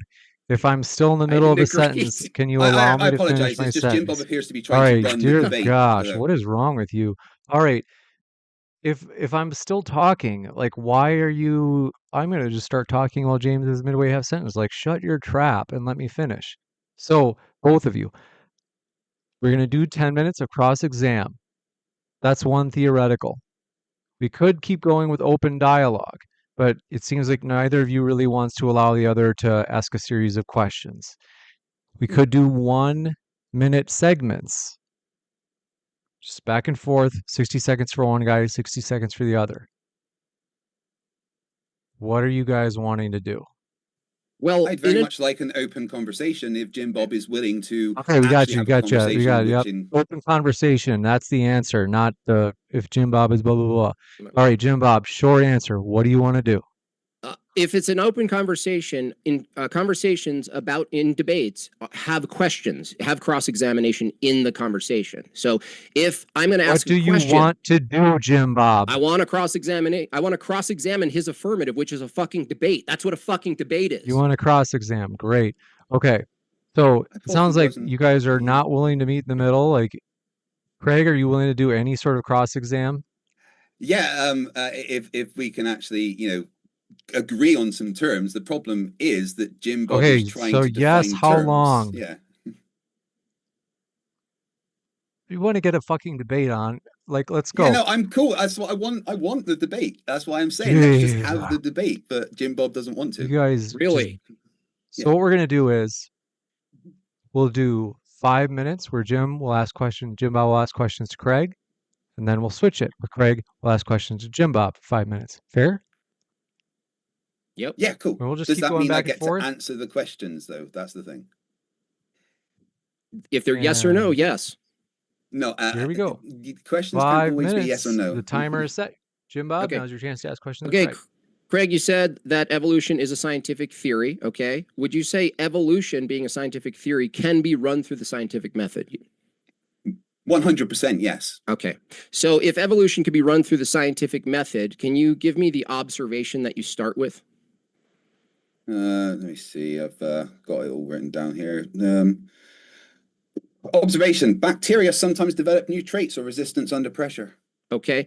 And so if the scientific method asks a question about what you're observing bacteria do a thing, and then what's the question you're asking in the scientific method about that observation? Can we observe evolution happening in a lab environment across generations?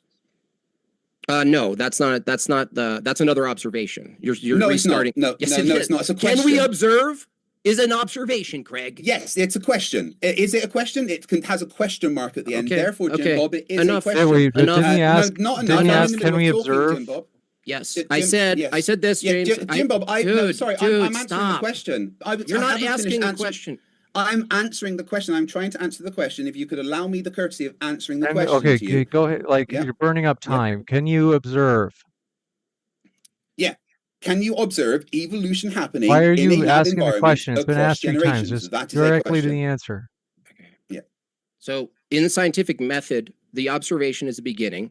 Then you ask a question about the phenomenon you're observing. Notice when I asked Craig what, because you're leading to the hypothesis, what causes the phenomenon you're observing. Notice when I asked what the question is, Craig went back to another observational question. Now he's back at he's back at the start of the scientific method. Incorrect. The question can be an observation. It doesn't need to not be an observation. Right. The question can be, oh, can I see this happening?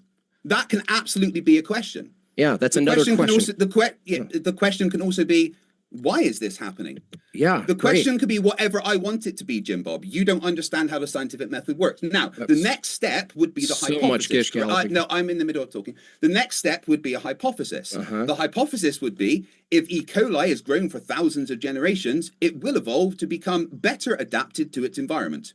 That is a direct hypothesis coming from the question that was answered. The next step from that would be making a prediction based on the hypothesis. You can shake your head all you like, but I'm the one with the physics degree. No. The next step would, after the hypothesis, is you can make a prediction. The prediction would be, if I put the E. coli in a solution that would stop it being able to breed itself because of poison, then So if you poison something and it dies, that's evolution? Dude. I haven't finished my sentence. You're gish galloping, bro. I hadn't finished my sentence. You're gish galloping a story. No, I'm not. If I'm going to finish what I'm saying, and that's the problem. You listen to half of what I said. You're just, right? I want my time back then. The prediction is, if I put the E. coli in a solution that is poisonous to it, will it evolve to adapt to be able to overcome that poisonous solution? That's a different that's a different hypothesis than evolution. No, it's not. Yes, that is a prediction from the hypothesis. Let me answer. Dude, this is absurd. James, this is absurd, dude. We're gonna go to the next. We're gonna go. All right. What's your question, Jim Bob, that you'd like to ask? I wanted Craig to take me through one observation to a hypothesis. I'm doing that. I'm literally doing that. Craig, shut up so we can actually get this. I'm just giving Jim Bob a chance to say what he was asking. I want a simple observation that leads to a hypothesis. Craig went from observing one thing to then introducing poison. Okay, observing. That's a prediction. Can you control yourself? That's a different observation, dude. It's not. It's a prediction. That for a different observation. No, for the same observation. Okay, so naturally, in natural science, do you see bacteria getting poisoned? Do you in natural? Okay, cool. Absolutely. Okay, that's what medication is. That's a different observation than you originally said. Not. Yes, it is. Right. If you will give me just 2 minutes uninterrupted. Oh, let's just give you 5 minutes. Yeah. Give me. Right. If you want me to go, you asked me the question, Jim Bob. Can I take you through the scientific method with an observation? Yeah. I am doing exactly that. What's the observation? The observation is bacteria sometimes develops new traits or resistances under pressure. That's do great. We agree that's an, do we agree? Great. That's an observation. observation. Great. Now the next Right? question in the scientific method is what causes that? No, it's not. Yes, it is. No, it's not. What We else would the develop a question be? The question doesn't have to be what causes that. We What's can the just develop hypothesis? A question. That comes after. Yeah, You not let me Jim Bob, you ask me a question, you don't let me answer.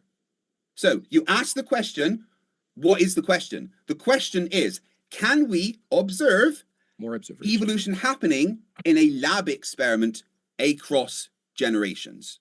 Right? That is the question I have developed from my observation.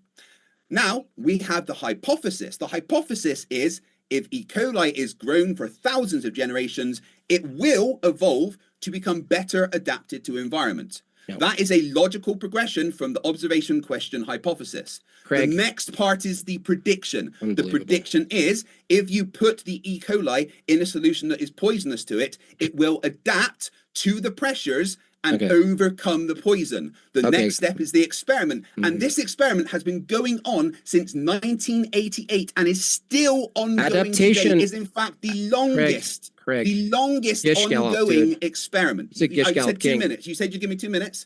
So adaptation. Not gish galloping, answering the question. Craig, observing adaptation and calling it evolution are two different things. That is evolution. No, it's not. Then why are you using different words?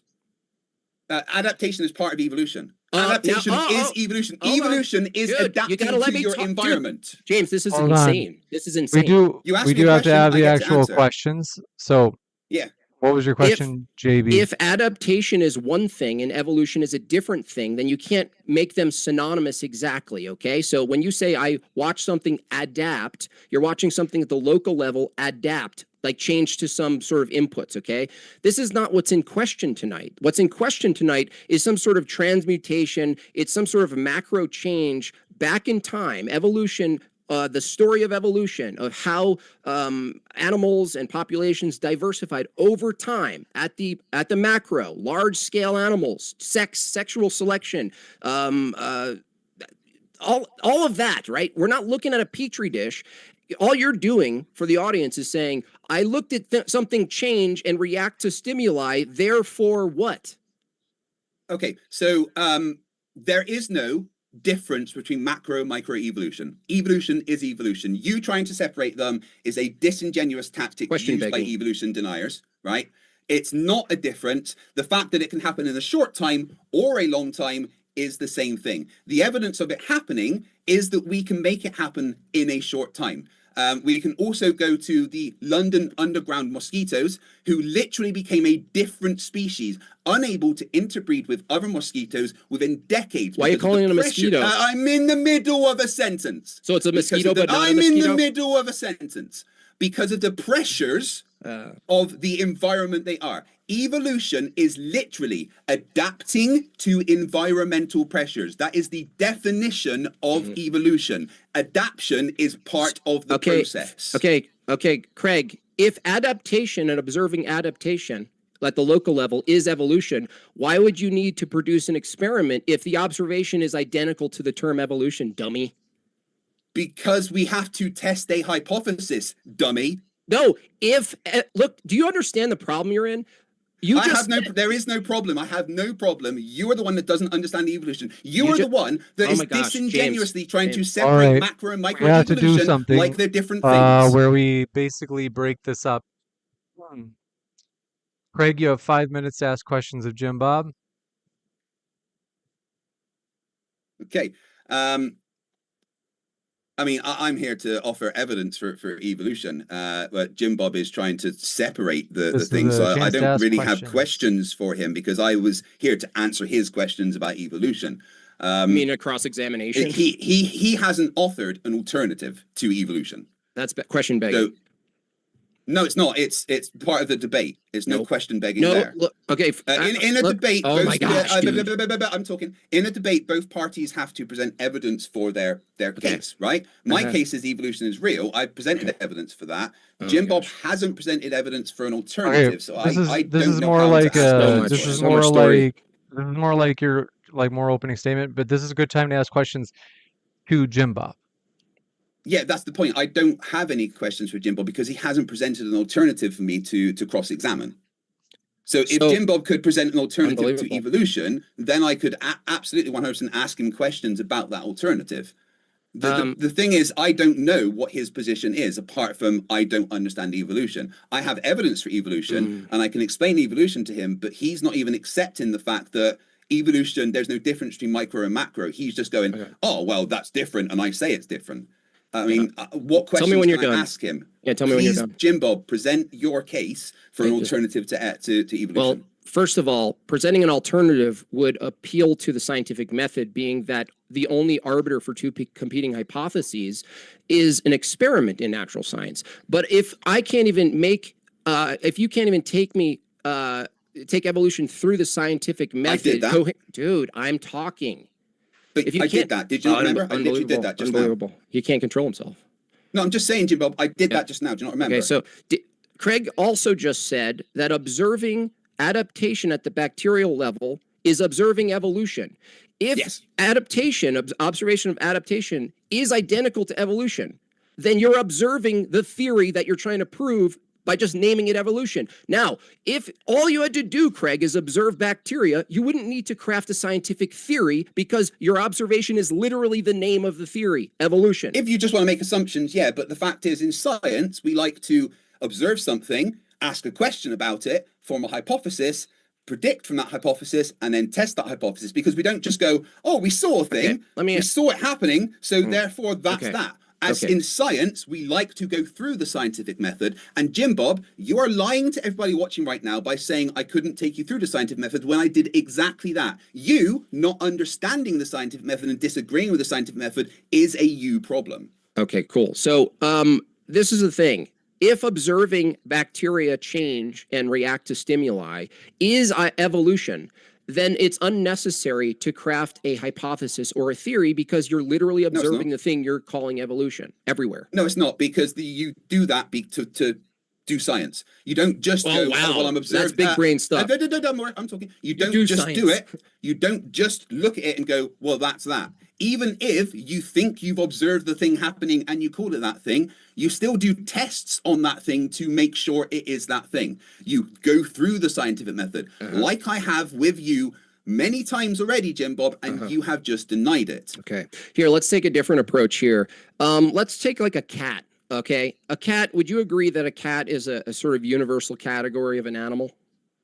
A cat is a universal category of an animal. Yeah, a cat's not a dog, right?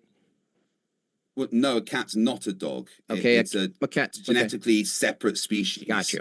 Was there a time under the evolutionary view where a cat, as we know it today, actually wasn't a cat? That it just didn't exist? Yes, cats and dogs and you and I all have common ancestors. Okay, so if the common ancestor for a cat was one thing, how do you look at bacteria changing and come to the conclusion that there was once an animal that's not a cat, that the splintering from, the fractioning from became a cat, where a cat emerged from this process? How do you extrapolate the one to the other? We look at the evidence we have, which is the fossil records that we do have, even if they're not 100% complete. We look at what we do have, we form hypotheses from all the information that we have, and we go, well, if this is what we think evolution is, then we can test it and see that we can change a species. Now, when you put E. coli into a solution that is poisonous to it, it literally becomes a different species of E. coli with different DNA and different attributes to survive within that solution that was previously poisonous to it. Dude, I'm in the middle. If you want me to get through an explanation, you can't gish gallop, bro. No, it's not gish galloping. It is me having an explanation, Jim Bob. But the problem is, you don't let me get to the end and then interrupt. What did I ask you? Just be quiet. You asked me if I can explain to you how we can have what was before a cat and say, well, there's now a cat, and then relate that to bacteria. Okay, yeah. Yes, it is. Now, more clearly, how do you look at the local level of change, which I call adaptation to external stimuli, right? Evolution. That's what evolution is. Stop. How do you look at that event and then extrapolate that a cat, right, through fossils now, how do you extrapolate that a cat comes from things that are not cats? Because we look at the fossils that we do have, the fossils that don't. What do you mean how? We take fossils. You just look and at we them? Look at... Am I allowed to answer the question?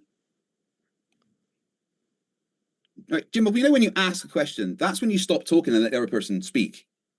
Cool. So, yes, we look at fossils, we examine them, we compare them to other skeletons and stuff that we have of different creatures. We compare them to other fossil records that we have. We do experiments on the DNA and stuff that we have within them, and we compare them to what is now, and we make inferences. And we use that as part of our hypothesis to then form predictions and do tests. Now, here's the thing. We don't have time machines, so we can't go back in time and test something for millions of years. But what we can do is start an experiment like there was one started in 1988 to continually test the hypothesis of evolution being adaptation to environmental pressures, right? You keep disingenuously trying to separate adaptation to environmental pressures from evolution. That's exactly what it is. Okay, so when I asked you, how do you do this? You basically said you look at fossils, and then you said a bunch of other things, and you said you do tests. Correct, Nothing, I said a bunch of things. It's my turn. Nothing in what you just said explained how you come to the conclusion, the extrapolation, by the way, an assertion. Oh, no, it did. Dude, let me talk. I just let you ramble. Shut up. No, you're lying, though. Shut just up. All right. I do have to jump in here. Craig, I know that I said something like shut the fuck up earlier or whatever it was. I do want to ask, let's allow Jim Bob to finish this point. I promise we will come back to you, Craig. It's annoying, isn't it, Jim Bob, when people keep interrupting? It's really annoying, isn't it? So when you find a fossil, let's call it a cat fossil, Craig. So that's a new observation now, right? So you found this thing and you bring it out of the ground. And now it's your job for the audience to tell me, how did you hold this fossil in your hand and come to the conclusion that a cat that we see today comes from this changing process of this fossil? Please tell us. I already answered that, but I guess I'll answer it again because you like asking the same question multiple times. So we look at the fossil and we compare it to the fossil records that we have. We compare it to cats that exist today. We compare it to other big cats. We compare it to the skeletons of cats that we find mummified. And we look at the lineage and we go, well, that looks like that. And there's bits that change. Well, then there's bits that look like this different. That shows this adaptation. And then what we also do is we compare the time of the fossils to what was happening in the world at the time. So we could look at, say, a larger cat fossil, and then maybe a little bit later there is a smaller cat fossil, right? And then we look at, well, why would that happen? Well, maybe at that time there was a drought in the world, there was less resources available, so the proto-cat becoming smaller as an adaptation to the environmental pressures was something that would be suitable. And then we keep comparing it to all the fossil records that we have and compare those fossil records to the current cats that exist. And we make the inference that this comes from this, this, from this. And then to test the fact that species can change, we do experiments like the one that has been going on since 1988. So please don't ask the same question again. That's amazing. So you told a story about what you think happened based on similarity. Hold on. If I find a fossil that looks like something today, I'll call this hypothetical camel world for the sake of simplicity, okay? Right now, someone digs up an animal and it looks like a camel, but it's smaller. And voila, they say, wow, this is very similar. They come to the conclusion because they use your methodology of fairy tale telling, and they say it must have the camel we see today must have come from this camel because it's smaller and they're similar. Okay, the observation is actually similarities, a similarity of one thing you found with something that you observed today. That's the observation. Actually, that's not the conclusion. Now, in another part of the world, Craig, track with me here. Let's say a Peruvian community finds the same exact type of fossil, right? These bones, and they erect it out and they giggle and they laugh and they point at it. Only they come to a different conclusion. They come to the conclusion that the thing they found, they already know what it is because it's still around, okay? Hypothetically, this thing's still around. So they have camels and they have this smaller thing that looks like a camel. They're both available to them in real time right now. Now, I'm asking you a question right now. when you find this smaller camel-looking thing in the ground, and it looks like the larger camel-looking thing, how do you use the observation called similarity, right, in phenotype? How do you come to the conclusion that one came from the other merely from similarity? We compare it to all of the other evidence that we have showing similarity between other species as well, and we look at the transition between one thing and another. Yes, all fossils are transitional. That's something I You look at completely the agree thing with. you're assuming. No, did you not? Okay. How do you prove transition? Maybe You said you look let at me, transition. maybe if you don't interrupt me with your assumptions of what I'm saying, right, Jim Bob. Okay, here's what I'm going to do. How do you prove right? transition? You look at Here's transition. what I'm going to do. Here's what I'm going to do is Science. I'm gonna try and answer the question, and you're going to shut up. Right, you do comparative anatomy. You study the skeletal structure, skull shape, jaw configuration, teeth, spine, paws. Cats have unique traits like retractable claws, a specific carnassial tooth shape, a certain vertebrae flexibilities. If the proto-cat's bones share these hallmarks, then we can make an inference. You do genetic analysis, if available. Rare, but if there's DNA preserved, e.g. in Ice Age fossils, scientists compare it to modern feline genomes. Even degraded DNA can be partially reconstructed to find common markers. 3, you can use morphogenics. Use 3D imaging or digital calipers to measure bone proportions and angles. Run statistical comparisons with modern species to see how closely they line up. 4, fossil stratigraphy and dating. Date the fossil using radiometric techniques like carbon dating, uranium series, etc. Compare it to the timeline of known cat evolution. Does it fall in an area where cat ancestors were developing? Then it fits in the family photo. 5, biology. Location matters. Did this proto-cat live in a region where early fields evolved or spread? Fossils found along migration routes of early cats confirm ancestry. 6, phylogenetic analysis. Build a family tree using traits and or genetic data. See where the proto-cat fits among big cats, small cats, and other feline forms. If Dude, it branches James, off, James, you want, James. if you want, he's reading ChatGPT right now. This is insane. You wanted me to tell you. You're reading us an essay, dude. You don't even know this shit. You're reading it from ChatGPT. You wanted me to tell you. Then let me tell you, dude. All right. Am I not allowed to read the thing You're that not you allowed asked to have me to tell you? ChatGPT debate for you, dude. I'm not using ChatGPT. You want me to tell you the thing you've asked me to? Then let me tell you. Look, it was very sounds simple. like it's from ChatGPT, then who cares, right? Hold It's on the one thing sec. you asked for. Hold on one sec. I do want to just jump in because it is fair that there's two ways to look at it. One is, Craig is going to share as many points as he can that are relevant to the question.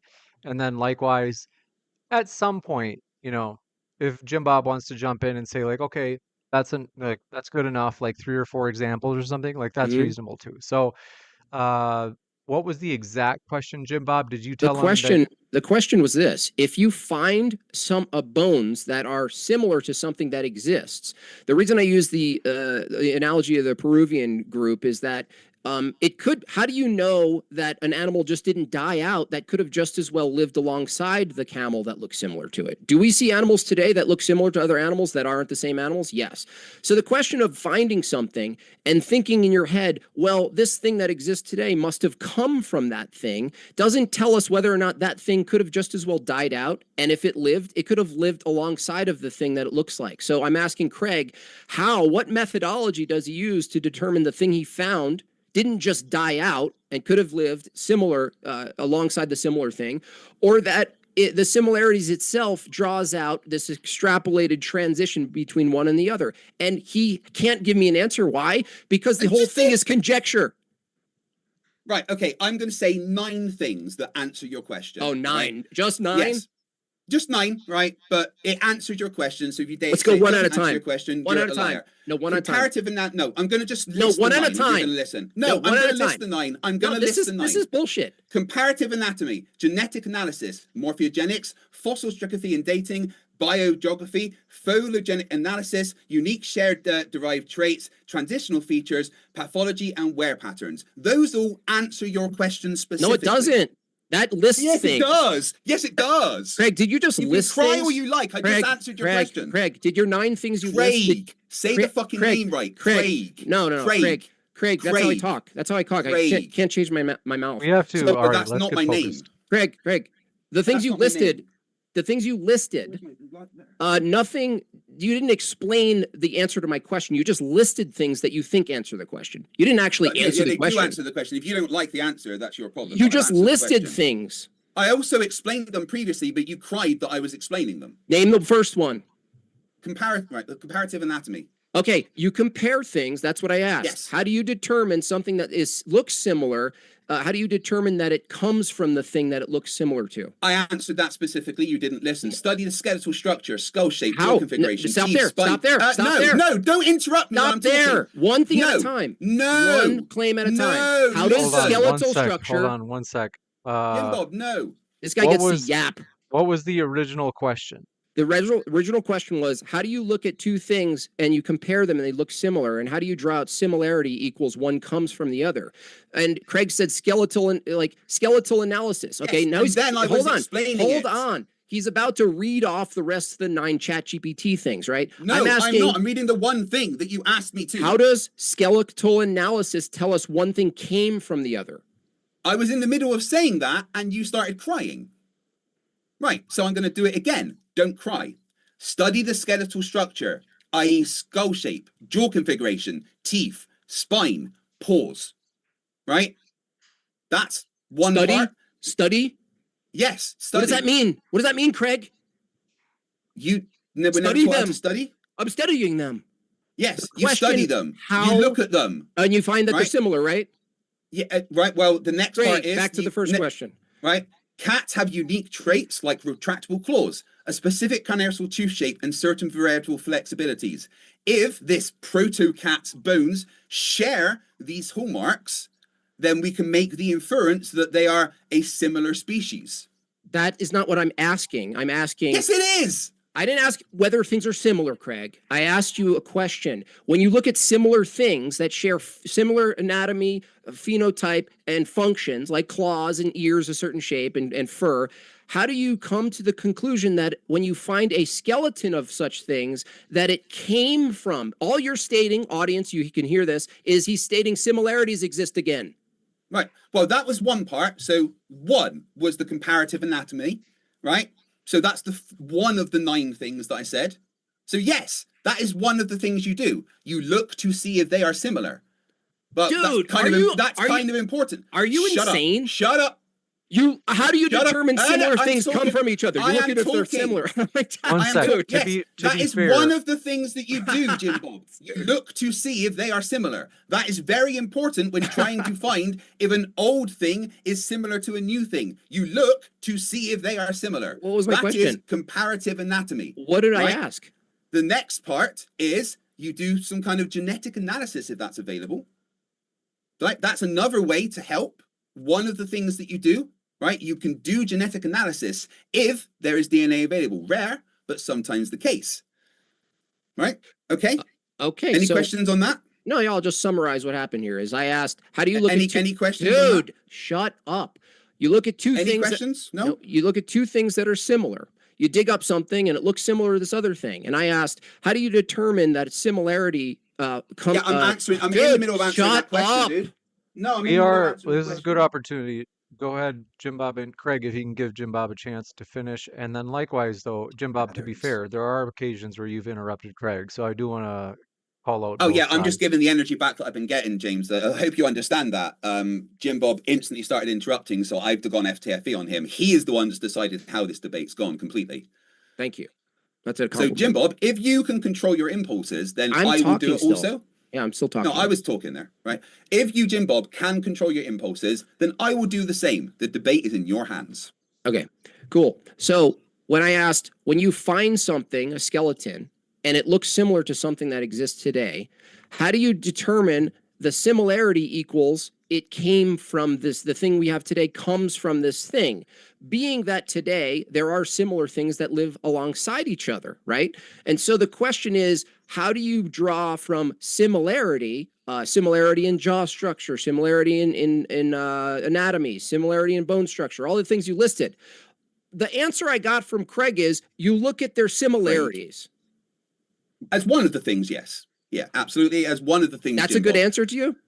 Yes, because that is one of the things you do. Look at the similarities. That is very important. Okay. So I just want the audience to understand, when I ask the question, when you look at things that are similar, how do you determine that one came from the other? And the answer is you look at how they're similar. You compare the similarities. Yes, Jim Bob. You do comparative anatomy, Jim Bob. Okay, cool. No, Jim Bob, I'm talking. Once again, you just interrupted me. Remember, the debate is in your hands. So if you can have impulse control, I will do the same. This is now the part where I talk. Okay? So, yes, you absolutely 100% compare them. You look at the similarities. You see, oh, well, this tooth is very similar to that in this specific way. Oh, that's very interesting. That's one of the things you do. That's one of the things that helps you come to the conclusion. Another thing you can do is, once you've done that, is some genetic analysis if the DNA is available. That can help you see if they are the same. Okay? So that is the next part we're on to, is genetic analysis if available. Because yes, looking to see if they are similar, instead of just, well, they're kind of similar. You actually study very carefully. Oh, they're definitely similar. So let's see if there's other similarities, like some genetic similarities. So do you agree with that? Yeah, it sounds like you're saying to determine whether or not similarities prove that one thing comes from the other, you study more similarities. No, science doesn't deal in proofs. You should please understand that there is no such thing as scientific proof. I'm using it colloquially. Okay, right, cool. Well, we're having a scientific discussion. Okay, let's get more granular, Craig, because this will keep circling around. I asked the question there, bud, to be fair. What's the question? The question was, do you agree that after doing comparative anatomy, as in studying to confirm if they are similar, the next step that you could do available is some kind of a genetic analysis? Do you agree with that? Yeah, that would just be looking at more similarities.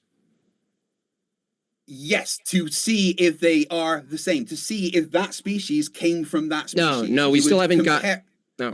That's one of the things that we would do next. We still didn't get there. Genetic analysis, right? If we want to know if that is what this cat came from, you would compare the DNA and look for DNA that is similar to the old one. Now, here's the thing. You can look at old DNA, right, and compare it to new DNA. And the difference will be, there will be new bits added. There will be new bits of information, right? But you can go, oh, that strand of DNA, that exists exactly here. And you can then say, oh, they're 99% similar. Craig, right? Okay, Craig. Okay, so is it true from an evolutionary view that there is something in the cat ancestry common that doesn't look like a cat, that's not similar to a cat? Sorry, ask that question again. Inside the evolutionary view, is it true that there is an ancestor of the cat that isn't similar to the cat? Oh, if you want to go back before the, like... Before cats? Before even mammals and stuff, Well, no. Right, to answer the question specifically... Dude. Everything looked different at some point. There is an ancestor of cats that looked completely nothing like cats. There's an ancestor of man that looked nothing like man. In fact, they're the same ancestor. Got you.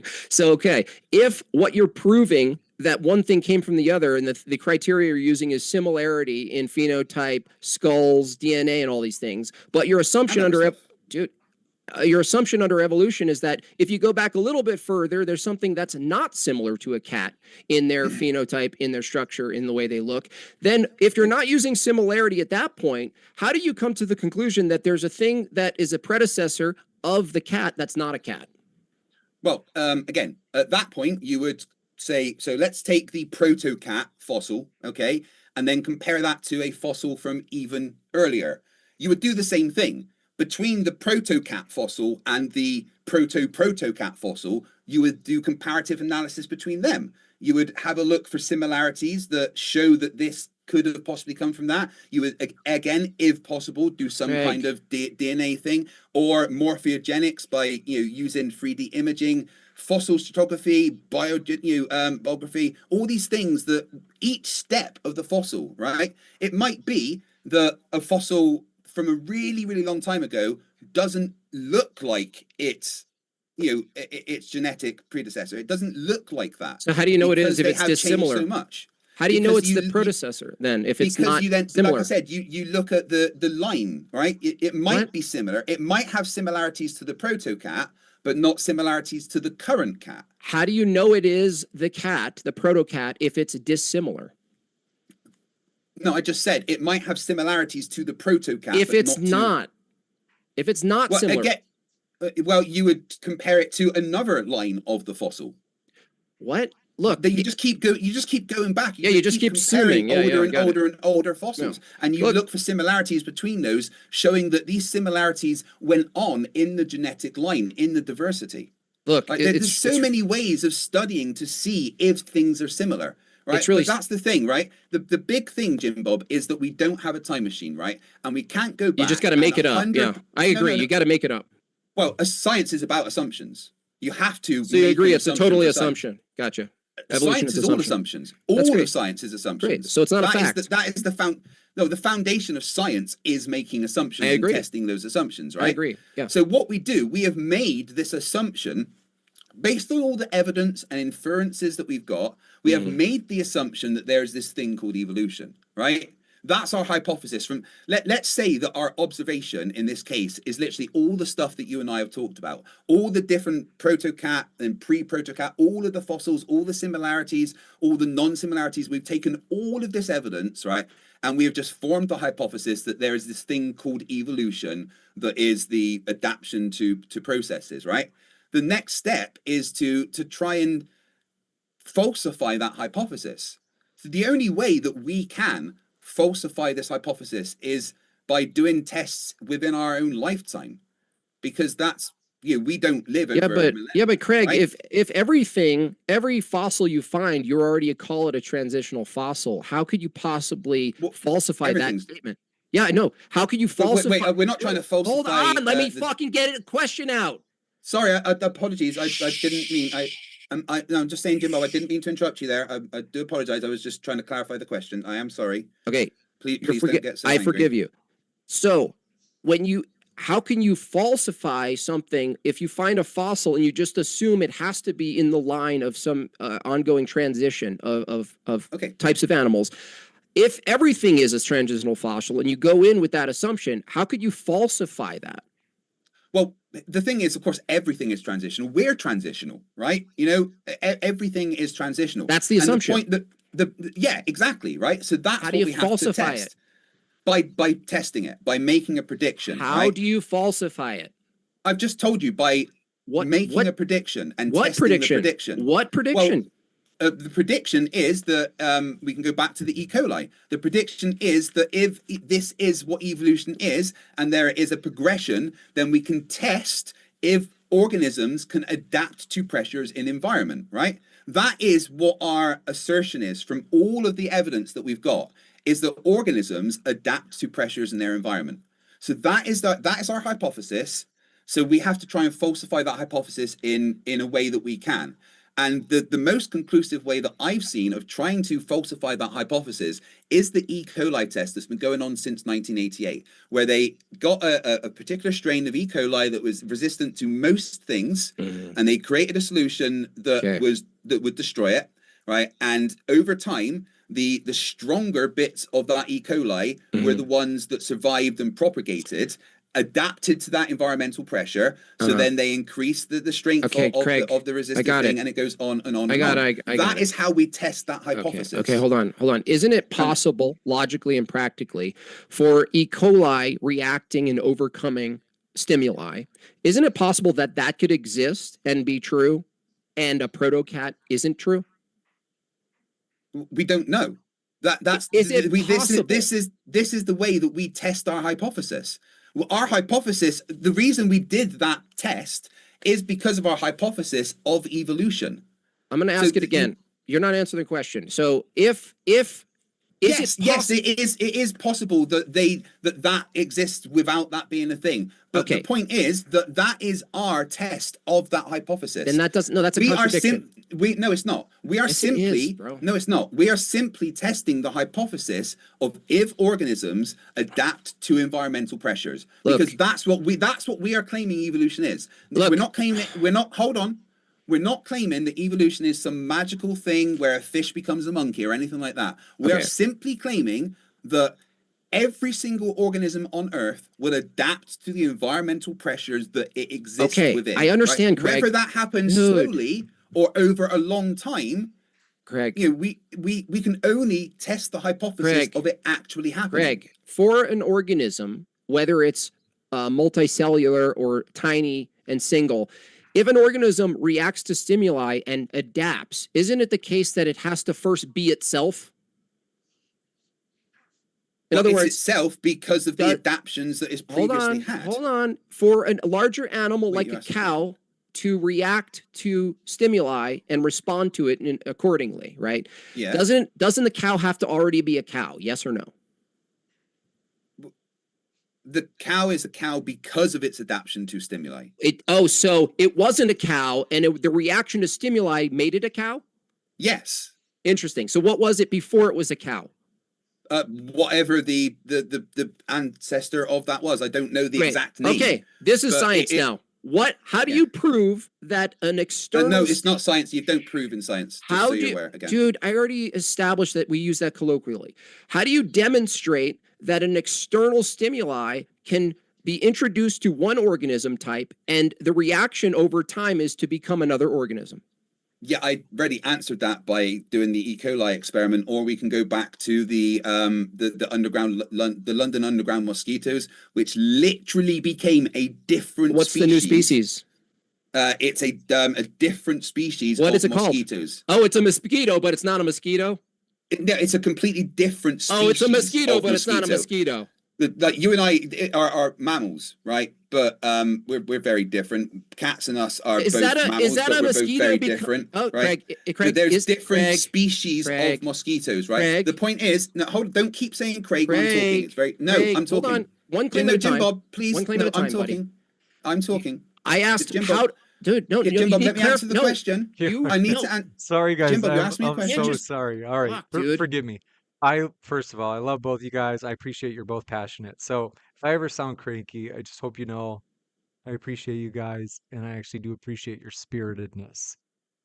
But just to be sure, do you guys want to do a different type of format? Like, let's say something like, 2 minute, back and forth. Do you want to go back to like a very 30 strict, seconds. Okay. Yeah, we can do that. That's cool. Sure. I got the timer set. Okay. So when you use the mosquito, the universal of mosquito maintains even if the type of mosquito changes and can't procreate with the previous mosquito. When I brought up the cow, what you said was the cow was once not a cow. That's different than saying a mosquito has a different type of mosquito that follows, okay? Now you're making this giant leap between cow and a previous thing that wasn't a cow. And I asked, can you introduce something to the non-cow where the reaction to the stimuli, it becomes not a cow? And you said, we do it all the time. Look at these mosquitoes. And then you go on to say 30 seconds is up. Yeah. Leo, it's still called a mosquito because that's what we're calling it. We could call it something else. We are just still calling it a mosquito. We could change the name. We could call a proto-cow. Can we call it still a cow? Could we call the mosquito? Can we call the mosquito? My 30 seconds. Sorry, I'm sorry. I forgot about the format. Yeah. My bad. Yeah. You can call it whatever you want. The fact is, it has become a different species. It is something that is unable to breed with the other mosquitoes. It probably should have a different name because it's no longer part of that same species. So, what was a cow? Before it was not a cow, it's just a name that we have given it. It is still a different species because of adaptations to environmental pressures. Okay, it sounds like that under the evolutionary view, the term species is actually not an objective term. It's it's basically a nominalist view that there's only particular animals that are ever changing. And so when we point to a cow, we're only arbitrarily calling it a cow because it's actually in the process of changing to being not a cow, right? Everything's changing. You're right. That's kind of the point that we had earlier, Jim Bob, is that everything is transitional. So Hinduism. Because so you're a Hindu.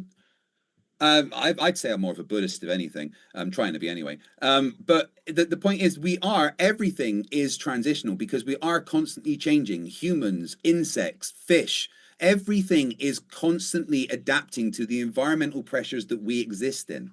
That's just the fundamental fact of life, and that's all evolution is. And that doesn't even go against God or anything, because God could have set that process in action. But the fact is, we do see species adapting to environmental pressures. You go back to Charles Darwin and the Galapagos Islands with the finches. Over the decades that he kept going back to that island, he saw that the finches change from one type of finch to another that then had a different name. It's not. So if evolution has a contradiction in it, right? There's no what's the contradiction? The contradiction is to make the claim that evolution happens assumes these universal categories called species or populations of species. Those are just names. I understand. Hold on a second. If premise one is evolution relies on the assumptions of universal species, types of animals that are themselves and not other things, and premise two is there's no such thing as species, types of species, because everything's always changing, right? So these two can't coexist. Well, let's just take the labels of species and everything out of it. It's kind of irrelevant. That's just biological terminology to try and identify things, right? The fact of it is, if you remove all the labels, what we see is every organism on Earth adapts to the environmental pressures that it lives in. If it doesn't do that, it dies. Craig, if it doesn't exist anymore, right? The species dies out, right? Like progressives. Okay, yeah, funny. So that's 30 seconds. So if it's true that you could just as well call the next mosquito in your example not a mosquito, why would you assume the first one's a mosquito, Craig? Because it's, again, the mosquito is just a name that we gave it. It could be, and we could call it Fred. For it really doesn't matter. No, right? We're talking about the word. That is just a name that we have given that particular thing. We're not talking about the word mosquito. Okay, that's the symbol we use in sound. I'm not talking about that, Craig. I'm actually talking about the universal category of what a mosquito is. Now, when I point to a mosquito, Craig, are you saying that I'm actually not certain it's not a cat? I mean, it's got genetic similarities to a cat. But can I call a mosquito a cat? If you want to call a mosquito a cat, you can do it. No one's going to stop you. Under the evolutionary view, is it consistent to be able to call a mosquito a cat? No. Why not? Because they are at this point different species, different. That's a contradiction. It's not. That's the thing. They are different. Contradicted yourself. Remove the word species. They are different organisms with different DNA that look and sound and act different. This particular setup of organs and skeletons and muscles and fibers and hair, we call that a cat, particularly Frisbee. That's my black cat. But this particular bundle of organs and fibers and probably some kind of exoskeleton or mosquito, right? We call that a mosquito, right? They are both, if we want to break it all down, they both exist of the same things. They're both made of protons, neutrons, and electrons. It's just the arrangement of them are different. And that arrangement of them is a particular arrangement because of the environmental pressures that it's existed in. Craig, 30 seconds from Jim Bob. Craig, if the particular arrangement is always changing, you don't have a universal arrangement of these things. That's a contradiction. I never said there was a universal arrangement. You said I said we're all made 30 of seconds, the same 30 things. seconds, 30 seconds, remember? Yeah, sorry, I was just responding to you. If the thing you're pointing to, you said we're all made of the same things and it's just the way we're arranged, the atoms and molecules are arranged. Yeah. And this one thing called the cat is arranged in a certain way, but under evolution, it's actually not static. It's actually always changing. So it's actually a nominalist view. Hold on, I'm almost done. It means that the thing you're calling a cat actually isn't holding its identity over time. It's molecules and things are changing over time. And there never is a static thing called a cat. There's only a particular thing that happens to be arranged to look like this other thing called a cat. This is nominalist cringe, bro. I mean, that's getting down to a little bit of philosophy and stuff, and I kind of understand your point. But the fact is that that particular arrangement of atoms and protons, neutrons, electrons exists because of the previous arrangement was a result of the environmental pressures that the previous arrangement, right? And these arrangements have created communities that then breed amongst themselves and create new arrangements. And we're all made of the same stuff, but the reason we exist in this particular form is because of are group of stuff adapting to Stuff. environmental pressures in a particular way. Oh, we are stuff. Come on. I know. Jim Bob, you and I exist exactly the same. We are Okay. made of the same thing, stardust. Well, We you all and I, exist no. because of that. Well, actually, Craig, you saying you and I assumes a category that evolution has to deny. So you're in another contradiction. No, it doesn't. Are we humans? I definitely am. Okay. Is there a point where At we're least not my mum humans? told me. Well, you and I won't ever not be a human. Okay, But our, is there our, any- our descendants could not be humans. They Okay. couldn't be known as something else. Okay. Okay. Got you. So is there a moment where something becomes human from not human under the evolutionary view? Well, humans first really appeared as Homo sapiens about 200,000 years ago. Before that, they weren't considered Homo sapiens. They were whatever was before Homo sapiens, Homo erectus, and things like that. We categorize Homo sapiens by the developmental process of the species, and that is just, you know, a part of the journey that our particular arrangement of stuff has had to go along. Okay. And so from your view, could you, is your view that you could introduce something, an external stimuli to humans where they become no longer humans? Over Naturally. time. Naturally. Over time, yeah, right. So let's say the there was a massive drought that lasted for centuries and centuries and centuries, right? And most humans died out, right? But the humans that survived were the ones that were able to maybe live on very little moisture or draw moisture from the air. If breatharian's not real or whatever, but the ones that survived were the ones that were able to sustain themselves on the least amount of moisture, right? Now their children would have some kind of thing that would allow them to live in that environment better. And it might be slightly different from before. And as their children have children and their children have children, the adaptation to living in a place with a drought might change how the species looks. You might get smaller. Our brains might reduce. We might look very different then to what we consider a human now, because over the millennia, the children, the ones that survived, are the ones that had this mutation that allowed them to adapt to a different environmental pressure. And eventually that environmental pressure could change the way that people look, because we exist like this because this works good for now, for the world we live in, right? But there might be a world where this form isn't the ideal form. The ideal form looks very different, and the environmental pressures will go towards that, and the ones that survive are the ones that head towards that ideal form that reacts to the environmental pressures the best. So even though there be, it's still human along the way.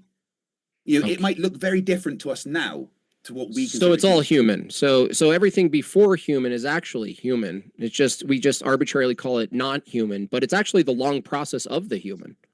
To be what we are now, everything, we have the DNA of everything that's existed before. Human, again, it's just the label that we give ourselves. I got you. So this is another problem, and it is a philosophical problem, because you do need some philosophy to do science, and you definitely need philosophy to argue about evolution. The problem with it is that once you get into what the consequences, the entailment of the view, it's that anything you're pointing to that's changing from one thing to another is a contradiction, because there's no such thing as one thing and the other. It's all one continuous process. But that's not a contradiction. It is. I mean, that's just that is just how it is. At one point it was this. There's no identity. But we have to take snapshots in time, right? If we take a snapshot in time today, the snapshot in time today shows you and me and James and everyone watching as humans, as sharing mostly the same DNA, right? But if we extend that snapshot to cover 10,000 years, it's going to look a lot different. Then we extend that snapshot to cover 1 million years. It's going to look even more different. There's going to be one end to the other is going to look very, very different. It's about time. Craig, I agree with you that you're taking an arbitrary snapshot, but what I'm asking you is, if you zoom out to full scale, to the point where you can't even see Earth, right? Like everything's tiny.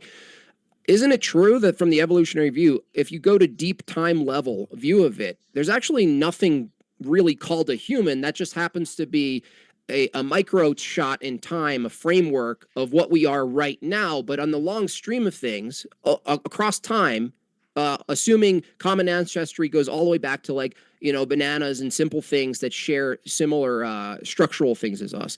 Isn't it true that everything's everything from the evolutionary view? Give me a sec. I'm just running that through my head. Yeah. Okay. Yeah.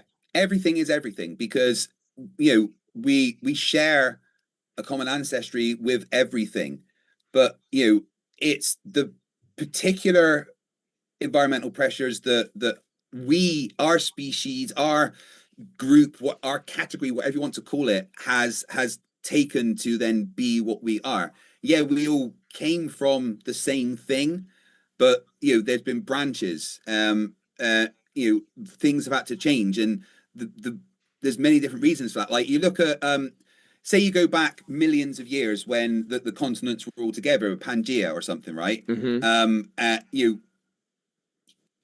us humans, whatever you want to call it, would have, you know, had to be rather similar because it was all one continent, it was all kind of in one place. But then as those continents started spreading apart to go into colder parts, to warmer parts, you know, the humans that were on those islands became very different. I mean, like you compare, you know, Eskimos and stuff to you know, people from South Africa. They've got differences, you know, within their genetics. Eskimos can survive in the cold a lot better. South Africans are much more adapted to you know, heat and things, you know, and you know, droughts and stuff like that than Eskimos.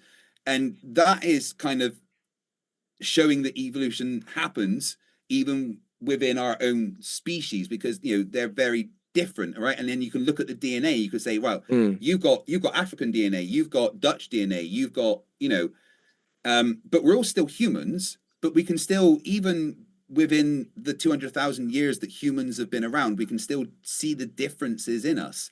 And if you let those differences continue over millions and millions of years, you know, let's say Eskimos or the, you know, people that lived in the completely cold, they got isolated from the people in the warm for millions of years. Over those millions of years, the people from the cold and the warm places would probably end up looking very different and being very different. They might even not even be able to breed anymore because they've adapted their bodies the best way to use the least energy in those environments. Okay. Let's take something more at the granular level, like a liver. Would you agree that a liver has a function in the body? Yeah. Wait, what does the liver do? It processes toxins. Right, yeah. Okay. It also produces some other things. The liver and the kidney confused. Yeah, no worries, me too. Yeah. So if that is a function, from the evolutionary view, the organism that the liver's inside of, according to evolution, once didn't have a liver, right? Yeah, well, you can look back at you know, and see vestigial organs, like pre-organs starting to exist. You know, because like the kidney, the liver's got a very specific function of filtering out toxins. But there might have been a less efficient version of that wasn't as organized in a previous, you know, version of our species, Homo erectus or whatever. Okay. But as we've needed to start to filter out more toxins, the ones that are able to do that better with more developed livers are the ones that then survived better. So Okay. the liver became more of a specific organ rather than just kind of a bundle of cells. Okay, so you're saying there was a proto-liver that was a liver 101 that still processed and did something with toxins, right? Yeah, like you can look at fish that live really deep down, right? In the Mariana Trench and stuff. They've still got, it's not eyes, but they've got what we could see, what would develop into eyes. They've got cells that are sensitive to photons and stuff, right? It's not eyes like we would recognize it in any way, but we can see how what they've got would have, if they had the environmental pressure of having more light, of developed into something that was better at absorbing that light. You know, we can see the similarities. We see, well, that does the same thing as our eye, but I understand. I'm just well, because the reason I ask is when I ask, is there a time where the organism that has a liver was something else and didn't have a liver? And you said, yeah, there was a previous thing, but it had a type of liver. It was just a simple version, which I would just start the question over and say, let's take that simple version. Was there a time where the organism didn't have the simple version of the liver that did its Probably, yeah. Okay. So under Yeah. the evolutionary view, wouldn't it be reasonable to ask what's the mechanism under evolution that where an organism that doesn't have anything even close to a liver develops a functioning thing with a purpose inside the body? Right. Okay, so let's say there's a bundle of cells just happily existing, but this bundle of cells is very reactive to a particular chemical, right? It gets in contact with this chemical and it destroys the cells in some way, right? But this bundle of cells is multiplying and multiplying, and during that multiplication, one of the bundle of cells has a slight mutation in it, where that mutation means that it's more resistant to that chemical that destroyed the cells previously, right? So now that cell exists in an environment with something that can hurt it, but it's more likely to survive than the other ones because of that slight mutation that has allowed it to deal with that toxin in a certain way. Now, let's say over millions of years, there's more of that toxin evolving, but the bundle of cells is also evolving, but the environmental pressure is that toxin's there. So their environmental pressure has forced them to that mutation then become a cohesive way of dealing with that toxin. That evolution in a nutshell is accidental, right? It's an accidental mutation that is the beneficial thing that becomes the adaptation to the I think I understand. pressure. I understand. Right. So it sounds like you're saying the process of evolution is accidental, but you're saying accidental processes can produce very strict defined purpose.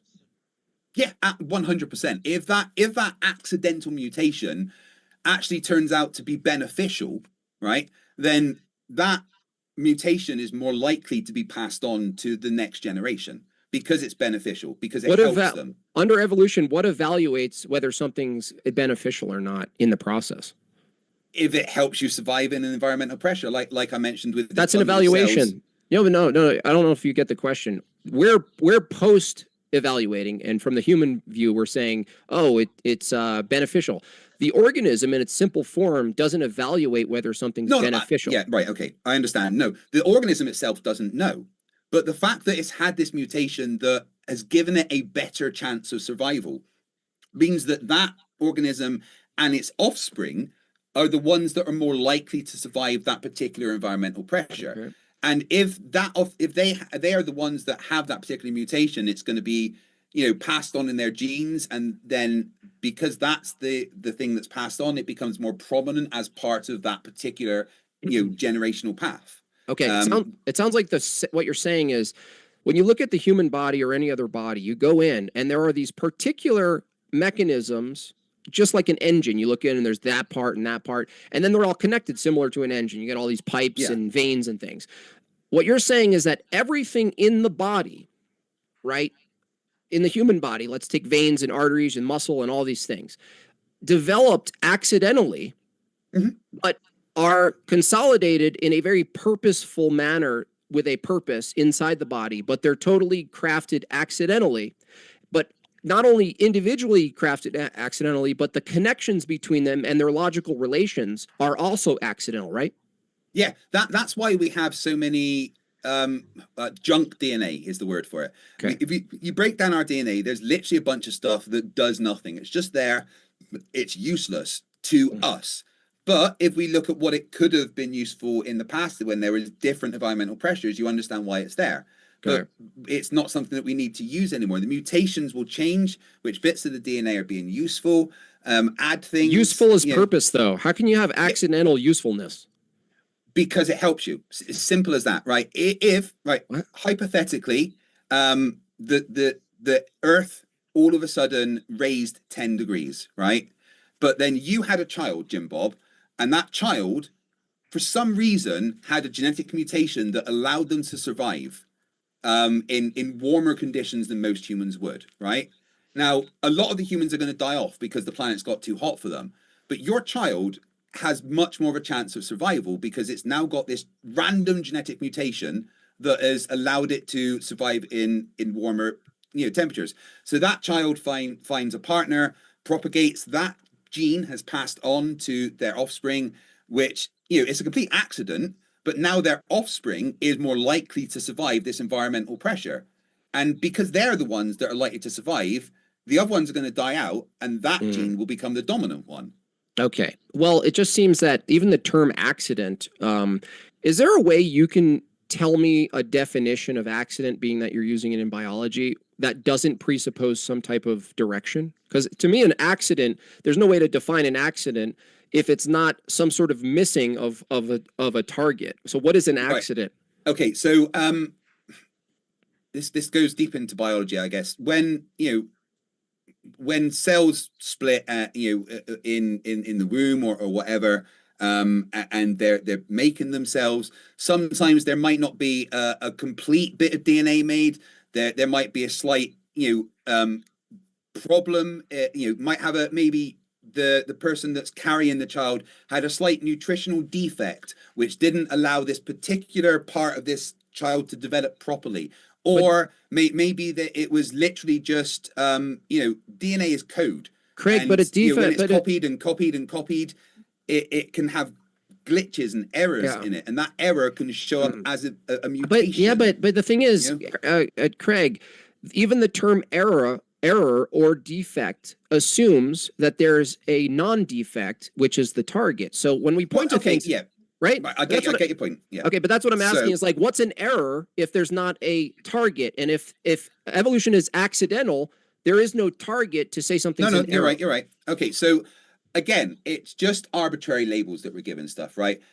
So you and I, we have a definition of what a human is and what normal human DNA is, right? So for us, that's kind of the target, right? But that's just an arbitrary label that we've given, right? So say your and our DNA is the target, but we have an offspring that has slightly different DNA to ours. I guess it's missed the target and under your terminology, and but it's still, the DNA is still basically the same as ours enough that it exists, but it might have an adaptation, a mutation that will help it survive in whatever environmental pressures happen.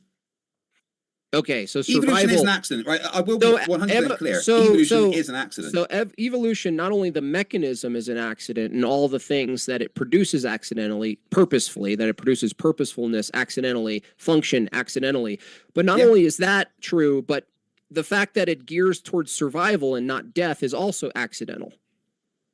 It is in the same way that, like I explained, it's an accident that allows a species to continue surviving. There's species die out all of the time because they cannot adapt to their environmental pressures quick enough.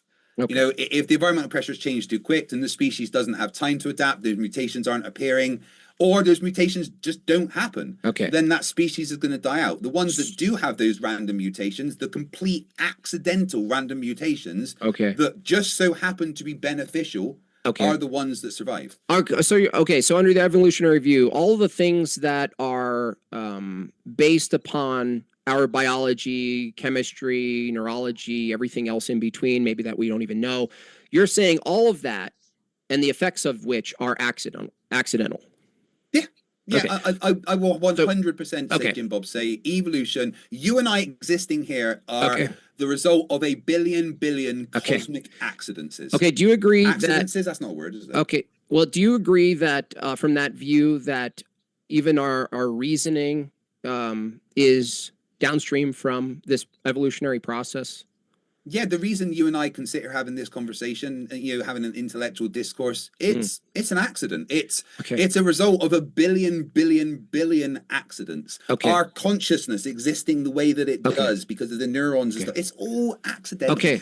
So but you know what? That is amazing. I just want to say I find that incredible, right? That makes me feel more special than the thought of like a God creating me or something. The fact that I exist because of a billion accidents, that makes me feel amazing. So does it make you feel amazing to know the entailment of that view is that your own rationality and reasoning is accidental?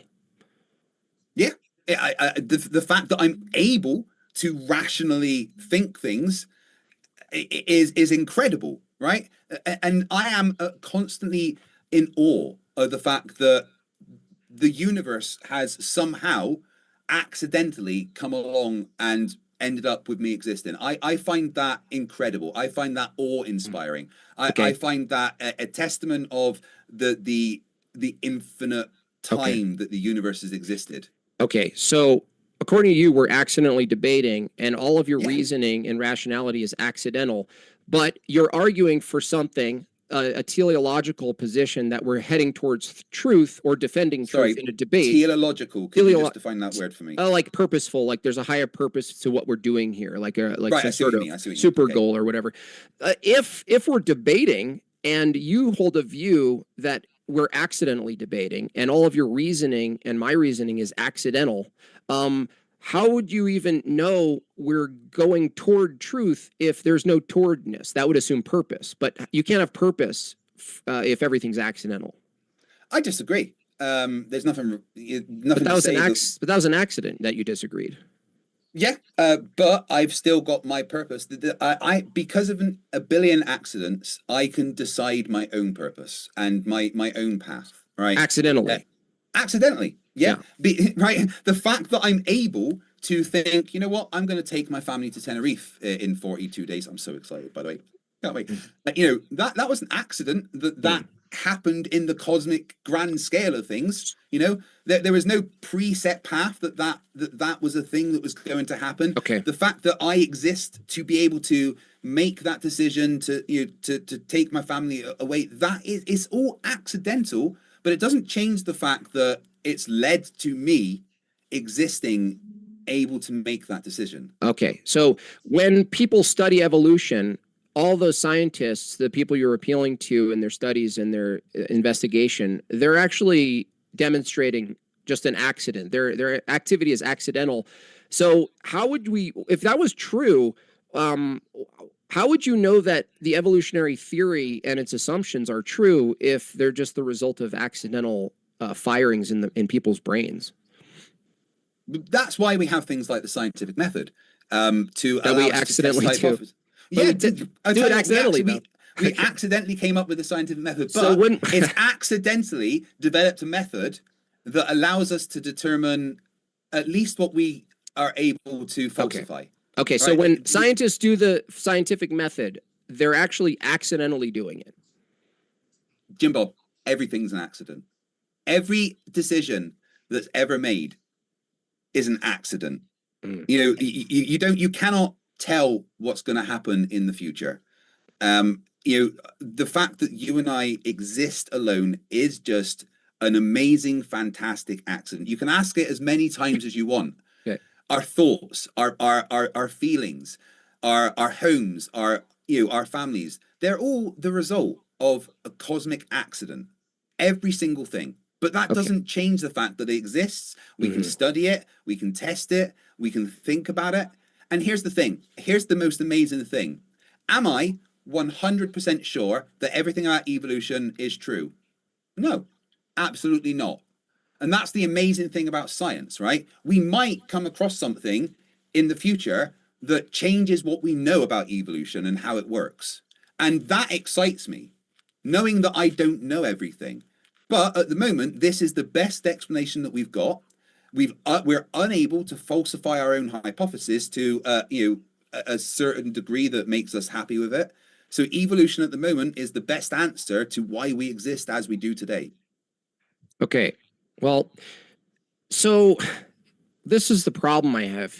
Can you define accident for me? Oh, come on. I can pick it up. I'm just like, guess, I'm not holding you to it. I'm just like generally, I actually don't even know, Craig, to be fair. Like, I don't even actually know what it would be defined as. I'm just gonna something without a predestined path, I think. Okay. Let me see. Something bad. I guess I'm trying to define it in context, right? You can define accident in I accidentally trip and smash my nose, but at the same way, the mutation happens accidentally.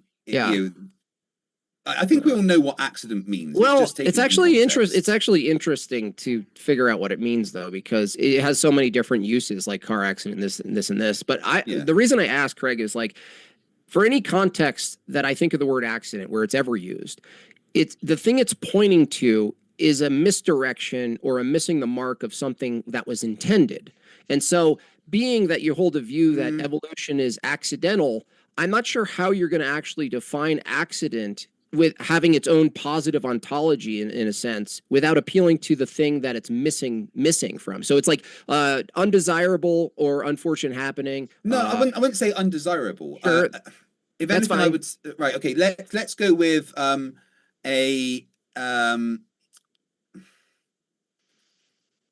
sorry, someone actually said it in my chat. It was very good. An unintentional consequence. No intent. Yeah. Okay. So Right. if it's an unintentional consequence, if evolution is an unintentional consequence, then the thing that's causing evolution, some mechanism, is also an unintended consequence of something before it. And if all of evolution, from your view, is actually unintentional, to me, without exactly telling us how this accidental process produces very purposeful things, like for instance, like I think about like snake venom, like it accidentally produced venom, a very specific type of protein that literally melts the insides of like rats so they can consume it easier, right? But that was an accident. But we don't have any B12 injection rattlesnakes. You know, when you're going on a hike and you, oh shit, I got bit by a snake, and someone goes, don't worry, those are just it's a B12 snake.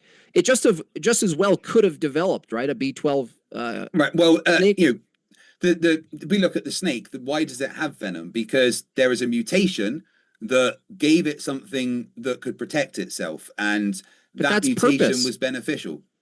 Well, no, it was accidental. That mutation was itself wasn't purposeful. It wasn't planned. Is there a purpose in defending yourself? That allowed it to do that was unintentional. Okay, and so the fact that it can now defend itself is an unintended consequence. It's a beneficial consequence. Why does it defend but it's still itself? accidental because it wants to live. No, but that's purpose.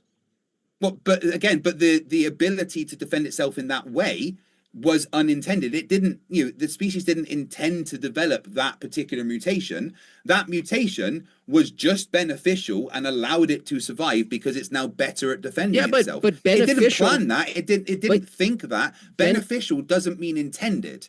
Beneficial does mean seeking an outcome which assumes intent. Well, no, it doesn't. Beneficial can be something can be accidentally beneficial. Yeah, but to say it's beneficial means there's an outcome that you're like seeking. No, it doesn't. Even if it's an accident. No, it doesn't. You know, an accident means you're not seeking the outcome. Jimbo, you can have something that is unintentionally beneficial that you didn't plan to happen. No, I'm sorry, Craig. You're misunderstanding me. It's my fault. When the accident happens, when you say something's beneficial, you're actually making a claim towards something, right? So we're doing it post-diction. We're saying animals in the past, a rattlesnake was once a different snake that didn't have this special protein, and it developed it accidentally. And it also developed fangs that was able to accidentally distribute the accidental venom, right? Over time, yes. And because it accidentally developed a very purposeful thing, it just accidentally used it to its advantage. By the way, the advantage doesn't actually exist. It's also an accident that there's something called an advantage. And it basically put them in a place where they're going to survive, even though there's millions of other snakes that don't have venom and they survive just fine from their accidental. All the snakes that have, that exist now exist because they adapted to the particular environmental pressures. Rattlesnakes, they developed that rattle accidentally, and turns out when they shake it, it scares other things. That's an extremely beneficial adaptation that happened by accident that allows rattlesnakes to survive more than other snakes. Why do they accidentally keep the thing that accidentally has them survive? Because that's the beneficial gene. No, you can't have both of those. No, we can. Right. So we can listen. So the rattlesnake, right? That it has a mutation. Its offspring has a mutation where it doesn't have that rattle. Okay. well, let's say it has two offspring, right? One's got a mutation that doesn't give it that rattle. One's got the it's just it has the rattle like normal. Okay. Now those two snakes go out into the wild. The one that is more likely to survive environmental pressures of predators and stuff is the one that has the rattle, right? Even though there is a random adaptation that took the rattle away, that's probably less likely to survive the environmental pressures. So the reason it stays is because that gene being there is beneficial for that species to continue being there. Well, no, those are contradictory because Really not. yeah, because if your first step in evolution says the things that we see seem to be beneficial, that is to say, it produces outcomes of their survival, was all of those features were produced accidentally. And I ask you, well, isn't it the case that under this fully accidental view that them keeping them there is also accidental? And you say no. Well, yeah, no, I didn't say no. It is accidental. It depends on the environmental pressures. You know, the mutation that would change whether that snake had a rattle or not, right? That mutation would need to be something that is able to survive in the environment, right?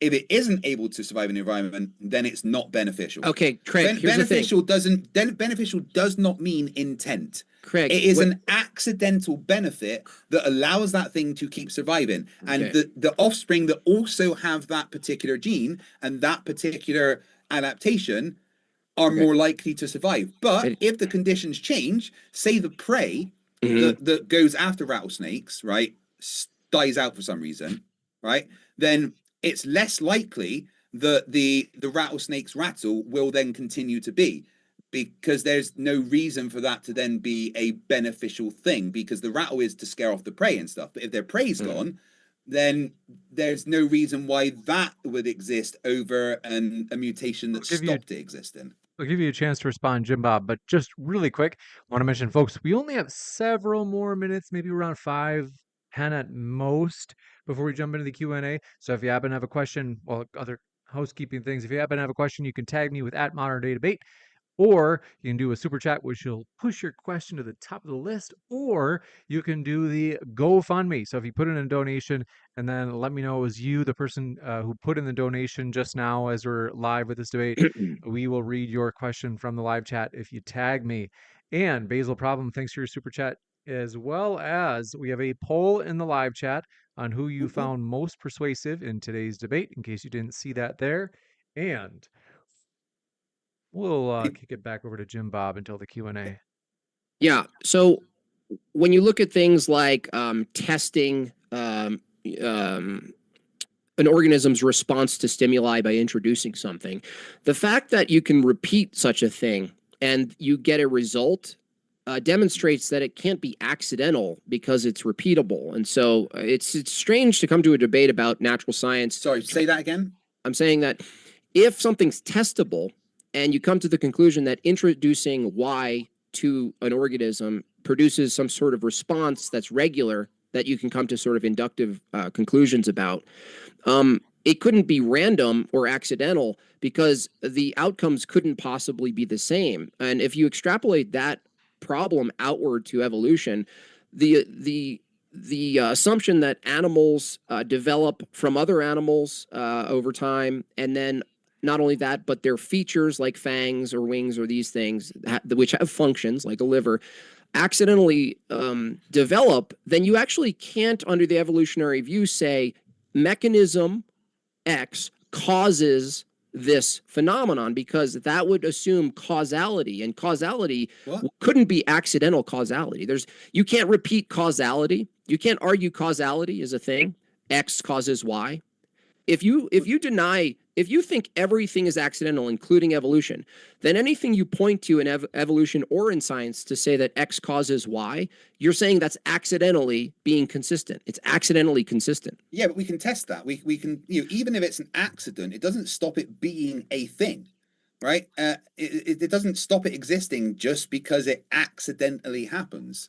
And that's the evolution. Yeah, it's accidentally happened, but that doesn't stop it existing. It doesn't stop it still being accidentally beneficial for the species to continue existing. That is the point of evolution. It is random mutations that are beneficial under environmental pressures. Okay, Craig. It's as simple as that. Craig, would you agree a mutation, would you accept the definition of mutation is a random copy or error in the what you called code? Could be, yes. Okay. Would you agree that for the most part, mutations, as we define them, they don't add or subtract anything to the organism? Sorry, that they're redundant. They're redundant. They don't like magically produce some sort of new path that's going to create a feature that's advantageous. Most mutations, as we define them, are nearly 99% copies of existing info. It doesn't add or subtract anything to the genome or do anything special. It's just kind of like it can add things. Well, that's what's the in point. Yeah. Okay, but that's in question. Do you agree that for the most part they don't add anything or they don't subtract anything? They're neutral. The mutations you don't subtract from DNA. That's why we've got junk DNA. I understand. It's stuff that's left over that we don't need anymore because but mutations can literally add things to the DNA. Okay, so is it true that for the most part, I didn't ask what you think that it might do, if it's something might or could do something, right? I'm asking typically what we see is that nearly 99% of mutations are copies of existing. They're either erroneous or just duplicates of existing information in the genome. Yeah. Okay. So if it's slight changes, yeah. Okay. So if it's 99% the case that what you called mutations are just copies of existing information, it doesn't add anything new. So when you appeal to, well, there are these moments where a mutation happens and it actually results in something beneficial. Can you name something that's a mutation and you know that the beneficial thing was a result of the mutation itself?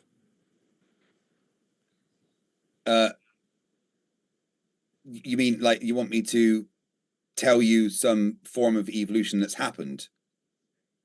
I want you to point to a mutation, which is a production of some information, whether it's a copy or not. Can you give me an instance where a mutation resulted in something beneficial, some apparatus or feature?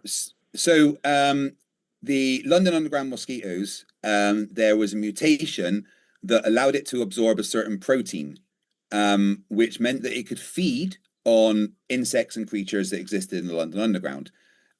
Without that mutation that allowed them to absorb that particular protein, they wouldn't have existed in the underground. The mosquitoes would have all died out because they wouldn't have had anything to feed on like mosquitoes above the ground do. So for those mosquitoes, that random mutation that allowed them to absorb that particular protein was extremely beneficial. It was a complete accident, but for that mosquito, for that species of mosquito to continue, its generations going on, that was an extremely beneficial mutation. Okay, I have to clarify something. It sounded like you said there's a type of mosquito that's able to absorb a type of protein. Is that what you said? Yeah, the London Underground mosquito is able to. Once these mosquitoes got trapped underground, one of the mosquito's offsprings had a mutation. How did you know that? Because they've studied all the remains and everything of the London Underground. I can send you the studies on London Underground mosquito. I don't have to go through the entire thing, this is what happened. Hold on a second. Greg, just sorry to interrupt, but it's a clarification. Do you agree that an adaptation in real time for an organism or an animal isn't identical to a mutation? Well, the adaptation is a result of the mutation. I know, but can adaptations occur in real time that aren't the result of a mutation?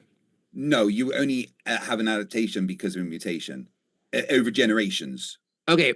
But if you see an animal do something new in real time, that's not evolution. That's just an animal learning to do something. Evolution is generations displaying. And how did you know it was a specific mutation that allowed the mosquito to learn this new thing called absorbing a particular protein? It didn't learn it. It just happened.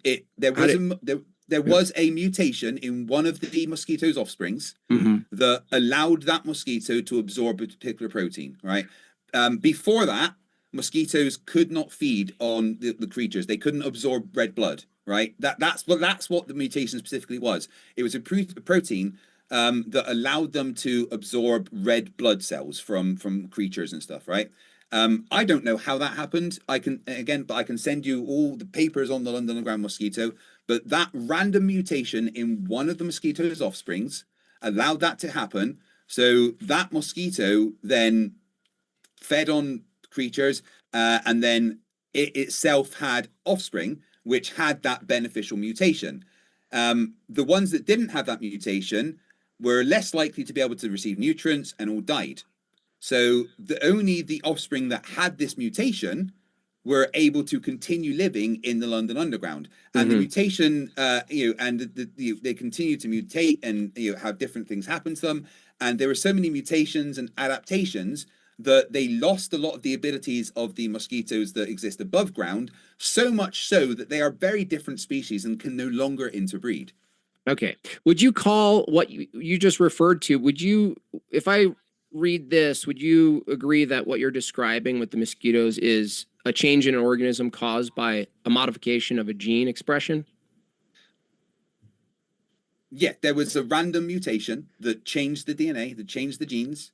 Well, no, hold on. That change was beneficial in the long run. Do you agree there's a difference between a modification to gene expression and an alteration of the code itself?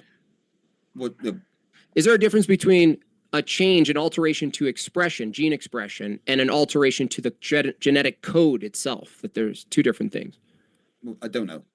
Oh, okay. That's why I would ask is, like, in that instance, I would want to know, is that an example of gene expression changed by modification or the alteration of the genetic code itself? The reason I ask is if evolution is assuming the latter needs to be the thing as the mechanism, then the former wouldn't really be an example evolution of is it. simply saying whatever the mutation is, if that mutation leaves a beneficial trait, that trait is more likely to have generations that can survive the environmental pressures. Okay. That's it, right? And within the mosquitoes, the mutation, whatever it was, it gave them an adaptation that allowed it to survive on things that they wouldn't normally need to have. But that was the only source of nutrients. So the mosquitoes that didn't have that adaptation died out.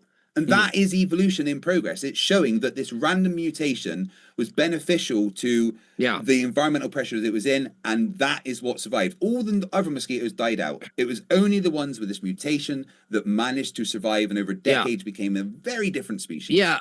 Well, the thing is, if you call it a different species because it has a different type of DNA thing going on and it no longer can reproduce with its previous predecessor, that still doesn't get you to this view that one thing you call a species over time becomes another entirely different universal thing, like a completely universal But again, thing. then we can go back to comparing fossil records to fossil records to fossil records, and just going back in time and comparing similarities. And it goes back to the beginning of the conversation we had with the 9 things that I listed that are all ways of testing the hypothesis. You know how many animals you're assuming are a part of the evolutionary process? All animals, right? Every single animal, everything, and every organism that exists is a result of evolution. I understand. Yeah. It's a clarifying question. So, and one of your go-tos is fossils, right? You would agree that fossils are pointing to vertebrates? Yeah, but fossils are one of the bits of evidence for evolution. Okay. They're not the be-all and end-all. I understand, right? But it's the one. It's just one of the things. Okay, but you understand that most animals aren't vertebrates, right? Yeah. So there's no skeletal fossil for most of animals or invertebrates. So the standard you use, the criteria for transitional fossils being often a go-to, not just from you, but many evolution proponents and defenders, the fossil being pointing to mostly skeletal things and drawing out some similarities and then making some sort of conclusion about the matter. You couldn't really do that with the majority of animals, which don't actually have bones. Yeah, but you just look at the adaptations and mutations that have happened over time and compare them. This is why we will test the hypothesis in whatever way we can. Mhm. But like I said, Jim Bob, right? This is just the best answer we have at the moment.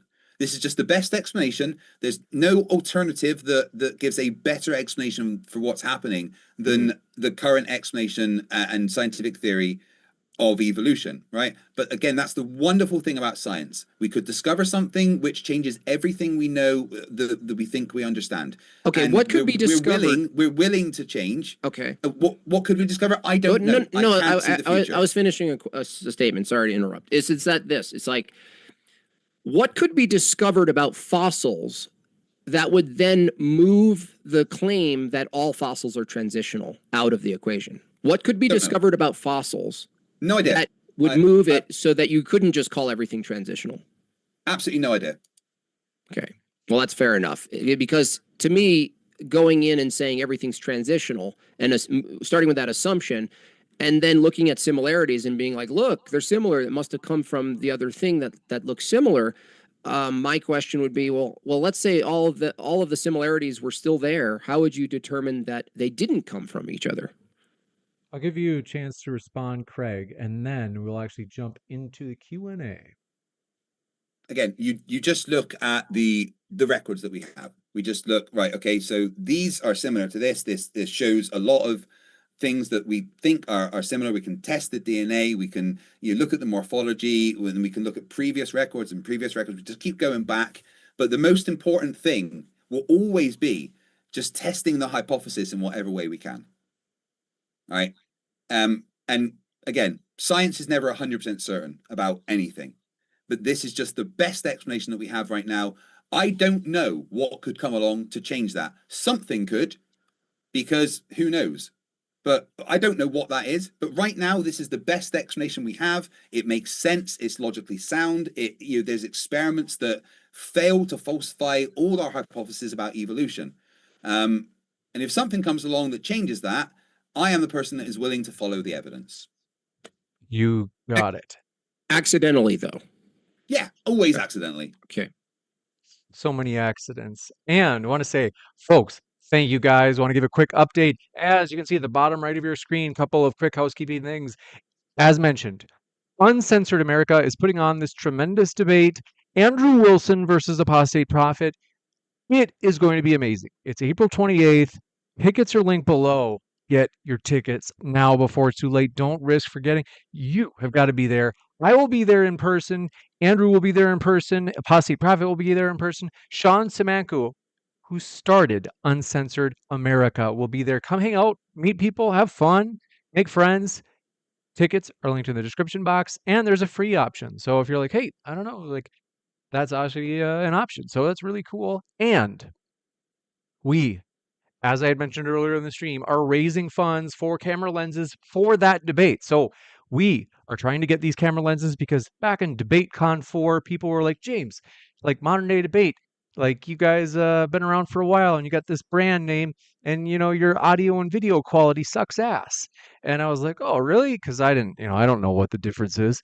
And they were like, yeah, you have to get better cameras and better audio. And it's true. Looking back, I'm like, wow, that was kind of shitty. But we are no longer running with shitty audio and video, as we basically, Sean from Uncensored America has been my camera guy. So for DebateCon 5, if you notice, like, wow, their video and audio doesn't look shitty anymore. That's because of Sean. And he said, hey, these lenses that we are renting for DebateCon 5, we should buy them. We will share them between our organizations. So when we host debates, or like Sean just hosted their event with like Myron Gaines, is all these events, we will share those camera lenses. And it definitely makes more sense because we're going to use them all the time. It just makes sense to buy them rather than rent them. Otherwise, you rent them so much that you paid more than what you would have for buying them. We've raised, in the last hour, we jumped up from about $500 to about $600. So we're at 600 even. So thank you for those of you who have supported. That GoFundMe is linked at the top of the description box, and it is linked at the top of the live chat right now. If you'd like to help, we do appreciate that support. And thank you to those 19 donors who've already jumped in on that, as well as what I'm going to do here is jump into the Q&A. I want to say a couple of quick housekeeping things. Folks, we appreciate our guests. If you want to hear more from our guests, what are you waiting for? check out their links below. Made by Jim Bob and Craig are linked in the description box. The guests are the lifeblood of the channel, so we do appreciate them and highly encourage you, even if you disagree with them, hey, go to their channel and harass them a little bit. Give them a little action that way and a little engagement, throw your poop at them. And want to say, though, first, thanks for your question. This one coming in from, and let me just make sure I got this sorted, is the first one. Rachel Wilson, thanks very much, says Craig is very good at telling stories, but he hasn't explained how adaptation produces a complete and total change of kinds. Yeah, I very much did. Over many years, the changes could be significant. It's we see evolution happening on a smaller scale where there is very big changes in a subspecies, and over time, when we look at the the fossil records and everything, we can see how they can change from one entire species to another, one entire kind to another. The evidence of evolution is there, and I've explained the mechanism behind how it could happen very well. I have a question. Not that it matters now, but in the future, it's a good feature when Craig's talking, he becomes big on the screen. Was there a feature I was supposed to unlock so that when I was talking, I became big on the screen? Come again? Oh, the way I have it is you guys remain the same size, and occasionally I'll adjust it if you move far away from your camera or closer to your camera. Otherwise, you guys are static in terms of your video feed size. Oh, because I see Craig when he talks, he becomes big on the main thing. You mean on your Zoom, Jim Bob?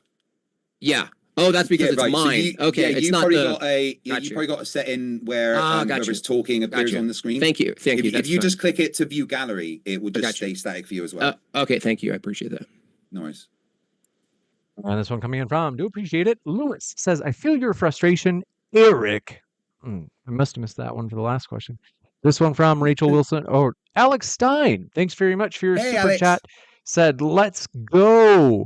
And Alex Stein will actually be on in the next debate. So in an hour, we'll start the final debate of the night. Alex Stein versus First Amender. That is going to be high energy. How many hours have you been going for, James? Huh? How many hours have you been going for? Let's see, since like 8 a.m. my time. So what is that, like 8 hours? Oh yeah, it is. That's weird. I feel good. I actually feel surprisingly, yeah. I'm gonna do you this get on more my often. level. I did a 55-hour stream last time. Come on. Wow. I'm thinking about maybe like an 18-hour stream next time. How do you like Dude, them apples? 24. Come on, man it up. Maybe. Rachel Wilson also said, this is bullshit. Craig doesn't know the difference between giving a lesson of nothing but descriptions and making an argument. This isn't a debate. I probably put a comma in the wrong place. Craig doesn't know the difference between giving a lesson of nothing but descriptions and making an argument. This isn't a debate. Well, Rachel, you may have missed the evidence and descriptions of the mechanism of evolution I gave. Actually, very much backing up my claims. Just because you didn't understand them, Rachel, doesn't mean that I didn't do my job. And unfortunately, this does just turn into me educating people that don't understand these basic physics. However, very much looking forward to debating you. Wow, I really. We lost your audio, Jimbo. Oh yeah, how's it going? You got it. This one from the Diesel says the evolution denier doesn't know enough about the topic to know he's looking to know what he's looking for as evidence. Well, that statement said absolutely nothing. Thank you for that. And Basil Problem says, Craig, why do you think you were qualified to participate in a debate on evolution?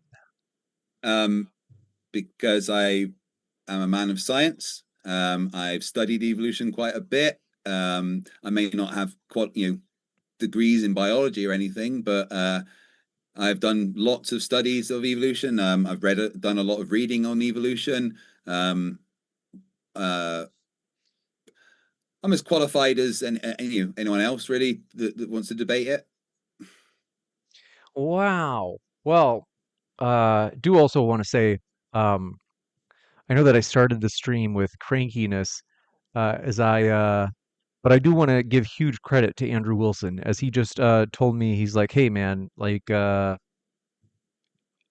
he's like, hey, let me do this for you, something that he doesn't have to do.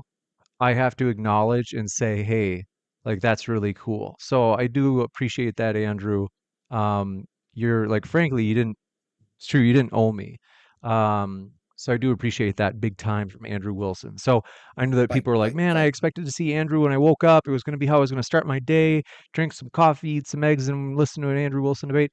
And I know that some people were like unhappy, and so it's true, I was unhappy. I like explained the context, but um I have to say, Andrew, thank you so much for your generosity and making doing this. So James, um I just want to add in that your unhappiness was accidental.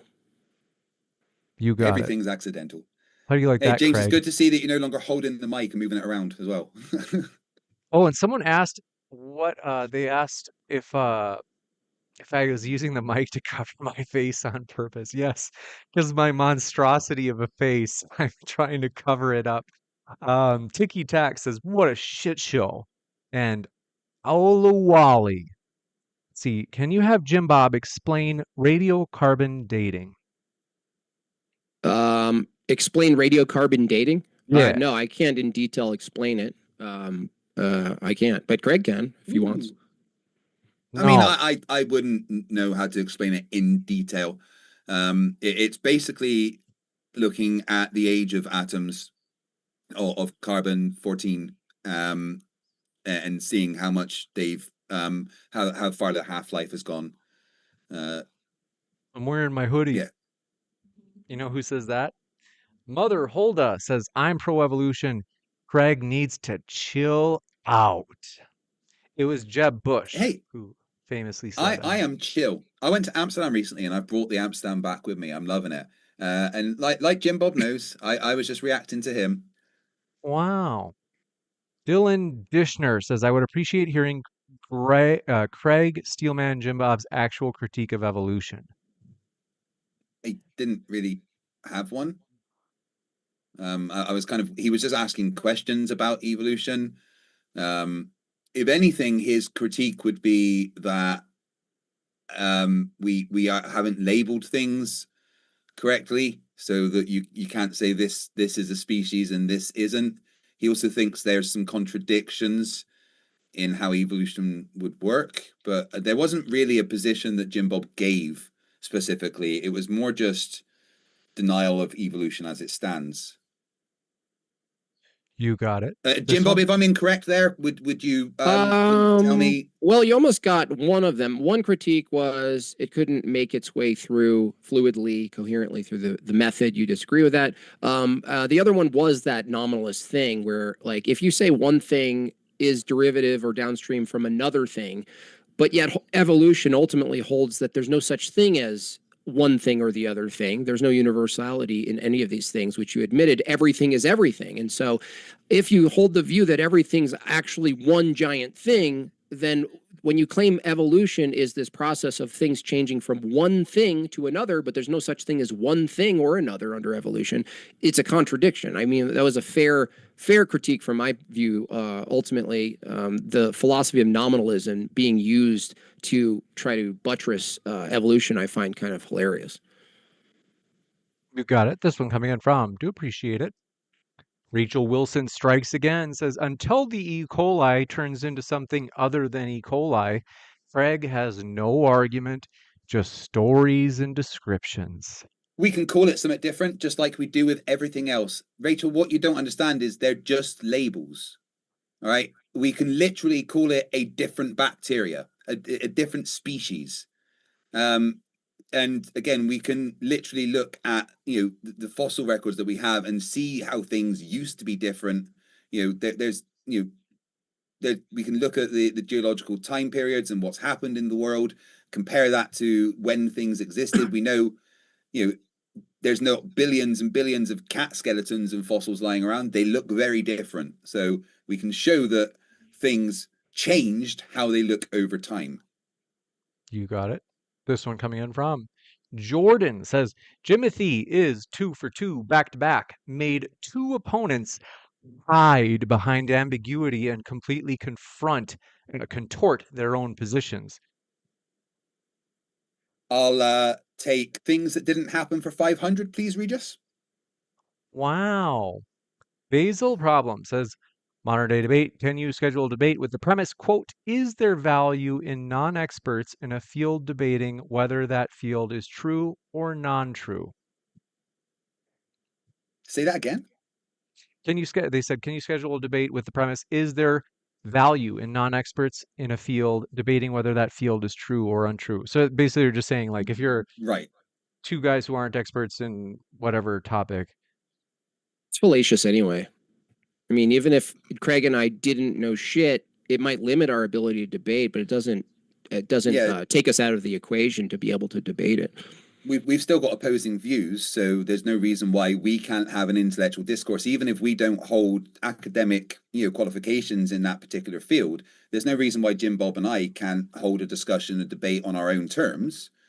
I mean, does it make a difference into the enjoyment? Yeah, you know what? It's probably going to sound better and more clickable if it says PhD in evolution versus creationist. That's probably going to sound more clicky. Right, but it doesn't change the fact that Jim Bob and I can have a conversation and a debate. You got it. This one from Aluwali Blue Vegan says religion is a plague. Look what it's done to Bob's brain. Well, actually, Wow.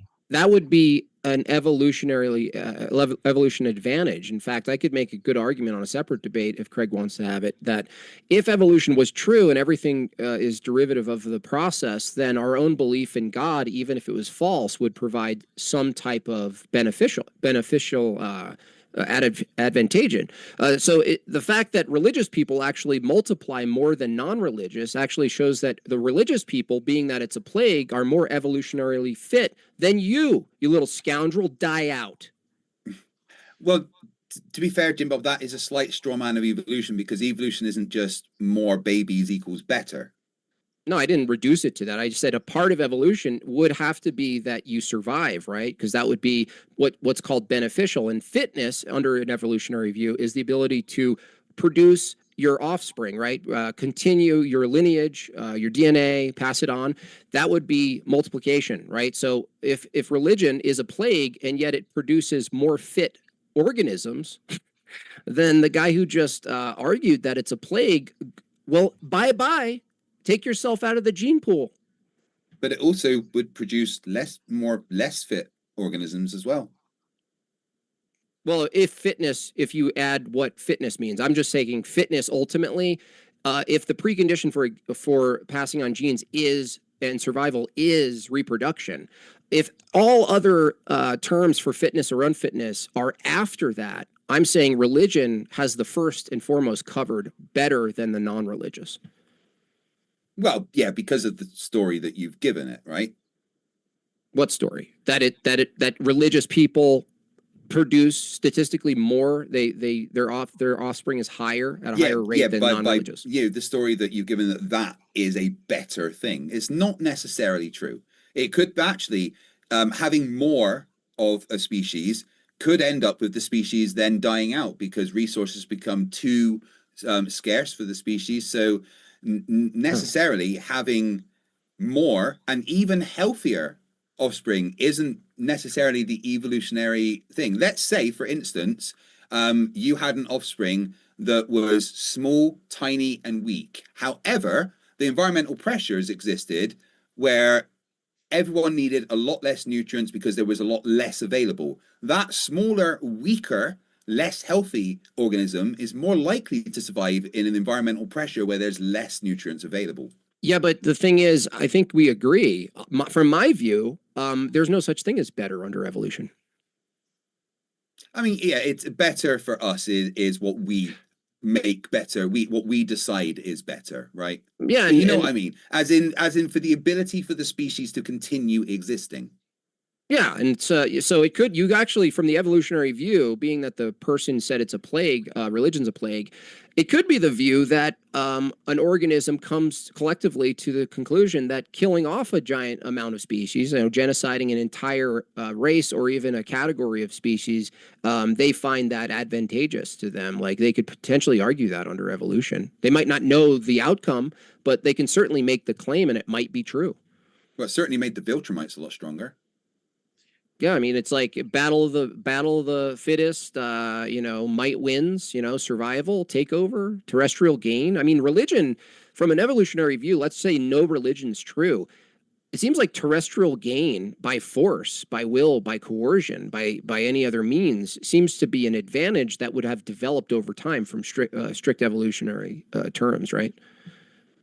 Yeah. This one coming in from, look at Craig's face, so self-satisfied over there. I'm just teasing you. I'm always happy. I'm I'm also only, high. It's okay. yeah, I'm firm with you because I know you could take it. Both you guys, you can handle it. This one coming in from, oh, by the way, folks, thanks so much. We also had someone just put in James Clark. Thank you for your support. We just jumped from 600 to 700 for the crowd fund. Boom. So thank you so much. That seriously helps a lot. I think we're up to about 20% of the way. We appreciate that more than you know. And yes, folks, And you if guys watching on my channel, James gave me the opportunity to go to America, and it's happening again, and I really appreciate that. So if you guys have any spare schmeckles sitting around, and you want Modern Day Debate to increase the quality of what they do, I would appreciate also if you could just chuck a few spare dollars at James's GoFundMe, because then means you get to see me in high definition. Wait, is that a good thing?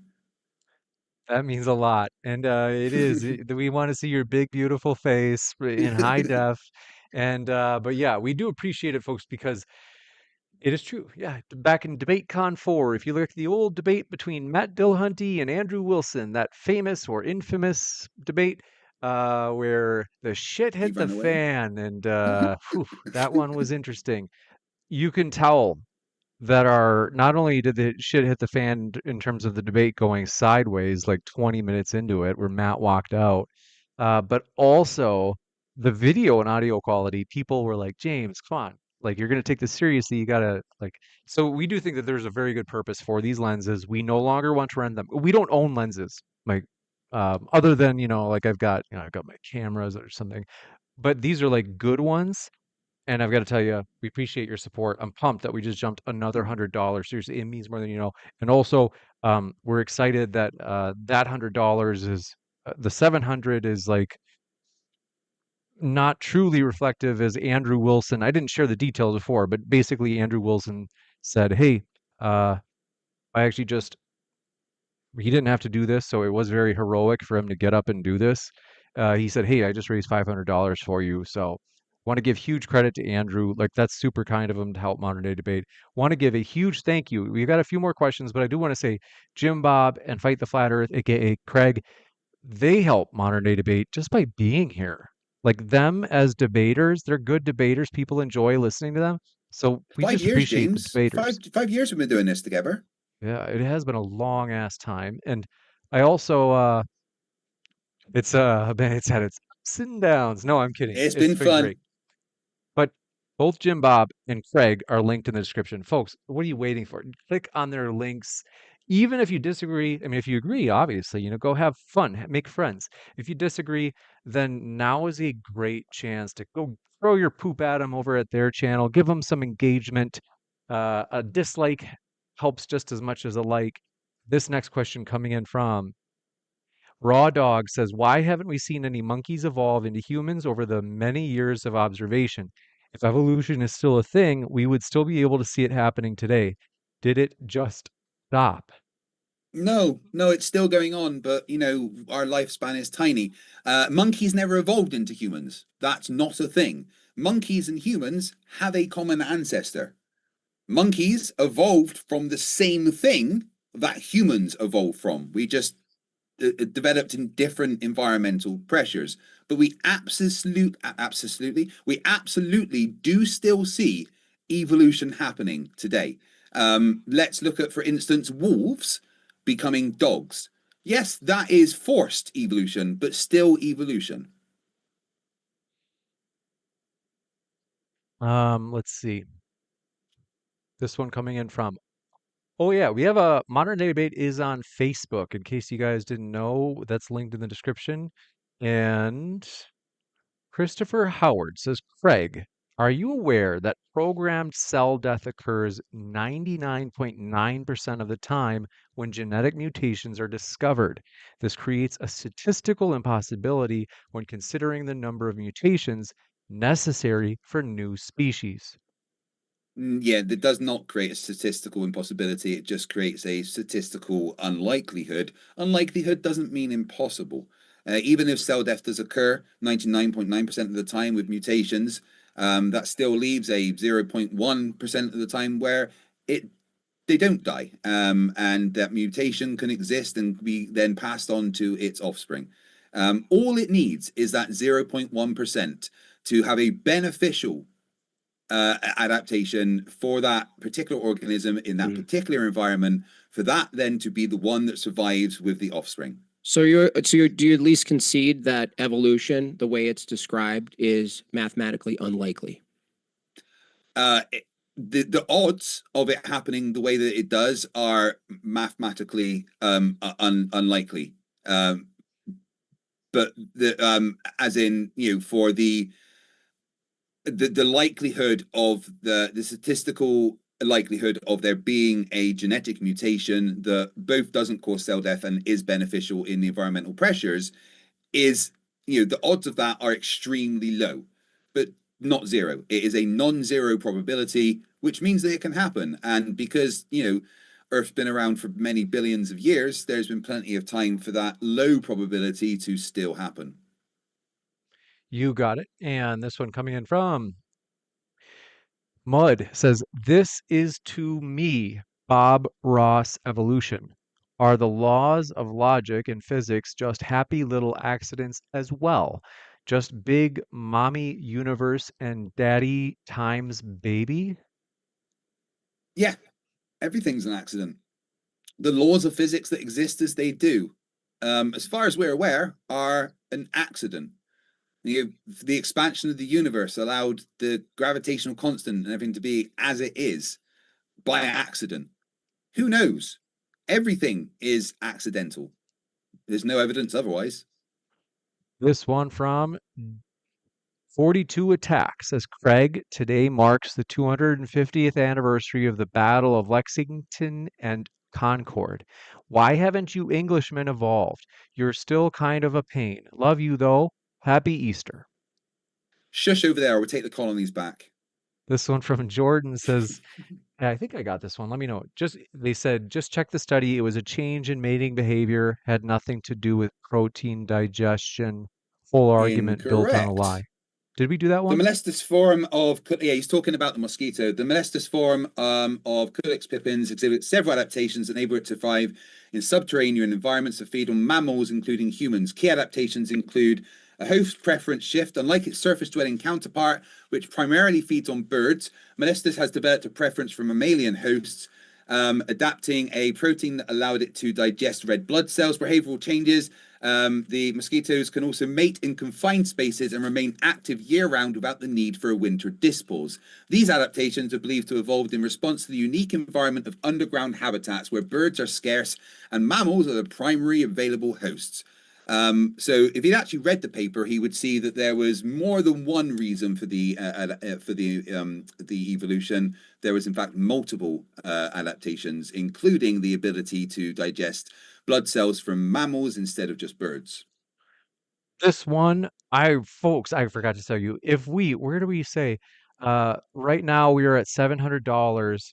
Uh, if we get to $1,000 before the end of this debate, I will, uh, I will take off my hoodie, show you the subway tattoo. It's my favorite tattoo. It's my only tattoo. My Some tattoo beats yours. why? But it's not Subway. No, it's Star Trek. Okay, well, nobody's perfect. But I will show off my tattoo if I don't know if show off is the right word. Embarrass myself with my logo on my back. If we get to $1,000, I appreciate it. So thank you so much. This one coming in from, do appreciate it. That is, I will admit, that's a very well done Star Trek It's tattoo. not finished yet. I've got a bunch being added to it. Earth's going here. A lot of colors going in it. This is going to be bright gold. All the lights and stuff on the ship. The nacelles is going to be on because it's at warp. Do you have any And a bunch of tattoos? nebula and stuff. No tattoos? Any tattoos? I have one very regrettable tattoo. I got a tattoo of my daughter's initials, which is M and J on my middle finger. And the M sort of dissolved, and now it looks like an H. So I have an HJ on my hand. Oh no! Can you not get it Wow. like touched up? No, you can't touch up the finger because it just bleeds because, you know, your Oh. fingers are always moving. So, you know, I just have to just deal with the funny accident that I have HJ on my arm, on my I mean, hand. it's a story. It's funny. Yeah. I mean, you know what it means. That's the thing. You got it because it means something to you, right? Yeah. If there's a good Plus, and if someone noble, says, "What's that?" you get to tell a funny story. That's true. what more noble purpose could there be to get it, for your kids? Like, that's Right. Yeah. cool. I like that. Well, I've got my family's on this side. I've got my my wife, my son, and my daughter on here, along with my family's clan tag. That's rad. And this one coming in from Let's Talk God says, question for Craig, is sex an evolutionary accident? I don't know if they mean like relations type sex or if they mean Well, right. sexes. Sex is how humans propagate, and that the way that they do that is a result of evolution, which is an accident. So, I mean, the short answer is yes. Sex is an accident. Is it an accident when I have sex with my wife? I hope not. I surely hope she's aware it's happening. This one coming in from your question from No Way As Way 1988 says, why don't prey animals evolve to willingly be consumed? Why don't prey animals evolve to willingly be consumed? Because that would be interesting. I mean, there's no genetic mutation that would cause. Plus, that wouldn't be beneficial. Why would willingly being consumed be a beneficial adaptation? Yeah, that's interesting. This one coming in from Tenublet says Craig believes a pro-organism evolved a more complicated penile nub and somehow came across another proto-organism with a vaginal opening by mere chance when then reproduction worked just fine. Bruh. Wow. Please don't light any matches because you must be around a bunch of strawmen. No one said that. Species evolve, as a species, and the mating process is part of that adaptation. Good Lord, man. You're like the literal person that thinks that a fish had sex with a monkey and turned into a bird or something. You got it. And I can't believe it's already like 4:26. I'm in Pacific time, so it's crazy. This time has flown by. Austin Graham says, James, do you say wow like Owen Wilson on purpose, or did you accidentally evolve that way? Ha ha ha, that's Wow. funny.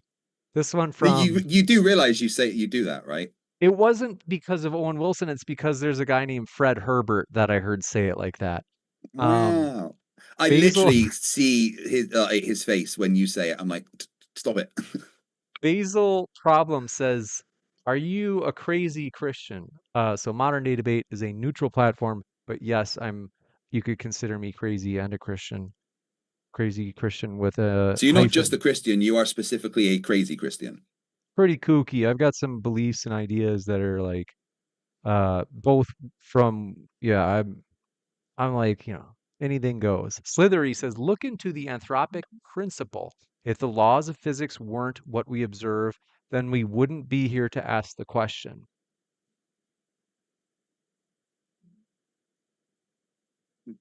Yeah, I mean, he's right. If the laws of physics were different, then who knows? I think this might, that maybe this has to do with like the idea of like, why do the laws of physics seem to be such that they allow for like they're perfectly they appear to be designed for life. And I think he's saying, well, yeah, like the anthropic principle says that if the laws of physics weren't what we observe, then we wouldn't be here to even ask the question. In other words, like if Yeah. they weren't apparently designed for humans. The only thing is, I want to give you pushback on this, Craig, unless Jim, Bob, if you have something, is that like, this is a little bit the anthropic principle. I don't want to. How about this? What would you say to this, Craig, if someone else sent a super chat that said, but isn't that kind of like saying, like, let's say I said, like, listen, I survived a plane crash. The stars just seem to align in terms of like all the things that had to be in place to protect me during the plane crash. Like, everybody else died, and it was from like, it's a plane crash. So the plane's coming down from like, Yeah. I don't know, 30,000 feet. And then, you know, you asked me, James, how could this have happened? Like, why did it appear as if there was design? And imagine my answer was, well, if if I would not have survived, like if it wasn't the case that all those things happened in just the right way, I wouldn't be here to tell the story. Don't you think that'd Or be a even ask the little, question. huh? Or even there to ask the question of Right. how it happened. But don't you see how it's kind of like not particularly an answer of like, it doesn't feel like it's answering the question per se. Because if I, like the question is like, well, wow, like how did you survive? Like me saying like, well, if I didn't, I wouldn't be here to talk to you right now. It's like, well, but that doesn't explain how you survived, right? Like that doesn't explain how all these things were like perfectly aligned so you Yeah. survived. I mean, if you survive a plane crash, that's the the outlier, right? Most people don't survive plane crashes. So you were in that plane crash where you survived, but that's not the normal case. The fact that you survived the plane crash and you're there then to be able to talk about it and stuff is an accident in itself. We'll move on to the next one, unless I don't want to take your spot in talking to Craig, No, I'm Jim cool. Bob. If honestly, it's an interesting conversation. The only thing I would add to that is I heard Craig say before that the laws of physics came about from an accident, but that would assume there was a previous law of physics, a type of physics that could produce the process that produces the laws of physics by accident. And then that set of laws would need to be accidental and then would need something before it and so on. No, you're absolutely right. We don't know how things started, right? We can mathematically go back to the point of the Big Bang, but we don't know what caused the Big Bang to then set in motion the laws of physics as we know them, right? But we know that if certain conditions were very different during the Big Bang, then the laws of physics could be completely different now. The gravitational constant was different. If the universe expanded at a different rate, things could have been very different. But the fact that for whatever reason, if the Big Bang did happen, the conditions that arrived allowed the laws of physics to exist as they do. We don't know why. It could have been a design beforehand. There's no way to answer that. But as far as we can tell, it's just an accident from the way the expansion happened. Juicy. We'll jump into the next one. And we do appreciate your question. This one coming in from Quick Lee says God's creation must have a blueprint or recipe, and perhaps that is evolution/science. Perhaps we ate on the same page. I think they meant perhaps we are on the same page. Yeah. I completely agree with that, right? I am an atheist, but I there's no way I could ever prove that God doesn't exist or that you didn't create the universe, whatever. It's just that's something that's completely outside of science. But who's to say that if there is a God, he didn't set in motion the laws that evolution follows? It's very clear from the evidence, at least it appears to be clear from the evidence, that evolution is what happens. But I'm in no position to say that wasn't then designed before the universe to be how it happened. What do you think? I would just add that the ambiguity of God ends up being the problem here. Like you have to be really specific when you say like I believe in evolution and I believe in God, and you have to go like who? Like a Christian approach. I've debated Redeem Zoomer on this matter. That from a Christian perspective, if you just grant us that Christ is risen. That Christ took on humanity, human nature, but human nature is always evolving. There is no universal nature that Christ took on because the universal natures don't exist.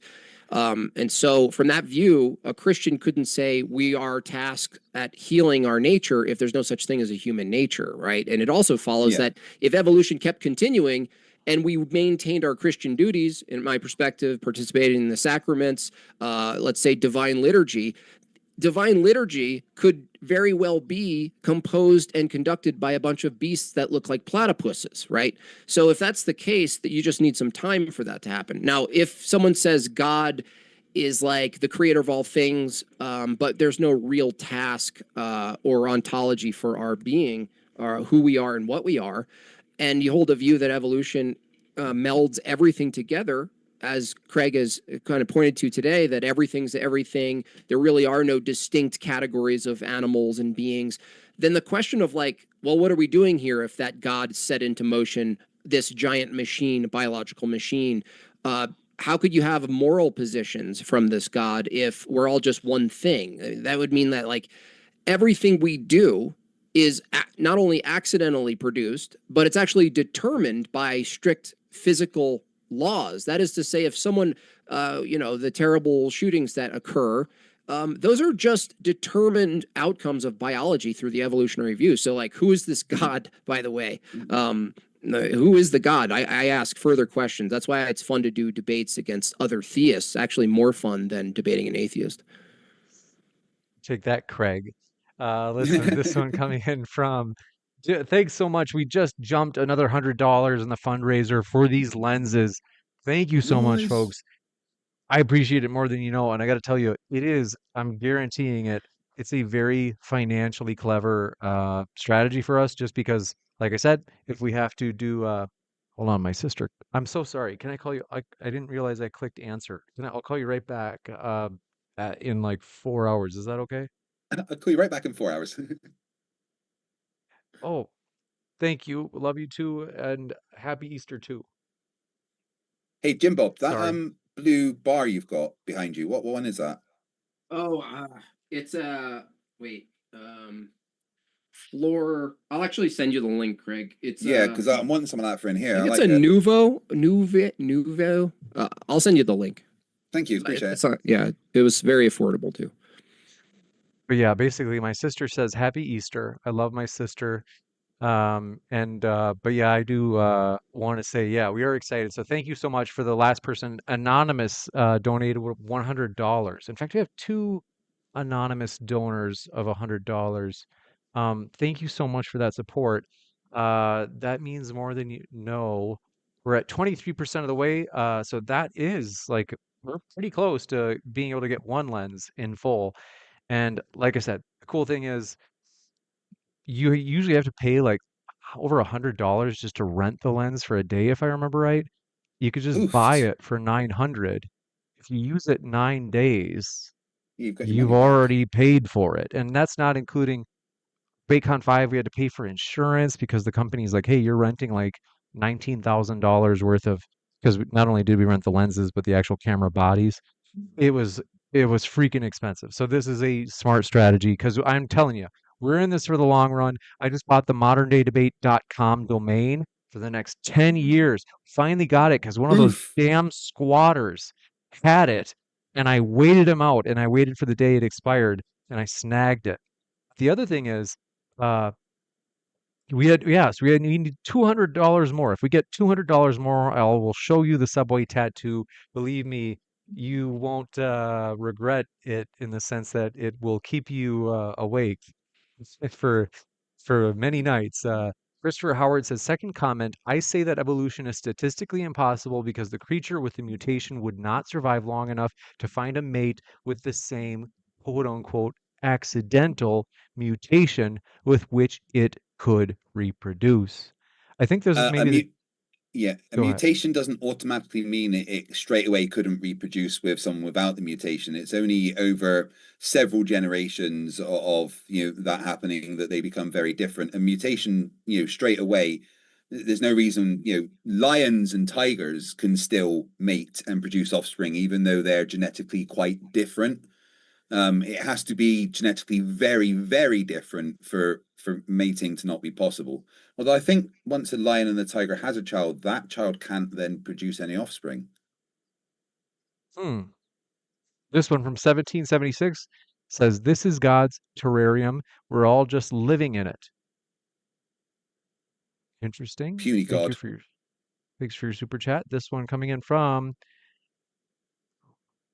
No Way As Way 1988 says, "Craig, are the laws of logic accidentally consistent?"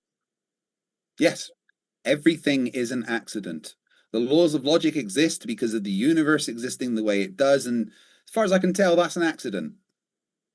This one from How would you hold on? How would you know it's not an accident? Because being that we established that your own reasoning is accidental, how would you know it's not an accident? If you said everything's an accident, how would you know it's not? Do you think? Right. That goes back to the question of, do I know what started the universe, right? If I knew there was a being that started the universe, that set every law of logic, law of physics, law of, everything in motion, then I guess it wouldn't be accidental. But unless that is the only way that I would assume that things are not accidental, is if I saw the thing that designed it all. But as I don't personally believe in a god, then I have to hold the intellectually honest position of it's an accident. Yeah, but you do believe in something that's in categorically at least in the same category as God. You believe truth exists, right? Yeah, I would not say that truth and God are the same, though, because God has, at least within your own paradigm, God has shown that he can lie. Well, no, I'm saying that for something to be true, if truth exists, then there's an absolute standard ontologically for truth. But under your view, if everything's accidental, the truth as it exists ontologically, how does the truth exist if it's accidental? Well, it can be accidentally true. Being true and being accidental aren't mutually exclusive. Yeah, but in what way does truth exist from your view, being that it's accidental? In what way does it exist? You can show that A leads to B with logic and maths. I can prove mathematically that 1 + 1 = 2 and show that that's absolutely 100% true. Accidentally. Yeah, accidentally. Okay. You got it. This one coming in from, do appreciate it, Basil Problem says, "Craig, are you comfortable with being a performer on a Christian channel that, based on a menu of debate topics, likely believes women's rights should be limited?" Modern Day Debate is a neutral debate platform on science, politics, and religion. Although James himself is a Christian and the majority of the audience appear to be Christian, the platform itself is not a Christian platform. The specific things that James believes or that the audience believe does not change the fact that this is and always has been a neutral platform. This guy's weird. This is the one that asked you, Craig, if you think it's why do you think you're qualified to participate in a debate on evolution, Craig? They might be a Stiffly Stifferson. I don't know. Maybe they're one of those You could rigid ask that. You should ask that guy. Why does he think he's qualified? To ask Craig why he thinks he's qualified, and we should just keep going. Just go down the line. This one from Let's Talk God says, "Question for Craig: if sex is an accident, therefore, if I cheat on my wife, in all possible cases, it's an accident, correct?" Yeah, everything's an accident, but you have the ability to choose.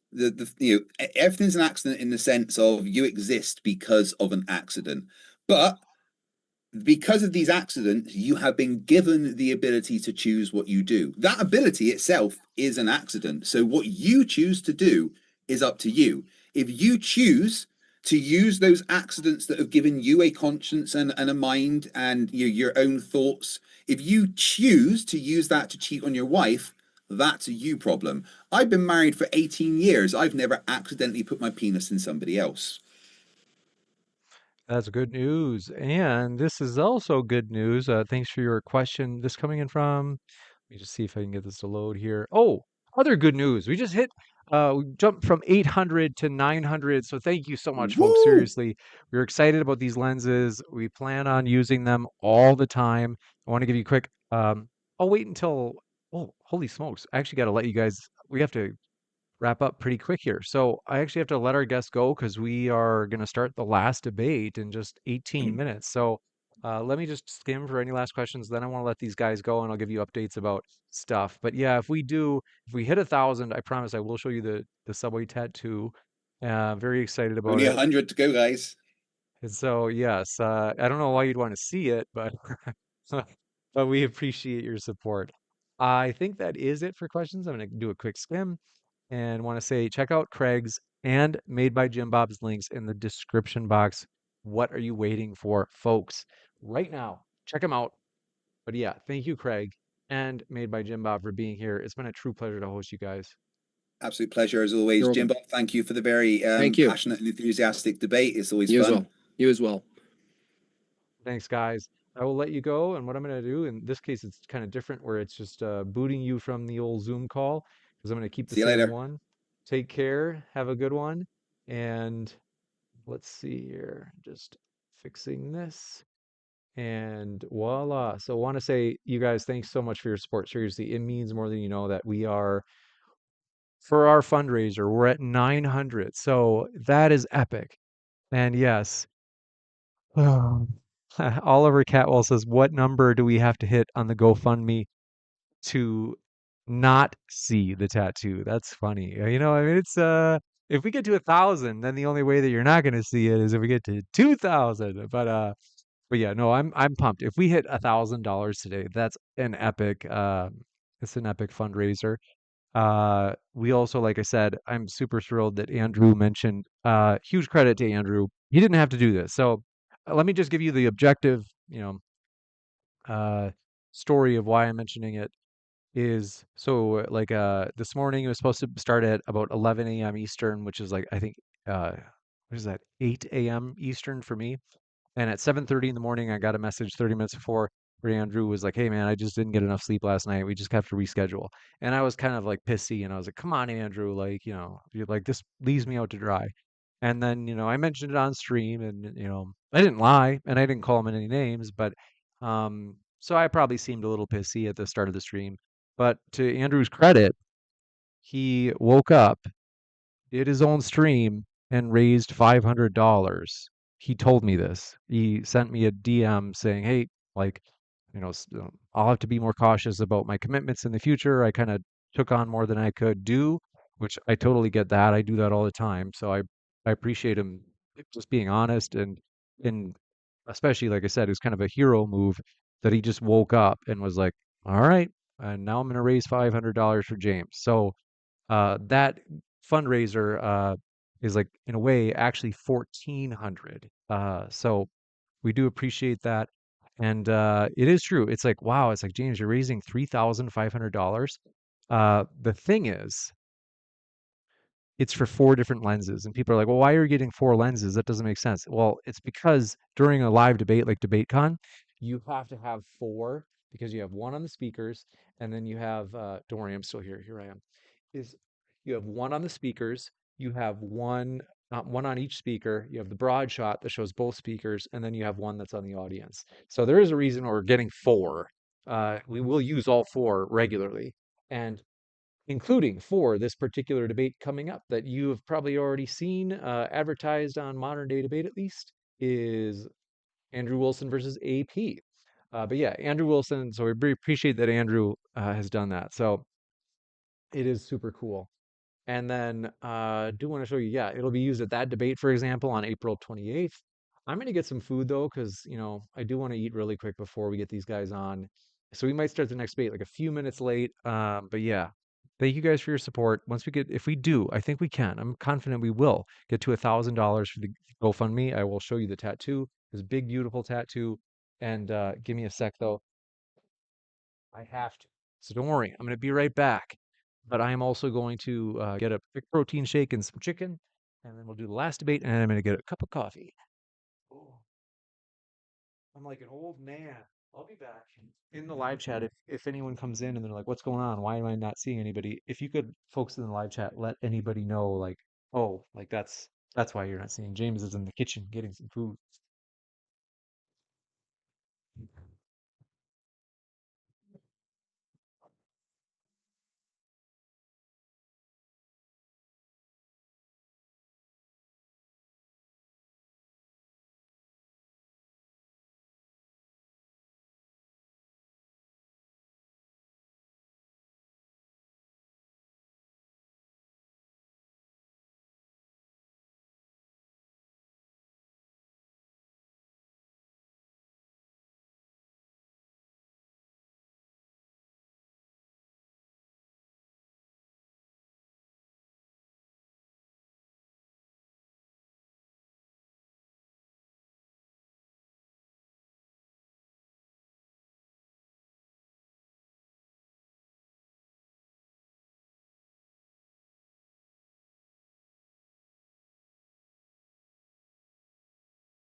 My back is so tight. You wouldn't even believe it.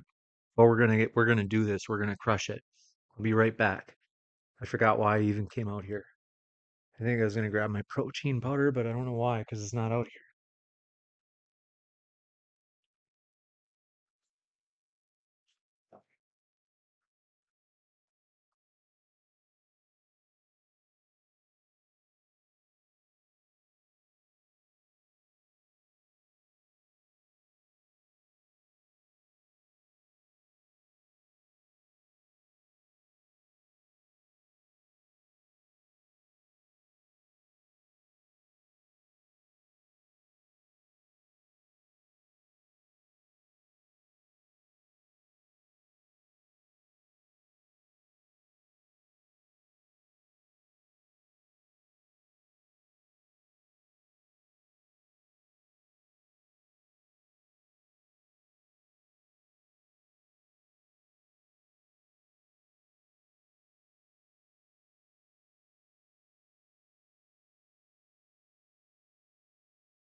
Okay, can you hear me? I'm out of breath.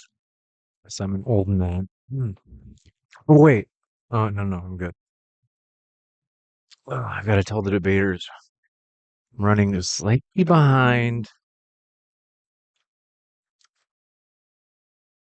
Where is that link?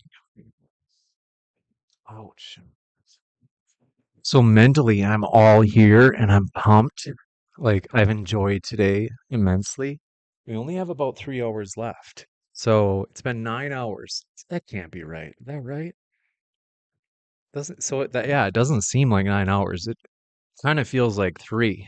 No joke. I love doing modern day debate. I just really love this channel. This is so much fun. Like, but my back is not as enthusiastic. My back is super tight right now, but that's all right. I'll walk it off. Like I'll take a nice walk in the evening after this. I'll have dinner, I'll have some eggs, take a walk. Um,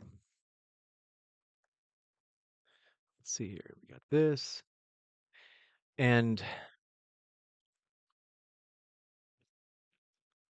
first Amender.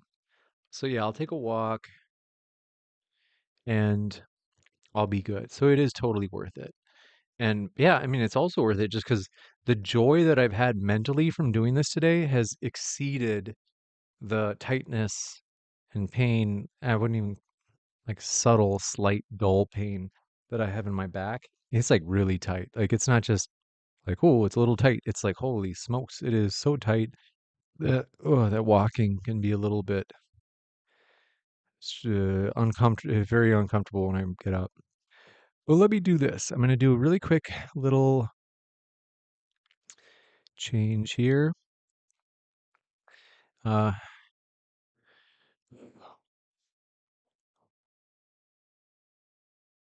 okay, I'm still here. So what I'm going to do is I think I'm going to pull this away because I want it to be so you can watch me eat. That's really important to me. You have to see this. And it's just more personal. Maru says, has your opinion changed on any of these topics? Not really. I don't know.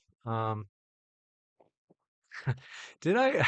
I don't. I think it was more like I said, like, do you guys want to have a fucking debate or not? I don't think I told Craig to shut the fuck up. The more I think about it, I think I felt like I did. I felt kind of, I was like, oh, okay, I was a little bit too rough, a little bit too, you know. Now I've been on this mayo kick. I put everything mayo on everything, including chicken. Very, very good.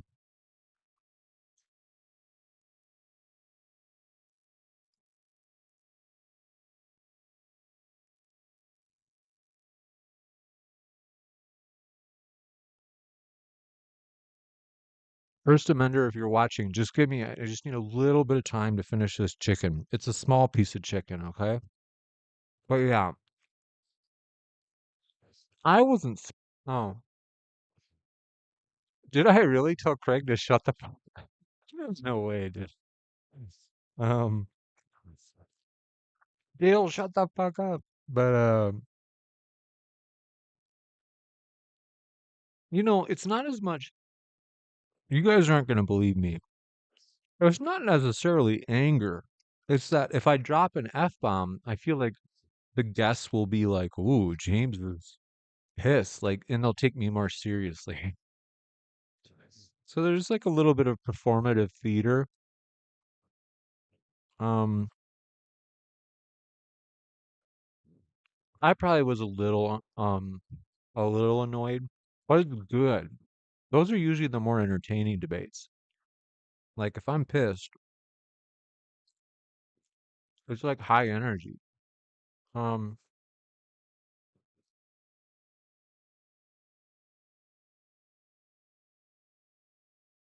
mm-mm-mm.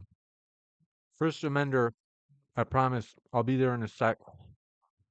I see you in the Zoom waiting for me. Just bear with me.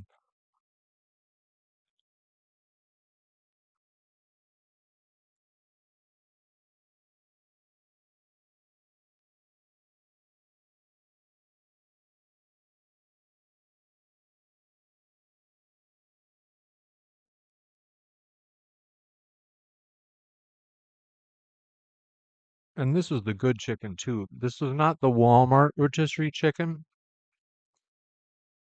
I went to Kroger and I got their rotisserie chicken.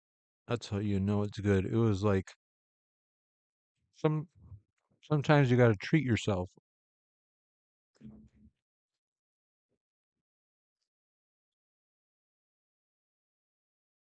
Mm-mm-mm.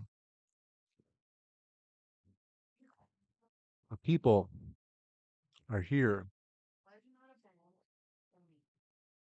to see First Amender go nuts.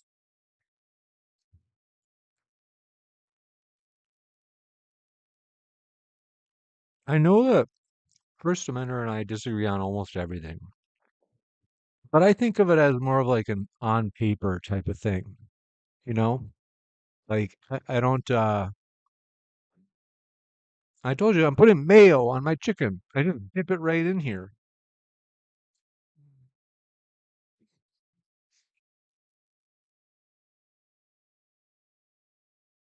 I don't know if it's sanitary to like let him put it back in the fridge. Hmm.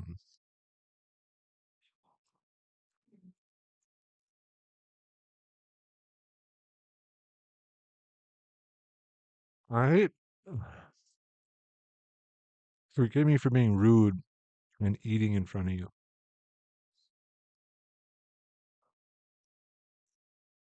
Hmm.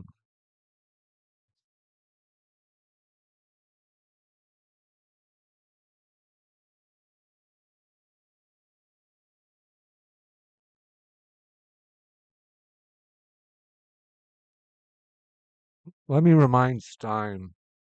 I'm getting a little nervous. He might be watching and he's just giving me time.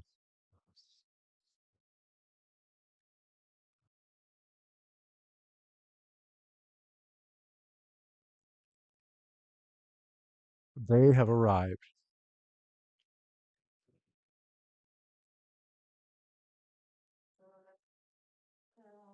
Hey, James, can you hear me okay? Yes. Yes, I can. All right, I'm pumped. sick. How are you? Good, good, fabulous. Good. Oh Sorry, yeah. I'm a I have to- minute late. I didn't realize that you sent it 5 minutes ago. I was looking for it, and I didn't realize I was on Twitter and I didn't see that you had sent it. So I apologize. I'm not worried at all, but I am worried about your audio. I can barely hear you. It's almost like you're in a telephone booth, like 20 feet away. How's my volumes? Are they okay? Good. Yours is clear. That's good.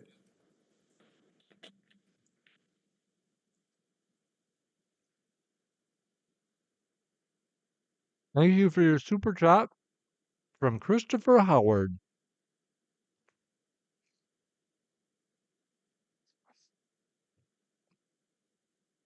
Is it connected to the right mic now, Alex?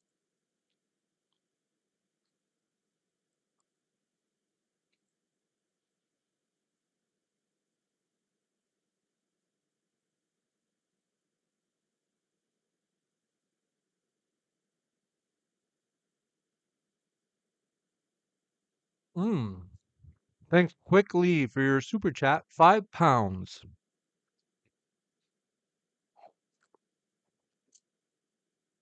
The English are so supportive of modern day debate. No joke.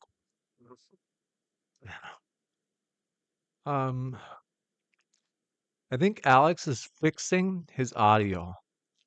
Now he can't hear you at all, Alex. Are you on drugs?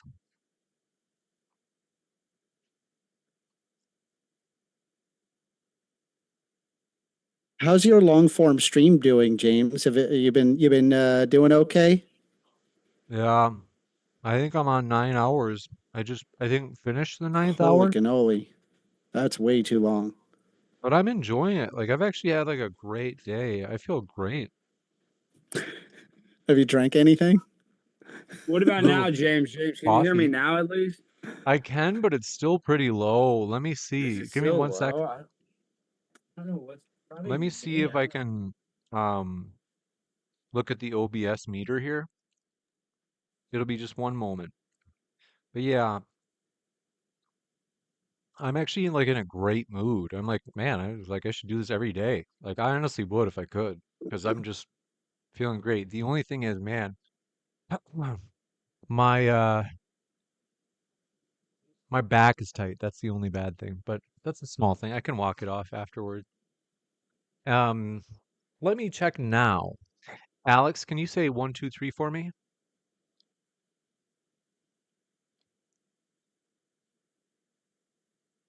You were talking, I couldn't hear you at all, Alex. Now it's like completely muted.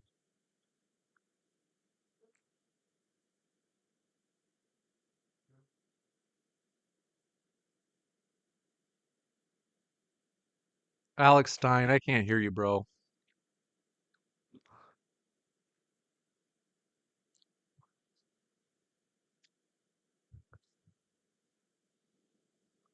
You kind of hear me now? Okay, at least you guys can kind of hear me, right?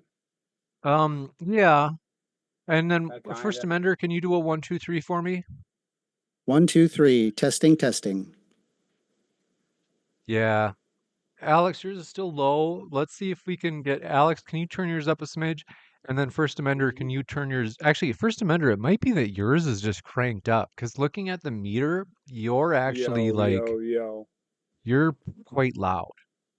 I've been looking at my volumes. It's like perfectly on like yellow, not blowing it out or anything. Can my audience hear me? Can you guys hear me on my stream? I don't even know. I mean, I can hear you, yeah. You guys can hear me, but I'm using a different mic for my stream. I don't even know if you can freaking hear Better. me. I'm trying to use. When you look at it and speak, it sounds much better.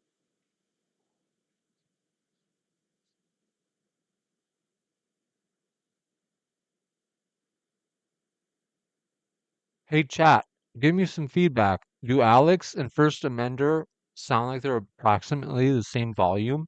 Can you guys just click do 1, 2, 3 back and forth? Oh, gosh. Mm-hmm. Let's see.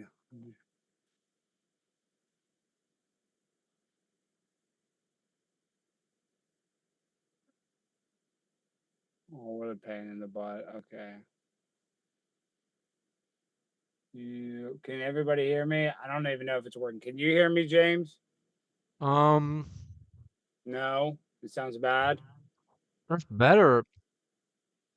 In the Nobody live can chat, they hear. say What no are they blue. saying? They say blue guy is much less loud. Much less loud. Much I don't know how quieter. to make that much quieter. I mean, I can just talk into the mic. I don't know what the heck. I don't know why it's so quiet. I need to know, chat. Like, are they the same volume? Like, go ahead, you guys. Like, let's start having you guys converse, and let's just see. Can you guys just ask each other? How's Have a the weather in your conversation. area, Alex Stein? Yo, the weather's okay. I guess I'm having microphone troubles. I don't know what the hell is going on. Usually it Yeah, I was just trying works. to initiate a conversation so that way James can adjust the levels on his end. So how is the weather in your area? The weather is a little cloudy. It's a little overcast. How did they sound? How does everybody else sound? This is so freaking annoying. All right, James. So let's just start this debate. I mean, I guess you can hear me, so I guess we All can right. just. I tell you every time, it's because you go on those websites I told you not to go on, Alex. It's not that. Shut up, James. You're so damn annoying. You learn a new joke and you shut up a minute. Don't you? You don't need to laugh either, dude. Oh, that's Just pretty start funny, fighting man. you. You know, I'll fight both I you actually guys. saw Alex Stein do stand-up comedy, and it actually made me laugh. And the reason I say Good. actually is not because I didn't expect it to, but because I rarely laugh. Like, but Alex There you Stein go. actually made me laugh. There you go. That's it. I need that. That's very. I appreciate that. And because we're doing a chat rap meetup anyway, very soon, so I appreciate that. Yeah. Oh shoot! I'm showing my OBS. Okay. All right. Well, let's get this thing on. Let's get the show on the road. You guys are busy. I'm busy. Well, First Amender is not busy. I know he doesn't have shit going on. So I'm ready to do this when you guys are. If you guys can hear me. Okay, last thing, I just have to update the overlay. I just noticed that. But who would like to go Oh first? shoot! Let me look at the overlay so I stay in it. I always mess that up because I need a wide berth because I was a big baby. Who would like? Well, okay, we'll have First Amender go first. Okay. Yeah.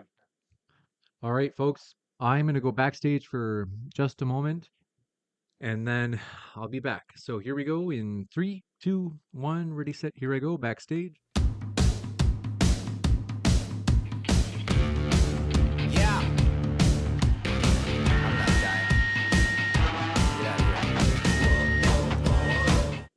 Hey, everybody. Today we're debating whether or not trans women are women, and we are starting right now with First Amender's opening statement. Thanks for being with us, First Amender. The floor is all yours. Yeah, so a lot of people, when they hear the term that trans women are women, people automatically say no to this. What they are referring to is likely sex. Yes, by sex, that is in fact the case. Trans women would not be women. However, by gender, they could still be considered women. The basis of being trans has a root in biological determinism. What does that mean? Well, I'm going to share my screen for a few things. Give me one moment while I share that. Hang tight.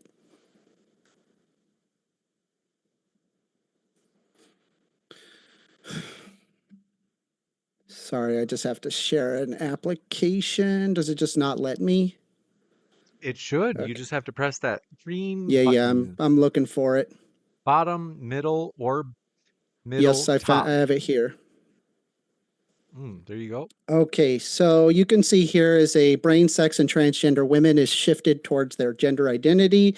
Transgender people report discomfort with their birth sex as a strong identification with the opposite sex. Current study shed further light into the question as to whether or not brains of transgender people resemble their birth sex or their gender identity. For this purpose, we analyzed the sample of 24 cisgendered women, 24 cisgendered women, 24 transgender women before gender-affirming hormone therapy.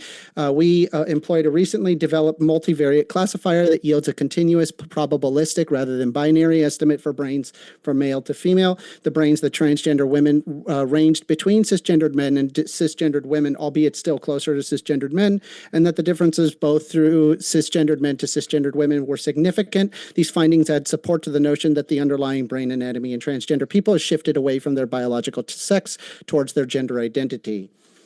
There's another paper here, a sex difference in the hypothalamic uncinate nucleus relationship to gender identity. You can simply ask a person whether or not they are transgender. When we actually analyze their brains through an MRI scanning, they have physical portions of the brain that are differently sized in comparison to cisgendered counterparts prior to there being a hormone replacement therapy. Same thing here, the neuroanatomy of the transgender identity, mega-analytic findings for the Enigma Transgender Persons Working Group. This was another instance where it was a mega-analytic approach using MRI data of 803 non-hormonally treated trans people. And they again found differences in the subcortical brain volumes of the surface area of the brain. And here is the sexual differentiation of the human brain in relation to gender identity and gender orientation.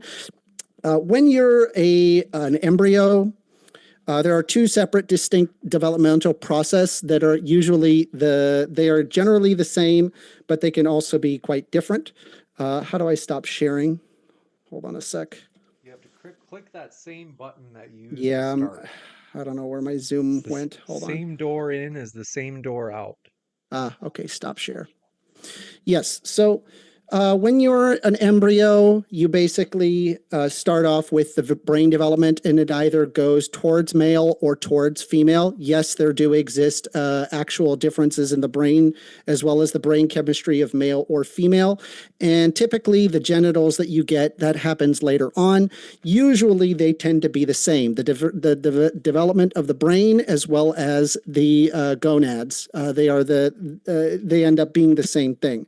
But because that these are two separate and distinct biological processes, and the fact the presence of testosterone allows it to become more of a male brain, otherwise it maintains a female brain. It actually has nothing to do with estrogen, by the way, in the development of the embryo. It is possible for there to be this differentiation. Therefore, they grow up with a female brain when they have, in fact, could have male gonads. Or they can have a male brain and female gonads. So what do we do about this kind of phenomenon? Well, what we do is we refer to their gender, as in what they identify as, to what their sex is assigned at birth. And when there is that differentiation, we refer to them as transgender. So the question becomes, how we exactly determine somebody to be man or woman. Well, typically what we do is that we actually don't use chromosomes, and we don't use genitalia either. When you're walking down the street and you look at a woman, what you do is you just simply looked at them. You looked at them within about a half a second, and then boom, you can determine pretty quickly based off of their phenotypes that they are woman. So it is possible that you could, for example, identify someone as being female, even though that they have XY chromosomes or has a penis in that moment. It is also possible that their internal brain is more female than it is male. Therefore, trans women can be women by gender, not by sex. Ergo, trans women are women. Thank you. Thank you very much for that opening. We're going to do a couple of quick housekeeping updates before we kick it over to Alex Stein for his opening as well. Want to let you know first, folks, I hadn't mentioned it all day. If it's your first time here at Modern Day Debate, I'm your host, Dr. James Coons. We are a neutral platform hosting debates on science, religion, and politics. And bottom right of your screen, that's an example of the debates you can expect to see here. Now, this debate is technically hosted by Uncensored America, our good friend Sean. Uncensored America is like a sister organization with Modern Day Debate. We are doing a lot of teaming up to become stronger together. And this April 28th, Andrew Wilson will be debating Apostate Prophet. It is going to be huge. It's in Asheville, North Carolina. The tickets are linked below. Don't wait. It is coming up fast. They actually have a free ticket option. Come on, you guys. Like, guys, that's a pretty amazing deal. You can watch the debate for free in person. But if you're maybe in England or Australia or California and you're like, I can't make it, you can watch it live here at Modern Day Debate or at Uncensored America. Both of our channels will be streaming it, as I will be there in person. If you are, say hello to me. I would be pumped to get to meet you in person. And it is going to be a huge debate. So hit that subscribe button if you want to watch it live as well, if you can't make it in person. With that, thank you very much. Alex, another, by the way, frequenter on Uncensored America, good friends with Sean Samu as well. Alex Stein has been on there with their organization for collaborations as well. But Alex Stein, welcome. The opening. The floor is all yours for your opening. Well, I just want to say, yes, shout out Sean and Uncensored America. They're doing great work, and we were, we had some epic events with Gavin McInnes at Penn State University where they shut it down, and then we had to drive away from the cops. It was just some absolute insanity that we experienced, and it was a very Need you epic louder night. though. So, am I Sorry, really bro. not loud enough? Is it really maybe your not loud? webcam? Is your webcam the audio source? Maybe. I don't know. Hold on. If you hold He's that been up, moving hold it that up to nearby your, his mouth. It's definitely coming through that.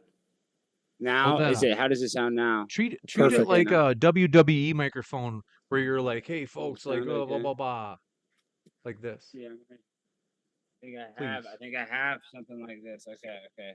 Let's see. Oh, and then I think I got this.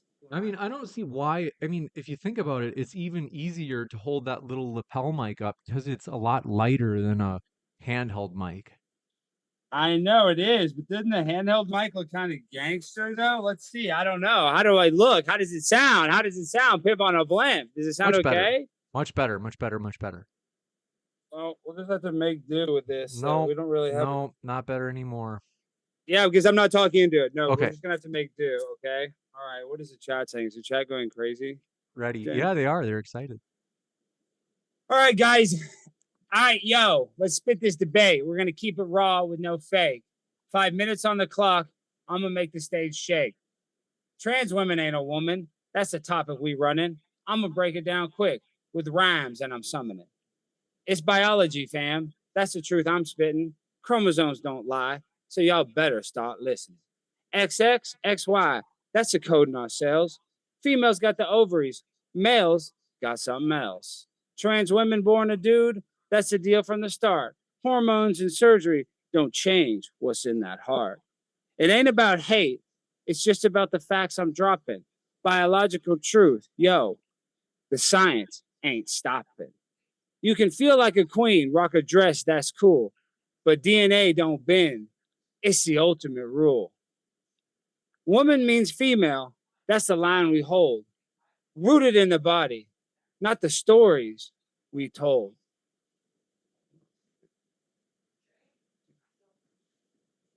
Now let's talk woman.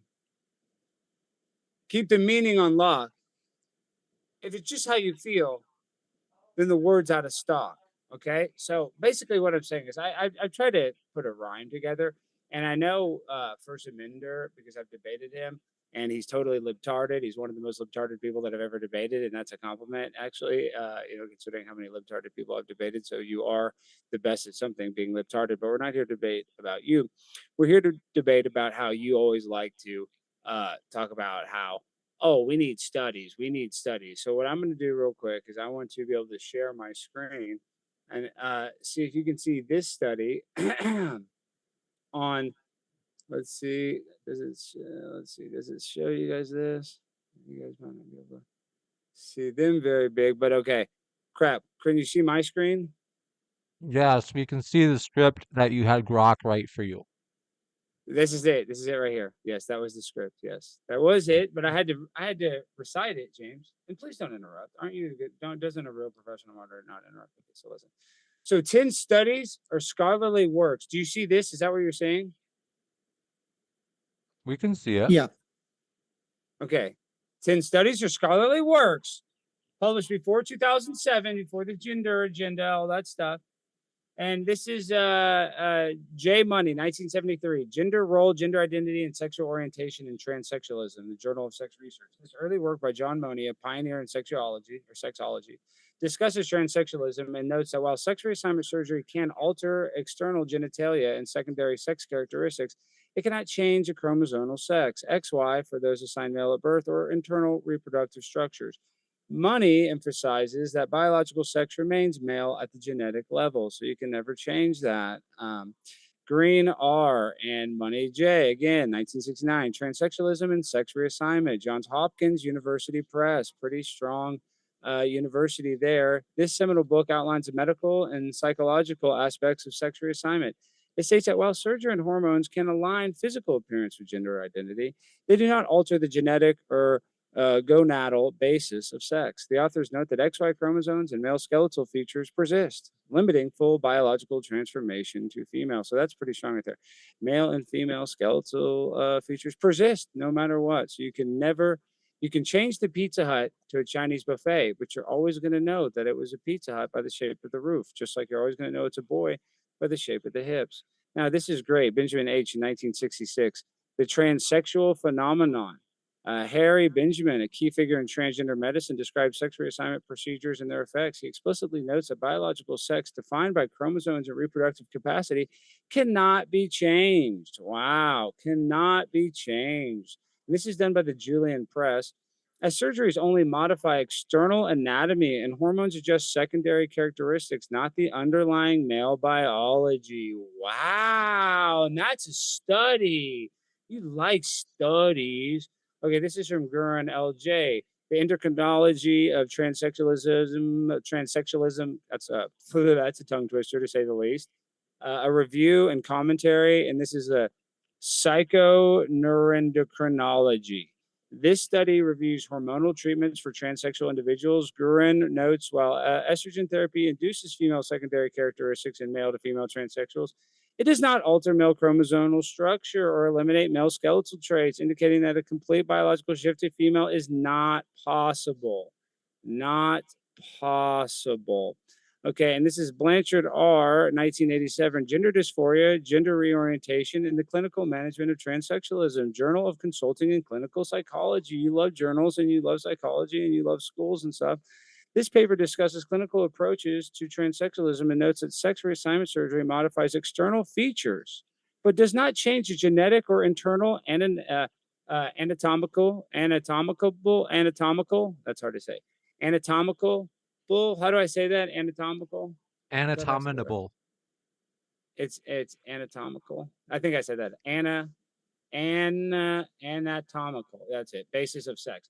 It highlights the male to female transsexuals retain XY chromosomes and male bone structure, underscoring biological limitations. I like that. Underscoring biological limitations. There's limitations. So now this one's Persons ES, Oversee L, 1974, the transsexual syndrome in males. Primary and secondary transsexualism. The American Journal of Psychotherapy. You love that. You love journals and stuff. This study examines psychological aspects of transsexualism and notes that while surgery and hormones can approximate female appearance, they cannot alter the male genetic code or reproductive capacity. The authors argue that biological sex remains male despite physical changes. Wow, that's strong right there. Now, this is from Hamburger C in 1953. I love hamburgers. Shout out McDonald's. Shout out Donald Trump. I love Donald Trump. Now, this says transvestism, hormonal, psychiatric, and surgical treatment, Journal of the American Medical Association. You love these journals and stuff. One of the earliest studies on transsexual treatment, this paper describes hormonal therapy and early sex reassignment surgeries. It explicitly states that these interventions cannot change the patient's chromosomal sex or create functional female reproductive organs as the male biological framework persists. Now, well, I don't even know if we need to get through all of them. How much time do I have left, James? Only about 1 minute. Oh, we'll just go through one last one. Fisk NM, gender dysphoria syndrome, the conceptualization that liberalizes indications for total gender reorientation. Western Journal of Medicine. This article discusses gender dysphoria and sex reassignment. Fisk notes that while surgical and hormonal interventions can alleviate dysphoria by altering physical traits, they do not change a genetic or gonadal sex, meaning a male to female transition does not result in a biologically female body. Okay, so you, Mr. I Love Studies, I just read 9 studies that all confirm the same thing that I am debating, that yes, you can put on a dress, you can even cut off your penis. That doesn't make you a woman. That is not a vagina. That is a wound that you have to constantly dilate so that it doesn't close up on its own, because your body wants to heal itself, because it's unnatural for you to cut off your genitalia, just like it's unnatural for a person to think that you can change from a boy into a girl, or vice versa, a girl into a boy. So I'm sitting here talking to a guy that honestly believes that you can do this. And he's going to say, oh, is it sex? Is it gender? You can have feminine gender roles. That doesn't make you a woman. Your biological sex stays the Too quiet. same, no matter what. They can't hear you. And that's my, oh, shoot. Okay, can you not hear me? Oh my gosh. Your biological sex stays the same no matter what. You cannot change that. No matter how many times you cut off your breast or cut off your penis, you cannot change your biological sex. Debate over. That's my time. Wow. Well, thank you very much for that opening, and I'm going to do a couple of quick housekeeping things. Folks, we were so excited. As you had heard, at the bottom right of the screen, you were seeing a promo card for the upcoming debate between Andrew Wilson and Apostate Prophet. And I had also mentioned, I mean, if you hadn't heard, if you've been living in a cave on Mars with your fingers in your ears and you somehow didn't know, this 12-hour stream today is in part, in addition to the epicness of these debates, we were like, hey, you know what? We're going to do a fundraiser stream. We are going to raise the funds for these cameras, or in particular for the lenses. Right now, we're at $900. So that's an epic start. This is just in the last week. We have raised $900, which is basically enough to get our first camera lens. Now, we are shooting for 4 camera lenses. These will be used constantly. And it's financially clever for us to buy them rather than renting them. We've rented them once. We saw, hey, these work well for us. We do use these at DebateCon 5, including with Alex Stein and his debate with Brianna Wu. That was interesting. You, folks, can help be a part of making these events possible. Please click on that GoFundMe link and consider, like, hey, maybe I want to do this. An example. These will actually be used for the upcoming debate between Andrew Wilson and Apostate Prophet on April 28th. So we have to move fast. It's going to be epic. If we get to $1,000, I will show you this big, beautiful subway tattoo on my back. I will even just keep my shirt off the entire time, the rest of the debate tonight, if we get to $1,000 during the stream. So we're at 900. We can totally get to 100 more. There are people in chat, in particular 451. So if we were to have everybody give about $2.30, that would get us to the mark. Is that my math? No. That would actually be way more than what we would need. Everybody would have to give, like, I don't know, 20 cents or something. I don't know. But basically, if we get to $1,000, I will show you the subway tattoo, and I'll keep my shirt off for the rest of the stream just because you guys are sick. I'll do what I must. Gentlemen, the floor is all yours for open dialogue. Sure. So, Alex, do you acknowledge that there is a difference between sex and gender, or no? Yes, of course, I acknowledge that. Okay, so like, did you hear in my intro when I was talking about how that the sex doesn't change, but the gender changes, and that when I'm referring to trans women or women, I'm saying by gender, not by sex? Let me tell you why what you're saying is just a bunch of psychobabble.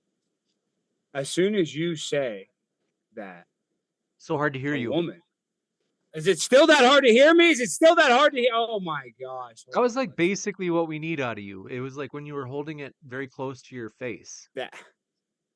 Just hold it very close to your face. Talk normally. Now, how does it sound now? How does it sound now? It's okay acceptable, now? But it's still lower than first Amender. I feel like it's Zoom, but maybe not. Yo. How does that sound? Does it sound better? Zoom does have like an automated feature where it does turn down that's what your I'm volume. saying.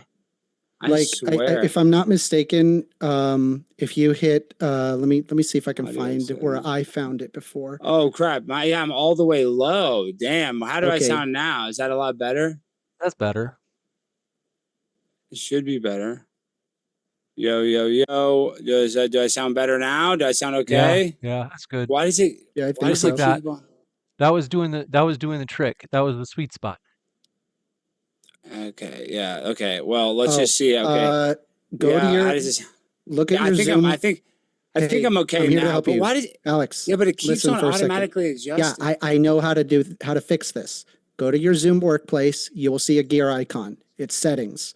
You're going to Yeah, hit I'm on the settings, settings. click I'm on settings. audio, scroll down, I think and I you got will it see fixed. automatically adjust microphone volume. Turn that off. Yeah, I got it off now. It's off. Basically Okay, had it that's fixed. it. That's it. Okay, That's, okay, you we just should be fixed it. good. Can everybody hear me in the chat? 1, 2, 3. Yo, Yes. yo, yo. Pimp on a blimp. Gosh almighty. I don't know why we're having so many damn technical difficulties tonight. I got these new DJI mics. They're supposed to be badass, but I guess they're not even freaking working. Okay, listen. We're going back to when it comes to why this is important. Because in all of those studies, it talks about the skeletal frame. And that can never change. Your biology can That's never also change. not true.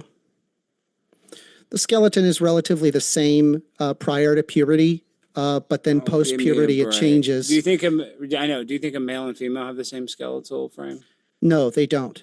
What I'm referring to is that in the morphological changes that you're referring to, that happens during puberty. If someone, for example, was taking HRT and preventing puberty, such as through hormone blockers, and then deciding to take the opposite hormone, they indeed would show those skeletal structures. They would have the skeleton you of a think the yes. hormone? Oh, you think the hormones work 100% and will just totally change your structure? No, to during woman? puberty specifically, not post puberty. But you if do you're think taking that, the drugs post I know, puberty. but you really believe I that? want to be able because to there's have a back and forth with you. Like we I can, do I'm too. just I do explaining too. how I it. do too. I'm just explaining how it works, right?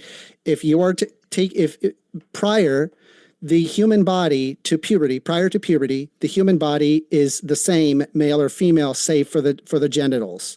However, when they go through puberty, that's when you have those bone structure changes. So you can take hormone blockers and then at a certain age decide that you want to go through hormone replacement therapy. They will exhibit that bone structure of their hormone replacement. So yes, those are secondary sex characteristics which can change. You said some of the most idiotic stuff. I don't know where to even start, but I guess the first one I have to start with, do you really believe that a male and female are identical until puberty? No. Well, then why did you just say that? You said a Wait, male and hold female on. are basically the same Yeah, like until they're puberty. boys and girls' bodies look the same. Yes. Oh, really? They don't Even though exhibit their any of internal the organs are secondary sex different, characteristics. Their organs are different, and you know it's funny that you say that because women actually go through puberty before boys. Yes. Yeah, but my point is the fact that you think that a boy and girl are the same even up until puberty. It just shows that you're not basing. They don't reality. exhibit the There's secondary huge sex differences. characteristics. Okay. Well, listen. Even if a person takes hormones at 6 years old, it's not guaranteed that some of their genetic characteristics are not going to poke through. Correct. So the sex doesn't change, but the gender changes. Okay. Well, I thought we were going to have a dialogue back and forth. You know, I thought that, I let you go on your thing. Are you going to let me talk? The gender changes. Okay. No. This is why a trans person can never be a woman. And this is why people like you Must are be louder. sickos. This is why sickos like you are letting transgender men compete in women's sports when you admit that they have a physical difference when it comes to their bodies compared to women, that they are oftentimes bigger and stronger on average than women.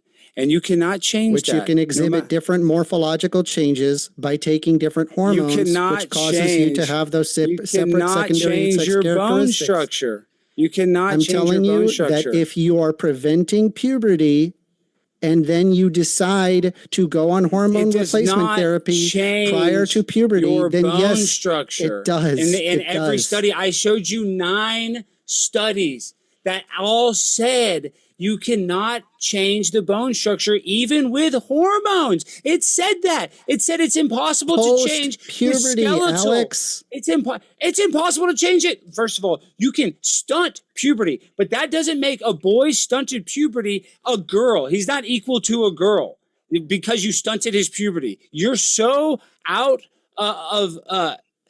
you're so out of touch with reality that you think that if you stunt a person's puberty at a young enough age, that they would be the same as a woman.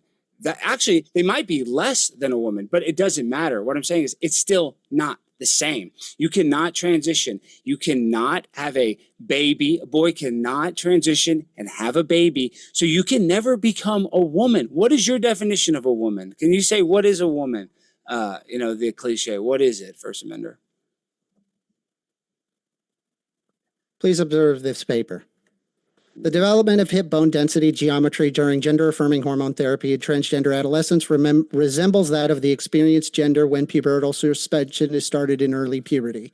Bone geometry can be described in terms of periosteal and endocortical growth and is partly determined by the sex steroids. Periosteal and endocortical apposition are thought to be regulated by testosterone and estrogen, respectively. Gender-affirming hormone treatment with sex steroids in transgender people might affect bone geometry. However, in adult transgender people, no change in bone geometry during GAH was observed. In this study, we investigated changes in the bone geometry among transgender adolescents using gonadotropin-releasing hormone agonists, or GnRHA and GAH, before achieving peak bone mass. Transgender adolescents time treated out. with... But go back, time out. First a minute. Go back to that sentence. So it says gender-affirming hormone treatment with sex steroids in transgender people might affect bone geometry. However, in adult transgender people, no change in bone geometry during gender-affirming hormone was observed. So Yes, you lied. that's correct. So in the No, study, it says I'm that not there is no lying. change. In the No. study, it says, Just however, stop. Alex, it says you're not there's no understanding change. the study. I've already explained to you. If you go through puberty, then the bone structure changes. If you are taking different hormones during puberty and you are suppressing what normal hormones you have, you establish that bone structure. However, well, if how you've about this? already How about got, this? I'll shut give you up, that. shut I'm saying up, even Alex, if it does change your bone structure, it doesn't change you Shut into the up. opposite sex. It doesn't change your Correct. chromosomes. I It doesn't agree change with your you. chromosomes. But It doesn't change by- your chromosomes. That's fine. Their gender So you're is- not a woman. can You're be not a different. woman. Yeah, I'm referring to, you already acknowledged the difference between sex and gender. And I keep iterating it, the sex does not change, but the gender can change. And I just proved you can wrong put on just a now. dress. We know. You didn't prove me wrong. I Every did. study You that said I something showed that is that empirically the false, geometry and I of the proved you body wrong. does not change even with hormone therapy. So you cannot take pills and all of a sudden have the shape of a woman. It just doesn't happen. If These you transgenders wish that was the pre-puberty, case. yes. They wish. Pre-puberty, that is the case. Listen, you can take hormones starting from an infant, and you do not become a girl because you can never have a girl. You can never have a baby. You can never reproduce. You do not have the same sexual organs. So you are just doing woman face. Would you agree? You're that blackface referring is to racist? sex. Would you? I'm agree talking that about blackface gender. Is racist? Okay, answer You're this question. referring Is to sex. blackface- I'm referring to gender. First Amender, is blackface And we both racist? acknowledge the difference between First sex Amender, and is gender. blackface racist? What does this have to do with transgender people? Can you answer the question? Is blackface Yes, racist? it's racist. Why? Why is it racist? Why Because does society deem it? Because you're taking something that is typically used to mock black people, and yeah, it's bad. We shouldn't do it. And what does a drag queen do when they dress up like a woman? I think that they are dressing like a woman in a They're not mocking stereotypical way. women, and they're not No. mocking women. No, Oh, so you don't think any drag queens are mocking women at all? You don't. those think so? aren't Any- the. Yeah, do you you're think saying- you're saying of blackface all and, the people- and drag queens are the same thing? I'm sorry. Yes, it is because We can that's have- woman face. Yes, All that's right, well, mocking women. Yes, Okay, so I mean, it's we have funny two how completely you're different all- ideas you're as to saying, like what's offensive versus not offensive, right? Like we're gonna sit there and compare because you don't something think it's that is, offensive like, for a drag largely queen banned. story Like, time for someone children, and shows- I do. Just to be sure that you we would think don't it's have too fine. much speaking You would This think it's has- fine. This I has have to absolutely interrupt. nothing You would to think do it's with the fine for discussion. drag queens to read books to children. This So also that's, yeah, has and I would nothing to think do that's with the not cool. discussion either. It does have something to do because that is your personal ethos. You think that's All right. cool. The question One is sec. not whether or not Drag Queen Story Hour is like a justifiable thing. I have no idea why you're even bringing that up. I'm simply pointing out that the way that you determine somebody to be a woman ultimately is going to come down to not you doing a blood test, not you analyzing their gonads. You're just going to kind of look at them, right? And you're going to determine No. whether or not they are male or No. female within No. You don't Okay, really? that- How about You don't this? do How that? about this? How about this? Answer How do this you determine somebody to be a woman? Someone's Well, walking okay, down. Hold this- on, no, this is how- stop, this Alex. is how. Alex, I'll answer the question. I'll answer the question. Yes. This is how. This is how. What do you this do? is the analogy I want to use. This is the analogy that I want to use, and I'll answer that question. Yep. If you are in Miami Beach, Florida, and you're on the beach and you meet a nice lady, you buy her a Mhm. drink, and you kiss her at the bar. Then you find out later that lady was born a boy. I have no idea what this story is. I'm asking a simple question. How do you determine somebody to be a woman? Alex Stein. What I'm saying is you can't determine it by looking at a person because Wow, you could be let's at a try bar again. with a Someone is Filipina lady walking boy that down looks the like a street. girl, and then you think it's a girl and you're making out with some girl and it's a boy. So you can't tell He can't by just answer the looking at question. him. That's the answer, is that you can't just look at a person and tell, because there's You people can that get never tricked all tell. the time. You can never, you're walking down the street, right? You can't tell if they're a male or a female? Seriously? Some of these people you can't, like Blair White. When I look at a person like Blair White, or I look at a trans person that passes, I just assume that they're a woman. Okay, but how about this? Do you believe? Don't you do that too? Do you look, No, do you no, treat no, men I'm and women skeptical. differently? I'm skeptical because I travel a lot of places and there's a lot of weird people doing women So things. I just want to be clear, right? Every single person you meet, you have no idea that they are a man or a woman. You use they, them I'm pronouns skeptical. for every single person No, you meet. I don't use correct pronouns. So I don't. Wait. people's Then what pronouns. pronoun do you use? What pronoun would you use? Why? Whatever pronouns I feel like, and sometimes I say What- wait, guys, what- and I'm why? talking to girls. Why? There'll be a group of girls. I What- say, which "What's one? up, guys? Hey, when are you Wait, guys coming on the podcast?" so you say, I "What's do up, that to women all the guys?" time.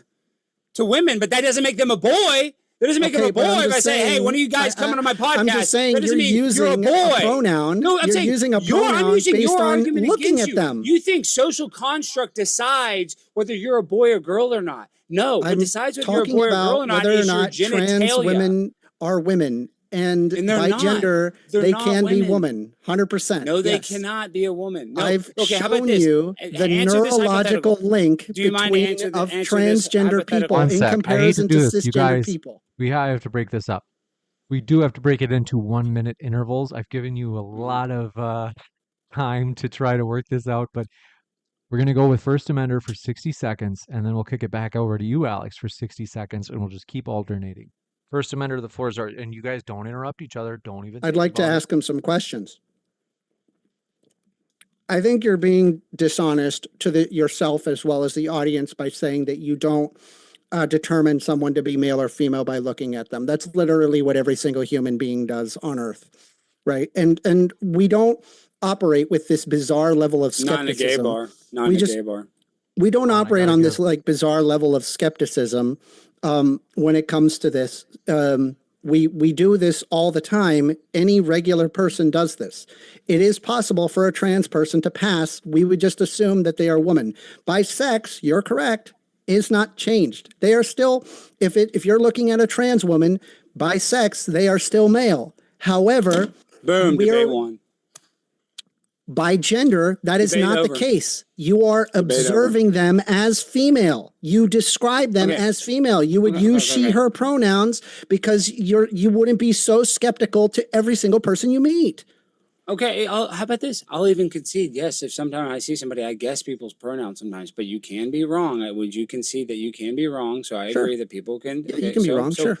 With that logic, how much responsibility does a trans person have to tell another person that they're dating that they were born the opposite sex? I am more than willing to entertain what you are saying, but what I need here is I need a concession. Trans women can be women by gender. Yes, No, because that You are contradicting yourself. no, because you can put on a dress that doesn't make you a woman. You can do Again, all the woman face you want. I've it doesn't already make you a shown woman. you Doesn't that make you this a can woman. exhibit itself a difference in the neurological brain chemistry that it would be different from their gonads. So I am referring to the gender, not the sex. Can trans women be women by gender, not sex? No, but it's funny because I like this Why? real quick. I'll tell you why. I'll answer that right now. You're talking about how through medicine, through the application of medicine, you can change a person's gender. I need you to answer my question. Real quick. You trust the medical industry with the ability to do that, but can they cure cancer? Can they cure diabetes? What does this have to anything to do? Why are you dodging my question? What I'm saying, Answer my if question. they can't cure cancer, they can't turn a girl into a boy. Why can transgender women not be women by gender? I'm referring to gender, not sex. I don't even know Can if this double negative transgender question women either. be women by gender? Answer the question. No. Why? No, because a trans person can never be a woman. You're always trans. By you're always in sex. that. You're always I'm in that referring other to thing. gender. No, even gender roles, even gender, even Okay, socially. why? You're always How? in the, because if you sleep with a person and you don't tell them that you're a transgender, that should be a crime and you should go to jail. Because a tiger can't change its stripes. Doesn't matter how much This doesn't socially this doesn't engineer explain themselves. why. Gentlemen. You're just saying I get upset when, I don't know, I'm going to be dating somebody. And by the way, I'm not even saying like you have to date a transgender person. This has nothing to do with the What question. I'm saying Why is it that trans transgender women cannot be person women? has Shut an up. obligation. Shut up. No, you shut Why up, is Amender. it that You're not sitting here telling me to transgender shut women up, dude. You're an can't be women idiot. by Dude. gender? You're literally sitting here and you're Just trying to repeat answer the yourself. And you question. know that you're too stupid and you actually think that a girl can be a boy. So you're Answer the idiot. the You're question. the retard, okay? No, I'm not going to answer your dumbass question because you're too stupid to understand my to a answer. person I'm not that has crashing out. barely any subscribers. one I have second. no I idea know what because you're you're a freaking out. loser. I'm not crashing out. I think don't it's funny. care. I'm the world's greatest debater. don't You're care. a loser with nobody you're watching not you debating because you're right now. All right, unentertaining. one second. I am debating. I'm appreciate crushing you, and you. the I just even enthusiasm. saw the You're studies literally that crashing all out in prove- front of everybody. No, I'm I not. don't care. I'm the crash out king. I'm going Primetime out- 99 Alex Stein. You What guys, do you think? I mean, haven't dude, even what do you gotten to think poop this yet is? today. I need you to relax for me. We're gonna make this. We're gonna make it. And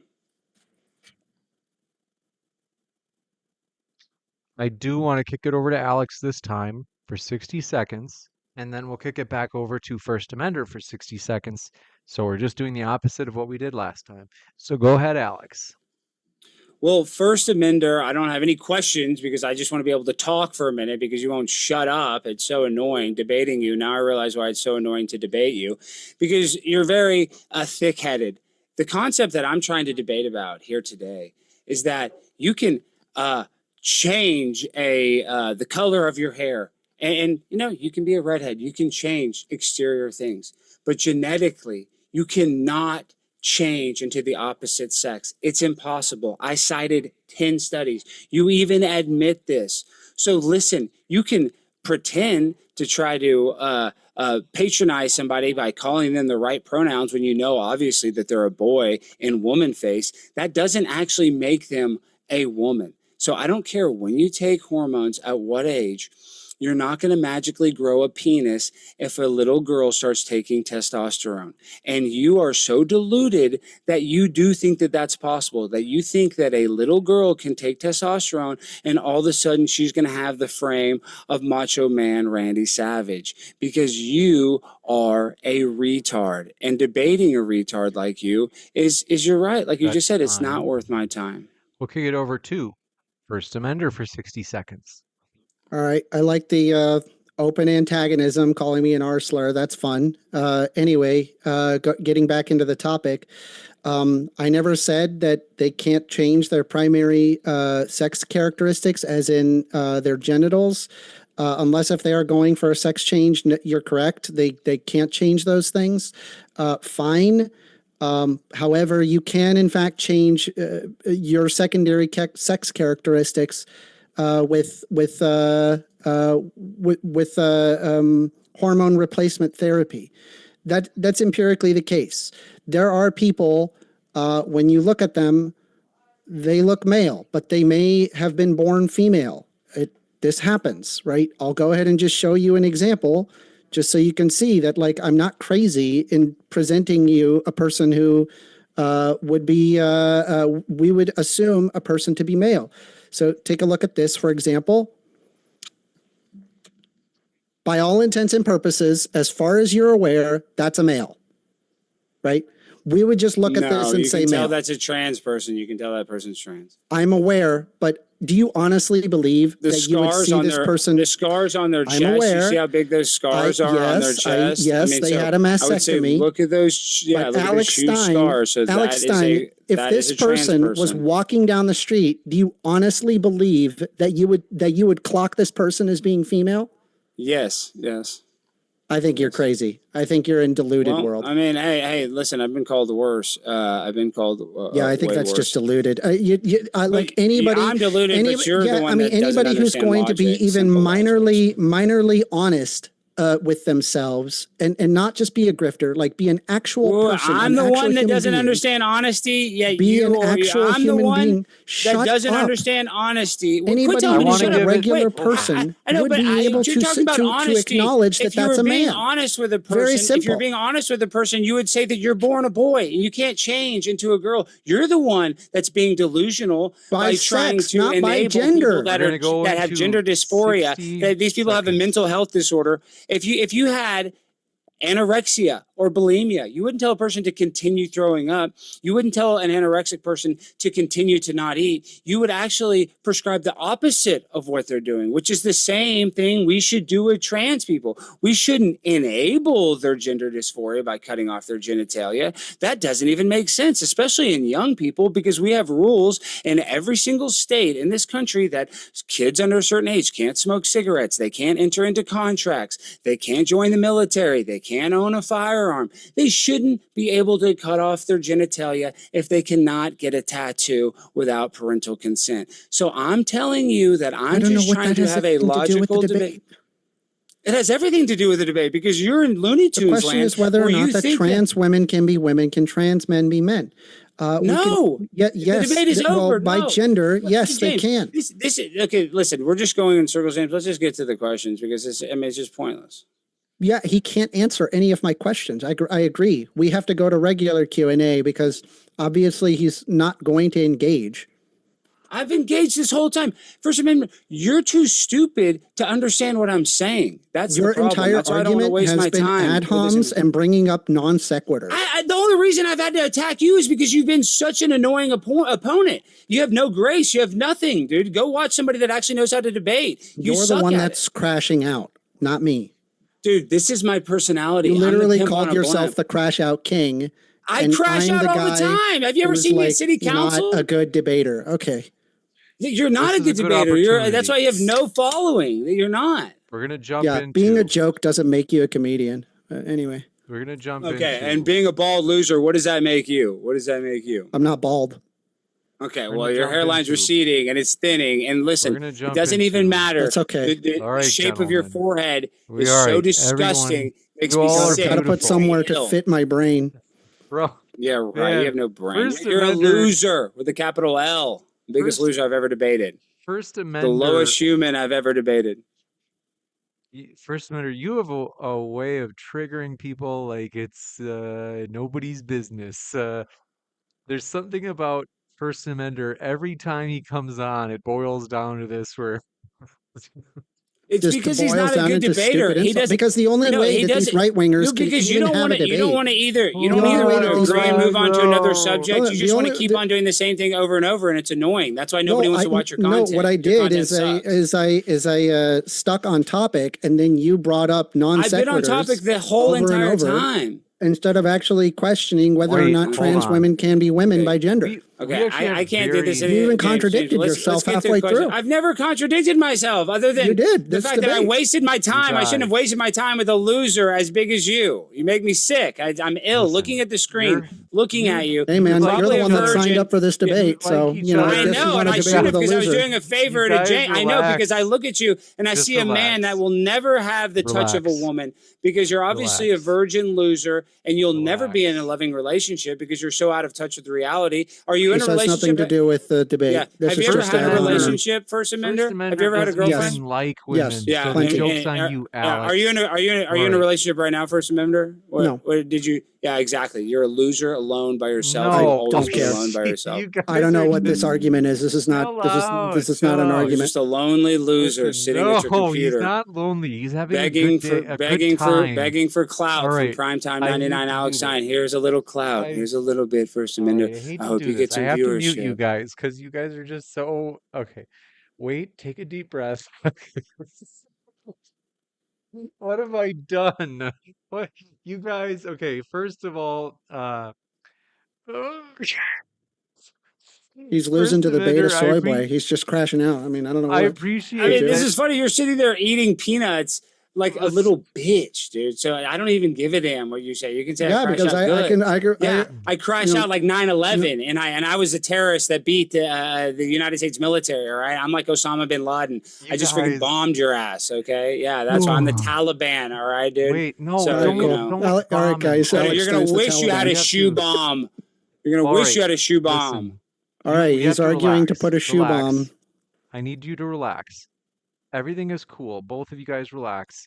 Everything. It's is hard to cool. debate a guy that likes to put nuts in his mouth like that on a debate like this. A guy's just These are jelly licking beans. on nuts during the whatever. They're They look jelly like beans. nuts. Yeah, they're nut flavored because I know you like Yeah. you probably love that saltiness. You They're freaking actually perv. they're flavored Republican tears. I mean, Why are you I eating love jelly your beans? Are you a 2-year-old? Republican Why are you eating jelly beans right now at night like that? I mean, because I what can kind of beat you in a diet are you? debate with one hand.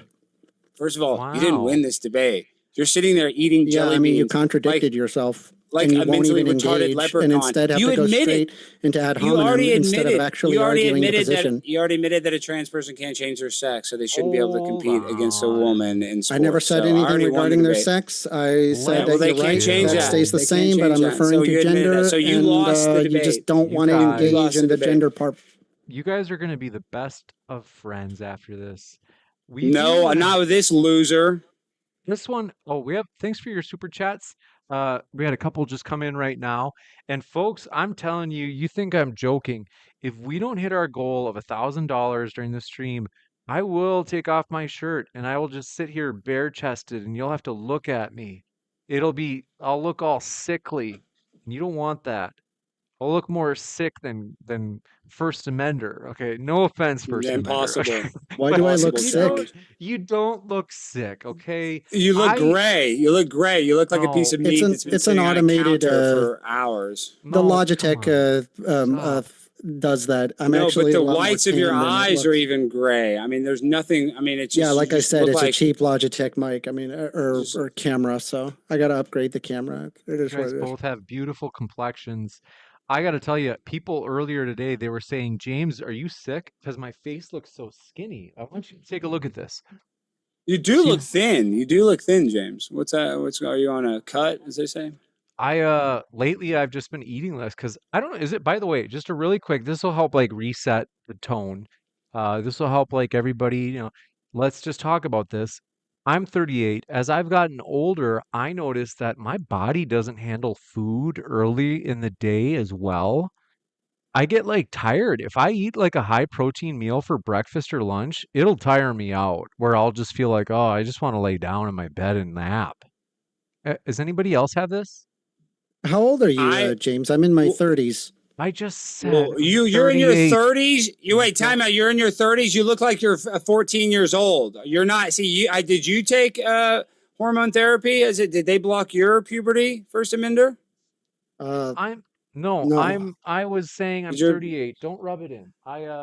I used to be young once, but am I the only person? Let me know in live chat if any of you have got the experience where you're in your mid to late 30s like me and you are basically like M. Cantizo says that's the carb, James, not the protein. See, I get people in the live chat like this constantly where they're like, that's what it is. I'm an expert. I don't even eat any carbs. Like, I'm not joking. I probably have like 20 grams of carbs a day. So even when I have just like a meal of like chicken and no carbs, I just have some like nuts with it. And I just feel super tired. So no, it's not the carbs. Ugh. Okay. Nobody else, apparently I'm the only one who has this like experience of getting tired from meals during the day. Really? I get tired from meals as well, James. That's why I was curious how old you are. I mean, I don't know how old you are though. I just He said just said it he's 3 38. He times. just I'm said it. 38. Yeah. He's Oh, too my stupid to even apologies. know, James. He's too dumb to even listen to what you said. Yeah, I just didn't hear it. It's fine. You have to So rub You it can't in, hear First because Amender. you're deaf. You're deaf. no, not at all. I mean, it just You're deaf. I mean, believe you're deaf. it just happens. You know, I mean, I believe you have minor deafness. talk to your doctor. I guess I don't know. Okay, you know what? You guys think that's funny? Okay, now someone says sounds like diabetes. It's not diabetes. It's not a tumor. But I It got to might tell be you, diabetes. And that person that said that might be right, actually. It might be diabetes. If you're that tired after protein, your body, because you're going into what is it called? Gluconeogenesis or whatever, where your body's, storing fat and using fat as energy or whatever. It makes you no, extra tired. you're oh wait, okay, we got one. He says I'm 38 and I'm getting tired from eating meals during the day too. Thank you. Appreciate that. Uh but yes, I commonly get that but yeah, anyway, well, let's focus. All right. Um we have some questions for the Q&A. I got to tell you folks a couple of things. One, I just want to this is a good opportunity to reset because I know that right now we almost had a nuclear meltdown. Reset. Just hold on. We almost had a full-blown Chernobyl here. So what I want to do is I just want $5 to super chat. what? Nothing. Go ahead. Sorry. I should have muted Huck myself. Wild, Go ahead. Huck Wild in live chat. Do you have the same thing? You said it started at 35 for me that you're saying that's when you started getting tired after meals during the day. Then another one, C Blackwood says I'm 36 and get tired from eating, period. So any time of the day. Okay, so it's not just me. Yeah, I get the same way, James. So Oh, okay, it's more yeah. normally I if mean, I eat too you didn't much. say If I that eat very before. little, then it doesn't I stay awake. But if you eat like a full meal, yeah, I just get tired. Okay, Doesn't you're just matter saying carbs, that to no fit carbs. in, okay? Now let I'm me go back. serious. Okay, yeah, you're cool, First Amendment. Okay, but boy, the point is this. I just love it is fun to like needle First Amendment. But here's the thing. Let me just really quick look over here. I do want to remind you folks, we, as you can see at the bottom right of the screen, this upcoming debate with Andrew Wilson and AP is the first one that we would be using these camera lenses for. So you guys, we're going to put them to work. And then Alex Stein is a regular both on Modern Day Debate and Uncensored America. So you would see Alex Stein through these lenses. See this lens that you see on screen, folks, at the bottom right? You'd be seeing Alex's big, beautiful face through that lens. Wouldn't you like that? Help us make these debates possible in person with high level cameras because DebateCon 5, people were finally like, wow, you finally actually got some like decent cameras and audio. We did, but we rented them. And we're like, hey, renting them over and over financially is just not smart. It's just given how much we're going to use them, we got to buy them because otherwise it'll be a fortune renting them every other day. So, Real quick, shout out Jaronism for figuring out the Earth is a globe, and he said $7. What's next? Fighting a balding midget with multiple sclerosis. Do you have multiple sclerosis, First Amender?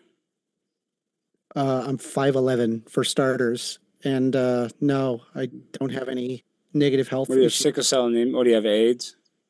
No, Which autoimmune disease do you have? none. I doubt that. I'd like to see. he's your, going to conquer chart. them all. Now, I do want to Again, say, I wish he would actually Send me your stick chart. on Send me your topic chart. and, like, I'll believe actually that you don't discuss have an something autoimmune instead of disease. stupid ad homs. Send your chart. Send the chart. I can go over it. All right, I'll send you my medical record so you stop being like a dick, like for money, I guess. listen, First Amender is not sick, okay? Now, He just looks. You said earlier in the debate, you specifically said yourself that he looked sick. That was your exact word and verbiage. Yep, not an Only argument. because First Amender. Still not an argument. Still an ad hom. He Nothing to literally do with the just argument. said that you look Hold on. sick, and then Hold now he's on, trying to say you're not sick. You let's- go with your gut, James. Does he look sick or not? He looks sick as hell. He's eating the guy's only been eating jelly beans. I mean, he's like a gremlin, dude. He No, eats, no, candy stop. He's like not. a troll. He's a handsome man. Now, the idea is First Amender. Handsome, yeah, but- handsome. Gosh, First Amender, it's because I look pale. I look even more pale than you, First Amender. But even if you're close to me, then I start to wonder if people are sick like me. So, no offense, but wait until you see how pale I am when I take my shirt Again, it off. has to do with the contrast of this. Windows did an update that causes this specific Logitech to blue screen computers. And so I just basically now just have the Windows driver. And so it's doing like an automated contrast shifting. You see how if like I put my my hand in front of it, it suddenly shifts the coloring. I can no longer control it. And so this isn't even what my color looks like. I look a lot more toned.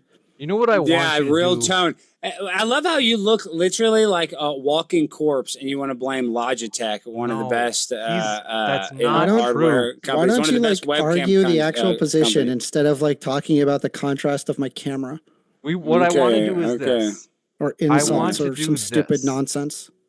Now, First Amendment. There's no need to make fun of the way I look. You need to be able to actually argue the position. And if you I can't like The argue Walking position, Dead. I'm not you've even lost making this fun of you. I debate. like the show The Walking Dead. I like that All right. show. I thought it was Wait, good. Stop. All right. Dylan, thanks for your super chat. Just came in. All right. So we got some questions coming in, but I do want to do a couple things. First Amender, if you want, I mean, would you be so kind? Can you use that background that you were originally going to use with Andrew Wilson, and then Andrew was like, "Oh, my eyes." Ugh. Sick. All right, hold on. Let me go get it. I want the world to see that.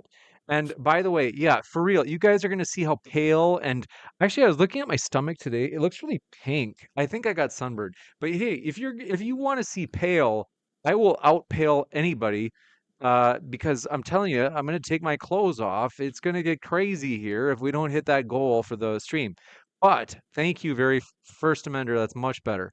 Now, I want to say, oh yeah, I would say, like, folks, keep in mind that, no joke, YouTube did put out an announcement, and I've seen it myself. They do take as much as 41% of super chats, which is just Mhm. dang. I mean, stupid. The idea is this. No offense to anyone who's gay. Is that 41% is just gigantic. You guys, that means we only keep 59%. So the idea is that GoFundMe link is way better. If you put in a donation and just let me know your name and say, "Hey, I put in a donation," we will read your question as a super chat. Yeah, it is. It's obnoxious. 41% is crazy. So what we're going to do is we are going to move into the final section of this debate before the Q&A. I'm going to give you guys a chance. Do you have any like final threads you'd like to draw together from this debate before we go into the Q&A shortly? Well, I guess I'll say this. He went first. I just feel like it's very frustrating, to say the least, that First Amender and I, and even when I want to concede on things to try to come to a much larger agreement, he sits there and he wants to harp on this gender and sex argument that a lot of people try to use in these debates, when in reality, it doesn't matter. It doesn't matter your gender roles. A man can have all the stereotypical gender roles of a female. It doesn't make that person a woman. And by sex, these people are delusional. But not by gender. And that's why it's frustrating, because I'm debating people with no followers and will never gain any followers because they have no charisma and no logic. So this is a waste of my time. This is a waste of my time. And I'm debating people with no logic, and I'm debating mentally retarded people. And I'm mentally retarded. So that says a lot. Now, thank you for that. I can tell. Those enlightening words. We are going to kick it over to First Amender. We're going to give him a chance to kind of, any like points that you want to examine, though, any questions that you wanted to pose to Alex. And I'm going to you guys have to forgive me. I have to use the restroom. I have to pee really quick. So behave while I'm gone. Okay, Oh, please. gosh, this is going to get wild. Don't go crazy now. So he acknowledged the difference between gender and sex. And if he is willing to acknowledge the difference between gender and sex, then we can refer to the gender as to whether or not that they are man or woman. The question prompt is not, are trans women by sex? No, they would not be by sex. By gender, they are, however. So if we can say that trans women are women by gender, acknowledging the difference, the way that you determine somebody to be male or female is not by looking at their chromosomes. It's not by looking at their genitals. You just simply look at them and determine whether or not that they are man or woman. Ergo, it is possible for That's not a how you person determine to if it's a pass- man or woman. It's a blood test with an XX chromosome or an XY chromosome. That's how you determine if it's Last a time man I or checked, woman. you probably A aren't blood walking test. down like the street and like It going doesn't up matter to a about walking random down the person street. and then It like matters. taking a It blood doesn't test matter for about every walking person down you the meet so you street. can In determine their order sex. to find You out, look at that's them. why in the Olympics they You make look them at take them, a silly. blood test, like Lin Tan Wing or whatever, with their transgender winning the gold medal. They give them a blood test to see if they're the right chromosomes. So that's how they determine at the Olympics. That's how a governing body Yeah, would again, determine by it sex, with it a doesn't blood change. test. No, it does change because they determine it with a blood test based on biology because it doesn't matter. It's not Sex you don't can become change? a woman based on gender. You become No. a woman based on biology. Sex Yes, doesn't it's change. a biological factor. The So it doesn't primary matter what sex gender roles you characteristics have. do not change. Doesn't matter what The gender secondary roles you sex have. characteristics Your can change, biological however. sex cannot change. So you cannot become a woman. That's you will great, always because that's be not my a argument. My trans argument is by gay gender, not weirdo. by sex. Right? And so you are It doesn't matter. It doesn't matter. You cannot become that. It doesn't. You trying to say that you I admit really that wish it you would cannot just become rewatch this a debate and you can see that you I'll- actually did contradict yourself The halfway clips through. are going to go viral. It's Oh, not it's even going to be about the amazing. I'm going contradiction. to love it. I'm going to love it. Yeah, because you're finally going to get some views for the first literally time in your eat. life. I literally yeah, eat. you'd wish. I love eating Republican tears because they can't actually make any arguments. Ultimately, gotta they be just have to do kidding ad me. homs and silly arguments, and they don't actually argue on the basis of facts and reason. They argue. You're on the one that doesn't understand nonsense. facts and reason, First Amender. You're the one that doesn't understand facts and reasons. I've You think shown that you if the can give a baby neuroendocrinological hormones, findings. that a I girl never will made grow an into a implied boy. an implication You that by literally sex said they could you change. literally said Sex that is if a the same. baby gets hormones, they will have this skeletal say structure of anything a about a man. baby. When every study said that you cannot change skeletal structure, skeletal I literally structure. proved you wrong in a single study. No, you did. I proved you wrong. I proved you wrong. Their Because- sex doesn't change, numpty. What are you Exactly. guys So I doing? won My the debate. goodness. Hold on. Let's We're just go. gonna Let's put just up- go into the questions, hold on. James, because Just this Yeah, is he the can't this handle guy it. is just. He Hold can't on. handle it. He just No, crashes I don't. out. I have better things to Can't do argue right the now position. than debate a twink like you. I mean, it's just a waste of my time. Dude, It's don't just a threaten sad me with waste a of my good time. What the heck? Call me a Wow. twink? Okay, listen. I'm gonna put a poll in the live chat, folks. If you want to vote on who you found most persuasive during this debate, you can. We're gonna start reading questions for the Q&A, and I'll give me a second here. We are on our I think this is hour 11. That since we started streaming this morning, I don't know, folks. In case you are retarded, sorry, First Amender. Normally, I wouldn't worry. I hate to. I'm offend surprised that you can even say that stuff. Like I'm streaming on Twitch and X, and don't they have issues if like you use R slurs? Oh, No, you can say sorry, retarded. You can say Twitch- retarded. I mean, gosh, Twitch dude, how big of a probably pussy will. are you, dude? Let me just How big of a redirect. pussy are you? Seriously. What I meant to say is, in case, folks, in case you weren't paying attention, and you didn't see the title of the stream, or if you're on drugs or something, we are doing a 12-hour live stream. This is the final debate of that 12-hour live stream. The 12-hour live stream has multiple purposes. One, because these debates are epic and it's been an amazing time. Two, because we are doing that fundraiser. The GoFundMe is linked at the top of the chat, and that's for our lenses for this upcoming debate. And three, to help promote, as we have this beautiful, beautiful debate coming up between Andrew Wilson and AP. That will be live streamed here as well. That's going to be put on ultimately by Uncensored America, and Modern Day Debate is just kind of putting in a helping hand. So we are good friends with Sean from their organization. But I want to say, oh, I'm like almost out of breath. I admit I'm a little bit tired after today, but we're going to keep crushing it. So we're going to jump into the Q&A really quickly. But first, I'm going to put that poll up. Let's do a really quick 30-second closing statement from each of you. First Amender, I want to give you the last word because it's been pretty, I know that I've made fun of you and Alex has obviously made fun of you a lot. So we do want to give you the last word. Yep. It's all in love. That's my love language is teasing. But Alex, go ahead. 30 seconds. Make fun of First Amender one last time. First Amender is the worst debater I've ever seen, and he has no future, and he will always be alone. And as a matter of fact, as the older he gets, the more lonely that he will get, and he will realize that this computer, thinking that it's connecting him to an outside world, but it's actually just disconnecting him from the real world in which he lives in. And every moment that he looks into a computer screen, I can't hear you. Your insults are every moment that he looks at a computer screen, he disconnects from a bright future that he could have had with a woman because he's a homosexual that will never have any joy in his life. And a boy can't become a girl. Debate over. Was that one of your Amender? jokes? Wow, that was really funny. The idea of being transgender has its roots in biology. Studies show that the brains of trans women resemble those of cisgendered women more so than cisgendered men. For example, there's research that has been published in the Neuroimage of the Journal of Clinical Endocrinology and Metabolism that highlights clear neuroanatomical differences in trans women that align more closely with their gender identity than their assigned sex at birth. During fetal development, the brain and the gonads develop separately. That means it is entirely possible for someone to be born with male sex characteristics, but have a brain that developed along a more female typical way. When we identify somebody as being a man or a woman, we almost never run a chromosome test or check their genitals. We just use cues like voice, You do in the their Olympics. behavior. You do in the Olympics. You do in We have to sports. give him a chance to do his closing. But you do in the I have Olympics. to interrupt.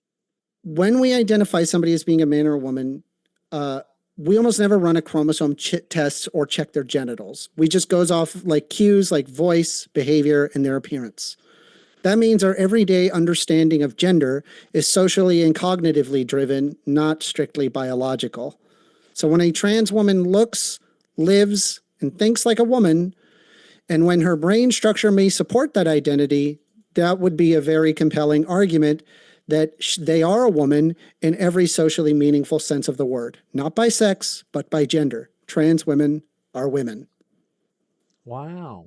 We're going to jump into this next one, or I should say the Q&A. Folks, want to say thank you so much. I have enjoyed this so much today. Like my back right now, I'm actually sitting, like I'm on my knees because it helps my back straighten out. My back is so tight, but nonetheless, I've enjoyed this debate, this stream so much today that, hey, and we've got another hour and 20 minutes, hour and 40 minutes left. So we're just getting started. But James, yeah. I was trying to talk, and now I muted myself. Wait, you were just saying in that thing that biology decides. You just said that in your closing statement, First Amender. I don't think I can that was like the opening sentence with you. That was the opening sentence. No, the of what opening you sentence. said. The opening sentence of what I said is that the idea of being transgender has roots in biology. Okay, that was your first It is sentence. based into biological determinism. Okay, well, I don't know about biological determinism, but it is. And then, okay, first of all, and then you said that the only, I guess, scale or test to decide if somebody's a boy or girl is just their social stigma around them or whatever we socially think. But that's not true, because if a person doesn't have the right chromosomes, are they allowed? If I took a blood test, am I allowed to compete against women in boxing in the Olympics? No, because they have a blood test that determines it. So there is a way to determine it when they decide this in a court of law by governing body, the Olympics. What they use to determine whether or not a person is a boy or girl is a blood test. They don't just say, oh, there's some social, norms that they're, displaying. So now that they're a woman. No, that's not how it works in the Olympics, because that is a governing body. And when there are rules and when stuff matters, you do a blood test. That's how they decide. So you admit that it's biological. biological when it comes to just depending on whether or not a person is a woman or not. That was literally the first thing you said. And then you said that, oh, we just decide by, you know, socially whether or not a person is a boy or girl. No, that's not how it works in the Olympics. First Amender, what are your thoughts? Yeah, I mean, they're going to be looking at it in terms of sex if they want to look at chromosomal makeup, but heck, even chromosomal makeup is not even enough. There are, in fact, intersex conditions that result in very bizarre phenotypes that are very typical of that of males, yet they would be female, as in they have a vagina in all intents and purposes. One example of this is a person by the name of Castor Semenya, and I could share it right now, right here.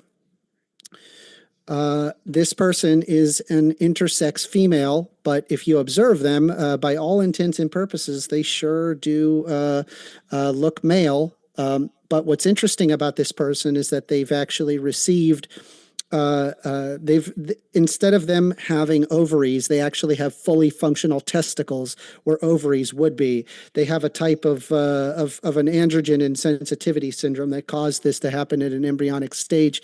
But we will look at people like this and say whether or not that somebody like this who has, like, say, a genetic anomaly should be able to compete. I believe, like, people who have genetic anomalies, they ought to be able to compete. And I would also say that that is the same regarding transgender people in terms of their biological determinism. We allow people like, say, Shaq to compete, even though he is effectively a genetic anomaly as far as we're concerned. Almost nobody is that size. So why can't, and Castor Semenya can compete. So I don't see why a trans woman can't compete. But again, this has nothing to do with whether or not trans women are women. It's just a non sequitur.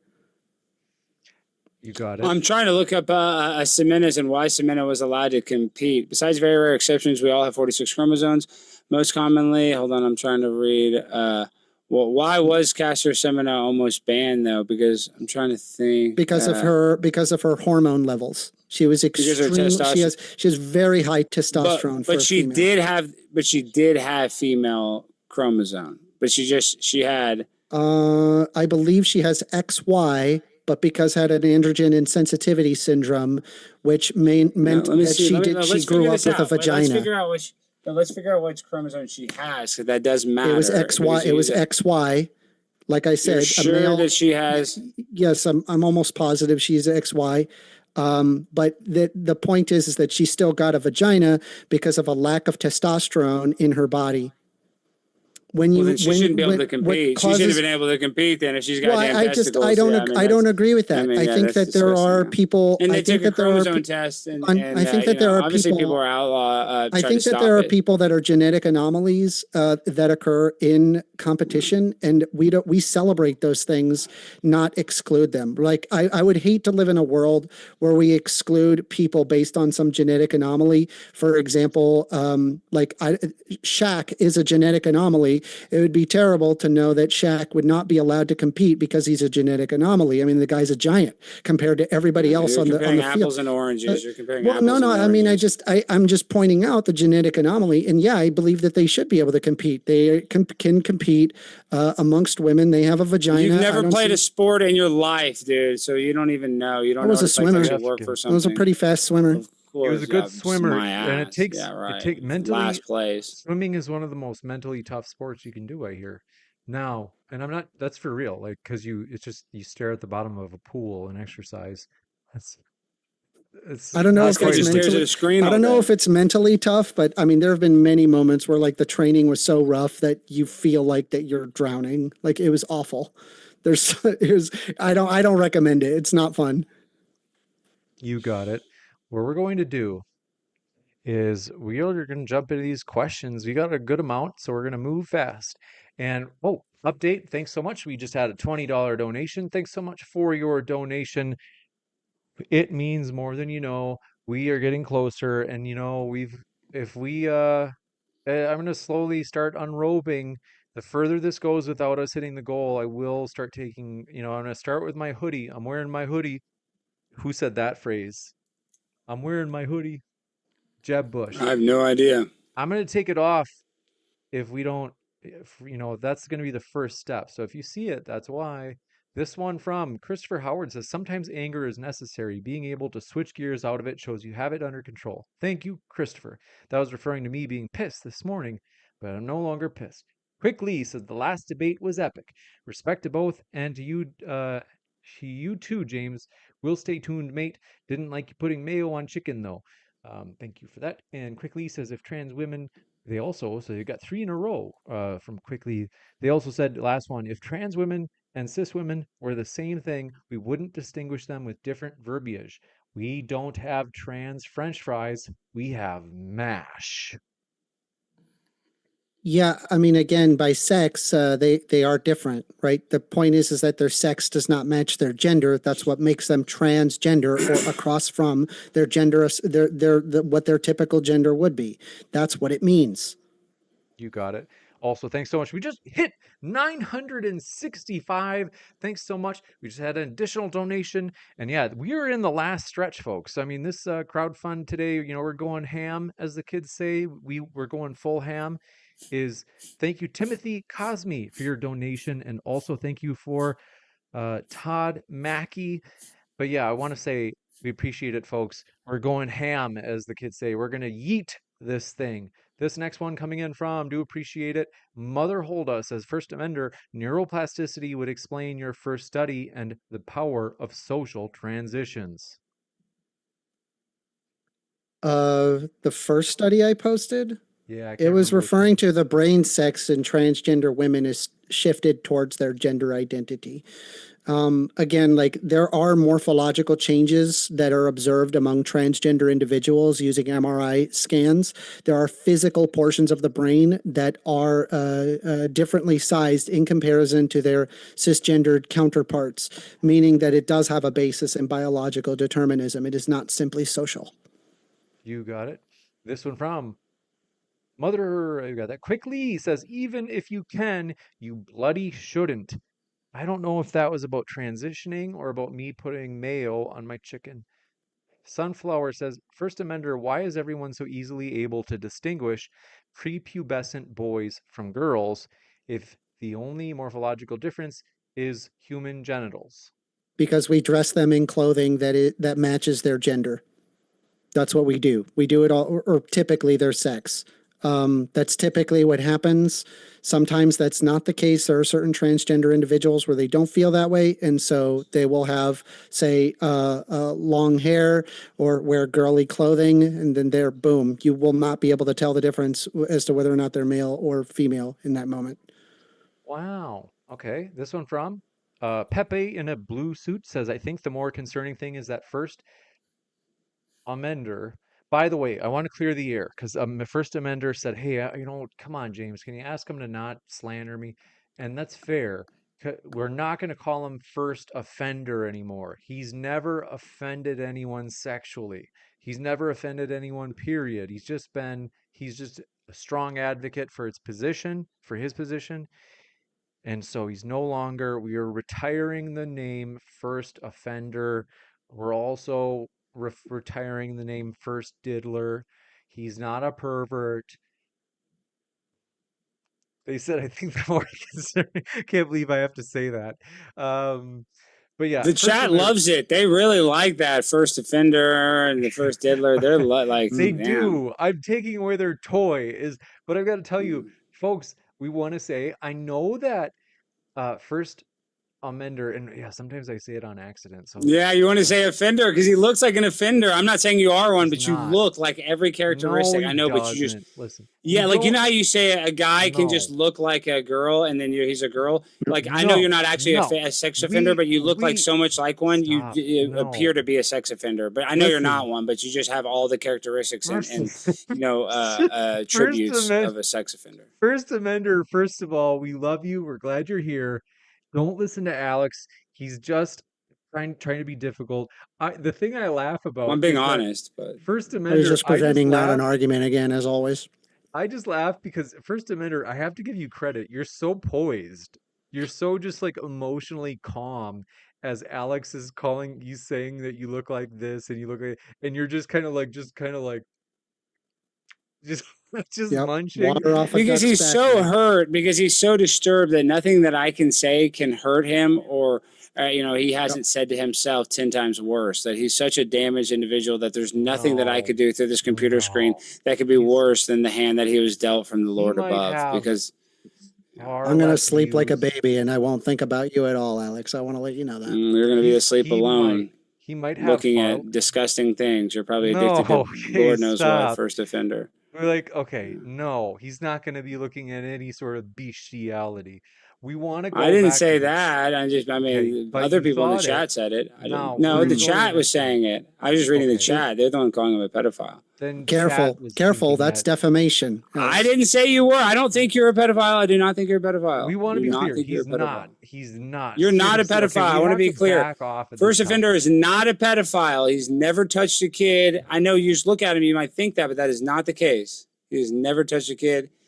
He is not a pedophile. He This has doesn't look absolutely like it. nothing to do with the discussion, as He doesn't- always. Listen, Well, I agree that you're not a pedophile. This is just a It's just stupid hard because when you ad-hom. have no, it's not an first ad hom. offender, It's not no. an ad hom attack. Can you just Sorry. You guys, stay Alex, on topic? stop. I'm sorry. I want to listen. apologize. I'm sorry. I'm Okay, sorry. first, I want to give First Amender credit. He comes here every time, and First Amender, you don't have to. There'd be no shame. He's come back so many times, even though people will like, you look like this, you look like that, and it always somehow boils down to like, you First Amender, you look this way. Is it attacks on his appearance? I don't know why. I think it's just you have a way of you take this as a compliment, First Amender. You have a way of just triggering people. You just kind of sit there calm and they're just like trying to get under your skin, and that's why they just go harder and harder because they're like, oh, that didn't get him pissed off. Now I've got to tell him he looks sick. But anyway, this one from Quickly says 2 men can't procreate, 2 women can't procreate. You need one of each. May biology prevail, First Amender. Yeah, unfortunately, trans men and trans women can have kids. It is possible. Trans women can get a female pregnant, and it is also true that a trans man can get pregnant. So yeah, they could still procreate. This one from Pepe in a blue suit says, the more concerning thing is that First Amender is advocating for gendered medical intervention with children. Yes, he is. Yes, because I argue in favor of the medical efficacy, and I use the Transgender Medical Association standards. Yep. Yeah, but you know why they have those standards? Because in the application, usually it's for intersex children, where they do have to make a tough decision on whether or not they need to like I affirm the said, opposite gender. I argue the WPATH standards, and that is on the basis of a Yeah, well, Boston evidence-based Children's Hospital treatment. says that they like to diagnose a child with gender dysphoria because they have a lifelong patient. But what's funny with you is that That's actually not the case. It actually would make that them is, more money. they got if caught saying um, that. They got caught saying that they like them All because right, they have a a lifelong do have to go to doctor the said next a thing question. somewhere. Yeah, the WPATH standards don't make those arguments. We're only This is the thing. 35. Well, First Amendment. Do you think a child should be able to drink alcohol? Like, should a 14-year-old be able? Should a 14-year-old be able to drive a car? No, Okay, so why should a 14-year-old be able to cut off their penis? I don't agree with that either. That's also not agreed in the WPATH standards. We are going to do something, namely, we're going to do this. Wait, wait, real quick. Well, answer. Do you believe that a child should get gender reassignment surgery? You do believe that, though, right? I think that a child can undergo hormone blockers to be able to come to an educated decision, an informed decision as to whether or not they want to go with hormone replacement therapy. And then at that point, when they are 18, they can seek sex reassignment surgery or bottom surgery. This is not available. So you don't think a kid under 18 should get surgery? This is not available. Well, mastectomies are available, but not bottom surgery. You think a kid should get a mastectomy? You think a kid should be able to get a mastectomy? Yeah, there's plenty of children that get mastectomies. You're disgusting. You're sick. I mean, there are girls that grow up with very large breasts, so much so that it is debilitating. Cancer women might have a genetic predisposition to cancer, might do it, but I'm talking about children. Because you're talking about big-breasted women. We're talking about children. That can be a child, Alex. Okay, it's not a bunch of big-breasted children getting mastectomies. This Okay, is people but that that are trying to happens, and then indoctrinate there's children into a gender ideology that's disgusting. there's also boys that when they go through puberty, sometimes have a condition which causes them to grow breasts during puberty, and because yeah, it well, doesn't that would be actually getting gender surgery to affirm that gender that they were their biological gender. Oh, yeah, correct. This one coming in from, do appreciate your question.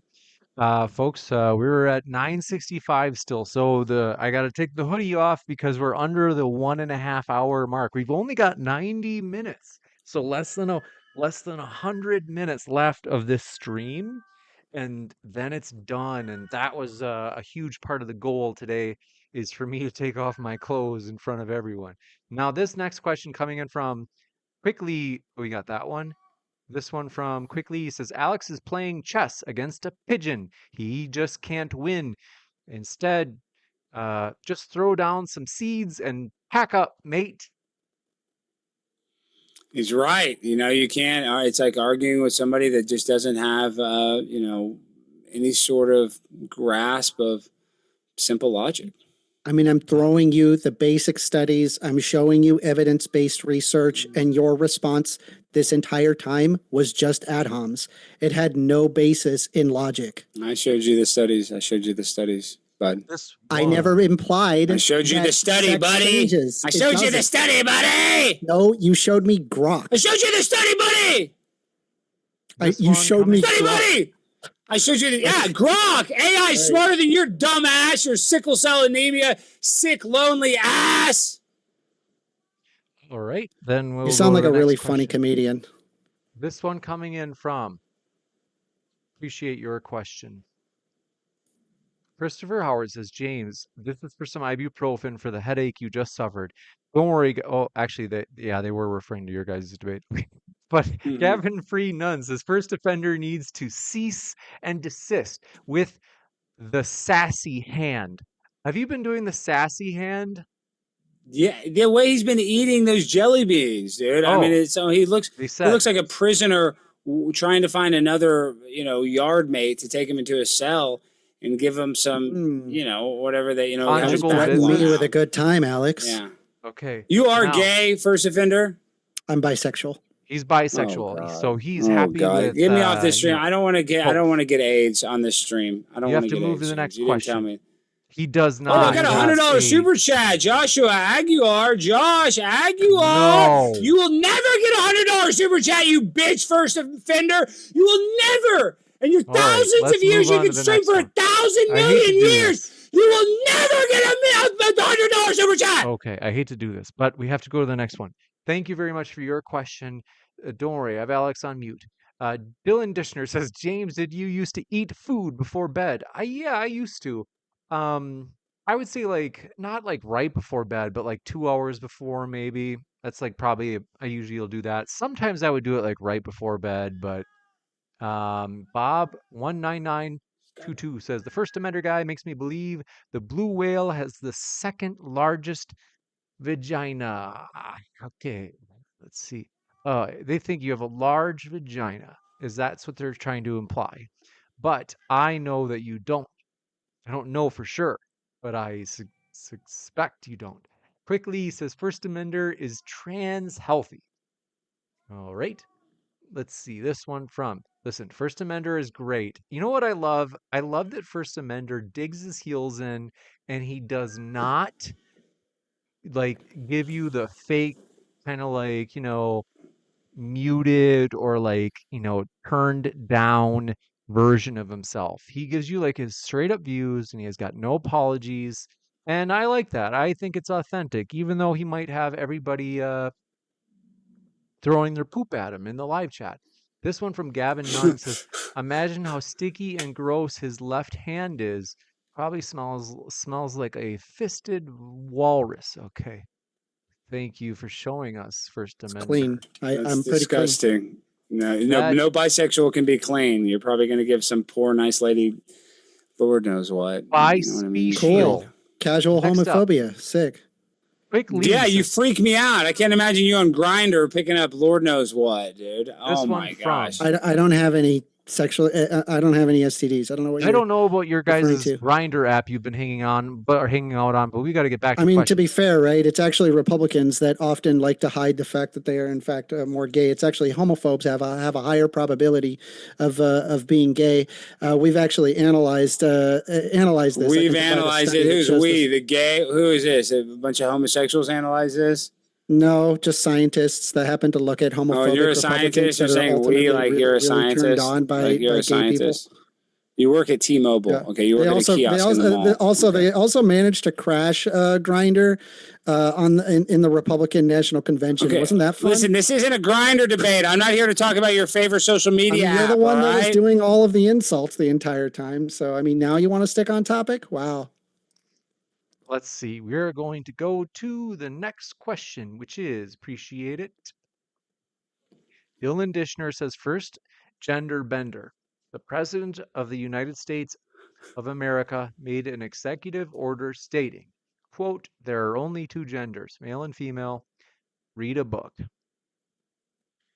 Yeah, I'm not even arguing the difference of these two genders. I mean, maybe there exists other genders. I don't think so. I've not observed any biology behind it other than like some sociological papers, which isn't really like I argue it on the basis of biology. So I'm willing to acknowledge that there are three genders, man, woman, and non-binary.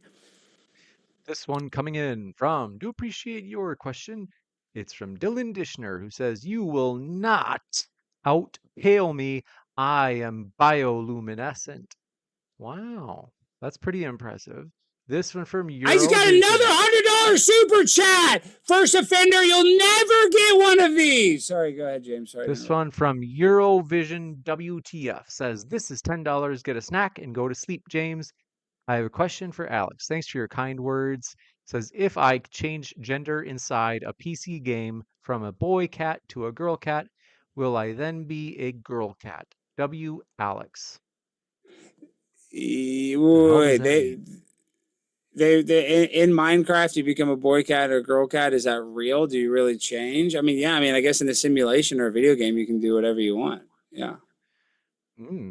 This one from Gavin Free Nunn says, Amender feels way too vindicated, telling him to shut up as if anything he says is factual or in the realm of reality. Sorry, bro, you gotta wake up. I mean, I'm the one that presented studies. He gave me grok. I presented studies. That, by the way, I don't even disagree with the studies because all of those studies were referring to sex, not gender. I'm talking about gender and the existence of how it exists from to a morphological level, which is determined by biological determinism. You have to. It's not biological determinism. It is an XX or XY chromosome blood test that decides. Okay. That was all I had. We will jump into the next question then. This one coming in from Dylan Dishner strikes again, says First Amender, so you're checking everyone's brain scans to see who is a man or a woman? Well, so there are male typical brains and female typical brains. No, we are not checking every single individual, but there are some very large findings that are able to observe morphological changes in the brain based on people who self-describe themselves as transgender. Overwhelmingly, these trans people had these morphological changes in the brain. You got it. This one coming in from, do appreciate it. 1, 2, 3. This is show enough. Says no matter what in all caps. First Amender says he lost. Trans women are men. W for Alex. Any thoughts? Thank you. By sex, not by gender. Again, like I'm referring to trans women or women by gender, not by sex. You got it. And thank you very much for your question. You're the one that needs to use grok to figure this stuff out, and I'm just giving you actual studies, but okay. I use AI for lots of stuff. What are you talking about? And first of all, they pulled up a bunch of studies. This one from Shown Off set. Oh, we got that one. Dylan Dishner strikes again, says deciding to identify as a woman isn't a genetic anomaly. You're welcome. But I can observe these genetic anomalies and how it happens at an embryonic stage. Bullshit. Justin Martin again, I says, presented James. the studies that prove you otherwise. So whatever. says, James, if you take your clothes off, which by the way, I will do it if we don't hit our goal we can totally hit our goal of $1,000 for today. We are so close. We're at 965. That's only $35. And James, I'm not even trying to raise money, and I got over $200. 2 super chats from Josh Aguilar. I hope I'm saying that right. I feel bad. Thank you, Josh. Go support Modern Day Debate. The link is in the description. Sorry. If you are a supporter of Alex Stein, it is true. Like, no joke. Like, we will be filming Alex Stein as we've had him at like almost all of our debate cons. But also Uncensored America, like we're co-owning these lenses with them. So like they're So it helps me out. It helps me out if you guys help them out. Exactly. Thank you. Now, this one coming in from oh yeah, let me find this. So they said if you take your clothes off, can you put them on First Amender? No, that's too weird. Mother Hulda says neuroplastics. Just look at him there, so deadpan. First Amender, I just love that you just super chill. It's all just ad homs. There's no argument. We just talked about me taking my clothes off and putting them on you, and you're just totally deadpan. Just no reaction. Just I like it. Mother Hulda says neuroplasticity does produce morphological changes in brain structure. First Amender. Cleveland Clinic found this. Yeah, I've already provided studies regarding the subcortical volumes of the brain. This is already confirmed. Again, this is not. These aren't disproven studies. They are that. We have observed these things, and we are learning more as we go along. Wow, this one. You're actually retarded. You're actually retarded. We can't. No more. We're not using the R word. Okay, I apologize, but he is retarded then. Let's call him soy-tarded. It'll be more acceptable on Twitch. But I think when you were born, did you have fetal alcohol syndrome? Did your mom drink when she was pregnant with you? No, she didn't even have coffee when she was so concerned about anything affecting me that she went out of her way to not do anything like that. Yeah. Sounds like a fun mom. Sounds like a fun mom. I see why you got I see. I love mine too, but I'm saying it seems like you got a good personality. Sounds like a real fun one. We have to go to the next question. I want you to look at First Amendment. Folks, if you have to, go full screen on your little phones or your little laptops. I've got it on my little monitor. It's full screen. Why? What are you looking for if you go full screen? Is you will be able to see First Amender's vibrant blue eyes. Now that's healthy. You don't be unhealthy while not I mean, I don't know what I'm saying. I'm pretty tired, I gotta be honest. We are at 633 likes. If you are enjoying this stream, hit that like button. Give it a good spanking. Just or maybe just give it a little tap. We want to use it again. Don't break it. Just a little tap is good. Now, this next question coming in from Richie says, why is the self-deletion rate so high in trans people? And people often say it's due to social stigma, but if that's the case, why is the rate higher than the rate of Black folks during Jim Crow? Yeah, because Black folks they did have their own communities to go to. A lot of the times trans people, they get pushed out by their family, their friends, their relatives. They will have entire families disown. When your entire social group just suddenly rejects you because of your identity, this obviously leads to suicidal ideation. Also, bigots like Alex Stein help. This one from... You're blaming me for suicide? Give me a break. I don't want you to ever hurt yourself. Nobody should... No, just hateful people. Themselves. Like, you're one of them. I'm just saying you, among all the other hateful people. Yeah, hateful people do this, yes. Well, this is the thing, is that the reason why their families are mad at them, though, because they realize the social stigma that is going to occur. Yeah, you don't have to have the social stigma. Transgender. You could just treat them as human being. You wouldn't let an anorexic person continue to be anorexic. You make money perpetuating this. If a person had body dysmorphia and they're anorexic, you would tell them to eat. You wouldn't tell them to continue to not eat. So we should that is a different enable condition gender dysphoria. It's very similar to gender dysphoria.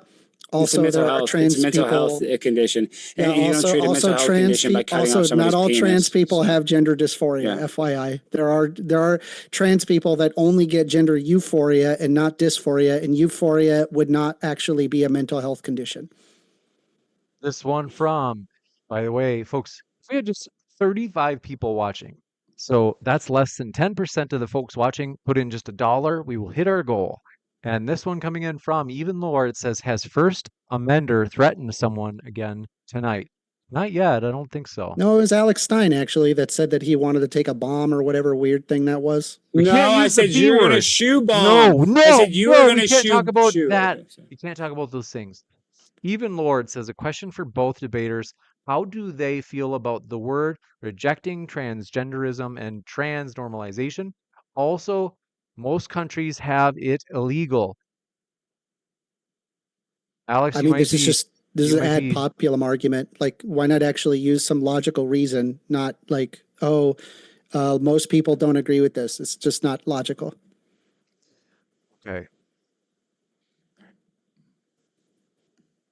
Now, Alex, did you have something you wanted to add? I was just talking about Julie, who gave a $20 super chat. So I was actually muting I've myself. got to on tell you, purpose. folks, we are going to host Alex Stein and use these cameras.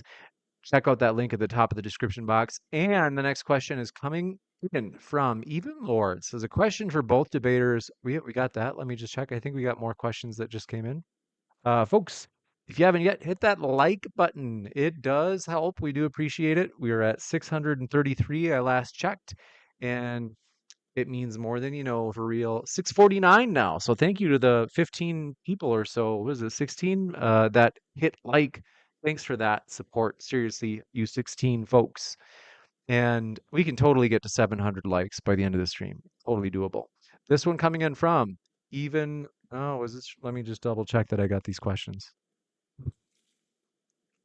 Mother Holda. I think this is a real girl. Like, because sometimes men, and I'm not talking, this isn't a trans joke or anything. Sometimes, like, men, like heterosexual men like Alex, will pretend to be women online. It's just, I don't know why. No, I mean, people do that, but they're probably not a hetero if they're doing that. They're probably something. They're doing I don't something. know. If they're I trying to think a trick lot of men them, into sending dick pics, you're gay, though, I would say. I think they're hetero a lot, but Mother Holda, I think, is a real mother, a real woman. Not a man like you, Alex. They say the brain changes are due to social factors, not intrinsic. Yeah, you can't change the subcortical volumes of your brain based on some social factor? No, that's genetic. Now, I want to say, let's see. And Even Lord says Alex Stein did not answer my question. They said, remember, so this is their question for both debaters. How do they feel about the world rejecting transgenderism and transnormalization? Also, most countries have it illegal.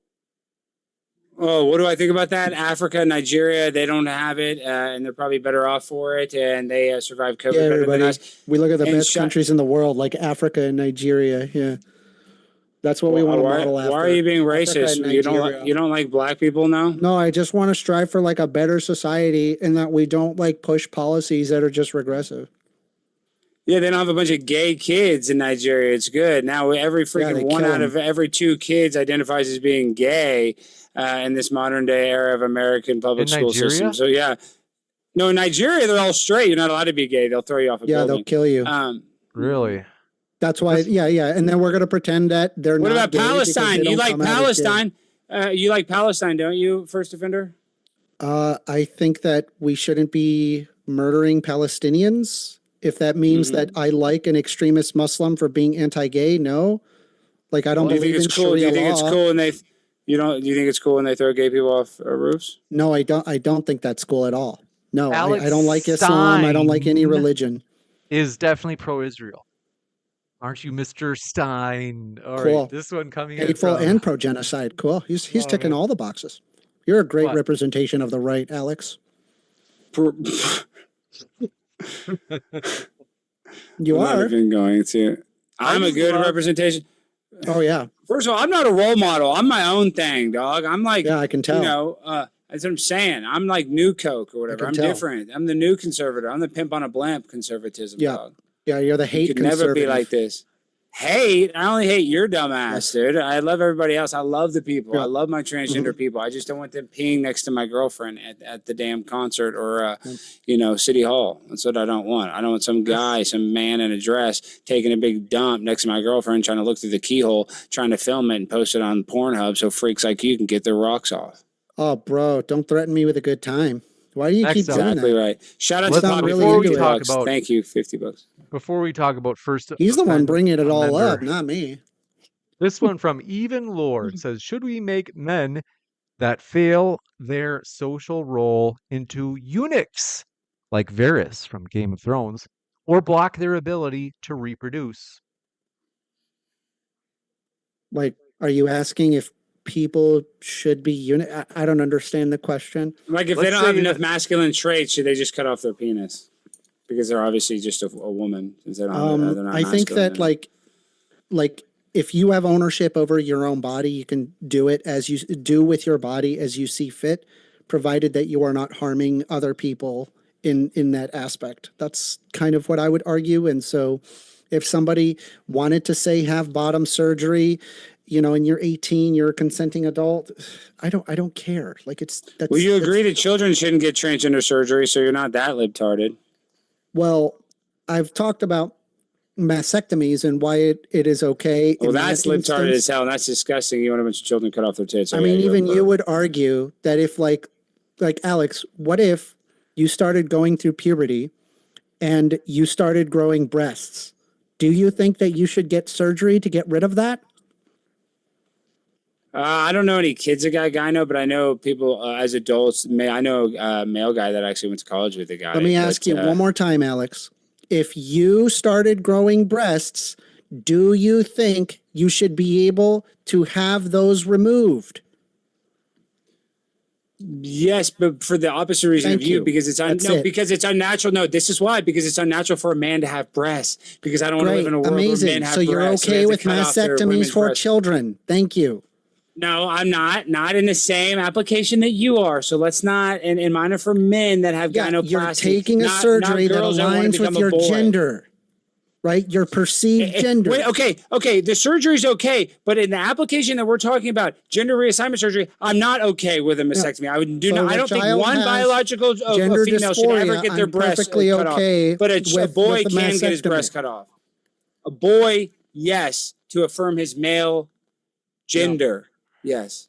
This one coming in from, do appreciate your question.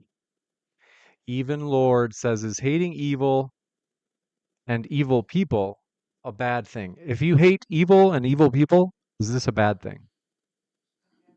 No. I dislike Alex Stein and people like him quite greatly. I find them detestable human beings. They're like bridge trolls or troglodytes. They like to argue hate, and they spread their hate, and other people join in on the hate.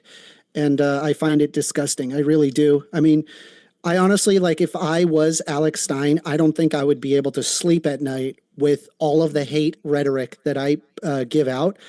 I would just. Dude, what hate rhetoric are you talking about? I don't spread any hate. I literally spread no hate. I have no idea what you're talking about. Okay. I spread hate. What are you talking about?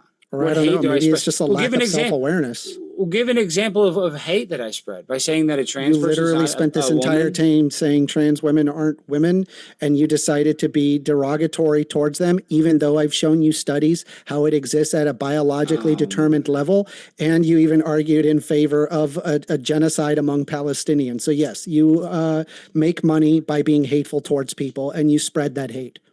I wish I could answer that, but you're biologically retarded and not even worth it. You perpetuate ignorance. You make the world a worse place. You're the one that's ignorant. You think that a boy can cut off their penis. I'm very and become a well read girl. on these So topics. You're the ignorant one. So. This one coming in from, do appreciate your question. Gavin, free, none, says, Amender, don't think nobody has peeped your stress eating.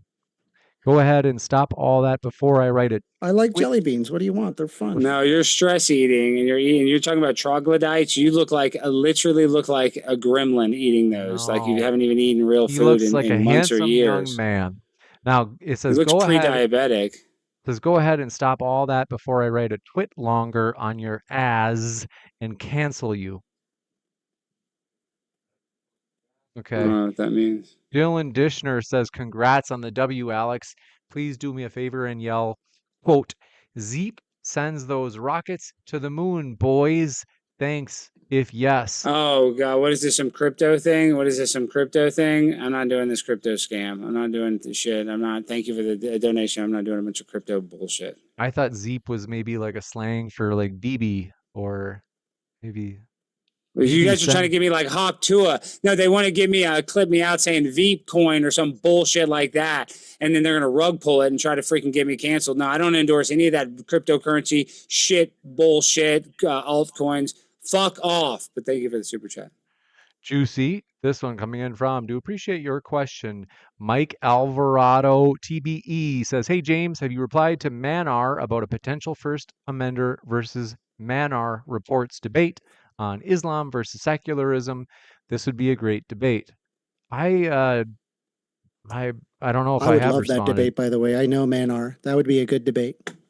Is he a Muslim? Yes.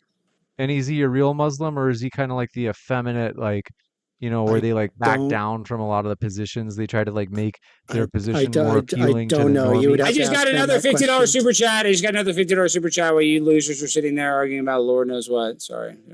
This one coming in from, what was it? Mother Holda says males. Oh yeah. Anyway, Manor reports he's like a legit Muslim. Like he's not like gonna try to like be more palatable for like normies. Like he'll just dig his heels in and be like, yeah, like apostates should be. I would ask him. I don't know. I would just email him. I'm not sure how far Okay. he would go. Mother Holda says males don't need surgery to fix gyno, namely man breasts, and mastectomies on girls increase cancer risk and make breastfeeding any future children impossible. Okay, so let me read that again because I put the commas in the wrong place. Males don't need surgery to fix gynomastia. In other words, males don't need surgery to fix their man boobs. And then they said also on a separate note, mastectomies on girls, namely removing breasts, tends to increase cancer risk and make breastfeeding impossible in the future. First Amendment. So if you're a teenager and you're a boy and you start growing breasts, if you think that that is not going to have any negative social repercussions, maybe you just don't remember ever being a teenager ever. That would absolutely be horrendous for a child to go through. It would actually, I would actually say borderline would be like a horrendous thing to force a child to go through that when that is not their gender identity. And you're talking about like whether or not it increases risk. Yeah, yes. That's any surgery has inherent risk tied to it. I think that needs to be a discussion between the doctor and the patient and the parent in the case of them being a minor. And that just needs to be a discussion. Yeah, I know it's really hard to like I know it's not like a TikTok feed for like jingly keys. I got it. I mean, how boring can you be? I mean, I'm this just is the pointing out boring the Olympics. facts.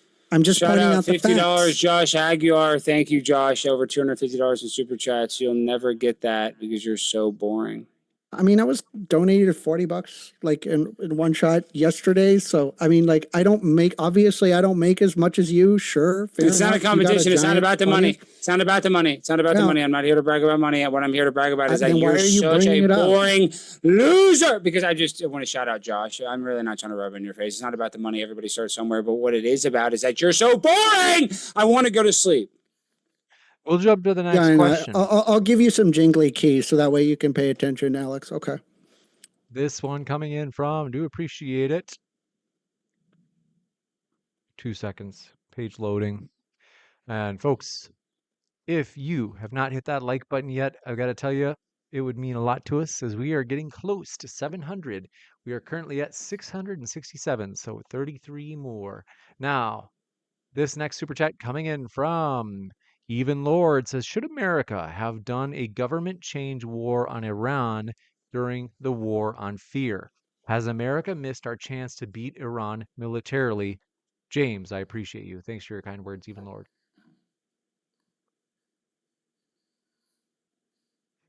Here's the question again.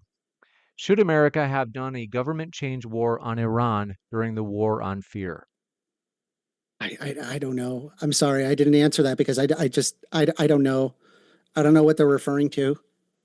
I think they mean like Apologies. that would have been a good chance to like take a preventative measure against Iran so that we could have like a kind of a stronger power position against Iran now as things I are mean, the heating up. fact is that Donald Trump decided to pull out in 2017 regarding the nuclear deal with Iran. And so obviously the very next step was Iran was going to build up their nuclear program. Donald Trump had self-created the problem and now he has to solve it.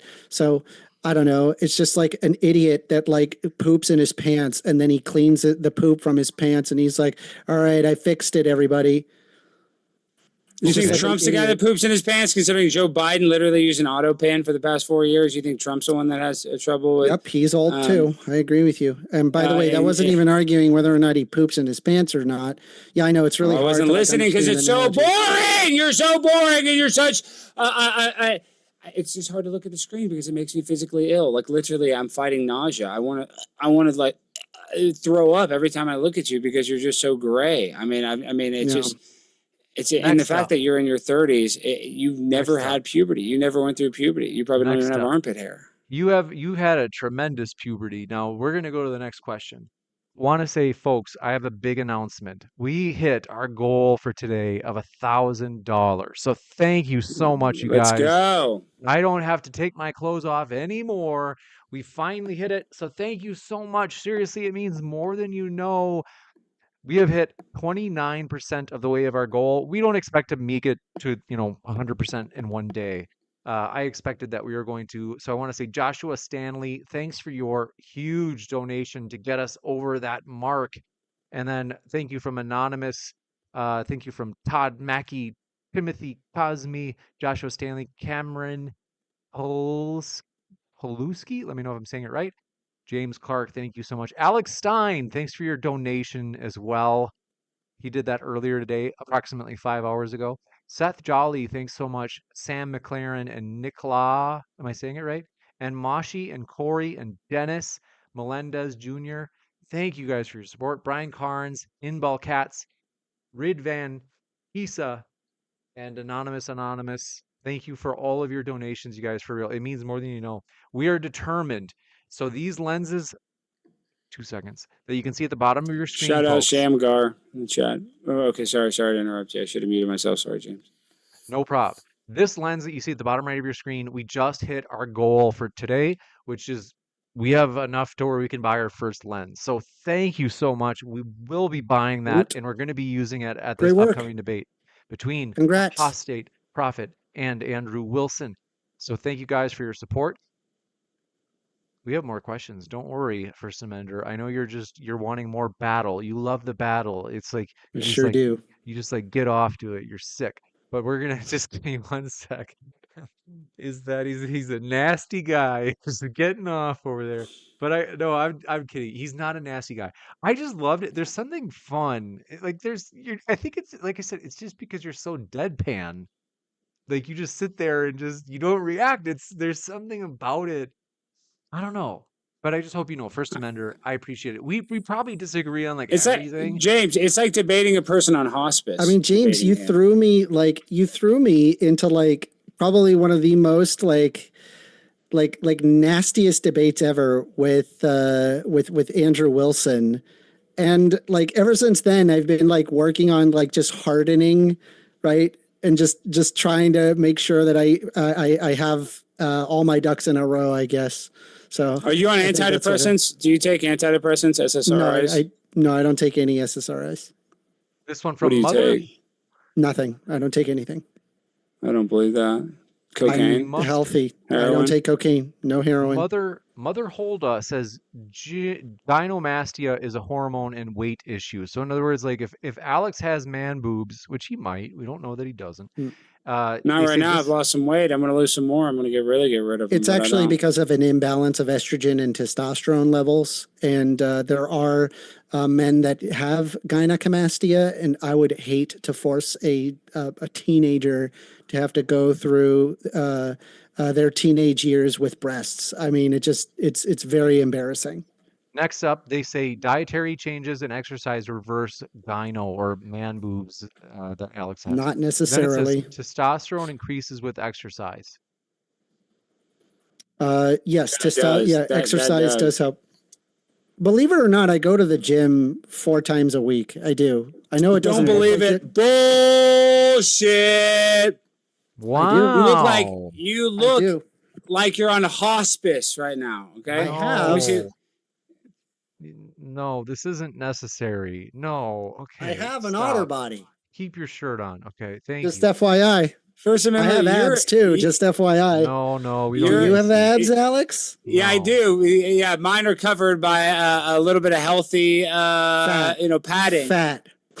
Listen, you're a gay twink, all right? I'm not going to sit here and take it for some homosexual pervert first offender over here. You've never even been with a person, never even felt the touch of another human being sitting there like a hospice patient, all greasy, eating jelly beans. You're the one I'm not gonna saying sit that here I'm the and do- gross one, right? But I'm looking good, dude. I'm feeling fine.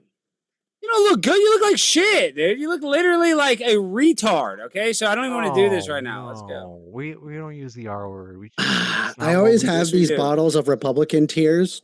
not They're what we really say. tasty. It's not what we say when First Amender is here. Those aren't We- tears. That's something else. God, you're so You know what I mean? mad. That's What a baby. Republican, you know what?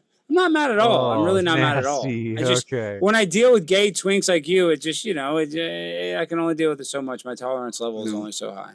I have a couple of things. First, we have a new question, and I've got to tell you, folks, thanks so much again for your support. We are at, in terms of likes, we went from 667 to now we are at 681. So 4 more likes. Thanks so much.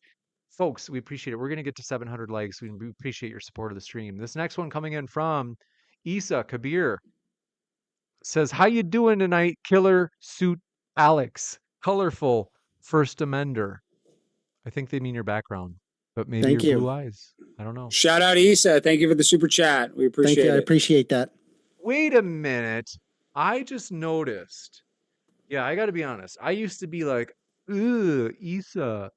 But now I'm kind of like, you know what? He's been a huge supporter of Modern Day Debate. So I'm no longer like, ugh. I'm kind of like, you know what? Okay, all right, Issa. I'm still going to make fun of you a little from time to time out of love.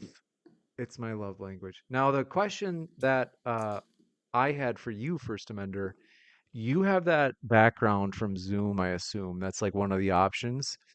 And my guess is that, are those the trans colors on purpose? Is that what Zoom had in mind? Yeah, those are that's a trans heart, but it's just a GIF. Like I use OBS to do it. Oh. But yeah, the colors remind me of like the Valentines of like Looney Tunes, like they're just kind of like Oh soft, yeah.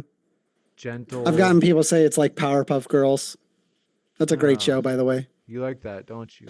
You like children's cartoons, First Offender, huh? I'm not surprised. I Not don't think you surprised should- that you love little girls' cartoons. I don't Ooh, think color that me you should- shocked. Ooh, I'm shocked. Ooh, I would have never I thought don't- First I don't Offender think- liked little children's cartoons that you can watch all day, even though he's in his 30s watching Powerpuff Girls. That's not weird at all. That's totally I just normal. don't think that like if you're like an adult that you ever grow out of things that you can genuinely enjoy. And I Okay, do you're like a cartoons I retard. grew up when with. you're an adult, you grow out of a lot of cartoons. I used to love Batman too. I don't still watch Batman. I don't still watch X-Men. Okay, so you watch cartoons. Like When I was a little kid, I wasn't watching My Little I liked- Pony or Powderpuff Girls like a Powerpuff total Girls was- homosexual, it was but I good keep for boys and forgetting. girls. I keep forgetting that you're an actual twink homosexual. That's what I keep forgetting.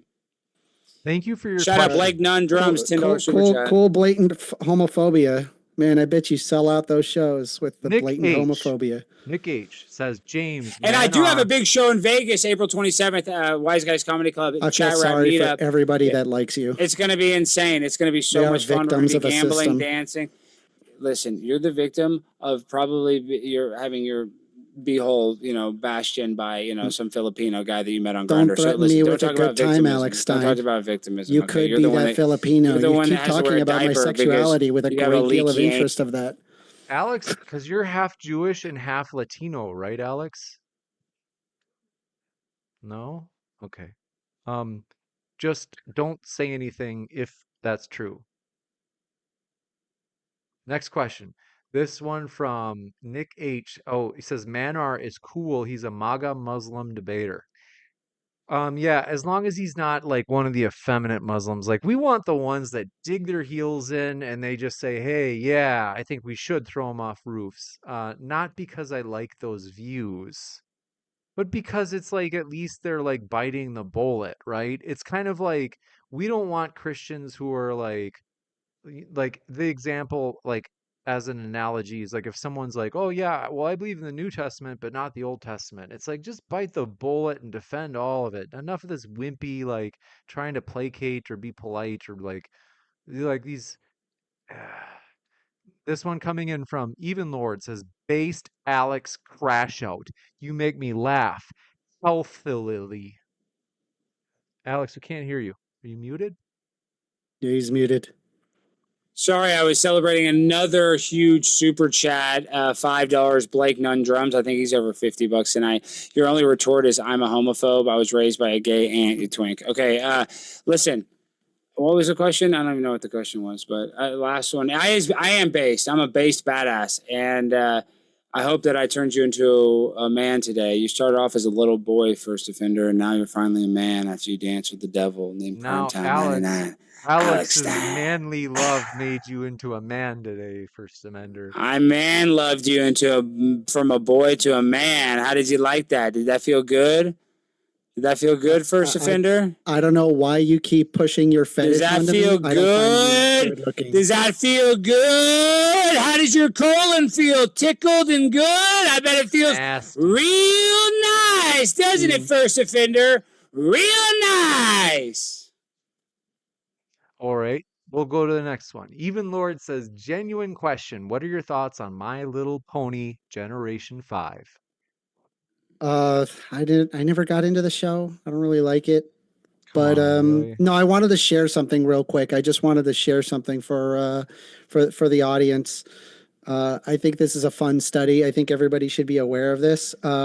Is homophobia associated with homosexual arousal?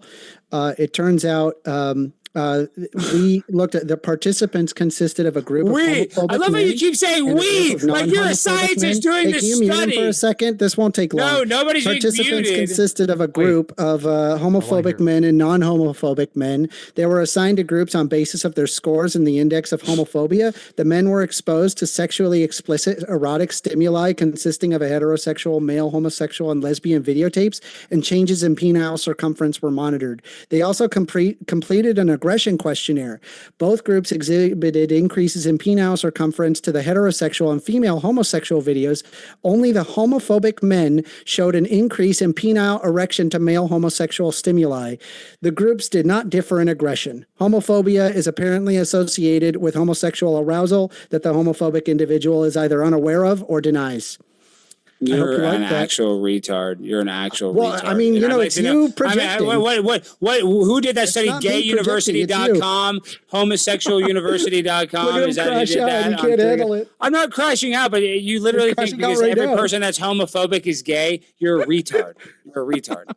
This one coming in. Do appreciate your question. Here we go. Go. Oh yeah, Alex, you didn't answer. Do you like My Little Pony? A little bit? No, would never watch that. I have no idea basically what it is other than bronies that I've seen being made fun of online. But of course, that twink over there freaking loves it, that pervert. Come on. I told you I wasn't into the show, but okay. But you know all about My Little Pony because you're still watching cartoons. I mean, I've heard people talk about My Little. I never even watched the show. Like, it's just not something I'm interested in. I doubt it. You're a brony. I'm being honest with you, bro. I'm being entirely you honest. haven't been honest one time. You need to look in the mirror and really figure out if you're going to be honest to yourself. That's what matters. Yep. We have. Wait, I'm gonna try this out, folks. We're gonna do like a. Oh, okay. I've never done this. We're like doing a super chat goal because one thing you guys do, folks watching, you love super chats.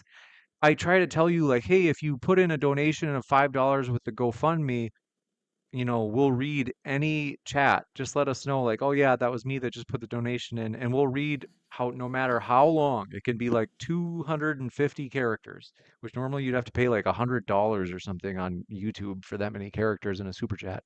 we will read it. But everybody, nonetheless, people just love this, you know,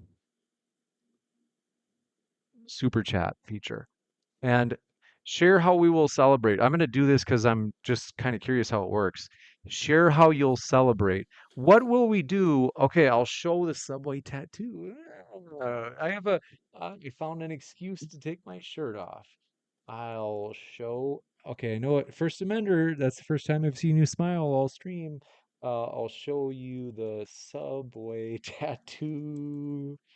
Such a nasty guy. He loves Subway. He loves those footlongs as start the goal. And so, What is this? so that's the first time I've accused audience or guest of being gay and in particular liking footlongs. But I do want to say, folks, don't feel pressured. I'm just kind of curious to see how this works. Like, cool if you want to throw in a super chat.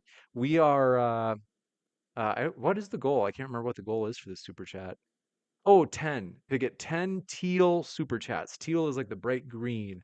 But I do want to say we're going to be here for another 30 minutes no matter what, because I'm going to do a 12 hour stream, even if we run out of questions for the Q&A here, which we actually look like we are running out of questions. That's why I did that super chat thing. I'm going to do this because I promised a 12-hour stream, and I'm going to damn well deliver on it, even if I'm slurring my words because I'm so tired, which I am.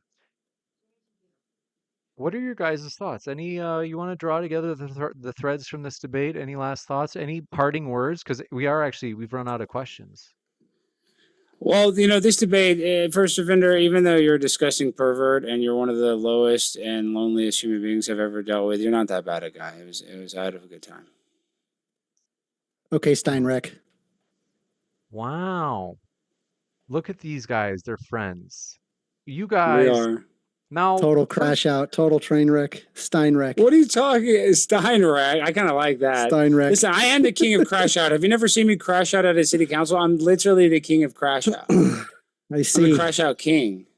You wish you could crash out like me, dog. You I wish don't you want to had the crash swag. out like you. I want to actually Do you- have a real argument.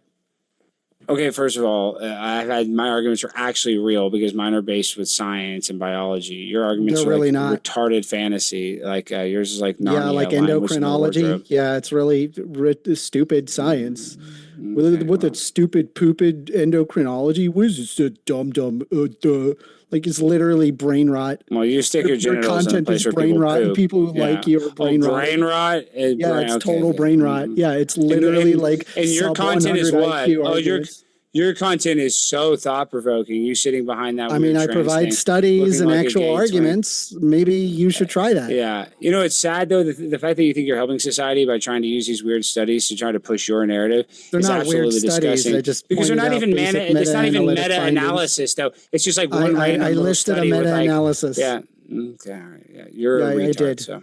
Yeah, I know. All right. Well, this has been a fun debate. Thank you for having me, James. Everybody support Modern Day Debate, and everybody go support that twink over there with the blown out beehole.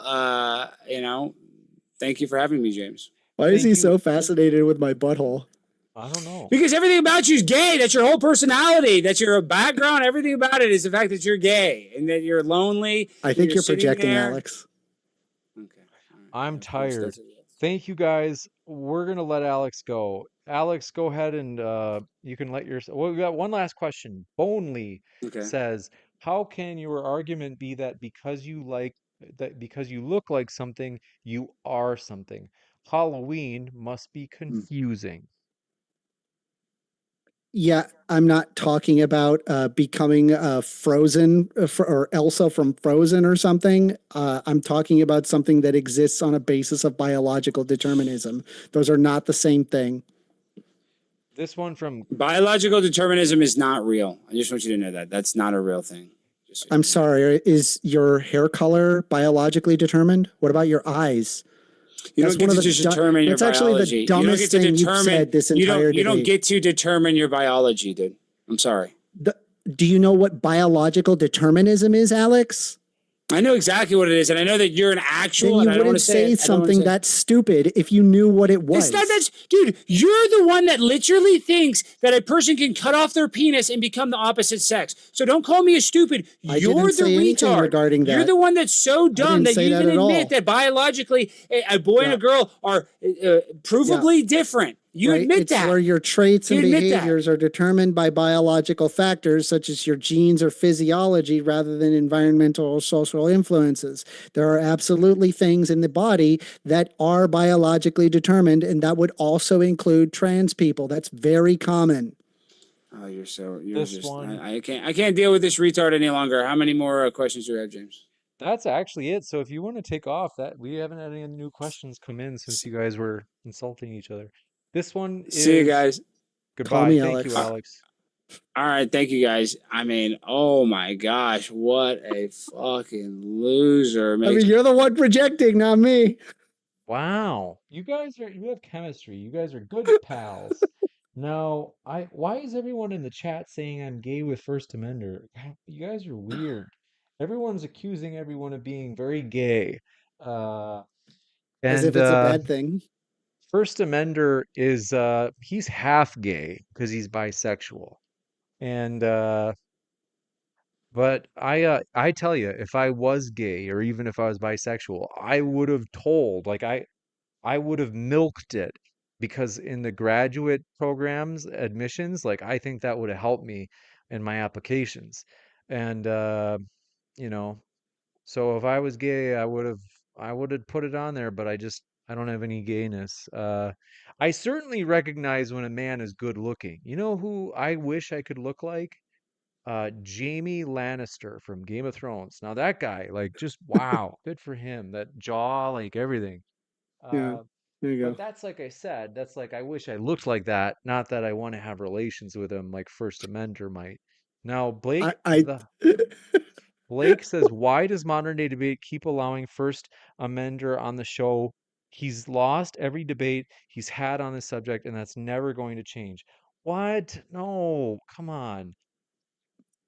If you think that him crashing out and not coming up with any arguments and just doing ad homs and then just perpetually insulting me the entire time while I'm presenting study after study after study and he has to use grok to give his ideas, I don't know what you think winning looks like. Man, I don't know. And they say, I thought Soy Tard was pretty good. Thank you. I am going to copyright that. That's mine. So you can use it in the Modern Day Debate live chat, but that's the only place. So I'm going to trademark that tomorrow. And next up on Easter. um, Andrew something or other says First Amender who was John Money. Oh, come on. You ask this every time. This is old news. Yeah, Okay, I so mean the there is a John Money poll. thing, it's obviously a lot older than there's other instances of hormonal research prior to John Money. Like, what do you want? Like, Wait. he wasn't the first. Oh, wait. You know what? Hey, hold on. You say James needs to stand a hair to his left. Like stage left? Um, my left. So stage right. Nick H says first Amender won this debate. Alex just has a lot of followers. LOL. Crashing out and ad homs don't win debates. Wow. You have a fan, First Amender. Based. Thank you. I mean, I think we If know you that's liked your my debates, by the way, just consider subscribing to my channel. I'm very, very tiny. So even one subscriber is huge. Like I'm very small, but I'm building up. It's growing. Let's see. This coming in from Blake the ITV says it certainly doesn't look like you, First Offender. I don't get it. What doesn't look like him? This one from Iron Horse says, oh, come on, James. All those high heel, short skirt shots you share on OnlyFans can't be just for the money. I actually do not have a, thinking of a clever name that I could call it. Could we use the word debate and like mix that with OnlyFans? Like only debates. I like that. Kind of sexy. This one is I do want to say thank you so much. We've hit $1,005 for the goal for the crowd fund. I'm just gonna go on a knee because my back is just I gotta move around a little bit and maybe going on my knee will help. You know, Okay. sometimes I have back problems. and it's mostly from like doing core exercises. I use a foam roller. It helps a lot. I don't know if you have one. No. Get Uh, one. but They yeah, we work. basically, I'm gonna check if we have any last super chats. We've only got about 30 minutes, and then we're gonna Tutgoo says James looks like Toy Story Bully. I don't know who that is, bro. Sid. I think he's talking about Sid. Iron Horse, I think that your son, First Amender, had a lively debate tonight. Nobody can deny that. And what I'm going to do is refresh the page. We are close to having 700, what is it called? Likes. 694. So we're only 6 likes away, for real. You guys, it's like we could totally do this. Is uh please do help us with just 6 more likes. That gets us to the 700 mark, and that's not too shabby. But also, what I'm looking at for stats for this live stream, because you guys might get a kick out of this, because it's like we're in the last half hour of a 12-hour live stream, because we're hardcore here. That's how we roll at Modern Day Debate. That's just, we go to the beat of our own drum. And oh, my back is so sore. So this was That not without a sucks. cost. I'm okay though, I promise. Like, it's worth it. The joy I've gotten from this stream, it totally outweighs the pain in my back. Is our our watch time. It's got analytics here. Average view duration was 17 minutes, which is quite bad for a 12-hour stream. That's terrible for a 12-hour stream. But it's not your fault, First Amender. Let's see. I will send you. I sent you a link to a foam roller. It really does help. Let's see. Wait a minute, why are you guys saying I was flirting with what is it called? First Amender. There definitely wasn't any flirting. You guys gotta knock that off. Is that I'm telling you, man, it's projection. These Republicans. That's why the Grinder app crashed at the Republican National Convention last year. It's all projection. but yeah. Ouch, ouch, ouch, my back. Okay. But yeah. So says James is not really like this. I don't know. What do you mean I'm not really like this? Like, I'm like this all the time. How am I not? What am I not usually like that I am like right now?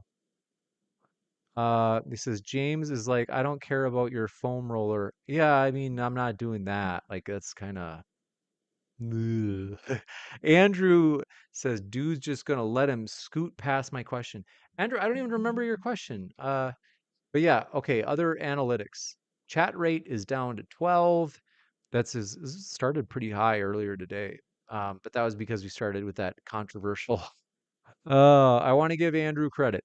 Andrew Wilson has promised, he said, hey, I'm going to donate $500. I just raised $500 for you for your crowd fund. So we do appreciate that. Oh, is it because because I said First Amender has like what are bright blue eyes?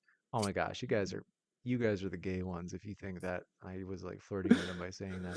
I'm trying to like push back against the idea that he looks like he's a corpse.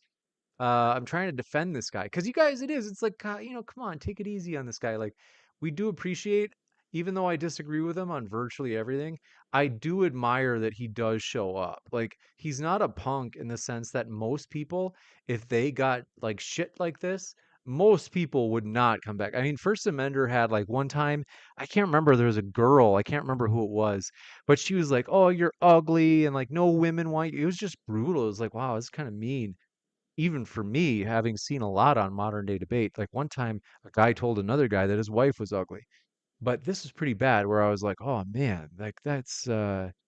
A lot of times they just want to attack him. They're like, yeah, you look like you're dead or whatever. So I'm trying to defend my boy here because I think he's wrong. I don't know. I gotta upgrade my camera. Like seriously, it really is the contrast. Like if you just look, like my skin color changes based on like it's weird.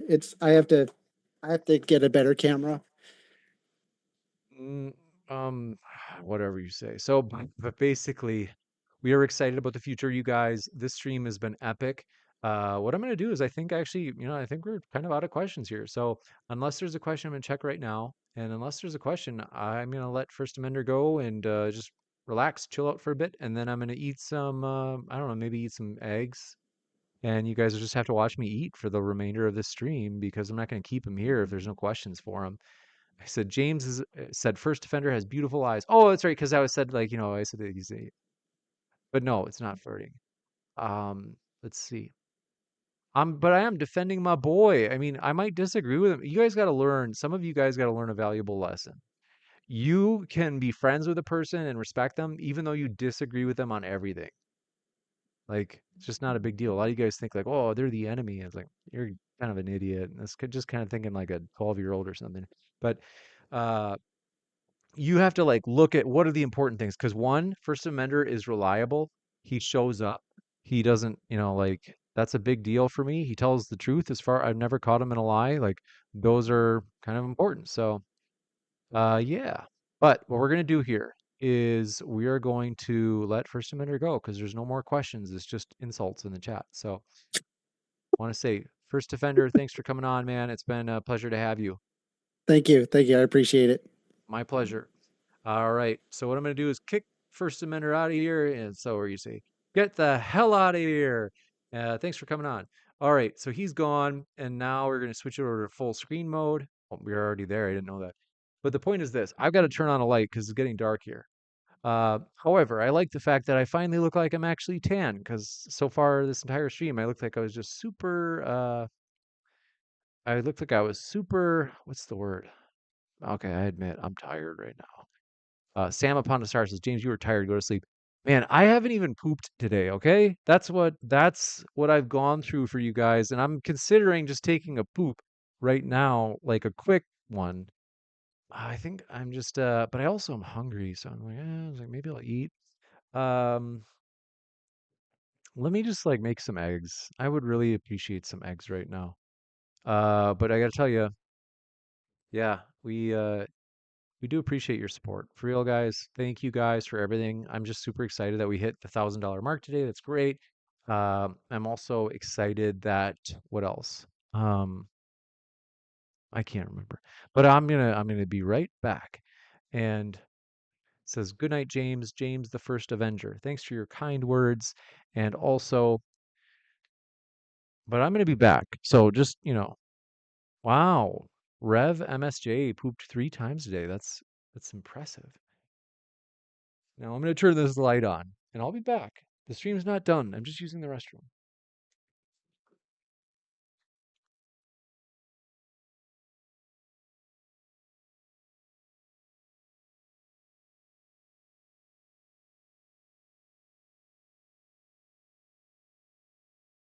Hang tight. I'll be right back. Don't you go anywhere.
I'm back. I want to say thank you for your support. I am still here. And what I'm going to do is I am going to start cooking some eggs. I really want some eggs and I'm hungry. And then we will end the stream together because then you can watch me eat. Okay? So I'll be back and we have to make it to the official 12-hour mark. That's important. But yeah, thanks for your support. We have passed 700 likes. We had 701. If you haven't yet, hit that subscribe button. I forgot to mention that, as we do have many more debates coming up. And so, hey, hit that subscribe button if you haven't yet. I will be back in just a moment. I will be actually like 10 feet from this computer, just cooking some eggs, and I'll be back to eat them with you.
I'm still here, just making things happen.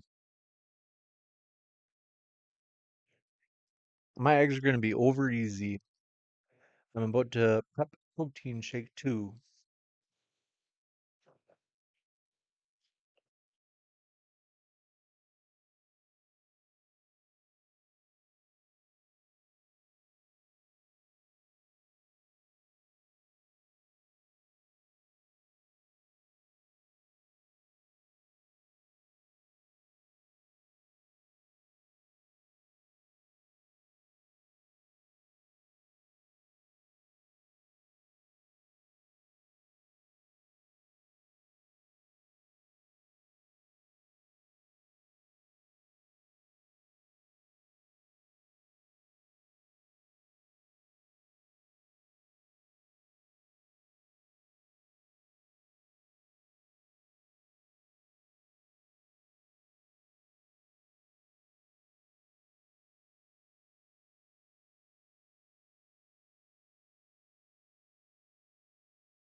Hey, thanks so much for your super chat. From REV says also cocaine for those after meal low times. Thank you. I appreciate that. And I could really use the cocaine because I get really tired. Let's see. REVMSJ says don't forget to wipe from front to back. What a nasty guy. Going to jail. Ooh, but yeah, we want to say thank you guys for your support. Thank you so much, though. Seriously, really do appreciate your support through those super chats. Uh, the eggs are cooking, which is cool. I'm like, hey, time to celebrate. Have some eggs. I've got my mayo.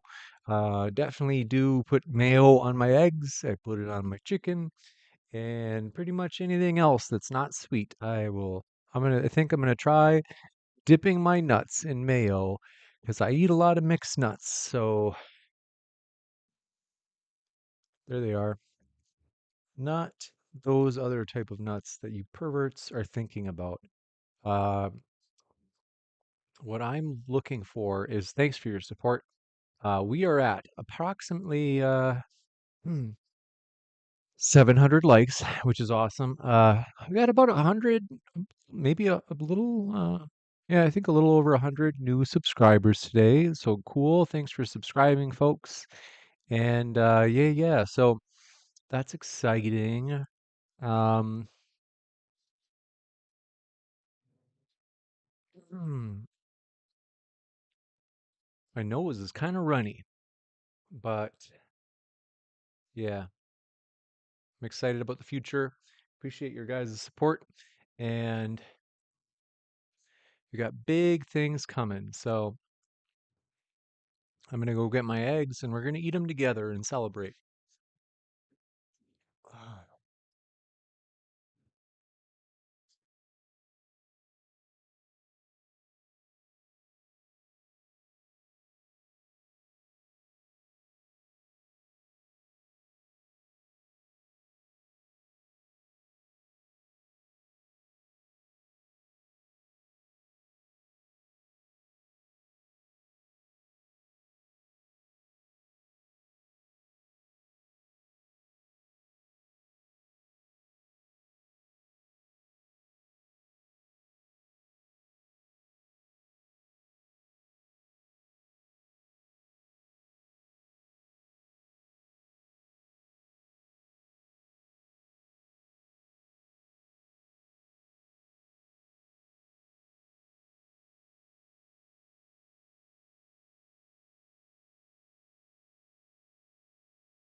I'm going to take a nice long walk and then I'm going to shower.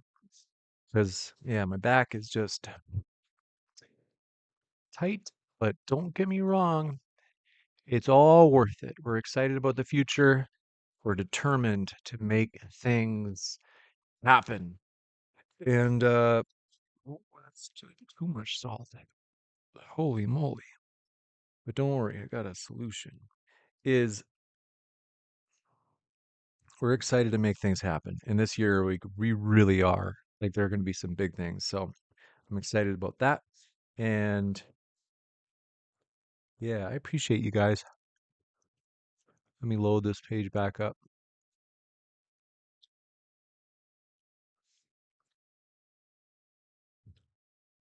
Thank you for staying with me until the final moments. I just had some over easy eggs. I never actually do what are they called? Um Scrambled. They just take too much work. I like to keep things simple, like low time commitment. Oh yeah. And then I've got my mayo, so I'm going to put them right here. Let's see. Let's just spread it on there. Wow. What was your guys' favorite part of the day?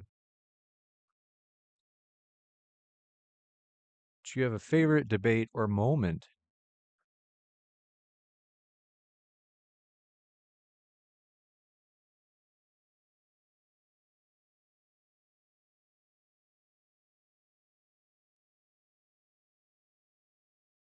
Mm-mm-mm.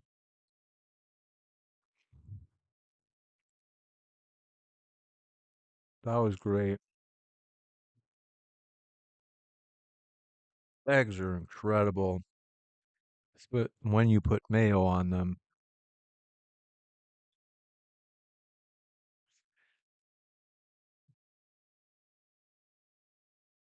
Um, mm.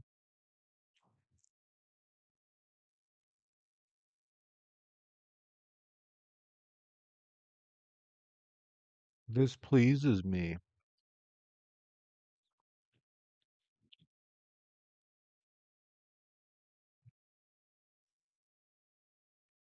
Alex spurring out is always interesting. Yeah, that was a high energy debate. That was a good one to wrap up with. Lots of energy, lots of gusto. These guys eat too much red meat. What movie am I quoting when I say that? It's old, I'll tell you that. It's old school, like 1980s.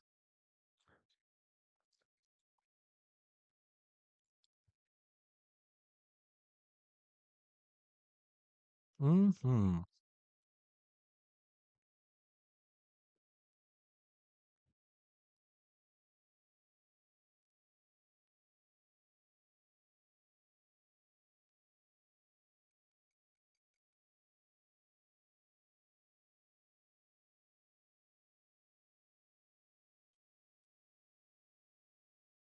Hmm.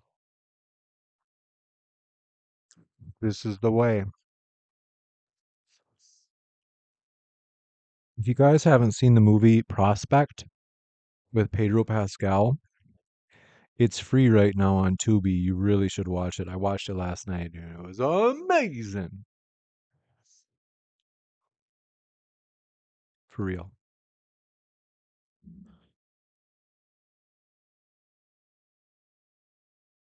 Hmm. Hmm. It was so good.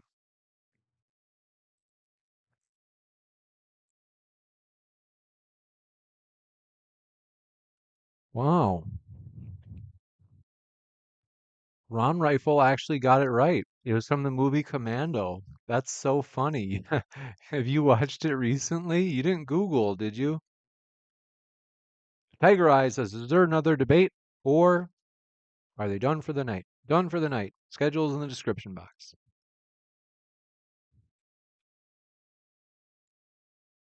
I'm impressed you knew that was Commando.